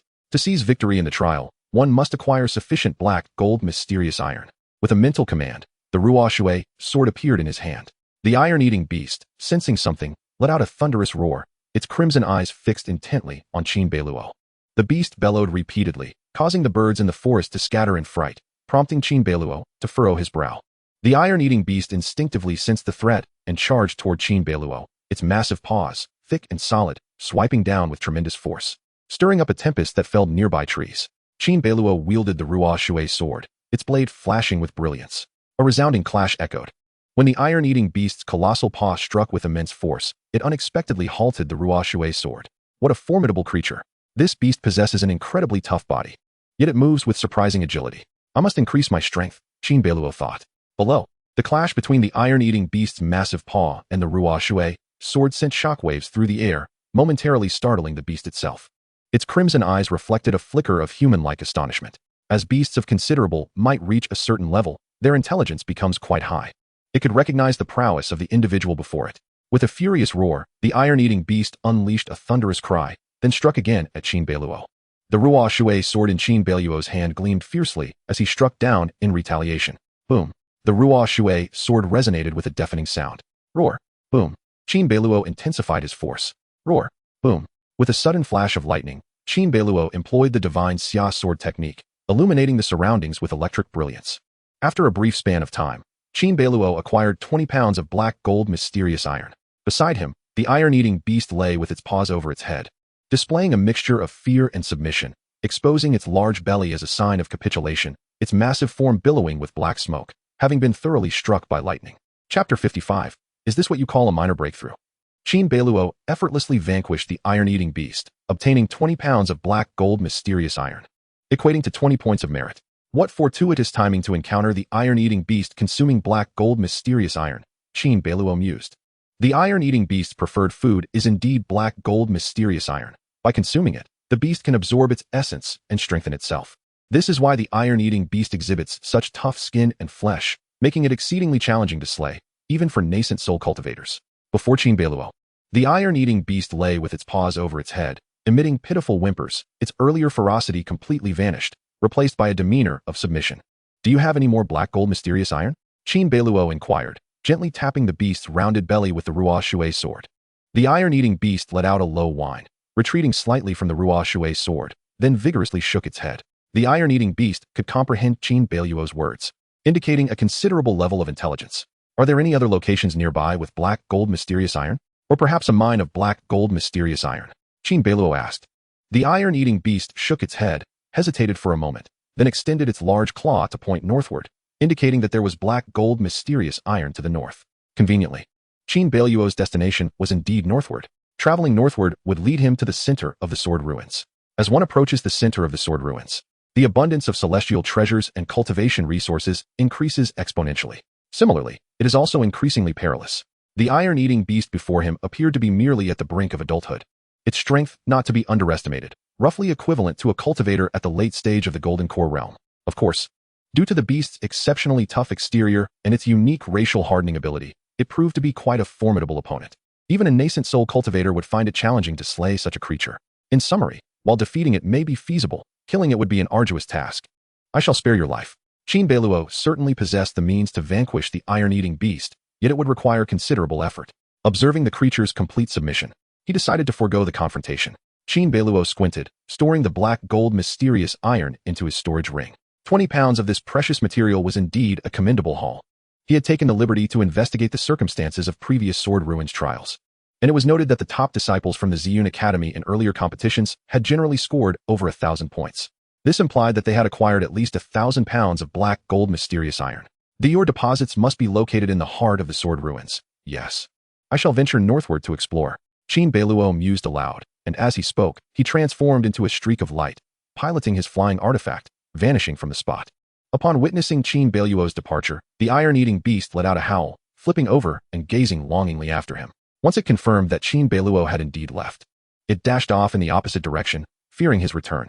The expanse of the Sword Ruins was vast, and even at the speed of a flying artifact, it would take several days to reach the central area. Not long after, Qin Beiluo suddenly detected a familiar figure ahead, a smile creeping across his face. It was Li Qian.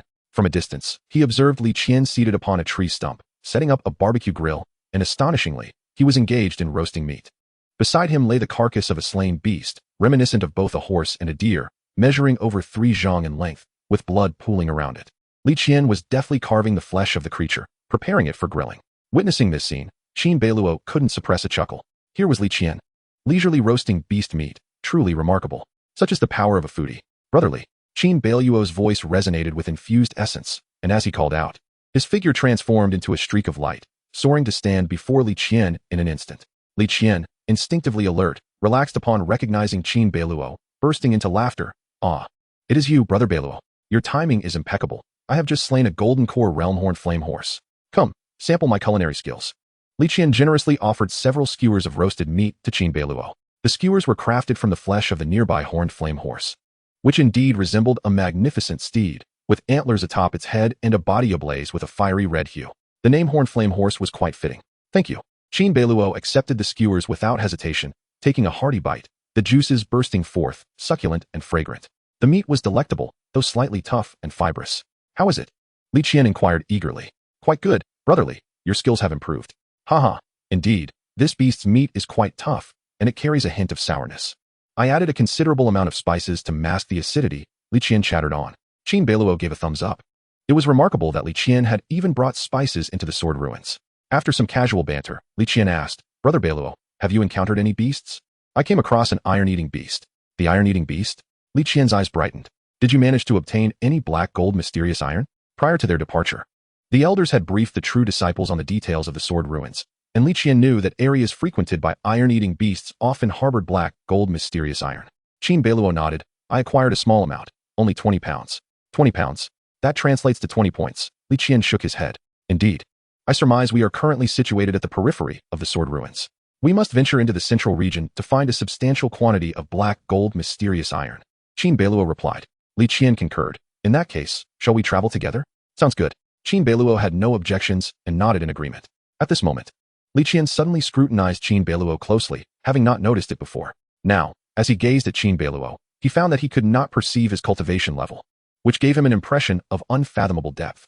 Furthermore, Qin Beiluo appeared to be in even better shape than usual. His features were strikingly handsome, his skin flawless like jade. His physique was not exaggerated but held latent explosive power, and his aura radiated an extraordinary valor. If the female disciples of the Ziyun Academy were to see him, they would undoubtedly regard Qin Beiluo as the embodiment of their dreams. Suddenly, Li Qian felt a jolt of surprise and tentatively asked, Brother Beiluo, have you broken through to the nascent soul realm?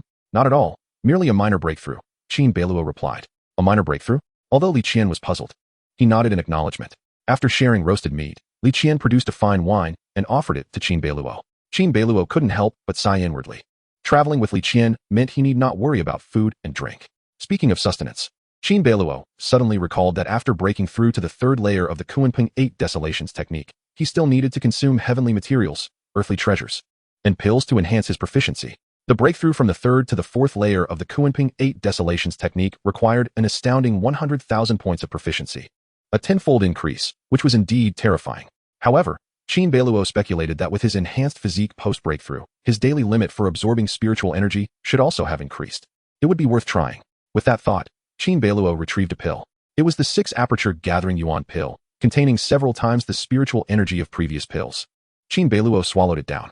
Congratulations, host. Your internal spiritual energy has increased. Proficiency in Qin 8 Desolations technique has risen by 330 points. The effect was commendable, though regrettably. The 6-aperture gathering yuan pill was quite precious. He would need to try other heavenly materials and earthly treasures. Qin Beiluo proceeded to consume various treasures, such as the purple spirit fruit, spirit seagrass, and sea lingji, devouring them at a remarkable speed. Li Qian watched in stunned silence. Congratulations, host. Your internal spiritual energy has increased. Congratulations, host. The system's notifications echoed continuously in his ears. Qin Beiluo consumed at least a dozen varieties of treasures before finally pausing. He had amassed a total of 1,000 points of proficiency. Qin Beiluo was quite satisfied.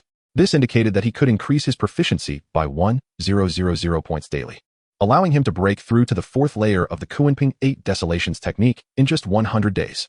The sole drawback was the significantly increased consumption, hastening the pace of his expenditures. Upon calculating the elixirs and treasures within his storage ring, he found his resources were running low. Meanwhile, Li Qian stood utterly spellbound beside him. Brother Beiluo, what is going on? Li Qian asked, his eyes wide with disbelief. Qin Beiluo shrugged. Brotherly, are you not aware of my unique physique? I must consume a certain amount of pills and treasures daily. It is quite normal. But you previously consumed far fewer pills and treasures of lesser quality. Li Qian retorted, having witnessed Qin Beiluo's expenditures before, knowing that he could only increase his proficiency by around 300 points a day. Yet now, it was a staggering 1,000 points. Qin Beiluo chuckled lightly, downplaying the situation. Did I not mention? I have achieved a minor breakthrough, thus requiring more spiritual energy. Li Qian took a deep breath, suppressing the urge to curse. You call that a minor breakthrough? You truly consume elixirs and treasures as if they were mere meals. Are you even human or some sort of monster? The thought sent a shiver through Li Qian's heart. Qin Beiluo's constitution was terrifyingly formidable. This breakthrough of his was undeniably extraordinary. When he glanced back at himself, he felt a pang of inadequacy. Ever since arriving at the Ziyun Academy, Li Qian's cultivation had remained stagnant, perpetually at the early stage of the nascent soul. The comparison was disheartening. This fellow nonchalantly dismissed it, claiming it was merely a minor breakthrough. Reflecting on his progress, Li Qian yearned to burrow into the earth in shame. Chapter 56. Discovery of a Treasure. Li Qian felt utterly humiliated. In comparison to Qin Beiluo, he was woefully lacking. Angrily biting into a large piece of roasted meat, He channeled his frustration into appetite, muttering, "There's no point in comparison, especially not with this guy. It's infuriating." Upon hearing Li Qian's words, Qin Beiluo couldn't help but smile. After finishing their meal, the two set off together, heading north towards the heart of the sword ruins. They moved swiftly, transforming into two streaks of light, racing towards the horizon. After approximately half an hour, they both halted their flying artifacts, sensing a chilling aura.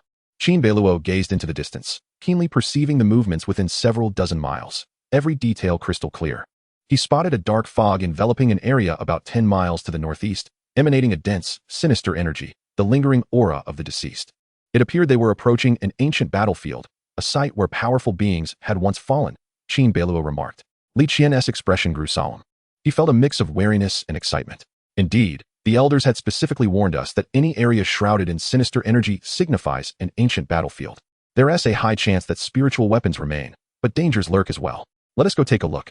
The entire sword ruins was scattered with similar ancient battlefields, where countless powerful beings had perished, leaving behind a plethora of unclaimed spiritual weapons. Some of these weapons were irreparably damaged, others could be restored, while a few retained their spiritual energy and could even recognize their masters. This was one of the primary objectives for many who came here. For the disciples of the Ziyun Academy and the Tianyuan Sword Sect, the main goal in the sword ruins was the acquisition of spiritual weapons. Conversely, the disciples of the Tang sect sought poisons, specifically corpse poison. After the demise of the powerful beings on the battlefield, their bodies, exceedingly condensed, could remain intact for thousands or even tens of thousands of years. Over time, these corpses would gradually decay, giving rise to corpse poison. This rare toxin was shunned by others, but was regarded as a treasure by the Tang sect disciples. Both Qin Beiluo and Li Qian sought spiritual weapons, hastening towards the area cloaked in the dark fog. Moments later, they arrived. Li Qian took a deep breath, feeling a shiver course through him as he approached the sinister black mist. "It feels so cold. Brother Beiluo, do you feel this too?" "No." Qin Beiluo shook his head. After cultivating the dragon elephant golden body, his physique was unparalleled, making him resistant to such sinister energies. Li Qian felt somewhat disheartened, falling silent as he walked alongside Qin Beiluo into the realm of black fog and sinister energy. As they entered, Li Qian sensed an increasing chill, not from the external temperature, but emanating from deep within, causing his heart to race. Though Qin Beiluo felt nothing, he furrowed his brow, remaining highly vigilant. Upon entering the black mist, Qin Beiluo observed decaying remnants of walls and ruins, the atmosphere increasingly thick with sinister energy. However, he soon made a discovery. His eyes brightened. Indeed, there are spiritual weapons, though most are severely damaged. His gaze fell upon at least 5 or 6 spiritual weapons, spears, swords, daggers, and bows. Each weapon had an owner. Their lifeless bodies sprawled before Qin Beiluo and Li Qian, still clutching their weapons, indicative of their fighting spirit in their final moments. These damaged spiritual weapons were unusable, and due to their age, hard to restore. Abandonment was the only option. "What a pity," Qin Beiluo sighed. Indeed, and most of these weapons are over 80% destroyed, their material value nearly obliterated. The ancient battle was truly terrifying, Li Qian lamented. As they surveyed the area, they counted at least 100 corpses. It was evident that there were disparities in strength among the remains. Not all corpses held spiritual weapons. Many had crumbled into bones, their arms long since lost to the sands of time. Those that had turned to bones were mostly low-ranking soldiers, while the intact bodies belonged to former leaders and generals. Li Qian mused, "I wonder what prowess these individuals possessed in life. I've heard that the soldiers on this battlefield were at the nascent soul and transformation stages, while the commanders were at least at the tribulation stage." Qin Beiluo replied, shaking his head. He recounted what Xiu Chan had speculated. Li Qian gasped in astonishment. Had he been on the ancient battlefield, he would have been relegated to the status of a mere soldier. The two continued their exploration, venturing deeper into the realm of black mist and sinister energy. Suddenly, Qin Beiluo felt a tugging sensation and turned his gaze to an inconspicuous ruin to the left, shrouded in darkness and emptiness. It seemed as though something within was beckoning him. Could there be something hidden in that ruin? Extending his hand, Qin Beiluo unleashed a surge of true essence, crashing into the area ahead. Boom! With a resounding blast, the region collapsed. Following that, several beams of light flickered, spiritual energy surging upwards. "It's a spiritual weapon," Li Qian exclaimed, astonished as he looked towards Qin Beiluo. How did Qin Beiluo know that spiritual weapons were hidden within the ruins? Upon closer inspection, Qin Beiluo discerned 3 spiritual weapons, 2 daggers, and a long spear. These 3 spiritual weapons were ancient in style, their brilliance shimmering. They had lain hidden in the ruins for an unknown number of years, finally emerging into the light. Remarkably, all 3 were completely intact and ready for use.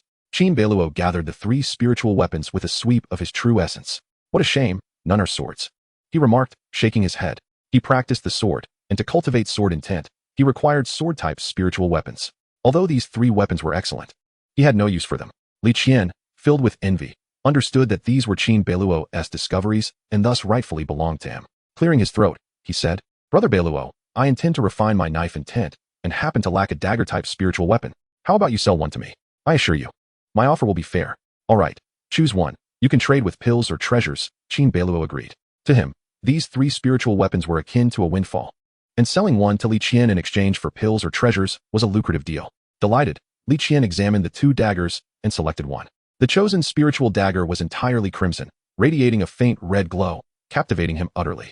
Li Qian, grasping the spiritual blade with utmost reverence, bowed solemnly to Qin Beiluo. "Thank you, Brother Beiluo. Once we emerge from the sword ruins, I shall seek an expert to appraise the value of this spiritual weapon. Here are 10 vials of return to origin pills. Please accept them as a down payment." "Very well," Qin Beiluo replied, harboring considerable trust in Li Qian. The return to origin pills were indeed remarkable, capable of consolidating one's foundation and nurturing vital energy, rich in spiritual essence. Although they paled in comparison to the 6 aperture gathering pills, they were far superior to pills like the azure green pill or the Leviathan pill.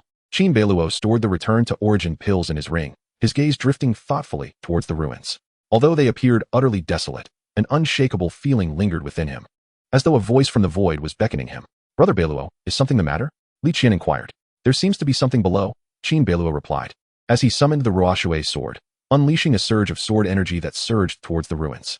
With a thunderous roar, the already collapsed ruins crumbled further. The ground split open, revealing a gaping abyss before Qin Beiluo and Li Qian, stones cascading down to unveil the hidden depths below. From a distance, it appeared there was an entire hidden realm beneath the earth. Hundreds of feet down, an underground palace lay concealed. Simultaneously, a colossal wave of sword energy erupted from within the palace. "What in the world is happening?" Li Qian gasped, swallowing hard. Qin Beiluo's heart surged with excitement. "Brotherly, I must investigate further. You may do as you please." No sooner had he spoken than he vanished into the underground palace. At that moment, Qin Beiluo was nearly certain that the force calling to him was a spiritual sword. Without hesitation, he descended into the palace. Li Qian opened his mouth, initially intending to warn Qin Beiluo of potential danger, but seeing him already venture forth, he sighed and, after a moment's hesitation, resolved to follow. Upon entering the palace, Qin Beiluo found himself in a vast chamber, the dimness not hindering his vision due to his cultivated skills.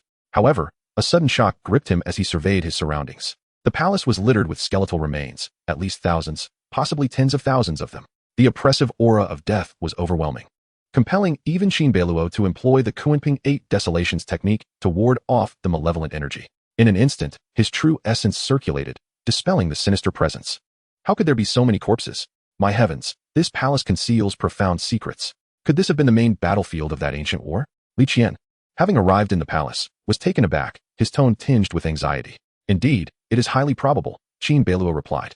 The subterranean palace, hundreds of feet below the surface, was indeed a hidden world, imperceptible to others. By sheer happenstance, Qin Beiluo had stumbled upon it. The ground was strewn with bones and shattered spiritual weapons. Some were relatively intact, grasped tightly in skeletal hands, while others lay haphazardly thrust into the earth, and some were broken into pieces, scattered about. "The malevolent energy here is suffocating. I hardly wish to proceed," Li Qian murmured. "Fear not. Remain here and do not wander. I shall investigate further," Qin Beiluo instructed, scanning the area for any anomalies before continuing onward, ever vigilant. Li Qian opened his mouth, contemplating joining him, but ultimately hesitated, opting instead to watch from a distance. The palace was expansive, and Qin Beiluo ventured forth alone, channeling his true essence to detect the surrounding spiritual energy and fluctuations. If there were spiritual weapons nearby, he would sense them. To Qin Beiluo's astonishment, the earlier surge of sword energy had vanished without a trace, leaving him momentarily at a loss. The bones surrounding him grew ever more numerous, now resembling a mountain of remains. Furrowing his brows, an unsettling sense of foreboding washed over him. In the stillness of the dark and profound palace, only the echo of his footsteps resonated. Fortuitously, Qin Beiluo possessed a resolute heart. Otherwise, he might have retreated in fear. Surely, there were tens of thousands of corpses here, remnants of an ancient battlefield where the fiercest conflicts had transpired. He even discerned several relatively intact corpses, allowing him to perceive their features in life. This indicated that these individuals had been formidable warriors, their remains having endured for thousands, if not tens of thousands of years. The fallen masters were numerous, with those in the nascent soul and transformation stages having been mere foot soldiers in this ancient conflict. What secrets lay hidden within this ancient battleground? Amidst his astonishment, curiosity burgeoned within Qin Beiluo. Suddenly, His gaze sharpened as he noticed a fragmentary stone wall towering 3 to 4 meters ahead, adorned with a mural. Examining the mural closely, he beheld a figure clad in azure robes, wielding a divine weapon radiating spiritual light, exuding an extraordinary presence. Behind the azure-robed figure was a throng of followers. Before this figure, shadowy silhouettes loomed, the foremost being exceptionally tall, towering nearly twice the height of a normal man, its face obscured, yet emanating a chilling aura. Beneath the mural lay an inscription, the Azure Lotus Taoist Extermination of Evil. The Azure Lotus Taoist's Extermination of Evil? Qin Beiluo pondered. Could it be that the figure depicted was none other than the Azure Lotus Taoist? If this mural served as proof of the ancient battle, did it imply that one side was led by the Azure Lotus Taoist, while the other comprised those shadowy figures? Deep in thought, he passed the stone wall and ventured deeper. As he walked, his gaze frequently darted left and right, scrutinizing his surroundings with increasing diligence. Suddenly, he halted in his tracks. Ahead, he spotted a standing corpse. This corpse was peculiar, towering nearly 4 meters, far exceeding the height of an ordinary human. Clad in jet black armor that concealed all but its head. Its head bore an uncanny resemblance to a human's, devoid of hair, with skin as pale as white jade, and its eyes fixated hauntingly ahead, glinting with an eerie, pure white, hollow and lifeless. Though the corpse was devoid of life, it exuded an unsettling aura, and there was still a faint pulse of true essence emanating from it. A chill coursed through Qin Beiluo as he tensed instinctively. This corpse was certainly not human. What bizarre race could it belong to? Was the ancient conflict waged by the Azure Lotus Taoist and his followers against this unknown race? A realization began to dawn upon Qin Beiluo, and he took a deep breath, scrutinizing the towering corpse. He noticed a blade protruding from its chest, embedded in its heart. With only the hilt exposed to the air, no wonder he had initially overlooked it. As Qin Beiluo's eyes glimmered with recognition, he realized that the pulse of true essence did not emanate from the corpse itself, but from that very blade. Is this the spiritual weapon I seek? Was that earlier sword intended to call to me? Qin Beiluo's thoughts surged as he extended his hand, channeling his true essence to grasp the hilt of the sword. With a decisive motion, as the sword was drawn, a formidable surge of sword energy erupted, soaring into the heavens. Indeed, it was the one. The moment Qin Beiluo unsheathed the sword, the entire underground palace trembled slightly. Every weapon within the palace, whether intact or broken, regardless of being a blade or a spear, resonated with a thunderous roar, all seemingly paying homage to the sword in Qin Beiluo's hand. Qin Beiluo scrutinized the sword closely. To his astonishment, it appeared utterly unremarkable. Its surface marred by rust, completely devoid of any association with spiritual weapons. Could this truly be a rusted, insignificant blade? Qin Beiluo mused. Despite its corroded exterior, he sensed an unimaginable sharpness and hardness emanating from it, surpassing any weapon he had encountered. Subtly, Qin Beiluo activated the Xinxiao sword art, and the formless sword energy within him began to coalesce, harmonizing perfectly with the rusty sword. His sword intent was on the verge of condensation. Qin Beiluo could not contain his joy. This rusted sword was remarkably suited to him. Soon after, a notification from the system echoed in his ears. Congratulations, host. You have successfully located the broken imperial weapon, the flowing shadow sword. A broken imperial weapon. Qin Beiluo gazed at the rusted little sword in his hand, astonished to discover it was indeed an imperial weapon. Chapter 58, Sword Intent Achieved, Invincible in Golden Core. Imperial weapons are vastly superior to spiritual weapons, their might unparalleled. Even the spiritual treasures of a great ascension cultivator cannot be deemed imperial weapons. Only those who have reached the great ascension and above, by refining supreme weapons from heavenly materials and earthly treasures, are worthy of such a title. Qin Beiluo grasped the rusty little sword, accurately identifying it as the flowing shadow sword. He experienced an extraordinary sensation. The instant he held the flowing shadow sword, there was no discomfort, but rather a feeling of belonging. The affinity between the flowing shadow sword and him was astonishingly profound. Typically, imperial weapons possess sentience. Some can even articulate human speech, displaying exceptional wisdom. Just like the primordial treasure mirror he had encountered, a personal treasure of the first Dean, which could also be classified as an imperial weapon. However, the flowing shadow sword, perhaps due to its broken state, could not articulate like the primordial treasure mirror. It could only express its emotions through resonant roars and tremors. At this moment, the flowing shadow sword emitted a series of melodious rumbles, conveying its joyful spirit.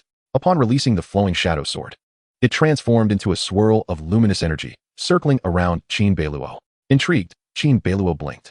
He once again grasped the flowing shadow sword, channeling his true essence. The instant he made contact with the flowing shadow sword, his sword intent began to solidify. Now, he sought to utilize the sword energy of the flowing shadow sword to assist him in condensing his sword intent. Spiritual weapons possess spirit, aiding in the manifestation of true intent.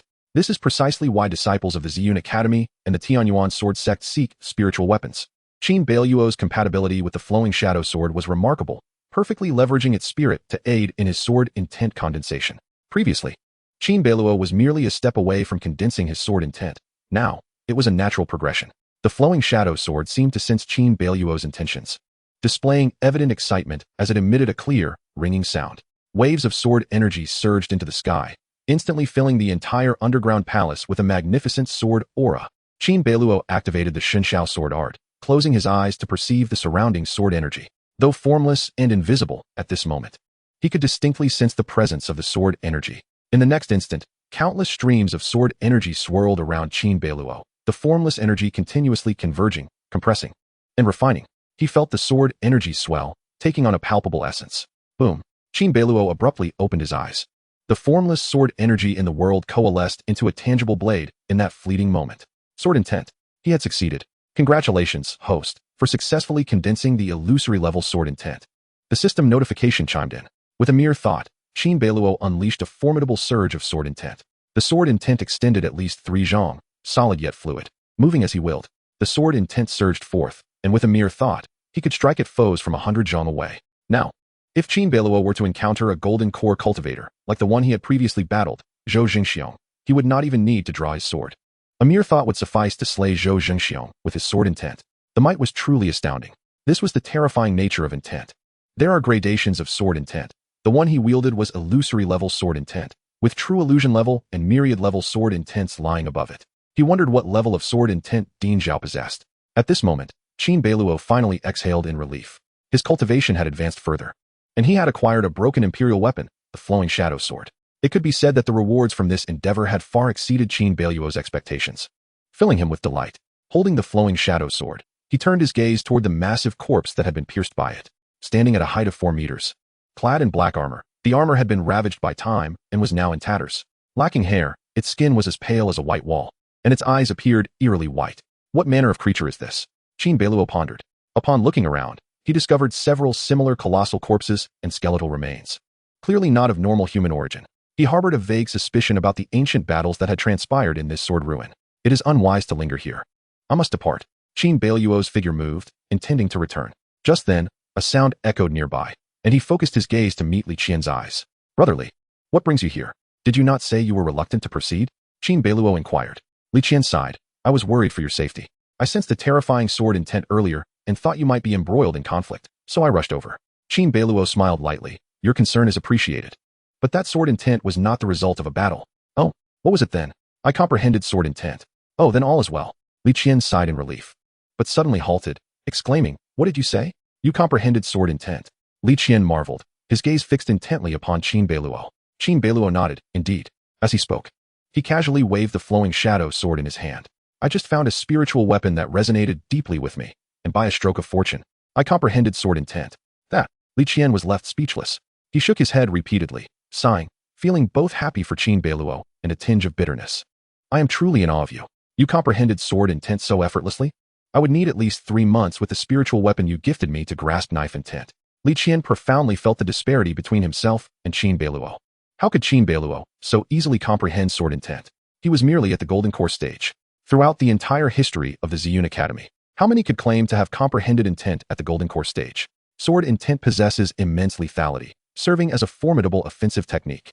With Qin Beiluo's strength, foundation, and now sword intent, he was invincible at the golden core stage. This thought surged in Li Qian's mind. He even felt that he would likely not stand a chance against Qin Beiluo, despite having reached the early stage of the nascent soul, as the gulf between golden core and nascent soul was as vast as the heavens and the earth. Let us depart. We should leave this underground palace. Qin Beiluo cast a glance at the shadowy underground palace, where an oppressive aura lingered in the air. Though he harbored no fear of malevolent spirits, he deemed it prudent to depart as swiftly as possible. Li Qian nodded vigorously and remarked, indeed, we should hasten our exit. With so many corpses around, who knows if, as the elders previously mentioned, we might encounter a situation of corpse transformation?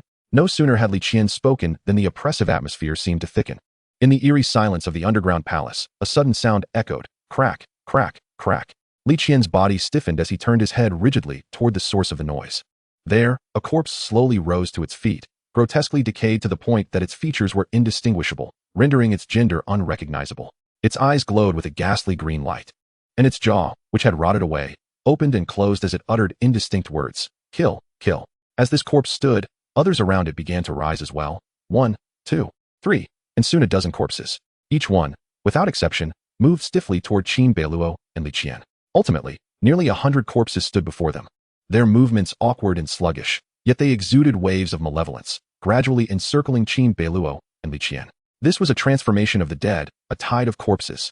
The surrounding bodies had suddenly come to life, inexplicably transformed into zombies, cloaked in ominous energy. They had momentarily regained their mobility and now regarded Qin Beiluo and Li Qian as enemies from their former lives. Li Qian, you cursed mouth. Qin Beiluo inwardly cursed, noticing the pallor on Li Qian's face as he gripped the flowing shadow sword tightly. At that moment, the sword seemed to sense Qin Beiluo's turmoil. Erupting with a dazzling brilliance, its blade singing as waves of sword energy surged forth. Just as the sword energy was unleashed, the corpses appeared to sense something amiss. Halting their movements in unison, the imminent attack abruptly ceased. What is happening?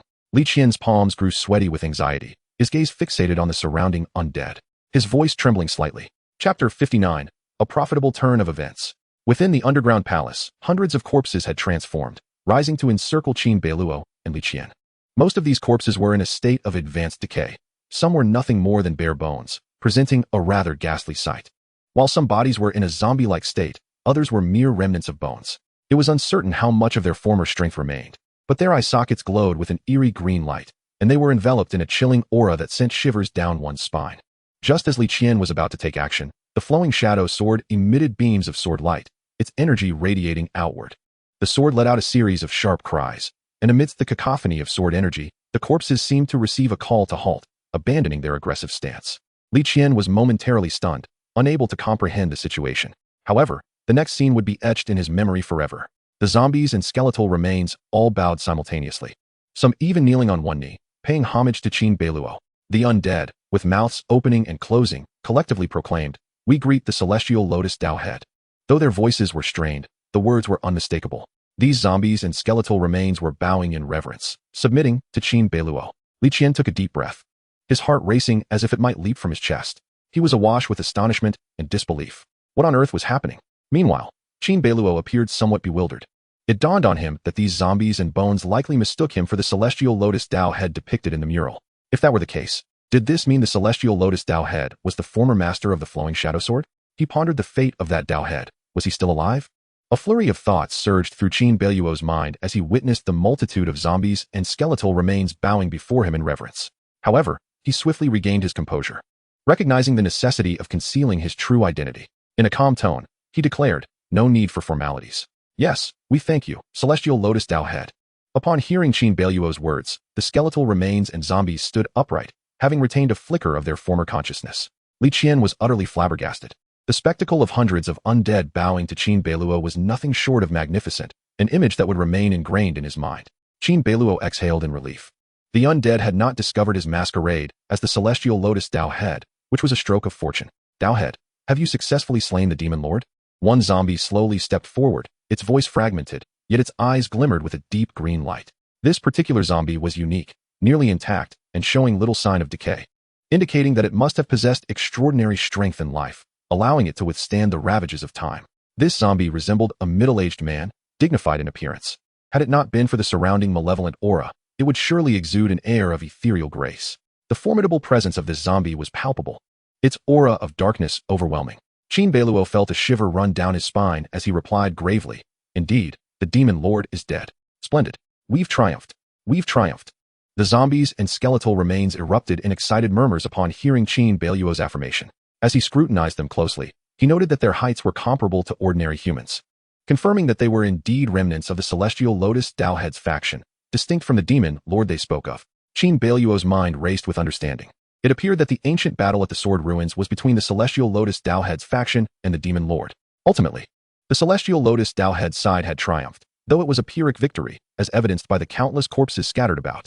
At that moment, the nearly intact zombie inquired once more, "Tao head, where are you headed?" After a moment's contemplation, Qin Beiluo replied, "To eliminate the demon lord. I have sustained injuries and intend to seek refuge in the outside world." "Understood, Tao head, travel safely. We bid you farewell." Upon hearing this, the zombies and skeletal remains bowed once more to Qin Beiluo. Li Qian swallowed hard, fully grasping that these undead had mistakenly identified Qin Beiluo as their leader. Seizing the opportunity, Qin Beiluo signaled to Li Qian, conveying through thought, "Li Qian, we must retreat." Understood. Li Qian promptly agreed, making his escape. With the flowing shadow sword in hand, Qin Beiluo swiftly retreated. The two fled the underground palace, the surrounding walls and boulders rapidly receding from view. Qin Beiluo vigilantly scanned the area, relieved to find that the zombies and skeletal remains did not pursue them. Within the underground palace lay hundreds of corpses, each likely possessing the strength of a late-stage golden core cultivator, with several leader-class zombies whose prowess even Qin Beiluo could not fathom. The sheer number of undead, coupled with the overwhelming dark energy, was indeed daunting. Most frightening of all was the uncertainty of whether more dormant corpses would awaken and join the ranks of the zombie horde. Fortunately, they had mistaken Qin Beiluo for the celestial lotus Dao head. As Qin Beiluo and Li Qian exited the underground palace, Li Qian's heart raced, still haunted by the encounter.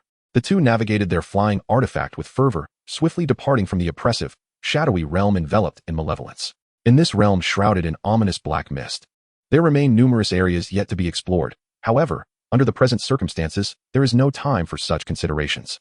Should the zombie leader discover Qin Beiluo's masquerade, wrath is certain to follow. The strength of the zombie leader is likely at least at the transformation stage. As Qin Beiluo and Li Qian departed from the black mist area, they piloted their flying artifact over several hundred miles, feeling a sense of relief. That was truly nerve-wracking. My heart nearly leapt from my chest. Li Qian exclaimed, wiping the cold sweat from his brow, filled with gratitude for having escaped a dire fate. Li Qian inquired, "I never expected to encounter such a phenomenon as a corpse transformation. Brother Beiluo, did those zombies mistake you for their leader?" Qin Beiluo replied, "Indeed. There was a practitioner who claimed to be the leader of the Qinglian sect. I saw a mural in the underground palace. It appears this Qinglian leader led them in slaying demons." Qin Beiluo succinctly recounted the events. Li Qian gasped, "So that is the case. Is this the truth behind the ancient sword ruins war? If so, it seems we have stumbled upon a monumental secret. Fortuitously, they mistook you for that Qinglian leader, otherwise our fates would have been dire." Qin Beiluo nodded, refraining from disclosing the origins of the flowing shadow sword, lest Li Qian be even more astonished. As Qin Beiluo contemplated his experiences in the underground palace, though brief, they left an indelible impression on him. The fragments of information regarding the Qinglian leader, demon murals, and the sword ruins began to coalesce in his mind, leading him to form conjectures and a sense of direction. He mused on how much the higher-ups at the Ziyun Academy understood about the secrets of the ancient sword ruins war. Would bringing back the information he currently possessed be considered a significant contribution? A sense of excitement coursed through him as he glanced at the flowing shadow sword in his hand. Just then, he felt a stir in his consciousness, a sensation from the spirit beast egg hidden within his awareness space. This disturbance was markedly intense, entirely different from before. The spirit beast egg was on the cusp of hatching. Chapter 60. The emergence of the spirit beast. Is this not more exhilarating than the wind god's ship? Realizing the imminent hatching of the spirit beast egg, Qin Beiluo understood the necessity of seeking a secure location. In this situation, I should find a safe haven, he thought to himself. Meanwhile, Li Qian remained oblivious to the unusual occurrence, still shaken from their recent ordeal. With a sigh, Li Qian lamented, "Alas, my strength is still too feeble. To be honest, had it not been for your cleverness, Brother Beiluo, I fear I would have faced a grim fate today. I owe you my life." Qin Beiluo shook his head. "Brotherly, you ventured into the underground palace out of concern for my safety. Otherwise, you would not have taken such risks. There is no need for such words." "Huh, true enough," Li Qian chuckled. Despite his light-hearted response, he held Qin Beiluo's concern in high regard. At that moment, Li Qian continued, "Brother Beiluo, after acquiring the spiritual weapon, I have been experiencing a gradual breakthrough in my cultivation. I plan to find a place to advance my skills, so we may not be able to venture together to the center of the sword ruins. The central area is bound to be more perilous than here, and my current cultivation is still too weak." Qin Beiluo nodded in agreement. Li Qian's cultivation was at the early stage of the nascent soul realm. It seemed he had gained insight after acquiring the spiritual weapon and was on the verge of a breakthrough, a positive development. Coincidentally, with the spirit beast egg on the verge of hatching, Qin Beiluo had intended to find an excuse to incubate the egg alone. "Very well. Let us proceed on separate paths for the time being. Brotherly, do take care," Qin Beiluo declared. Agreed. Both were decisive individuals, and after reaching their conclusion, they parted ways. Bidding farewell to Li Qian, Qin Beiluo piloted his flying artifact, transforming into a streak of light as he sought a secure location. Soon, he discovered a secluded cave, well-positioned and hidden from prying eyes. Extending his spiritual sense, Qin Beiluo swept the surrounding area for miles, finding no anomalies, which put his mind at ease. Indeed, after my breakthrough in the Kunping 8 desolation technique, my spiritual strength has grown considerably. Now, with a mere thought, I can cover nearly 100 miles, he reflected, recognizing that not only had his physical body been tempered to perfection, but his spiritual essence had also made remarkable progress. His spiritual essence represented his mental prowess. With his significantly enhanced spiritual strength, he felt confident that he could easily pass through not just the 8 trials of the illusory divine bell, but even dozens of trials. With a thought, Qin Beiluo retrieved the spirit beast egg from his awareness space. To his surprise, the egg had grown larger, likely due to the absorption of spiritual energy. It was now nearly his height. Absorbing spiritual energy can enlarge the spirit beast egg? He mused aloud. He observed the egg's surface, now riddled with cracks, and felt the life force within intensifying, as if a new being was ready to emerge at any moment. Qin Beiluo could even hear the heartbeat emanating from within the egg. "Little one, may I assist you in this endeavor?" he whispered, gently caressing the spirit beast egg. Spirit beasts are exceedingly rare and precious, often birthed from the essence of heaven and earth, requiring the absorption of spiritual energy for their emergence. Not only do spirit beasts symbolize auspiciousness, but they also possess extraordinary strength. Most spirit beasts are born with remarkable powers. It is said that the founder of the Great Zhou Dynasty had a spirit dragon by his side, and the founder of the Shang Dynasty was similarly accompanied by a spirit bird, Xian. To gain the favor of a spirit beast is indeed a sign of great fortune. Seeing that the surface of the spirit beast egg was already fragmented, with only the final step remaining before hatching, he took out several high-grade spirit stones from his storage ring, even a few exquisite ones. High-grade spirit stones are typically utilized by practitioners at the nascent soul stage and are quite valuable, while exquisite spirit stones are even rarer, often hoarded by many transformation stage practitioners. Qin Beiluo laid out over 100 spirit stones in an orderly fashion, forming a spirit gathering array. As the name suggests, this array can gather spiritual energy, facilitating cultivation. Once the array was set, torrents of spiritual energy surged forth, dense and rich like milk, coalescing within the cave. Qin Beiluo guided the spiritual energy into the spirit beast egg, causing it to undergo significant changes. Crack, crack. As streams of spiritual energy flowed into the egg, the cracks became finer, and the life force within surged ever stronger. To Qin Beiluo's astonishment, he noticed the hundreds of spirit stones he had arranged for the spirit gathering array were rapidly depleting. One by one, the stones, once radiant and glowing with spiritual light, grew dim and lifeless, their energy spent. Witnessing this scene, Qin Beiluo felt a twinge of pain. The value of over 100 spirit stones was considerable, nearly equivalent to the entire wealth of a nascent soul practitioner, particularly one of affluent means. Just then, with a resounding crack, the shell of the spirit beast egg shattered, crystalline fragments raining down. Shortly thereafter, Qin Beiluo beheld a pure white little beast emerging from the egg. This snow-white creature was roughly the size of a newborn calf, its scales gleaming like fresh snow. Its limbs were long and powerful, adorned with a pair of small horns resembling dragon horns atop its head. The little beast's eyes were deep black and bright, exuding a naive curiosity as it gazed up at Qin Beiluo, its large eyes blinking innocently like buttons, radiating an inexplicable cuteness. The creature resembled a dragon in its head, a horse in its form, a deer in its stature, and bore a tail akin to that of a cow. Qin Beiluo's eyes sparkled with excitement. This is a Qilin. The Qilin is a naturally born spiritual beast, and among such beings, it is exceedingly rare. The Qilin possesses the innate ability to ride the clouds and summon mist. It is known to command water. While some Qilins excel in controlling fire, and others, the thunderous might of lightning. In essence, the Qilin is undoubtedly a superior entity among spiritual beasts. As Qin Beiluo gazed at the small Qilin before him, he felt an inexplicable kinship with the little creature. It appeared that his previous act of dripping his blood into the spiritual beast egg had forged a subtle connection between them. The small Qilin, too, seemed drawn to him. Upon spotting Qin Beiluo, it emitted a soft sound, akin to a low growl reminiscent of a young lion. It cautiously approached him and nuzzled against his hand. Qin Beiluo chuckled and affectionately ruffled the small Qilin's head, which seemed to revel in his gentle caresses. Then, the small Qilin extended its tiny tongue to lick Qin Beiluo's fingers, gently sucking on them, its button-like eyes blinking innocently, exuding an air of pitiful hunger. Is it hungry? Qin Beiluo mused aloud. What do Qilins eat again? Never mind, I'll just offer some heavenly treasures. He produced several rare herbs, including lingji mushrooms, purple ginseng, and red fruits, all of which he generously presented to the small Qilin. Its eyes gleamed with joy as it opened its mouth and devoured them voraciously, relishing every bite. Watching the small Qilin gobble up the treats brought a smile to Qin Beiluo's face, feeling as though he were raising a puppy. To have such a magnificent creature as a Qilin made him immensely satisfied. The Qilin's ability to soar through the clouds was nothing short of extraordinary. Just imagining himself riding the Qilin through the skies was 1,000 times more impressive than any of the Tang sect's serpentine beasts. The disparity between the level of a serpentine beast and that of a Qilin was unfathomable. Not to mention, even Zhao Feng's wind godship could not compare. Moreover, the small Qilin was born with remarkable strength. He wondered just how formidable it truly was. Qin Beiluo looked at the small Qilin, eager to test its abilities. He could already sense that the creature harbored considerable power, equivalent to that of a golden core cultivator, if not stronger. Indeed, spiritual beasts are born with extraordinary prowess and innate talents. Little one, let us see what you're capable of, Qin Beiluo said, patting the small Qilin that was still focused on its meal. Glancing down, he noticed that the small Qilin had already consumed all the herbs he had given it. Upon hearing Qin Beiluo's call, the small Qilin licked its lips, gazing up at him with curiosity. You finished that already? Qin Beiluo remarked with a smirk. Heavens! It seems I've adopted a little glutton. Chapter 61. The unusual Qilin encounters Li Waner, kill. The small Qilin devoured the herbs with astonishing speed, biting down and chewing just a couple of times before swallowing them whole. Once it had finished, it blinked its large, innocent eyes at Qin Beiluo, as if to ask, is there more? Qin Beiluo felt a headache coming on. By the heavens, I'm going to have to feed this little foodie. The demand for heavenly treasures, spiritual stones, and elixirs would surely increase. However, the advantages were clearly far greater.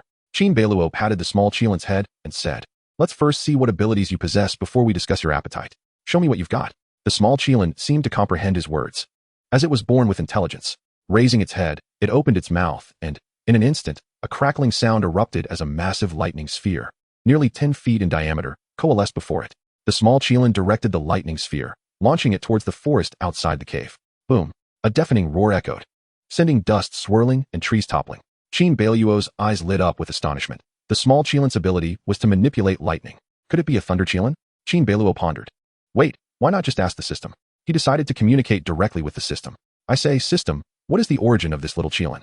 The mechanical, electronic voice of the system responded. Congratulations, host. The spiritual beast egg has successfully hatched, yielding an extraordinary white jade Qilin. The white jade Qilin, an uncommon variant among Qilins, inherently possesses multiple abilities, able to command water, fire, wind, and lightning, making it a rare sight among Qilins. White jade Qilin, juvenile capable of controlling water, fire, wind, and lightning, with power equivalent to that of a nascent soul cultivator. It can grow by consuming heavenly treasures and absorbing spiritual energy. The system's message concluded. Hearing this, Qin Beiluo was even more elated. It was a white jade Qilin, a variant among Qilins. Ordinary Qilins typically awaken only one innate ability, such as controlling fire or water. Yet this little Qilin could master the elements of water, fire, wind, and lightning, possessing the battle prowess of a nascent soul cultivator. What a tremendous fortune! Qin Beiluo gazed into the clear, bright eyes of the small Qilin, finding it exceptionally endearing. Any kind of treasures or spiritual stones would be more than sufficient. He patted the small Qilin's head and readily retrieved 8 rare herbs from his storage ring. These herbs emanated a faint spiritual glow, rich in spiritual energy and exquisite in flavor.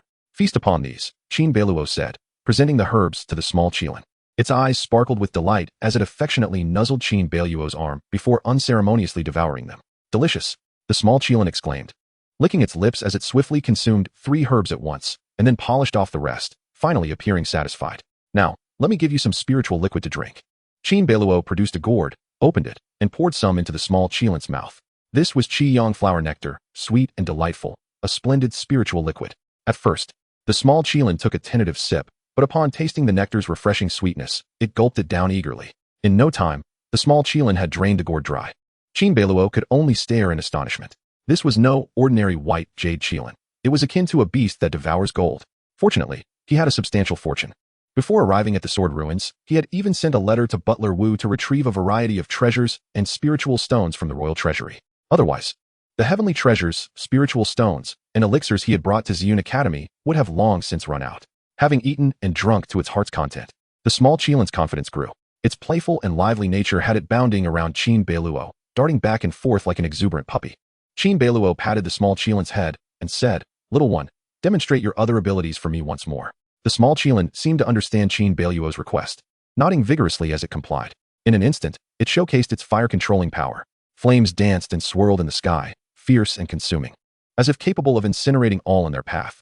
Under the small Qilin's command, the flames could morph into various shapes, obedient to its will. Next, the small Qilin exhibited its water-controlling ability, with effects similar to that of fire control.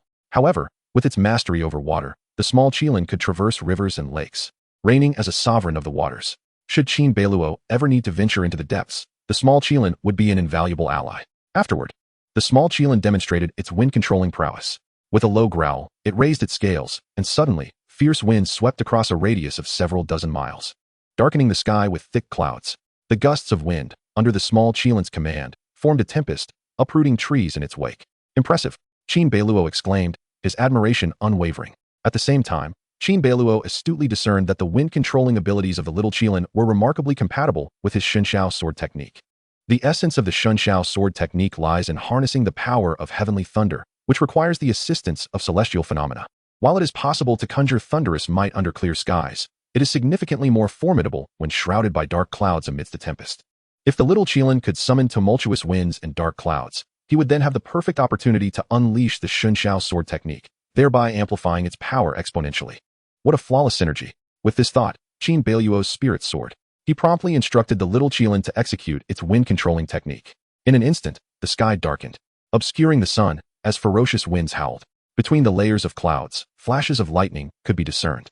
Seizing the moment, Qin Beiluo unleashed the Shunxiao sword technique, unleashing a torrent of thunder that crashed down with a deafening roar, reminiscent of divine retribution. It worked. Indeed, it was possible. Following this, Qin Beiluo endeavored to have the little Qilin utilize its other abilities and discovered that when the little Qilin employed its lightning manipulation, it too augmented the potency of his Shunxiao sword technique. Although the enhancement was not as significant as with the wind-controlling technique, its swiftness offered a surprising advantage. Qin Beiluo felt invigorated, his spirits lifted. This newfound synergy had once again enhanced the power of his spells. Exhilarating. He then retrieved a precious plant to reward the little Qilin. The little Qilin emitted low growls, engaging in a form of communication with Qin Beiluo. Due to their blood bond, an inexplicable connection had formed between them, allowing Qin Beiluo to grasp the little Qilin's intentions. He understood that the little Qilin had proudly revealed its ability to alter its size. This revelation astonished Qin Beiluo even further. He had initially assumed that he would need to wait for the little Qilin to grow before it could serve as a mount, but it could transform even now. However, rather than enlarging it into a mount, it would be more prudent to first reduce its size, just like Tang Yu concealing the bloodwing centipede. If the little Qilin could shrink and hide, it could launch a surprise attack on their adversaries. Qin Beiluo immediately instructed the little Qilin to try shrinking. The little Qilin let out a couple of low growls, its body gradually transforming until it became the size of a small kitten. Qin Beiluo found this little creature utterly adorable and placed it in his clothing pocket. The little Qilin poked its head out, locking eyes with Qin Beiluo. He was filled with joy. With the little Qilin as his ally, Qin Beiluo's overall strength ascended to new heights. Let us proceed to the heart of the sword ruins, Qin Beiluo declared, brimming with confidence. He commandeered his flying treasure, racing northward toward the center of the sword ruins. After approximately half a day's flight, he was nearing the central area of the sword ruins. Along the way, Qin Beiluo encountered numerous beasts in the Black Mist region, exploring briefly without lingering long. His endeavors yielded modest rewards, including a common spiritual weapon and over 100 pounds of black gold mysterious iron. This spiritual weapon was merely ordinary, and he planned to sell it for heavenly materials and treasures. As for the 100+ pounds of black gold mysterious iron, that equated to around 100 points in his inventory. Qin Beiluo shook his head, realizing that his points were still far from sufficient. To claim victory in the sword ruins, he would need at least 1,000 points, if not 2,000, for a more secure standing. Historically, victors in the sword ruins trials had always begun with at least 1,000 points. Acquiring additional points, or more black gold mysterious iron, posed considerable challenges. Unless he resorted to robbing other disciples of Tianyuan sword sect, a thought crossed Qin Beiluo's mind. The competition among the three factions in the sword ruins essentially encouraged disciples to vie for resources and opportunities. Qin Beiluo understood that honestly searching for black gold mysterious iron was less expedient than seizing it from others. Just as he was pondering this, he suddenly halted mid-flight. Gazing downwards, there, he perceived a graceful silhouette. Dressed in palace attire, the figure was none other than Li Waner. Qin Beiluo narrowed his eyes, a surge of murderous intent swelling within him. Chapter 62. Golden Core slays nascent soul, Li Waner's terror. Qin Beiluo noted that Li Waner was just below him. A cold glint flickered in his eyes as a wave of killing intent coursed through him. From both the system and Xiu Chan's insights, he had gleaned ample information about Li Waner, fully aware that she was his arch-nemesis. The moment he laid eyes on her, he restrained his aura, preparing to conceal himself. Yet, at that moment, Li Waner appeared to sense something, abruptly turning her head, and surprisingly, she noticed Qin Beiluo. Their gazes locked. Li Waner first exhibited a hint of surprise, then instinctively grasped her spiritual weapon, only to gradually relax her grip and smile. Brother Qin, I didn't expect to encounter you here. Shall we travel together? Qin Beiluo observed that Li Waner had also acquired a spiritual weapon, a bow. The bow possessed a gracefully curved shape, seemingly crafted from some special material, appearing neither entirely gold nor entirely jade, emanating a blue-green glow, ancient and mysterious. The bow was adorned with various engravings, depicting ancient mythical beasts. Clearly, this bow was no ordinary spiritual weapon. While Qin Beiluo, noted the bow with mild surprise. He understood that as the daughter of fortune, it was not unusual for Li Waner to encounter such wonders in the sword ruins. Hearing Li Waner invite him to join her, Qin Beiluo narrowed his eyes. Li Waner was unaware that he was privy to her true nature, thus maintaining her persona as a pure and innocent lotus in his presence. With a gentle smile, she, embodying the alluring essence of the jade fox, and having cultivated the special technique Sacred Heart Treasure Mirror, believed herself to possess unparalleled charm, capable of ensnaring even Qin Beiluo. The technique she practiced was indeed formidable. According to prior system insights, it focused on spiritual cultivation, subtly manipulating and enchanting the minds of others. Its most notable feature was its ability to influence without awareness, quietly permeating the thoughts of those around her. Even someone with higher cultivation than Li Waner could easily fall prey to her allure when caught off guard, rendering them compliant to her whims.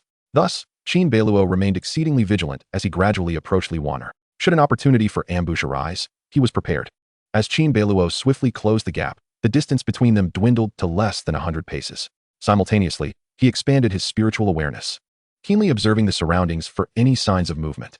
He needed to guard against both Li Waner and the possibility of her colluding with disciples from the Tang sect or others to conspire against him. Qin Beiluo understood that Li Waner could very well be working in secret with Tang sect disciples. After all, in his previous life, she had allied with the Tang sect's son, Tang Haishan, who were the masterminds behind his and Xiu Chan's demise.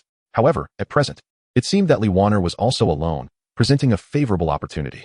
Qin Beiluo patiently awaited the chance to strike. Seeing Qin Beiluo approach, Li Waner felt a surge of excitement. She too perceived this as a prime opportunity. Despite lacking allies, she was confident in her ability to easily handle Qin Beiluo. In her eyes, although he had awakened the Chaos Devouring Body and possessed terrifying talent, talent did not equate to strength. Even if Qin Beiluo could effortlessly overpower Zhou Jingxiu, the chasm between the golden core and nascent soul realms was insurmountable. Moreover, she was in the mid-nascent soul stage. Dealing with Qin Beiluo would be exceedingly simple for her. What truly made Li Waner cautious was Qiu-chan. Li Waner's face blossomed with a gentle smile, her expression radiant, and her bright eyes shimmering as she quietly activated the Sacred Heart Treasure. As the Sacred Heart Treasure flowed through her, her true essence quietly enveloped the surroundings. With the treasure at her command, Li Waner beamed at Qin Beiluo, saying, "Brother Qin, it seems your cultivation has advanced. Did you encounter some fortuitous event in this sword ruins?" At that moment, Qin Beiluo found himself captivated by every subtle expression from Li Waner. She was already a beauty, but the effects of the Sacred Heart Treasure only amplified her allure. Typically, whenever she wielded the Sacred Heart Treasure, it effortlessly ensnared the affections of men, a strategy she had employed with unwavering success, having yet to falter. For instance, Zhou Jingxiu had previously fallen under her charm with ease. Indeed, as Li Waner utilized the Sacred Heart Treasure, Qin Beiluo's eyes flickered with a hint of struggle, but he soon succumbed to her captivating presence. He gazed intently at Li Waner, his eyes revealing a fervent obsession, having already fallen under her spell. In earnest, Qin Beiluo replied, "Yes. I acquired a spiritual sword in the sword ruins, which has significantly enhanced my cultivation." "Oh, Brother Qin, you truly have experienced a fortuitous encounter," Li Waner responded. Noticing the change in his demeanor, a sense of pride swelling within her as a smile curled at her lips. "Humph, Qin Beiluo, no matter how great your talent, you shall still obey my commands." A profound sense of satisfaction washed over Li Waner. She had effortlessly seized control of Qin Beiluo's will. Soon, he would gradually be tormented by the Sacred Heart Treasure, potentially becoming her slave. She had already devised a plan, opting not to kill Qin Beiluo but instead to turn him into her covert agent, a pawn to be utilized against Qiu-chani. Furthermore, she could manipulate Qin Beiluo to counter the Northern King, Qin Chaoyang, a multitude of benefits. In her eyes, this approach would inflict far greater torment upon him than merely taking his life. Of course, she understood the necessity of taking one step at a time. First, she needed to utilize the Sacred Heart Treasure to utterly shatter Qin Beiluo's will, rendering him her servant. With her true essence surging, Li Waner further propelled the Sacred Heart Treasure. With a playful smile, she said, "Oh, Brother Qin, you have obtained a spiritual weapon? Might I have a glimpse? I too have acquired a spiritual weapon, known as the Falling Star Bow. Alas, I still lack a sword or blade." Qin Beiluo, entranced, replied without hesitation, "You seek a sword-type spiritual weapon? It just so happens that I have one. I shall gift it to you, my lady." Feigning surprise, Li Waner exclaimed, "You wish to gift me a spiritual weapon? My sincerest thanks." A wave of joy spread through her. It seemed controlling Qin Beiluo was proving even smoother than she had anticipated. Indeed, Qin Beiluo nodded, adopting a stance as if to retrieve the sword, and in an instant, a flash of sword light erupted from his hand.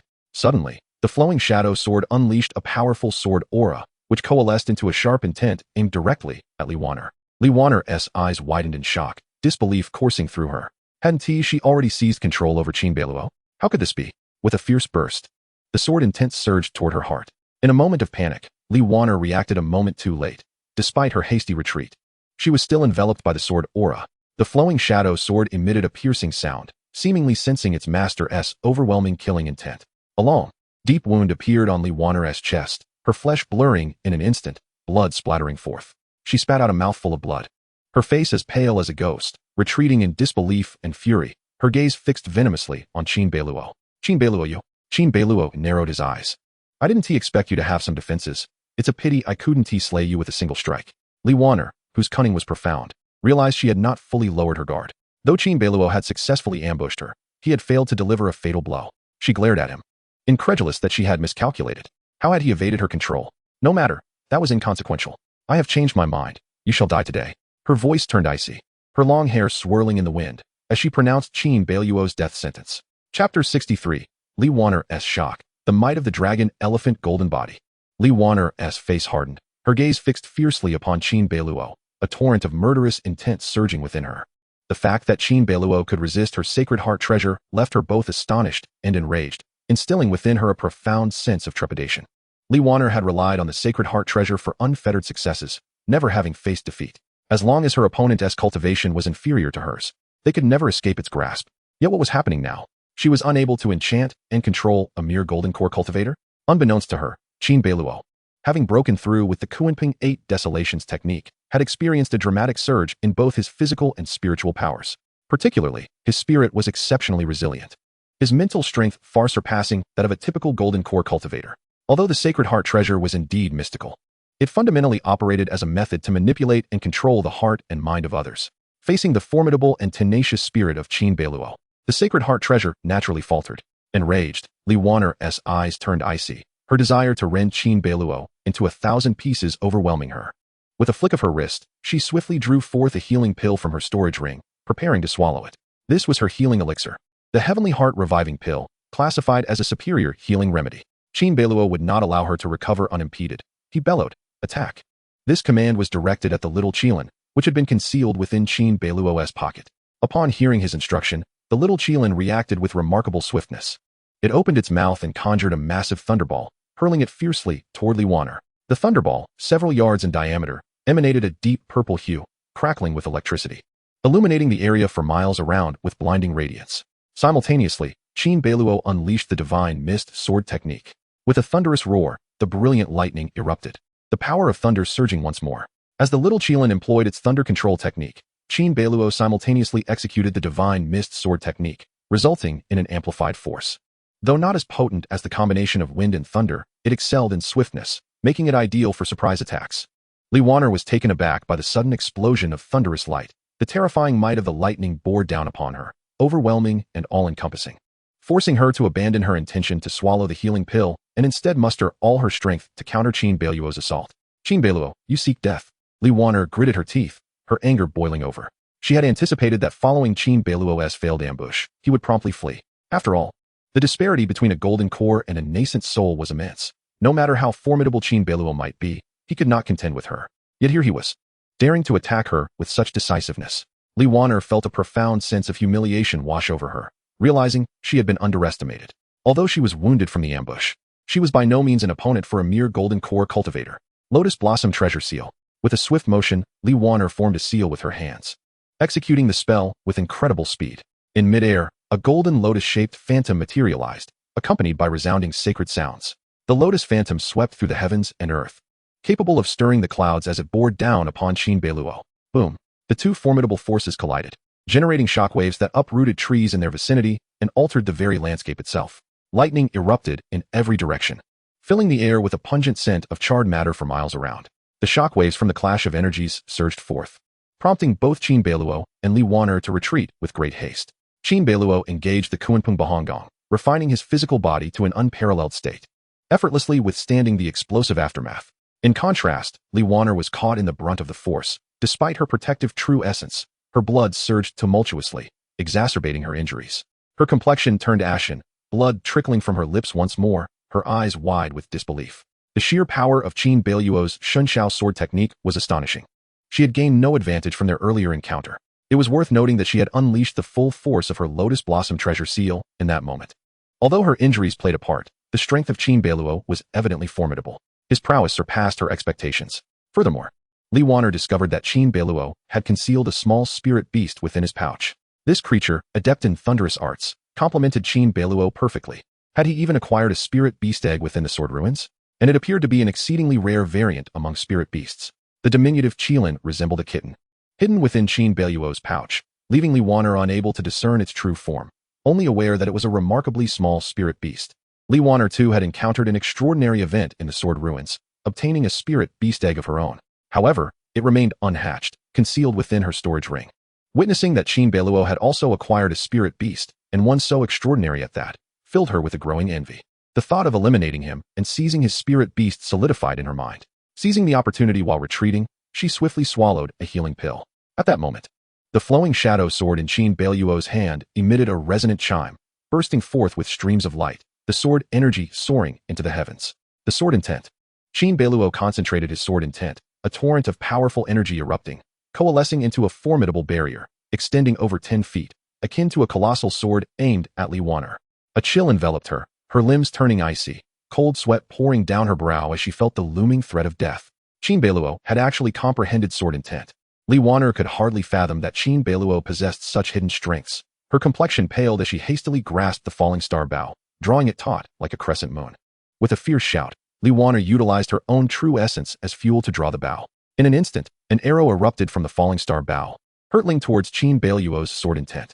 Amidst the thunderous explosion, she quickly aimed at Qin Beiluo once more, launching another arrow. After all, Li Wan'er was a practitioner at the nascent soul stage, her true essence surging with immense power, her foundation solid. The falling star bow was a rare spiritual weapon, and firing a single arrow equated to a full-force strike from a mid-nascent soul cultivator. Consequently, despite her injuries, Li Wan'er suppressed her condition and unleashed 2 consecutive arrows with unyielding resolve. One arrow shattered Qin Beiluo's sword intent, while the other was aimed directly at him. The arrow, infused with true essence, pierced through the void, its momentum akin to a raging storm, its speed electrifying. Qin Beiluo's hair stood on end as he sensed the imminent threat approaching in an instant. His enhanced spirit, having grown stronger, amplified his perception, allowing him to detect the arrow's trajectory.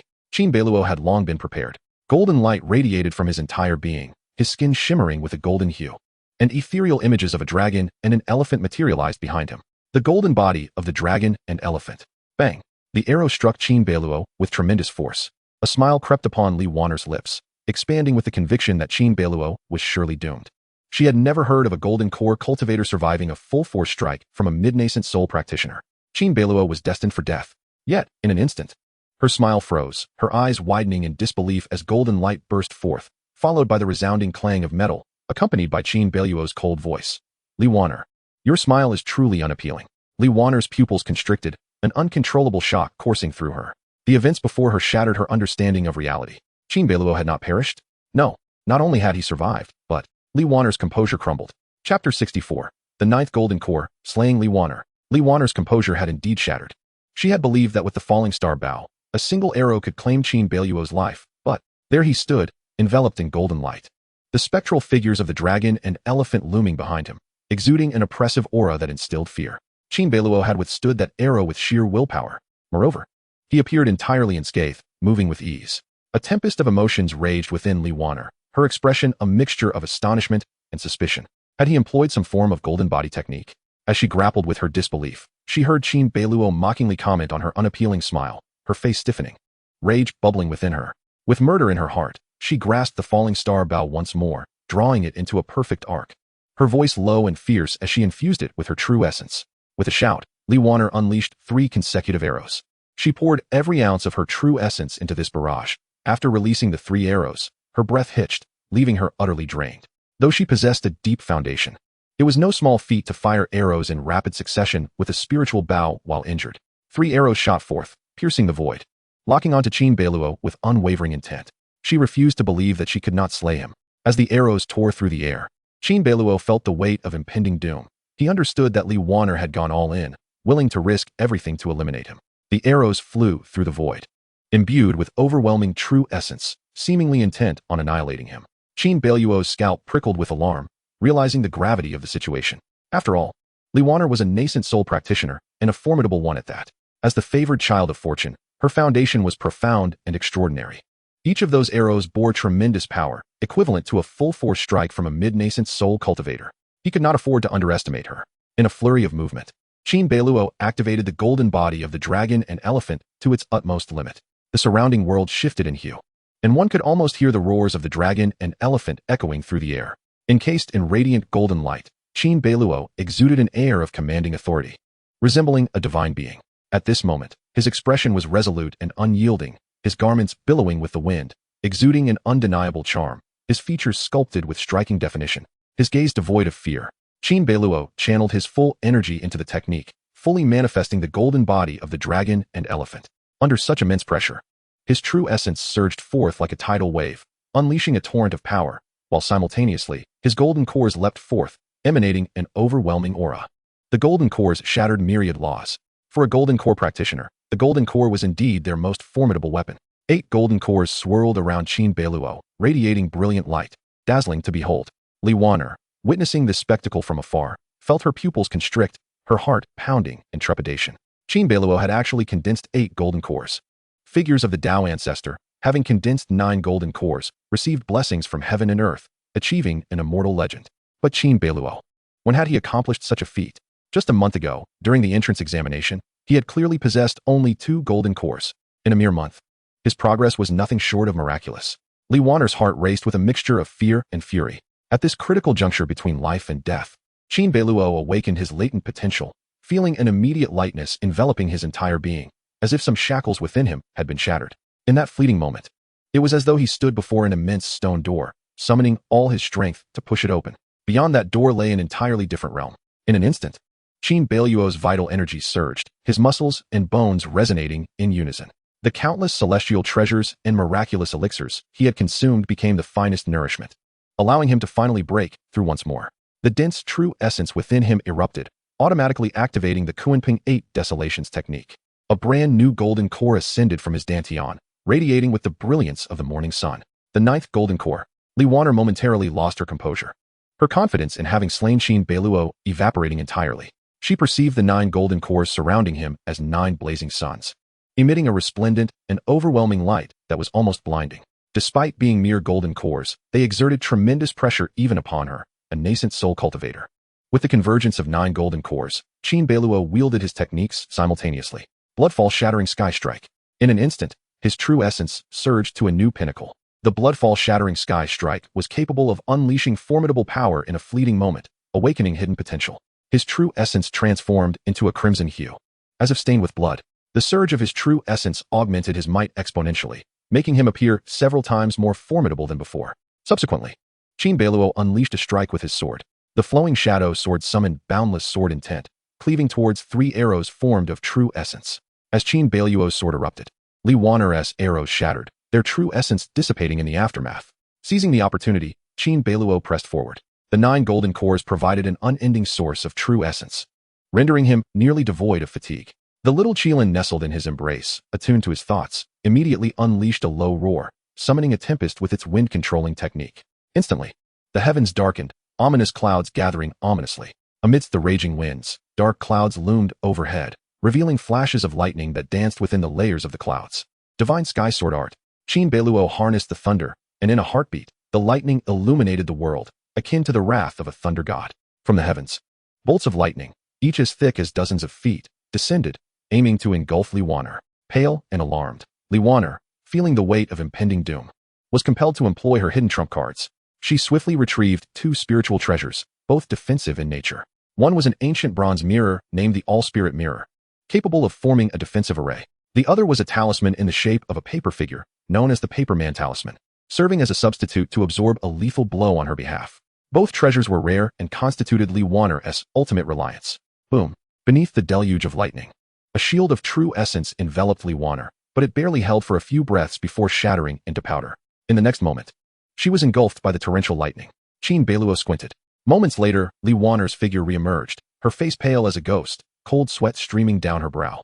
Gasping for breath, her chest rose and fell, but alas, her figure was too flat to convey much of a fluctuation.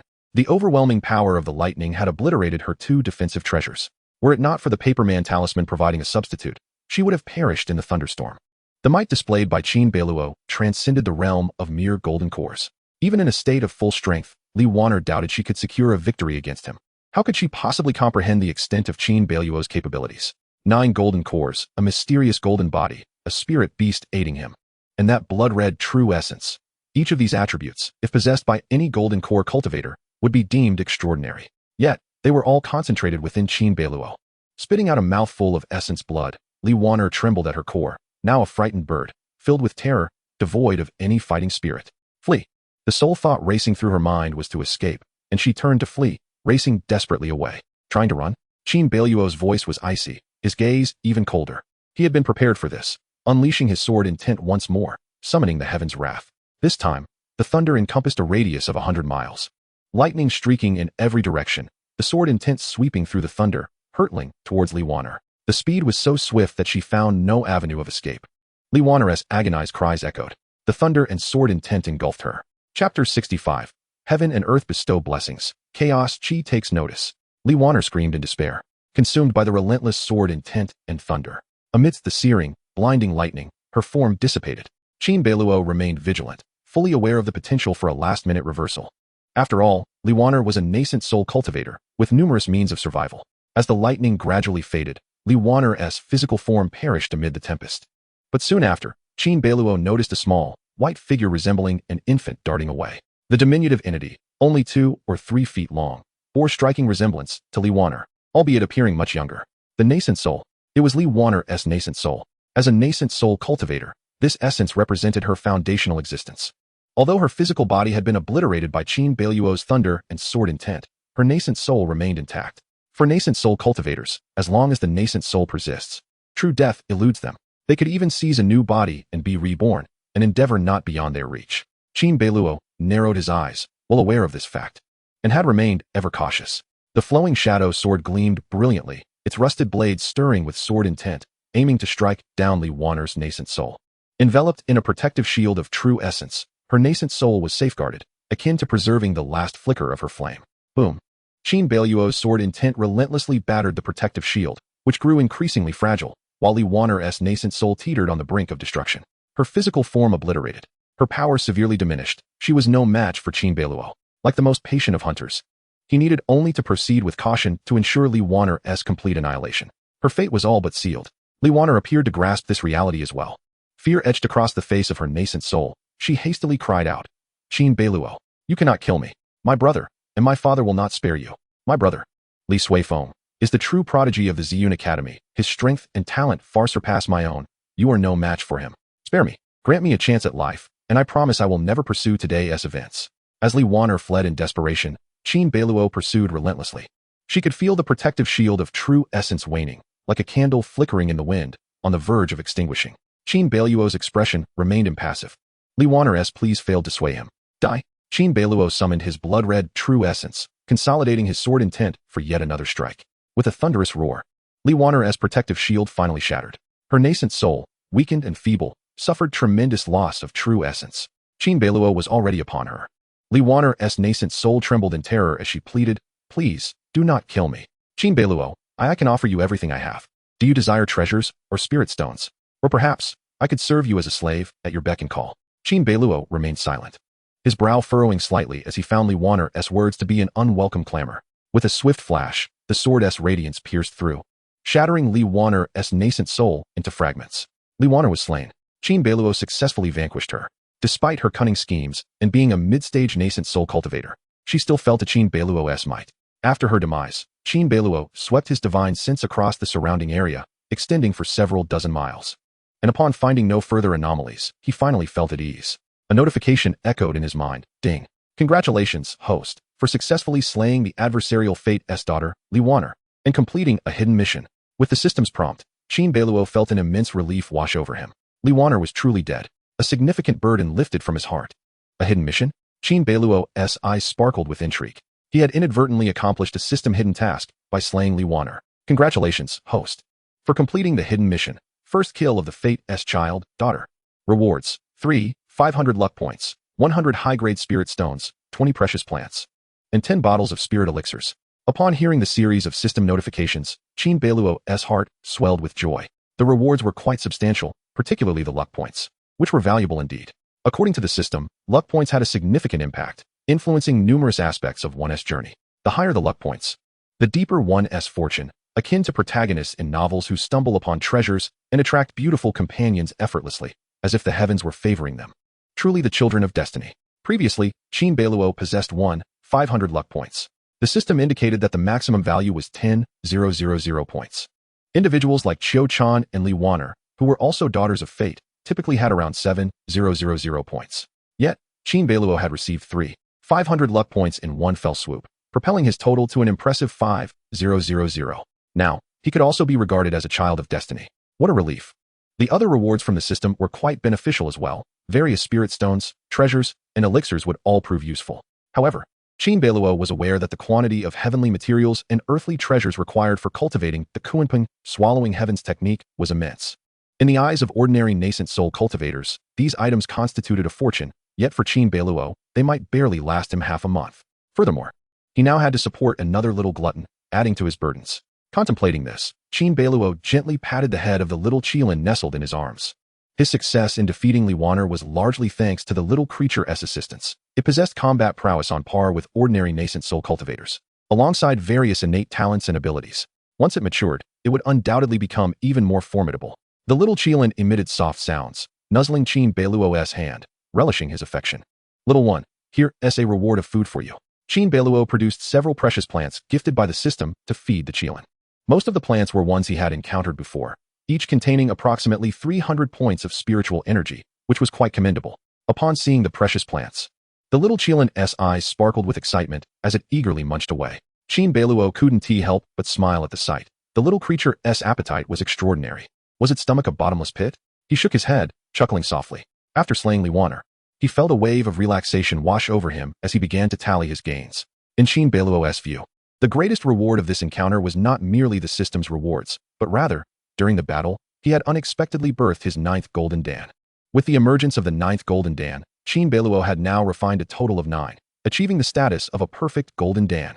He had finally fulfilled his goal. The perfect Golden Dan was a realm only legendary figures such as Taoist lords and Buddhas were said to have reached, often regarded by countless cultivators as a mythical stage, seemingly unattainable. Yet, Qin Beiluo had achieved it. With a mere thought, the 9 resplendent Golden Dawn, each the size of a goose egg, floated around him, exuding a soft golden radiance that shimmered continuously. At that moment, an unprecedented phenomenon occurred. As the 9 Golden Dawn converged, the atmosphere around Qin Beiluo surged with spiritual energy, and a 5-colored radiance, blue, yellow, red, white, and black, enveloped him. Qin Beiluo momentarily froze, then quickly understood. It was said that achieving a perfect Golden Dan would surely attract blessings from the heavens. The emergence of this 5-colored radiance surrounding him was a testament to that. In the vicinity of several hundred miles, countless flying creatures and beasts, including demonic beasts, seemed to sense this extraordinary occurrence and instinctively bowed towards the direction of the 5-colored light. Even the little Qilin in Qin Beiluo's arms paused its feasting. Its front paws clasped together, as if paying homage to the 5-colored radiance above. The 5-colored radiance descended from the heavens, coloring the sky in its brilliance. Before merging into Qin Beiluo's body, Qin Beiluo was both astonished and delighted. Congratulations, host, for acquiring a wisp of Chaos Qi. The system's voice chimed in. Chaos Qi. The 5-colored radiance was, in fact, the legendary Chaos Qi. It was said that in the primordial chaos, when the universe was still forming, Chaos Qi nurtured all things, giving rise to yin and yang, the 5 elements. It was believed that all living beings were intricately connected to this Chaos Qi. The moment Qin Beiluo absorbed the Chaos Qi, he felt his bones and meridians open up, his vital energy and dantian brimming with fullness. And both his spirit and body rapidly strengthened. His 9 Golden Dawn shone even more brilliantly, radiating with an intensified splendor. Almost simultaneously, an overwhelming urge to break through surged within him. He felt as if he were a butterfly ready to emerge from its cocoon, poised to transcend into the nascent soul realm. It should be noted that for a Golden Dan stage cultivator to become a nascent soul represented a significant threshold, with countless cultivators throughout history having been trapped at this juncture.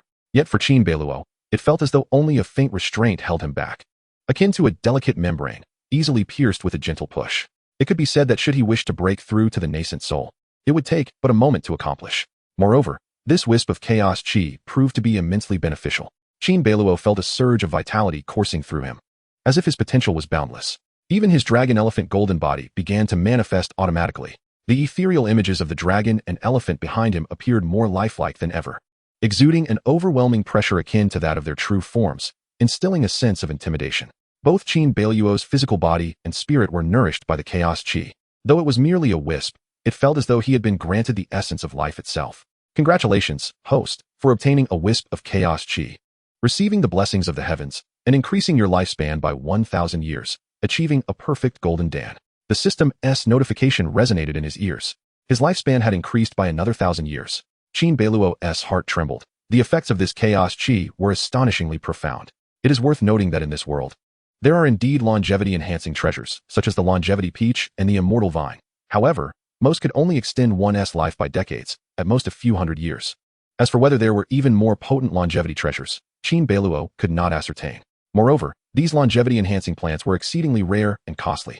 It is unequivocally established that extending one's lifespan is an arduous endeavor. Aside from the enhancement of one's cultivation realm, other avenues to prolong life are fraught with insurmountable challenges. After all, lifespan is predetermined by the heavens, and augmenting it is tantamount to defying fate. Previously, he managed to extend his life by a millennium due to the breakthrough of the Kunping 8 Desolations technique. This was made possible by his consumption of numerous heavenly materials and elixirs, which culminated in that moment of fruition, thereby resulting in such a remarkable increase in longevity.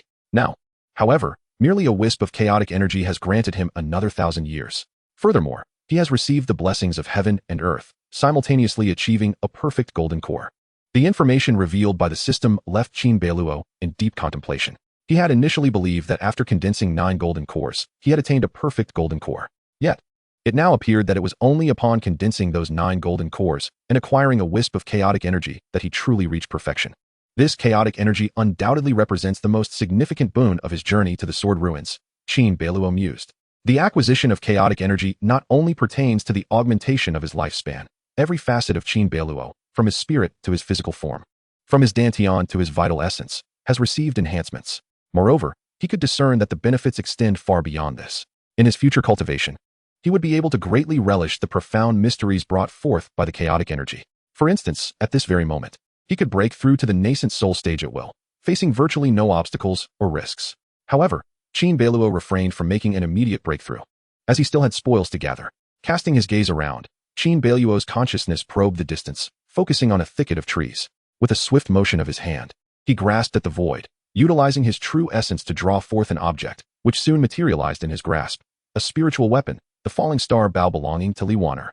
This bow is an exceptionally rare spiritual weapon, and Qin Beiluo estimated it to be at least of superior quality. Spiritual weapons are classified into various grades, and this falling star bow, crafted from a unique metal that resembles neither gold nor jade, is adorned with ancient beast engravings and inscriptions, clearly an artifact from antiquity.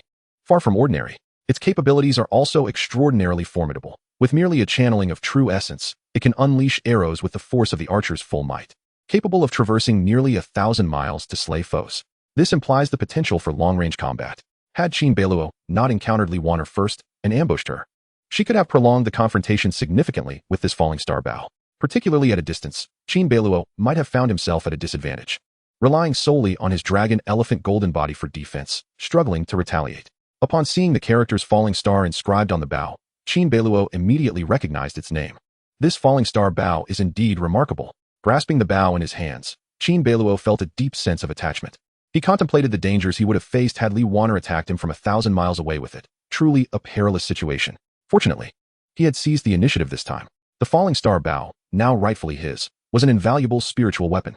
With great satisfaction, Qin Beiluo stowed it away, fully aware of its worth. Furthermore, he had previously learned from Qiochan that Li Waner had obtained a spiritual bow in the Sword Ruins, and it appeared to be this very one. Thus, he could claim it as his own without concerns of impropriety. Simultaneously, Qin Beiluo began to search his surroundings for more treasures. Soon, he discovered a storage ring. At last, he had found Li Waner's storage ring. As the favored jewel of the Southern King and a daughter of fortune, what treasures could lie within her storage? Qin Beiluo's anticipation grew.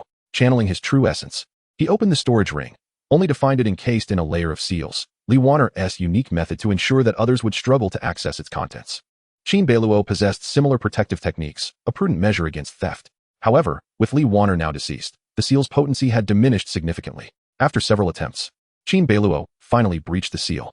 To his astonishment, the interior of the storage ring exceeded his expectations in terms of wealth. Upon glimpsing the expansive inner space, He could hardly contain his awe.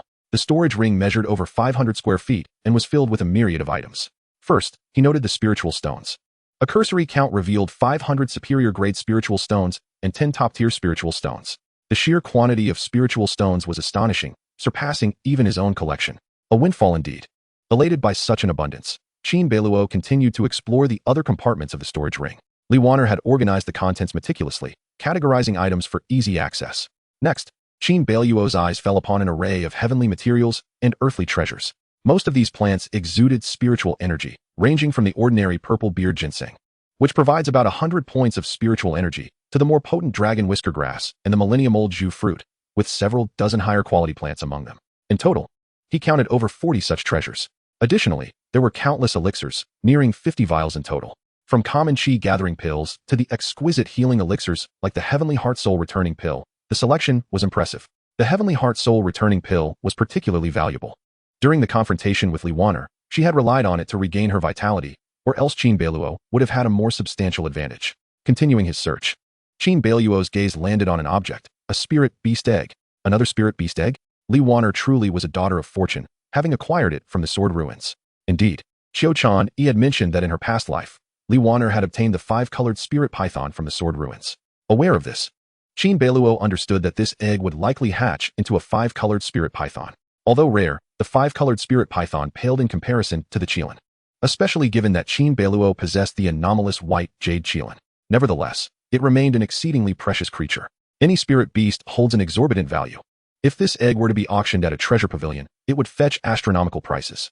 In high spirits, Qin Beiluo rejoiced in his newfound bounty. Chapter 67. Breaking Through to the Nascent Soul. After meticulously cataloging the items within the storage ring, including the elixirs, spiritual stones, and heavenly materials, he felt an overwhelming sense of satisfaction. Moreover, the spirit beast egg added to his fortune. For at least the next few months, he would be free from concerns regarding cultivation resources. Indeed, this was a bountiful harvest, all thanks to Li Wanner. However, Qin Beiluo remained acutely aware that slaying Li Wanner would inevitably stir trouble. Behind her stood the Southern King, and her brother, Li Suifeng, was no less formidable, perhaps even more challenging than Li Wanner herself. For the time being, no one knows of my slaying Li Wanner. The immediate priority is to enhance my strength. If I attain the Great Ascension stage, then who would dare to challenge me? Even if I were to annihilate the Southern King? Qin Beiluo silently resolved. As Qin Beiluo's divine sense swept over the myriad treasures left behind by Li Wanner in her storage ring, he felt a profound sense of satisfaction. Just as he prepared to withdraw from the space within the ring, an inconspicuous notebook caught his eye in a dim corner of the ring's interior. Qin Beiluo directed his gaze towards the notebook and, with a flick of his hand, grasped it. He intended to open and peruse its contents. However, he soon realized that this notebook was composed of a unique material and was embedded with a specialized formation. If he attempted to force it open, it would spontaneously combust. Qin Beiluo raised an eyebrow, recognizing the notebook's exceptional nature. Not only was its material extraordinary, but it also incorporated a sophisticated formation that would incinerate the contents unless opened by its rightful owner. The information contained within this notebook was undoubtedly significant, potentially revealing secrets concerning Li Wanner and even the Prince of Southern Town. He decided to stow it away for the time being, intending to seek someone capable of deciphering its formation after leaving the sword ruins. The complexity of the formation on this notebook far surpassed that of the storage ring. Qin Beiluo found himself at a loss, which underscored Li Wanner's deep regard for this notebook. After securing the notebook, he exited the space of the storage ring and began to prepare for his own breakthrough. Although he found the process of breaking through to be quite effortless, he chose to first clear the remnants of the battlefield around him. Then, he sought out a secluded valley to commence his advancement to the nascent soul stage. Having absorbed the chaotic aura, Qin Beiluo sensed that his breakthrough was imminent, ready to progress at any moment. He gently lifted the little qilin from his pocket and addressed it. Little one, I am about to begin my cultivation breakthrough. Stay vigilant by my side, and alert me at once if anything unusual occurs. The little qilin emitted a low growl and nodded vigorously. As a spirit beast, its instincts were exceptional, enabling it to avert calamity and detect danger early. With the little qilin's protection, Qin Beiluo's safety was greatly enhanced. He patted the qilin's head and rewarded it with 2 precious plants. The qilin's eyes widened with excitement, gleaming brightly as it bobbed its head enthusiastically. Having acquired a fortune from Li Wanner, Qin Beiluo was quite generous towards his companion. After reassuring the qilin, Qin Beiluo set up a spirit gathering formation using spirit stones, then closed his eyes to immerse himself in meditation. As he did so, his true essence surged forth from his dantian, while 9 golden pills enveloped him, radiating golden light. In that moment, Qin Beiluo felt an unprecedented calmness wash over him. With closed eyes, he sensed the explosive power of his true essence rising within him. Crack, crack. His entire skeletal structure and meridians emitted a sound akin to popping beans, resonating with a subtle, yet powerful echo reminiscent of dragons and elephants. Surrounding him were not only the 9 golden pills, but also the ethereal figures of dragons and elephants. The 5-clawed golden dragon exuded an air of majesty, gracefully surveying the earth and its inhabitants, while the silver giant elephant raised its trunk, its limbs resembling pillars supporting the heavens, exuding an oppressive force akin to mountains or prisons. The dragon-elephant golden body was a formidable divine art, and once perfected, it would grant him robust physical defenses. With sufficient true essence, he could even regenerate lost limbs. As he continued to enhance this divine art, it would undoubtedly become his greatest means of survival and defense. Qin Beiluo had previously relied on the dragon-elephant golden body to withstand Li Wanner's relentless barrage of arrows from her falling star bow. For any other mid-nascent soul cultivator, even those of equal standing to Li Wanner, the 3 arrows could have proved fatal. With the 9 golden pills, the dragon-elephant golden body, and the various divine arts and techniques he had mastered, everything converged within Qin Beiluo. In an instant, he furrowed his brow, only to gradually relax. It was at that moment that the 9 golden pills within him unified into a single entity. A form resembling an infant gradually took shape, settling within Qin Beiluo's Dantian Sea of Qi. The scene within his Dantian was suffused with radiant light, and a form reminiscent of a fetus emerged, shining with golden hues. His nascent soul, approximately 2 to 3 feet in size, bore a resemblance to Qin Beiluo himself, albeit appearing notably youthful. Unlike ordinary nascent souls, his was not a pure white. Instead, it shimmered with the colors of azure, yellow, crimson, white, and black, presenting an otherworldly spectacle. The nascent soul embodied form yet lacked substance. Upon its formation, life was bestowed. Qin Beiluo felt a tumultuous transformation within him. His meridians, bones, qi, and dantian seemed to have undergone a profound cleansing, leaving him feeling lighter and more invigorated, akin to having consumed a miraculous fruit. His true essence had nearly doubled in potency, and his spirit had grown even stronger. He sensed that he could effortlessly attach his spirit to others and even seize their bodies. Of course, the act of seizing bodies was perilous. While it might be manageable with an ordinary person, attempting it with a cultivator posed significant risks unless there was a vast disparity in spiritual strength. Gradually adapting to the changes within him, Qin Beiluo smiled, recognizing that his transition to the nascent soul stage had been remarkably smooth, akin to a natural progression. Moreover, the multicolored brilliance of his nascent soul was a testament to the chaotic aura he had absorbed, rendering it exceptionally unique. He understood that although he had just broken through, his strength far exceeded that of an average nascent soul. For typical golden core cultivators, the transition to the nascent soul stage was fraught with challenges. Yet for Qin Beiluo, it was as effortless as eating or drinking. Not only that, but following his breakthrough, his realm felt extraordinarily stable, allowing him to engage in combat at any moment without hindrance. Having achieved the nascent soul, Qin Beiluo was in high spirits. His power now surpassed that of a golden core cultivator, placing him among the elite within the Sword Ruins trial. After exhaling a breath of stale air, he tidied up his spirit stones and other belongings, then turned to see the little Qilin. The Qilin was lying a short distance away, its button-like eyes alertly scanning the surroundings, seemingly on the lookout for hidden foes. Qin Beiluo smiled at this diligent little creature. "Come, little one. Let us go out and have some fun." He beckoned. The Qilin, filled with excitement, shrank in size and dove into Qin Beiluo's pocket. With the Qilin in tow, Qin Beiluo transformed into a streak of light and vanished. In the blink of an eye, he realized he had spent 3 days in the Sword Ruins, with 4 days remaining before his departure. Although he had garnered significant rewards during this time, there remained one last task to complete, to acquire enough points to secure the top position in the Sword Ruins trial. With his newfound confidence after breaking through to the nascent soul stage, he was resolute in his determination to achieve this goal. Guiding his flying treasure, Qin Beiluo ventured northward, approaching the central region of the Sword Ruins. This area was known for its abundant resources, but was equally fraught with peril. Many ferocious beasts roamed here, including packs of iron-eating beasts and various other monstrous creatures. Naturally, the resources were rich, and Qin Beiluo had already obtained over 100 pounds of black gold Qian iron, translating to a substantial 300 points. However, it was still far from sufficient. At that moment, Qin Beiluo suddenly sensed a formidable wave of true essence emanating from miles away. Something was afoot. Chapter 68, Nascent Soul? Instant Kill. Qin Beiluo's formidable spirit allowed him to detect the unusual fluctuations of true essence. The location was not far from him, merely a few dozen miles ahead. At that moment, he restrained his presence, taking flight with the little Qilin to scout ahead. Within the dense forest, a female disciple clad in the attire of the Purple Cloud Academy, adorned with black cloud patterns, was fleeing rapidly through the thicket. This young woman, Wei Ling, possessed delicate features and an alluring figure. Though not a breathtaking beauty, She exhibited a refined charm akin to that of a virtuous lady. Her eyes sparkled with clarity, resembling tranquil waters. Yet, in this moment, her face was etched with panic, her hair disheveled, as if pursued by a ferocious beast. Wei Ling, haha, you cannot escape. Hand over all the black gold and mysterious iron, and I shall spare your life. Otherwise, you will experience the torment of being devoured by venomous ants, eternally trapped in the abyss. Behind Wei Ling, 2 disciples of the Tang sect were in hot pursuit. One of them, tall and imposing, spoke with a mocking demeanor, as if relishing a game of cat and mouse. Not far away, Qin Beiluo furrowed his brows. He recognized the Purple Cloud Academy disciple, Wei Ling. She was the daughter of Duke On Yuan, a prominent general in the north and a direct subordinate of the northern king, Qin Shiyang. Although Qin Beiluo had little interaction with Wei Ling, he knew her to be a gentle and mild-mannered maiden.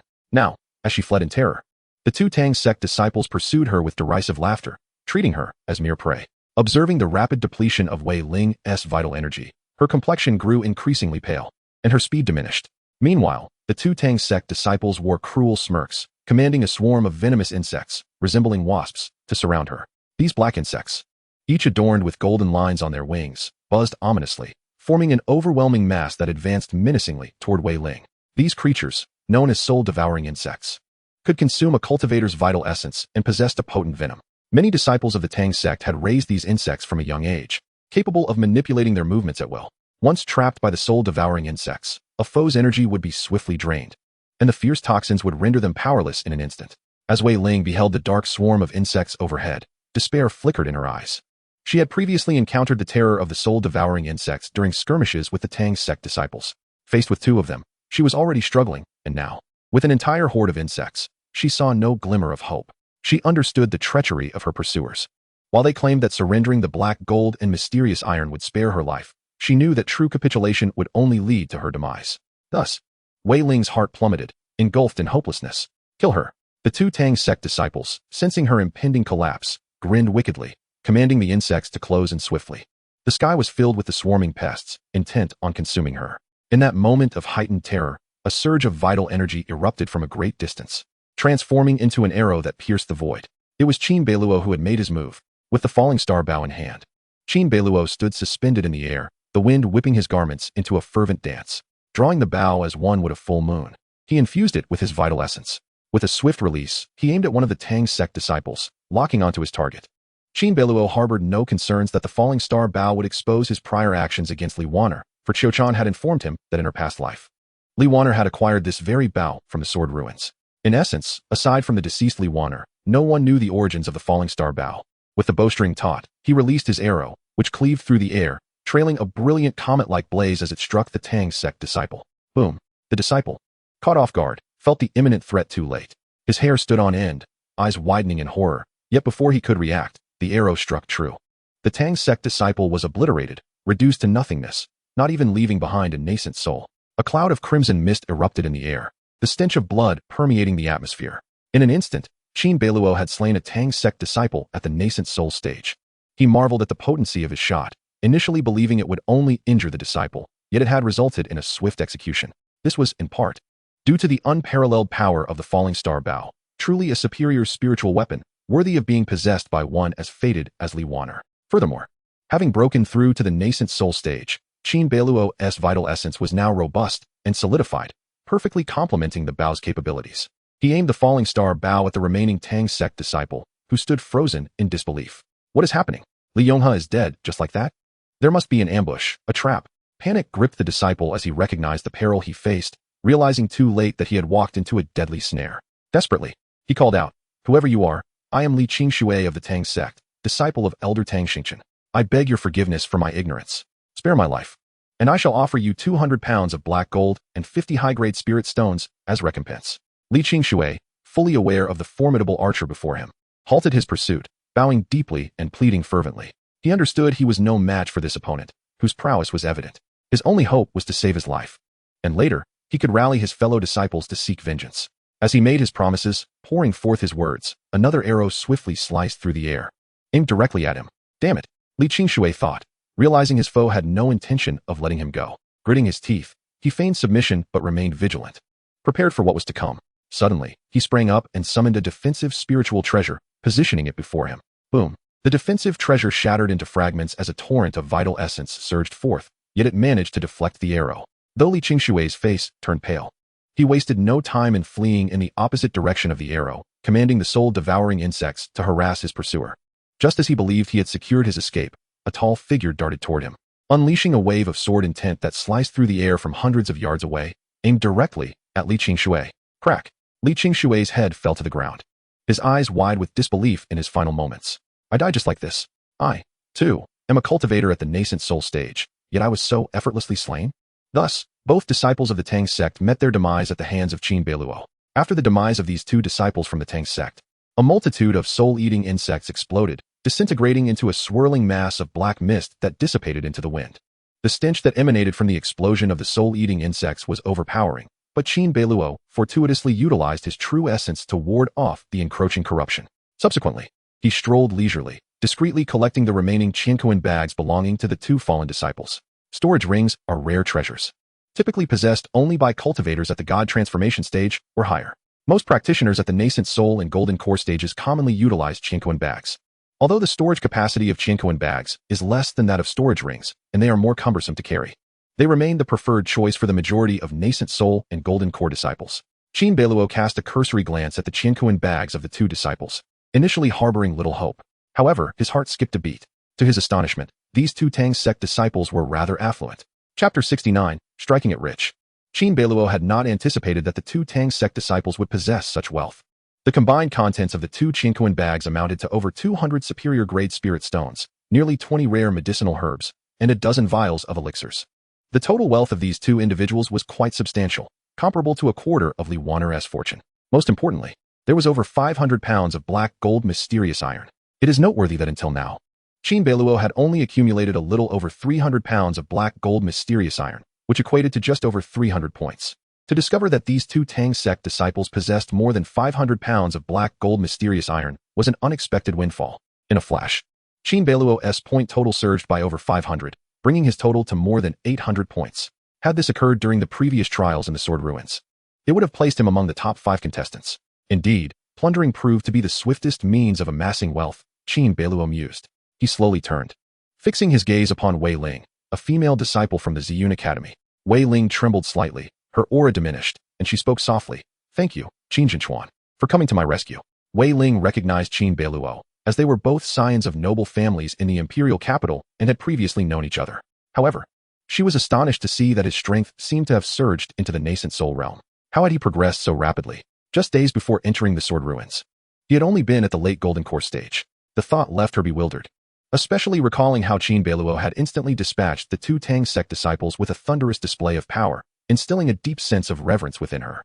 It was known that while the trials in the Sword Ruins did not explicitly prohibit mutual slaughter, casualties had always occurred in past contests. Yet, Qin Beiluo's immediate execution of two Tang sect disciples had profoundly shocked Wei Ling. Did he not fear retribution from the Tang sect? Do not mention it. Our families have long been on friendly terms, and as fellow disciples, it is only natural that we assist one another, Qin Beiluo replied calmly. He held a favorable impression of Wei Ling, and given their family's connections, it was a simple matter to lend a helping hand. As for the demise of the two Tang sect disciples, what concern was it of his? Qin Beiluo had always adhered to principles of righteousness and benevolence. This incident was clearly a result of the sudden appearance of a metal-eating beast leader that had ambushed the two Tang sect disciples, and Qin Beiluo had merely acted hurriedly to save Wei Ling. Furthermore, who could ascertain the veracity of the events that transpired during the trials in the Sword Ruins? With no witnesses to testify, what could the Tang sect do? Upon hearing Qin Beiluo's words, Wei Ling blinked, her expression brimming with gratitude. Had it not been for your timely intervention, I fear my fate would have been dire. Qin Beiluo waved his hand dismissively. Why all this unnecessary politeness? Let us speak of something more tangible. Startled, Wei Ling slowly reached for her storage ring. Coming from a well-off family, the mere possession of a storage ring already set her apart from her peers.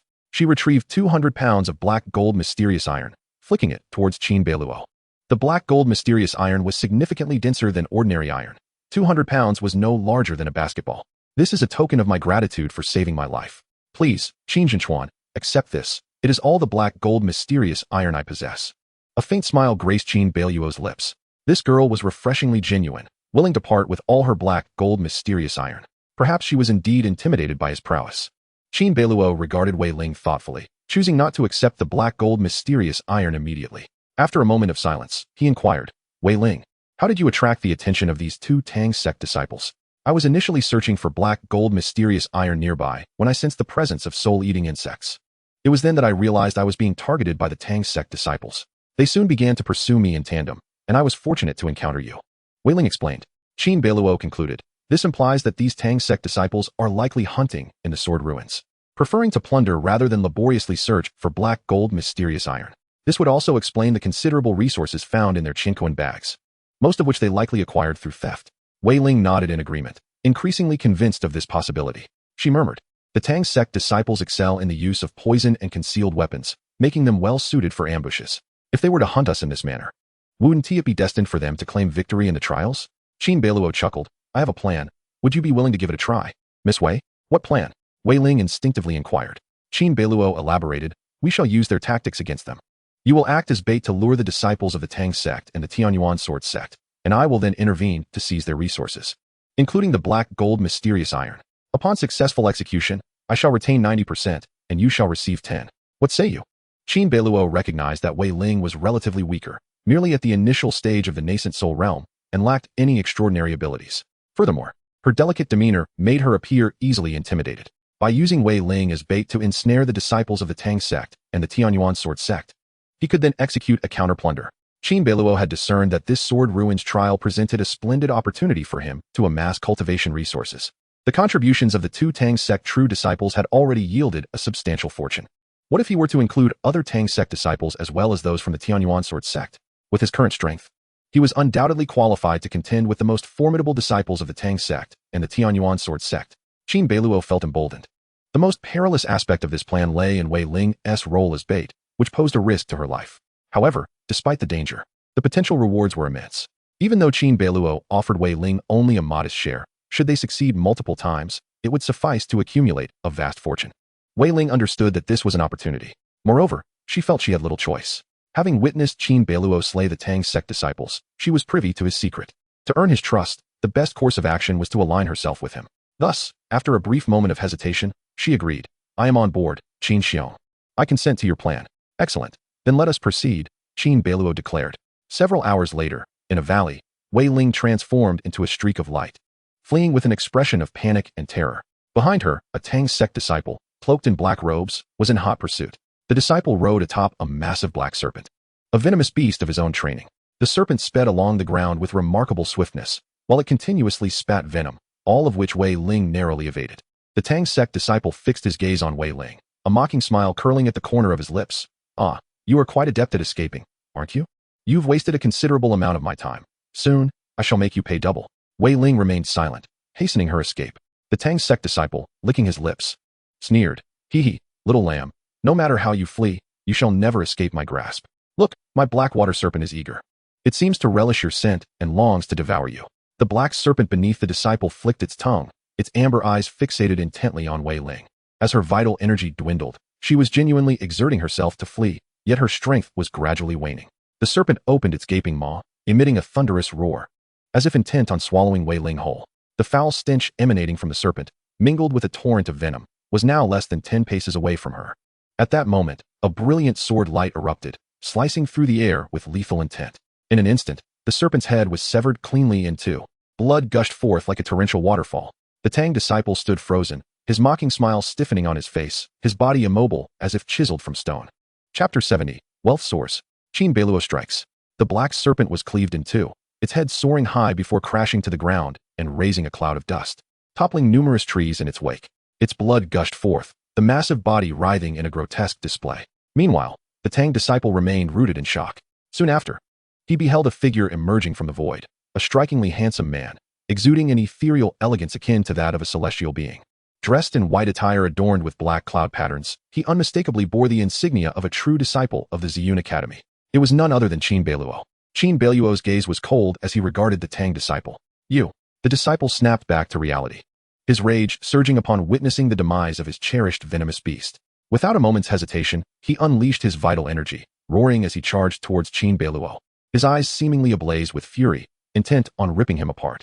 Qin Beiluo observed everything with calm composure, neither flinching nor evading, merely fixated on the advancing disciple. As the disciple summoned his artifact, preparing to unleash its power, a resounding roar erupted from behind him. A bolt of lightning illuminated the space, exploding and engulfing him completely. Boom. The disciple's body was reduced to charred remains, dissipating into ashes. Behind him stood a magnificent Qilin, nearly 3 meters tall, its entire form gleaming like jade, soaring through the air in a manner that defied the mundane. This was the transformed appearance of the little Qilin, now grown. Witnessing this scene, Wei Ling's tension evaporated entirely as she exhaled a deep breath. She gazed at Qin Beiluo and the Qilin with awe, despite having encountered the Qilin before. Its legendary connection to Qin Beiluo and unwavering loyalty still left her astounded. With a swift motion, Qin Beiluo grasped the Tang disciple's spatial pouch, opening it to reveal a dazzling array of treasures. Inside lay a low-grade spiritual weapon, 5 precious plants, 300 medium-grade spirit stones, 20 high-grade spirit stones, 9 vials of elixirs, and a quantity of black gold mystic iron just shy of 300 pounds. Not bad, Qin Beiluo assessed quickly, adhering to their agreement to allocate 10% of the spoils to Wei Ling. He then turned to her, asking, "Can you hold on? Let us rest for a quarter of an hour before continuing." "Yes, Master Qin, I am fine." Wei Ling nodded eagerly, promptly retrieving 2 recovery pills and swallowing them to restore her vital energy. Wei Ling looked up to Qin Beiluo with unwavering trust and obedience. He acknowledged her with a nod. Following this, they repeated their strategy, luring another Tang disciple and a disciple from the Tianyuan sword sect into their trap. The plan devised by Qin Beiluo and Wei Ling was simple yet remarkably effective. Qin Beiluo also had a clear approach for dealing with other disciples who harbored designs on Wei Ling. He did not indulge in indiscriminate slaughter. If the adversaries sought merely to seize Wei Ling's black gold mystic iron and precious plants without murderous intent, he would allow them to escape with their lives, taking only their possessions. However, should they harbor malicious intentions toward Wei Ling, he would show no mercy. After 2 more encounters, within the forest, Wei Ling leaned against a towering tree, her chest heaving as she gasped for breath. Beads of sweat covered her smooth forehead, clearly indicating her considerable exertion. "The harvest has been fruitful. I now possess 1,500 pounds of black gold mystic iron, along with 2 low-grade spiritual weapons, and a substantial quantity of spirit stones, precious plants, and elixirs," Qin Beiluo recounted, thoroughly satisfied with the spoils. In total, 1,500 pounds of black gold mystic iron translated to 1,500 points, enough to potentially rank in the top 3 of the Sword Ruins trial. With a chance at claiming the first position, not only had his wealth surged dramatically, but Wei Ling too had amassed a significant bounty. Though Qin Beiluo only allocated her 10%, the cumulative total was still substantial. "Master Qin, thank you. Regardless of the outcome of this Sword Ruins trial, you shall always be the foremost in my heart," Wei Ling murmured, her face brimming with gratitude. Qin Beiluo smiled. In truth, he was indifferent to the notion of being first. Moreover, the rival who might have contested the top spot, Li Wan'er, was no longer among the living. As they conversed, Qin Beiluo's senses sharpened. He detected something amiss. The little Qilin also raised its head warily, peering into the distance. Roar. The little Qilin emitted a low growl towards Qin Beiluo, conveying a message. Being a top-tier spiritual beast, its sensitivity to aura surpassed even that of Qin Beiluo. Instantly comprehending the Qilin's intent, Qin Beiluo addressed Wei Ling. "There are people engaged in battle ahead, at least 4 or 5 distinct auras. Let us investigate." "All right." Wei Ling nodded. They concealed their auras and approached stealthily. Qin Beiluo cast a glance at the little Qilin, which shrank down to the size of a kitten and nestled into the pocket of his robe. In the valley ahead, the air was thick with tension, the epicenter of the Sword Ruins trial. With time running out, most disciples lingered in this area, seeking their final opportunities. Vital energies erupted and surged. Li Qian stood alongside 2 true disciples from the Ziyun Academy, a trio engaged in combat with an unseen foe. One of the Ziyun disciples was a youth with slightly dark skin and a simple demeanor, possessing the strength of the early stage of the nascent soul realm. The other was a striking young woman wielding a long spear, her forehead glistening with sweat, clearly exhausted. Li Qian's expression was grim as he wielded the crimson spiritual weapon long knife he had purchased from Qin Beiluo, cleaving forward and unleashing a torrent of blade energy against their adversary. The 3 struggled to maintain their ground, but they were clearly at a disadvantage. "Li Qian, it's futile. We cannot defeat him. The disparity is too great."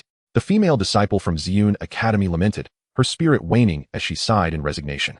Her name was Yang Qi, accompanied by the simple-minded youth named Guokai. The predicament arose when Li Qian, Yang Qi, and Guokai stumbled upon a massive deposit of black gold mystic iron, estimating at least 800 pounds. 800 pounds of black gold mystic iron, equivalent to 800 points. This is an astoundingly formidable figure. The black gold mystic iron lies buried underground, difficult to excavate. Just as the 3 were preparing to join forces to unearth the mystic iron, they encountered 2 disciples from the Tianyuan sword sect, Feng Buping and Luo Weiyu. Feng Buping, the foremost disciple of the Tianyuan sword sect, possesses exceptional strength. Being at the late stage of the nascent soul realm, Luo Weiyu, equally remarkable, is only slightly inferior to Feng Buping.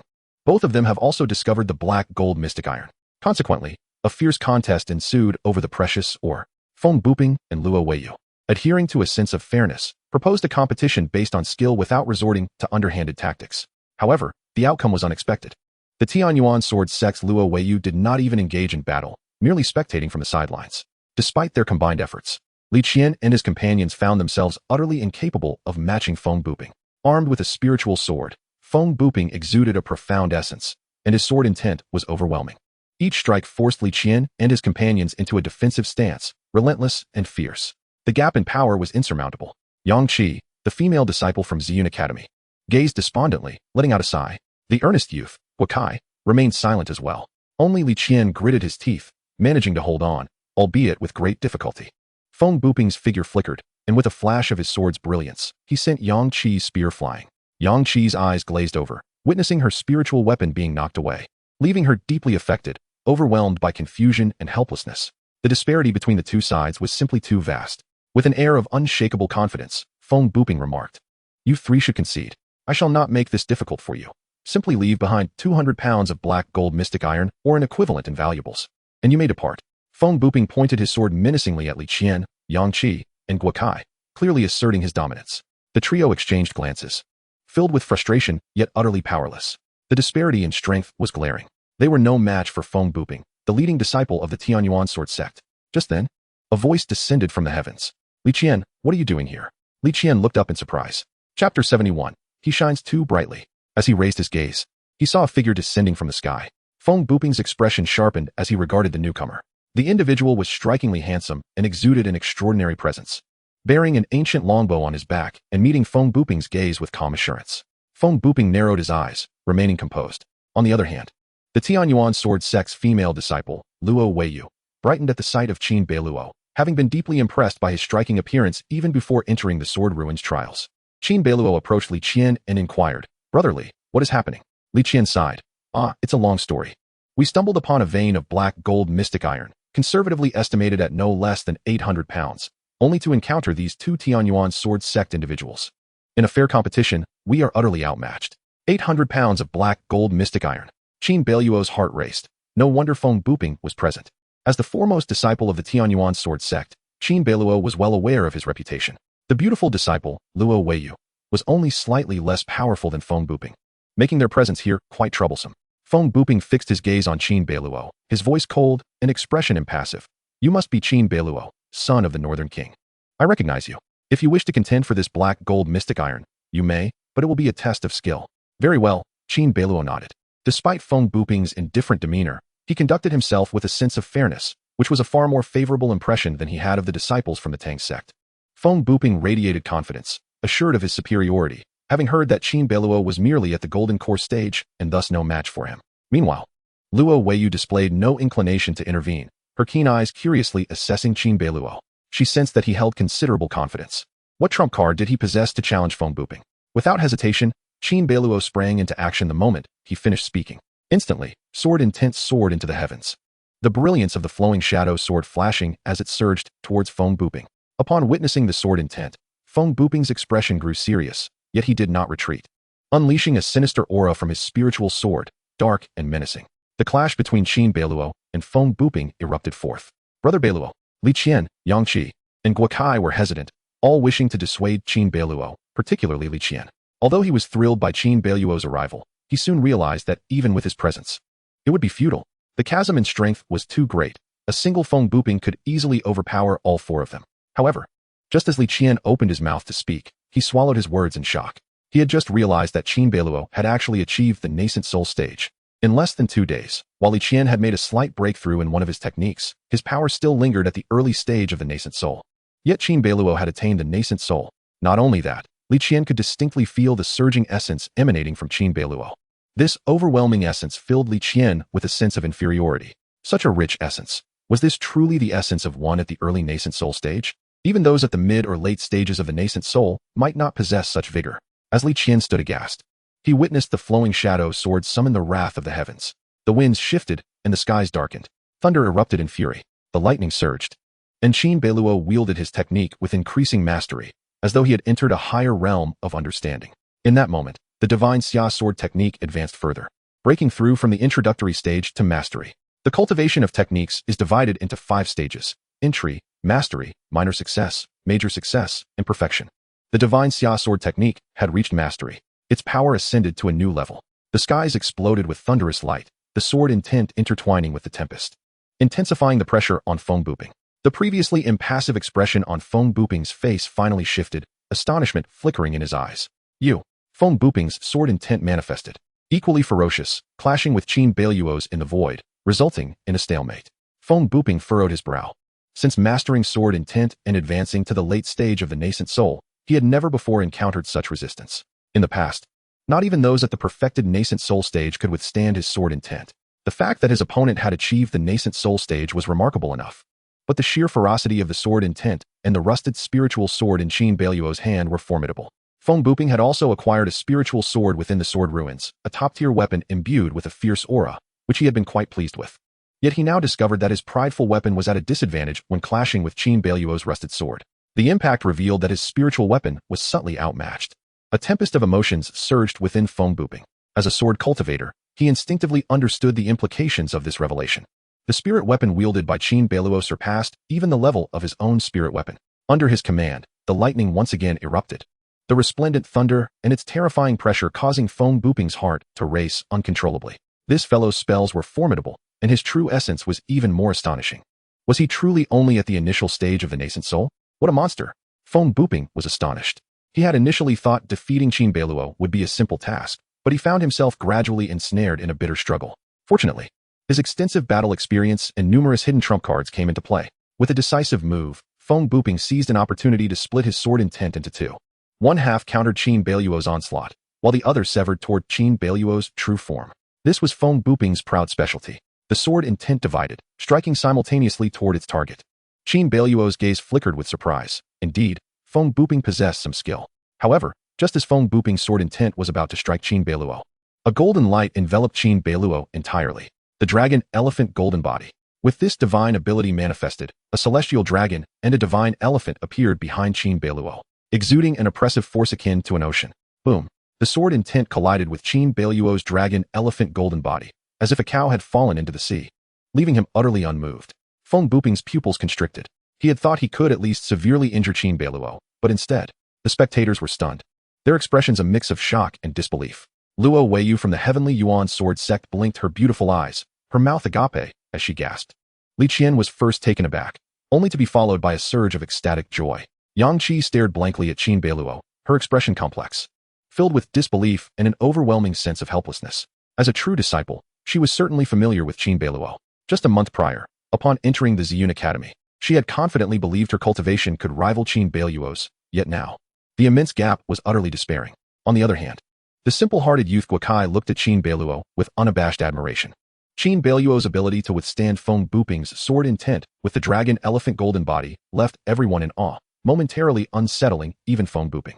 An opportune moment. From within Qin Beiluo's embrace, the little Qilin poked its head out, leaping forward and rapidly enlarging in size. In midair, a magnificent Qilin appeared, roaring as waves of pressure locked onto Feng Buping.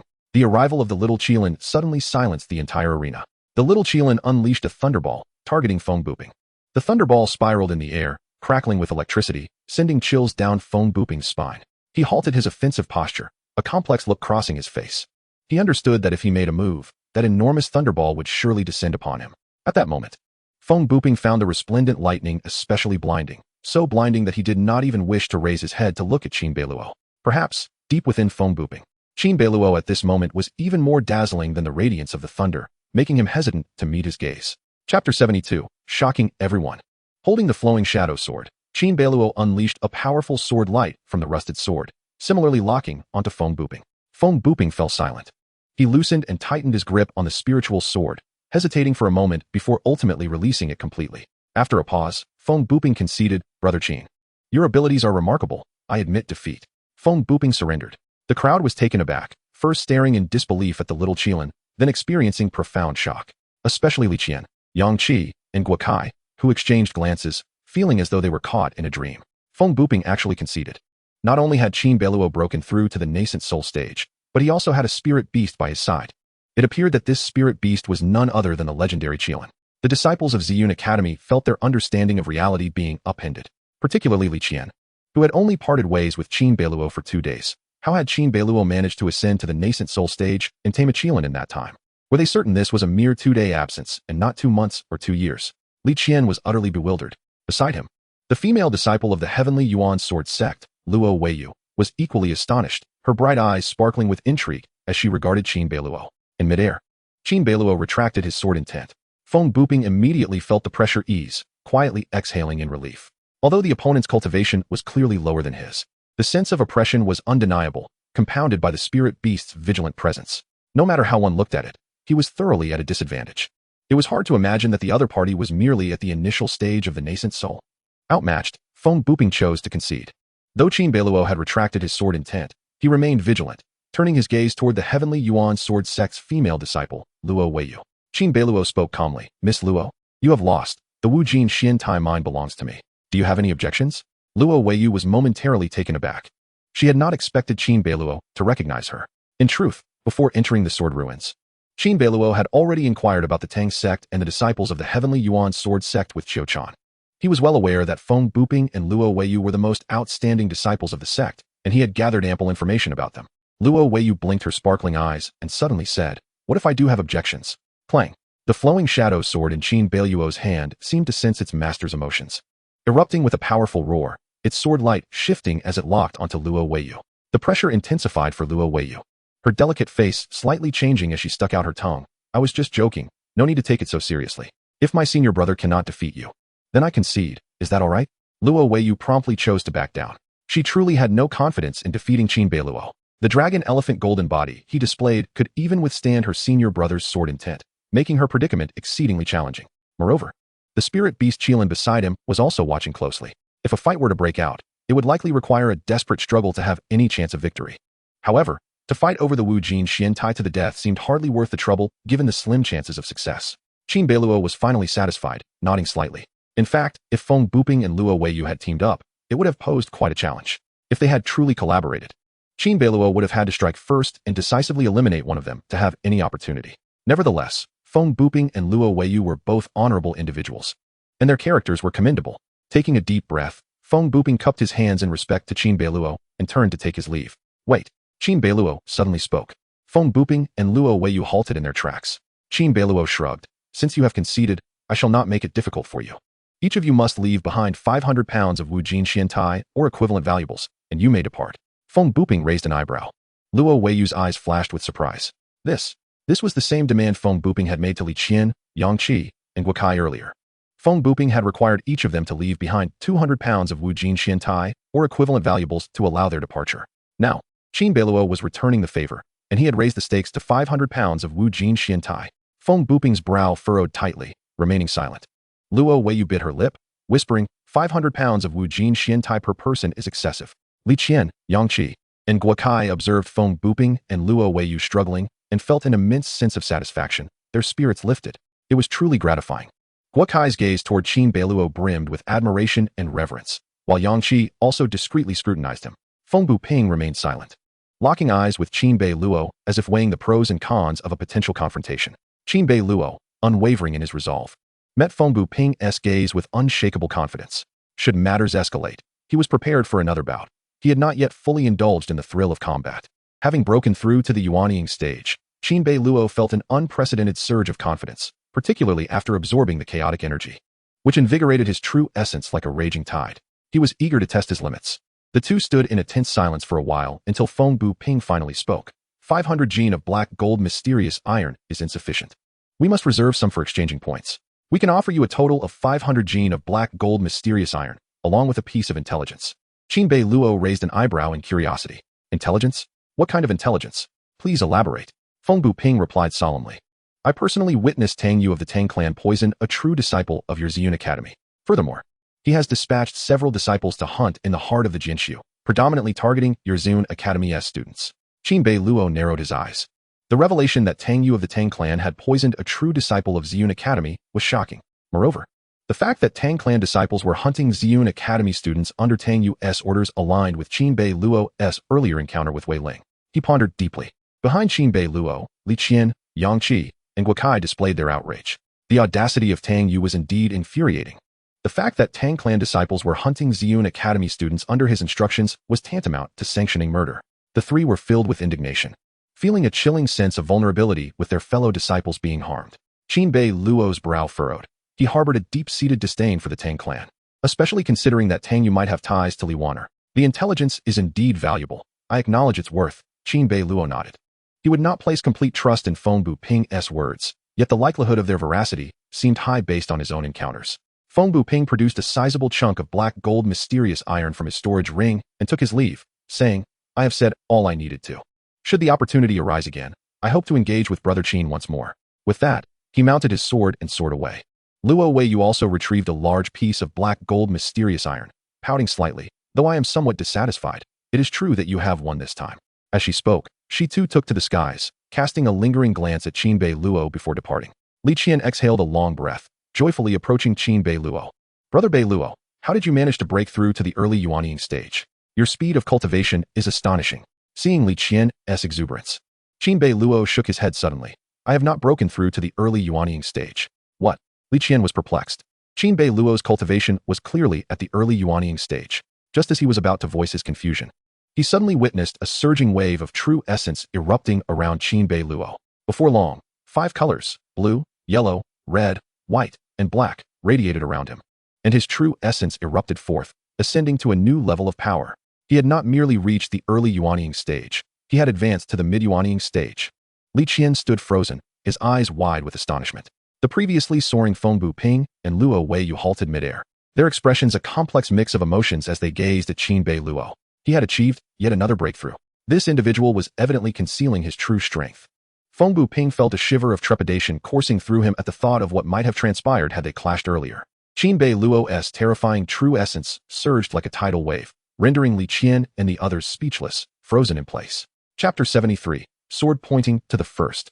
Surrounded by a radiant display of 5 colors, Qin Beiluo's true essence surged, showcasing his profound foundational strength. Suddenly, a sound reminiscent of a dragon and elephant echoed from behind him. Despite the modest nature of his breakthrough, the impact was significant, leaving an indelible impression on all present, particularly for Feng Buping, who clenched his fists, feeling a mix of shock and rising combat spirit. However, he ultimately restrained himself, transforming into a streak of light as he took flight on his sword and departed. Once Feng Buping and Luo Weiyu had left, a smile graced Qin Beiluo's face as he unceremoniously stowed away the black gold mysterious iron. 500 gene of black gold mysterious iron translated to an additional 500 points. Li Qian, filled with emotion, could not help but exclaim, Brother Beiluo, you leave me in a state of despair. His feelings were profound.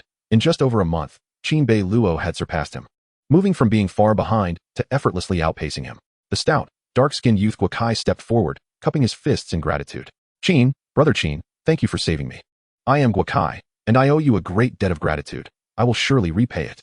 With a serious expression, Guokai gazed at Qin Beiluo with admiration, almost transforming into a devoted admirer.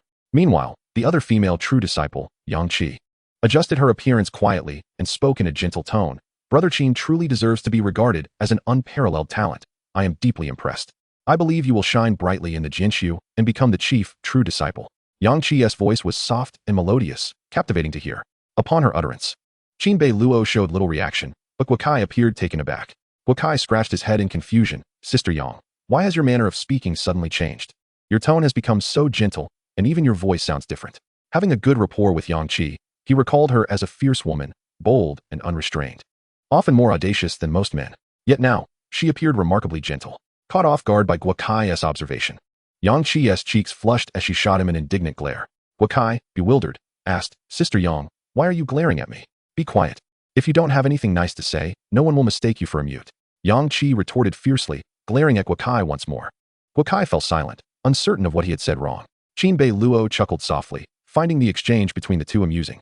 As they conversed, a wave of true essence fluctuations caught their attention. Li Qian, Guokai, and the others instinctively grew alert. However, Qin Beiluo reassured them, no need to be tense. It's one of our own. As he spoke, a streak of light approached, revealing a young woman in flight. It was Wei Ling. Qin Beiluo had previously instructed her to follow after he made his move, which explained her delayed arrival. It's you, Wei Ling, Li Qian exclaimed, initially surprised. Then smiling, so you were with Brother Beiluo. Wei Ling, the daughter of the Yuan Marquis, was familiar with Li Qian as they both hailed from prominent families. She nodded, clasping her fists in greeting, and spoke softly. Yes, Brother Qin saved me. Otherwise, I fear. She then succinctly recounted the events, omitting the part about their collaboration in fishing. Upon hearing her account, the gravity of the situation dawned on them all. Wei Ling's words undoubtedly affirmed the authenticity of Feng Buping's intelligence. Li Qian's brow furrowed. So it's true that the Tang clan is indeed hunting us. The Jinshu Center is perilous. That Tang Yu is quite formidable, and he possesses a venomous beast. The blood-winged centipede. Wei Ling nodded. Indeed, that is a blood-winged centipede, a top-tier venomous beast. It must have been nurtured by him since childhood, possessing strength comparable to a Yuanian cultivator. Tang Yu is the direct disciple of Tang Yu, the master of the Tang sect, which explains his possession of the blood-winged centipede and his bestowed surname. This clearly indicates the high regard in which he is held. As for Tang Yu himself, he is at least a master at the late stage of the nascent soul realm, possibly even at its peak. Li Qian divulged all the information he possessed regarding Tang Yu, primarily for the benefit of Qin Beiluo. However, Li Qian was unaware that Qin Beiluo had a deeper understanding of Tang Yu than he did. Qin Beiluo remarked, Tang Yu dares to lay hands on the disciples of our Ziyun Academy, even resorting to poisoning them. He must prepare for retribution. I have decided to eliminate Tang Yu and the disciples of the Tang sect. What say you? The Sword Ruins trial was nearing its conclusion, and Qin Beiluo's strength had once again surged, instilling him with greater confidence. Faced with Tang Yu's rampant arrogance, he resolved to take action to slay Tang Yu and seize the precious Wujin Xiantai and cultivation resources. Upon hearing Qin Beiluo's words, Guokai was the first to respond. Brother Qin, I will follow your lead. Just tell me what to do, and I shall do it. Yang Qi also nodded, stating earnestly, absolutely. I have long found that Tang Yu displeasing. Let us join forces. If it comes to a fight, so be it. Wei Ling raised his hand. His aura somewhat weak, yet his tone was resolute. Count me in. I also support Brother Qin. Li Qian was astonished. Through this Sword Ruins trial, Qin Beiluo's status and prestige among the true disciples of Ziyun Academy had risen to remarkable heights. After this incident, who would dare question that Qin Beiluo was not the true chief disciple? Even though Qiu Chani's cultivation was higher than his, her prestige could not compare. As for Li Waner, she was even less a match for Qin Beiluo. Li Qian nodded without hesitation but then curiously inquired, Brother Beiluo, with only a few days left in the Sword Ruins trial, why have we not seen General Qiu? Qin Beiluo shook his head. I do not know either. He had originally arranged to meet Qiu Chani near the center of the Sword Ruins, but due to his earlier exploration of the underground palace and an unexpected encounter with Li Waner, he had lost track of time. As for Qiu Chani, being the daughter of fortune, she likely gained considerable benefits in the Sword Ruins and may have encountered other opportunities. Qin Beiluo speculated that Qiu Chani must have found some fortuitous encounter, thus her absence allowed Tang Yu to stir up trouble. Seeing that everyone was in agreement with him, Qin Beiluo nodded. We shall discuss this matter further later. By the way, where is the Wujin Xiantai, or you discovered? Upon hearing Qin Beiluo mention the Wujin Xiantai, or, everyone reacted. Guokai was the first to reply. We found it right by the cave at the edge of the thicket. That large stone is it. Thanks to Brother Qin, we were able to successfully claim this Wujin Xiantai. It should rightfully belong to you, proposed Yang Qi. As they spoke, the group located the Wujin Xiantai ore. This ore was approximately 4 to 5 times larger than what Qin Beiluo had previously seen, conservatively estimated to weigh 800 pounds, or even more. It was indeed a substantial Wujin Xiantai ore. No wonder it had incited contention between Feng Buping and Luo Weiyu. Qin Beiluo shook his head, saying, This Wujin Xiantai ore was discovered by you all. Let us share it equally. It is not easy to find such a piece. Qin Beiluo already possessed 2,000 pounds of Wujin Xiantai, equivalent to 2,000 points, so he did not mind this additional amount. Moreover, he now had his sights set on a target. By eliminating Tang Yu and seizing his Wujin Xiantai, he would undoubtedly secure victory in this Sword Ruins trial. Qin Beiluo's actions further endeared him to Guokai and Yang Qi, who were entirely devoted to him and willing to follow his command. After dividing the Wujin Xiantai, they gathered to strategize against Tang Yu. Chapter 74. Let us take him down. Qin Beiluo, Li Qian, Guokai, Yang Qi, and Wei Ling convened to discuss how to deal with Tang Yu and the other disciples of the Tang sect. It was highly likely that Tang Yu was not alone. He might have multiple disciples of the Tang sect at his command. Should they encounter such a scenario, a comprehensive plan was essential. They also needed to be wary of the poisonous beasts and hidden weapons that the Tang sect disciples might employ. Although this battle was fraught with peril, the potential rewards were immense, as one could easily surmise. Qin Beiluo retrieved 2 vials of pills from his storage ring, stating, These 2 vials contain ice-clear jade dew pills, antidotes against poison. Each of you should take one, keep it in your mouth, and bite down if you encounter poison. Ice-clear jade dew pills. These are rare antidotes. Where did you procure them? Each vial is quite valuable, exclaimed Li Qian, his eyes brightening with excitement. The others were equally invigorated.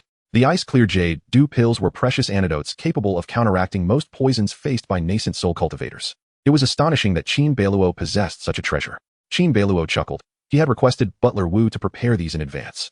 It was said that Butler Wu had made a special trip to the Treasure Pavilion auction house for these ice-clear jade dew pills. Although their price was not exorbitant, the rare medicinal herbs required for their formulation made them relatively uncommon in the market. Young Wakai clenched his fist in joy with the ice-clear jade dew pills. Those poisonous creatures and techniques of the Tang sect will pose little threat. Let us not be complacent. This merely increases our odds of victory, Yang Qi cautioned. Qin Beiluo nodded. Tang Yu may have disciples from the Tang sect at his side. If not, that would be ideal. If so, you will handle them while I confront Tang Yu. Li Qian furrowed his brow. Tang Yu possesses a blood-winged centipede and is highly skilled, Brother Beiluo. It may be perilous for you to face him alone. Qin Beiluo glanced at the little Qilin nestled in his arms, wagging its tail, and replied. He may have a blood-winged centipede, but I too have a spirit beast to assist me. Li Qian and the others fell silent. Indeed, the little creature in Qin Beiluo's arms was the legendary spirit beast, the Qilin. Their gazes frequently drifted toward the little Qilin, even though they knew it was a Qilin. Their curiosity compelled them to scrutinize it closely. Qin Beiluo declared, let this be our decision. If you join me in confronting Tang Yu, it may inadvertently hinder my ability to unleash my full potential. Upon hearing this, Li Qian and the others fell silent. It must be acknowledged that Qin Beiluo spoke the truth. A battle is not guaranteed by sheer numbers. Otherwise, the three of them would have already triumphed over Feng Buping. Guokai nodded earnestly. Brother Qin, I will follow your lead. Yes, we shall execute our tasks, and then we will place our trust in Brother Qin, Yang Qi added. Wei Ling remained silent, yet a glimmer of determination shone in her eyes. Li Qian gritted his teeth. All right, let us do it. Damn it, I'm all in. Everyone was acutely aware of the risks involved, yet they were willing to take the gamble. Would they wait for the disciples of the Tang sect to come and slay them? Qin Beiluo added. Ensure that you each prepare healing pills and pills to restore your true essence, and take them as needed. If you find yourself short on pills, I have some. He produced the Tianxin recovery pill, which he had obtained after slaying Li Waner. Li Qian was quite affluent and naturally lacked for nothing in terms of pills. In contrast, the others had some pills, though of lesser quality. Brother Qin, I need 2 healing pills. I will exchange them with spirit stones, Guokai stated. Brother Qin, I too. Yang Qi echoed, both eager to trade spirit stones for healing pills. Qin Beiluo replied, how about this? You may take the pills first, and after this battle, we will calculate the spoils. With that, he distributed the pills to Yang Qi, Guokai, and the others. Moreover, Qin Beiluo retrieved several spiritual weapons that he had seized from the disciples of the Tang sect and acquired during his adventures, allowing Yang Qi, Guokai, and the others to choose freely, temporarily lending them for use. Upon witnessing Qin Beiluo produce these spiritual weapons, Guokai and the others were left utterly astonished. A total of 5 spiritual weapons radiated vibrant colors. Although these weapons were predominantly of inferior and medium quality, they could still play a significant role in combat. Li Qian, taken aback, exclaimed, Brother Beiluo, from where did you obtain these spiritual weapons? This is truly remarkable. Qin Beiluo smiled lightly. With these elixirs and the assistance of spiritual weapons, your combat prowess will undoubtedly increase, allowing me to rest easy. With the acquisition of elixirs and spiritual weapons, the confidence of the group surged. Guokai and Yang Qi were eager to take action, and even Wei Ling exhibited signs of enthusiasm. At this moment, Wei Ling timidly suggested, I will gather intelligence. Naturally bashful by nature, she took it upon herself to scout for information now that everyone was armed. Qin Beiluo nodded in agreement. Wei Ling excelled in intelligence gathering, having previously demonstrated her skills in collaboration with Qin Beiluo. She produced several sheets of special yellow paper, deftly folding them into human figures. Her delicate wrists forming seals as she quietly recited incantations. In a moment, the yellow paper glowed, transforming into 3-dimensional paper figures. These figures stood less than half a foot tall, yet moved with remarkable agility, swirling around Wei Ling. In no time, a dozen paper figures encircled her. These figures emitted faint auras, camouflaged among the grass, resembling withered weeds, making them nearly undetectable. This paper figure technique originated from military practices used for reconnaissance. Guokai's eyes lit up, regarding Wei Ling with newfound respect. Although the paper figures lacked offensive capabilities, they were indeed suitable for gathering information. Recognizing the effectiveness of this technique, Qin Beiluo contemplated mastering a similar reconnaissance method once the trial at the sword ruins concluded. After instructing the paper figures, Wei Ling commanded, "Go." With subtle movements, the figures dispersed. The group fell into a state of anticipation. Approximately an hour later, the paper figures began to return one by one. Soon, Wei Ling beamed with joy, announcing, "Brother Qin, I have discovered Tang Yu's whereabouts." The group perked up, eagerly awaiting Wei Ling's further elaboration. Noticing Qin Beiluo's attentive gaze, Wei Ling continued, "Tang Yu is near a valley. Using it as a stronghold, accompanied by 2 disciples of the Tang sect. Qin Beiluo nodded. Excellent. We must not delay. Let us set off at once. Yes. The others chimed in unison, their nerves tinged with excitement. As night approached, Qin Beiluo led the group into action. They concealed their presence, with Wei Ling guiding the way, swiftly heading towards the valley where Tang Yu was hiding. Near the valley, Qin Beiluo furrowed his brow slightly, sensing a faint yet repugnant odor in the air, indicative of spreading toxic gas. Indeed, it was the work of those Tang sect fellows.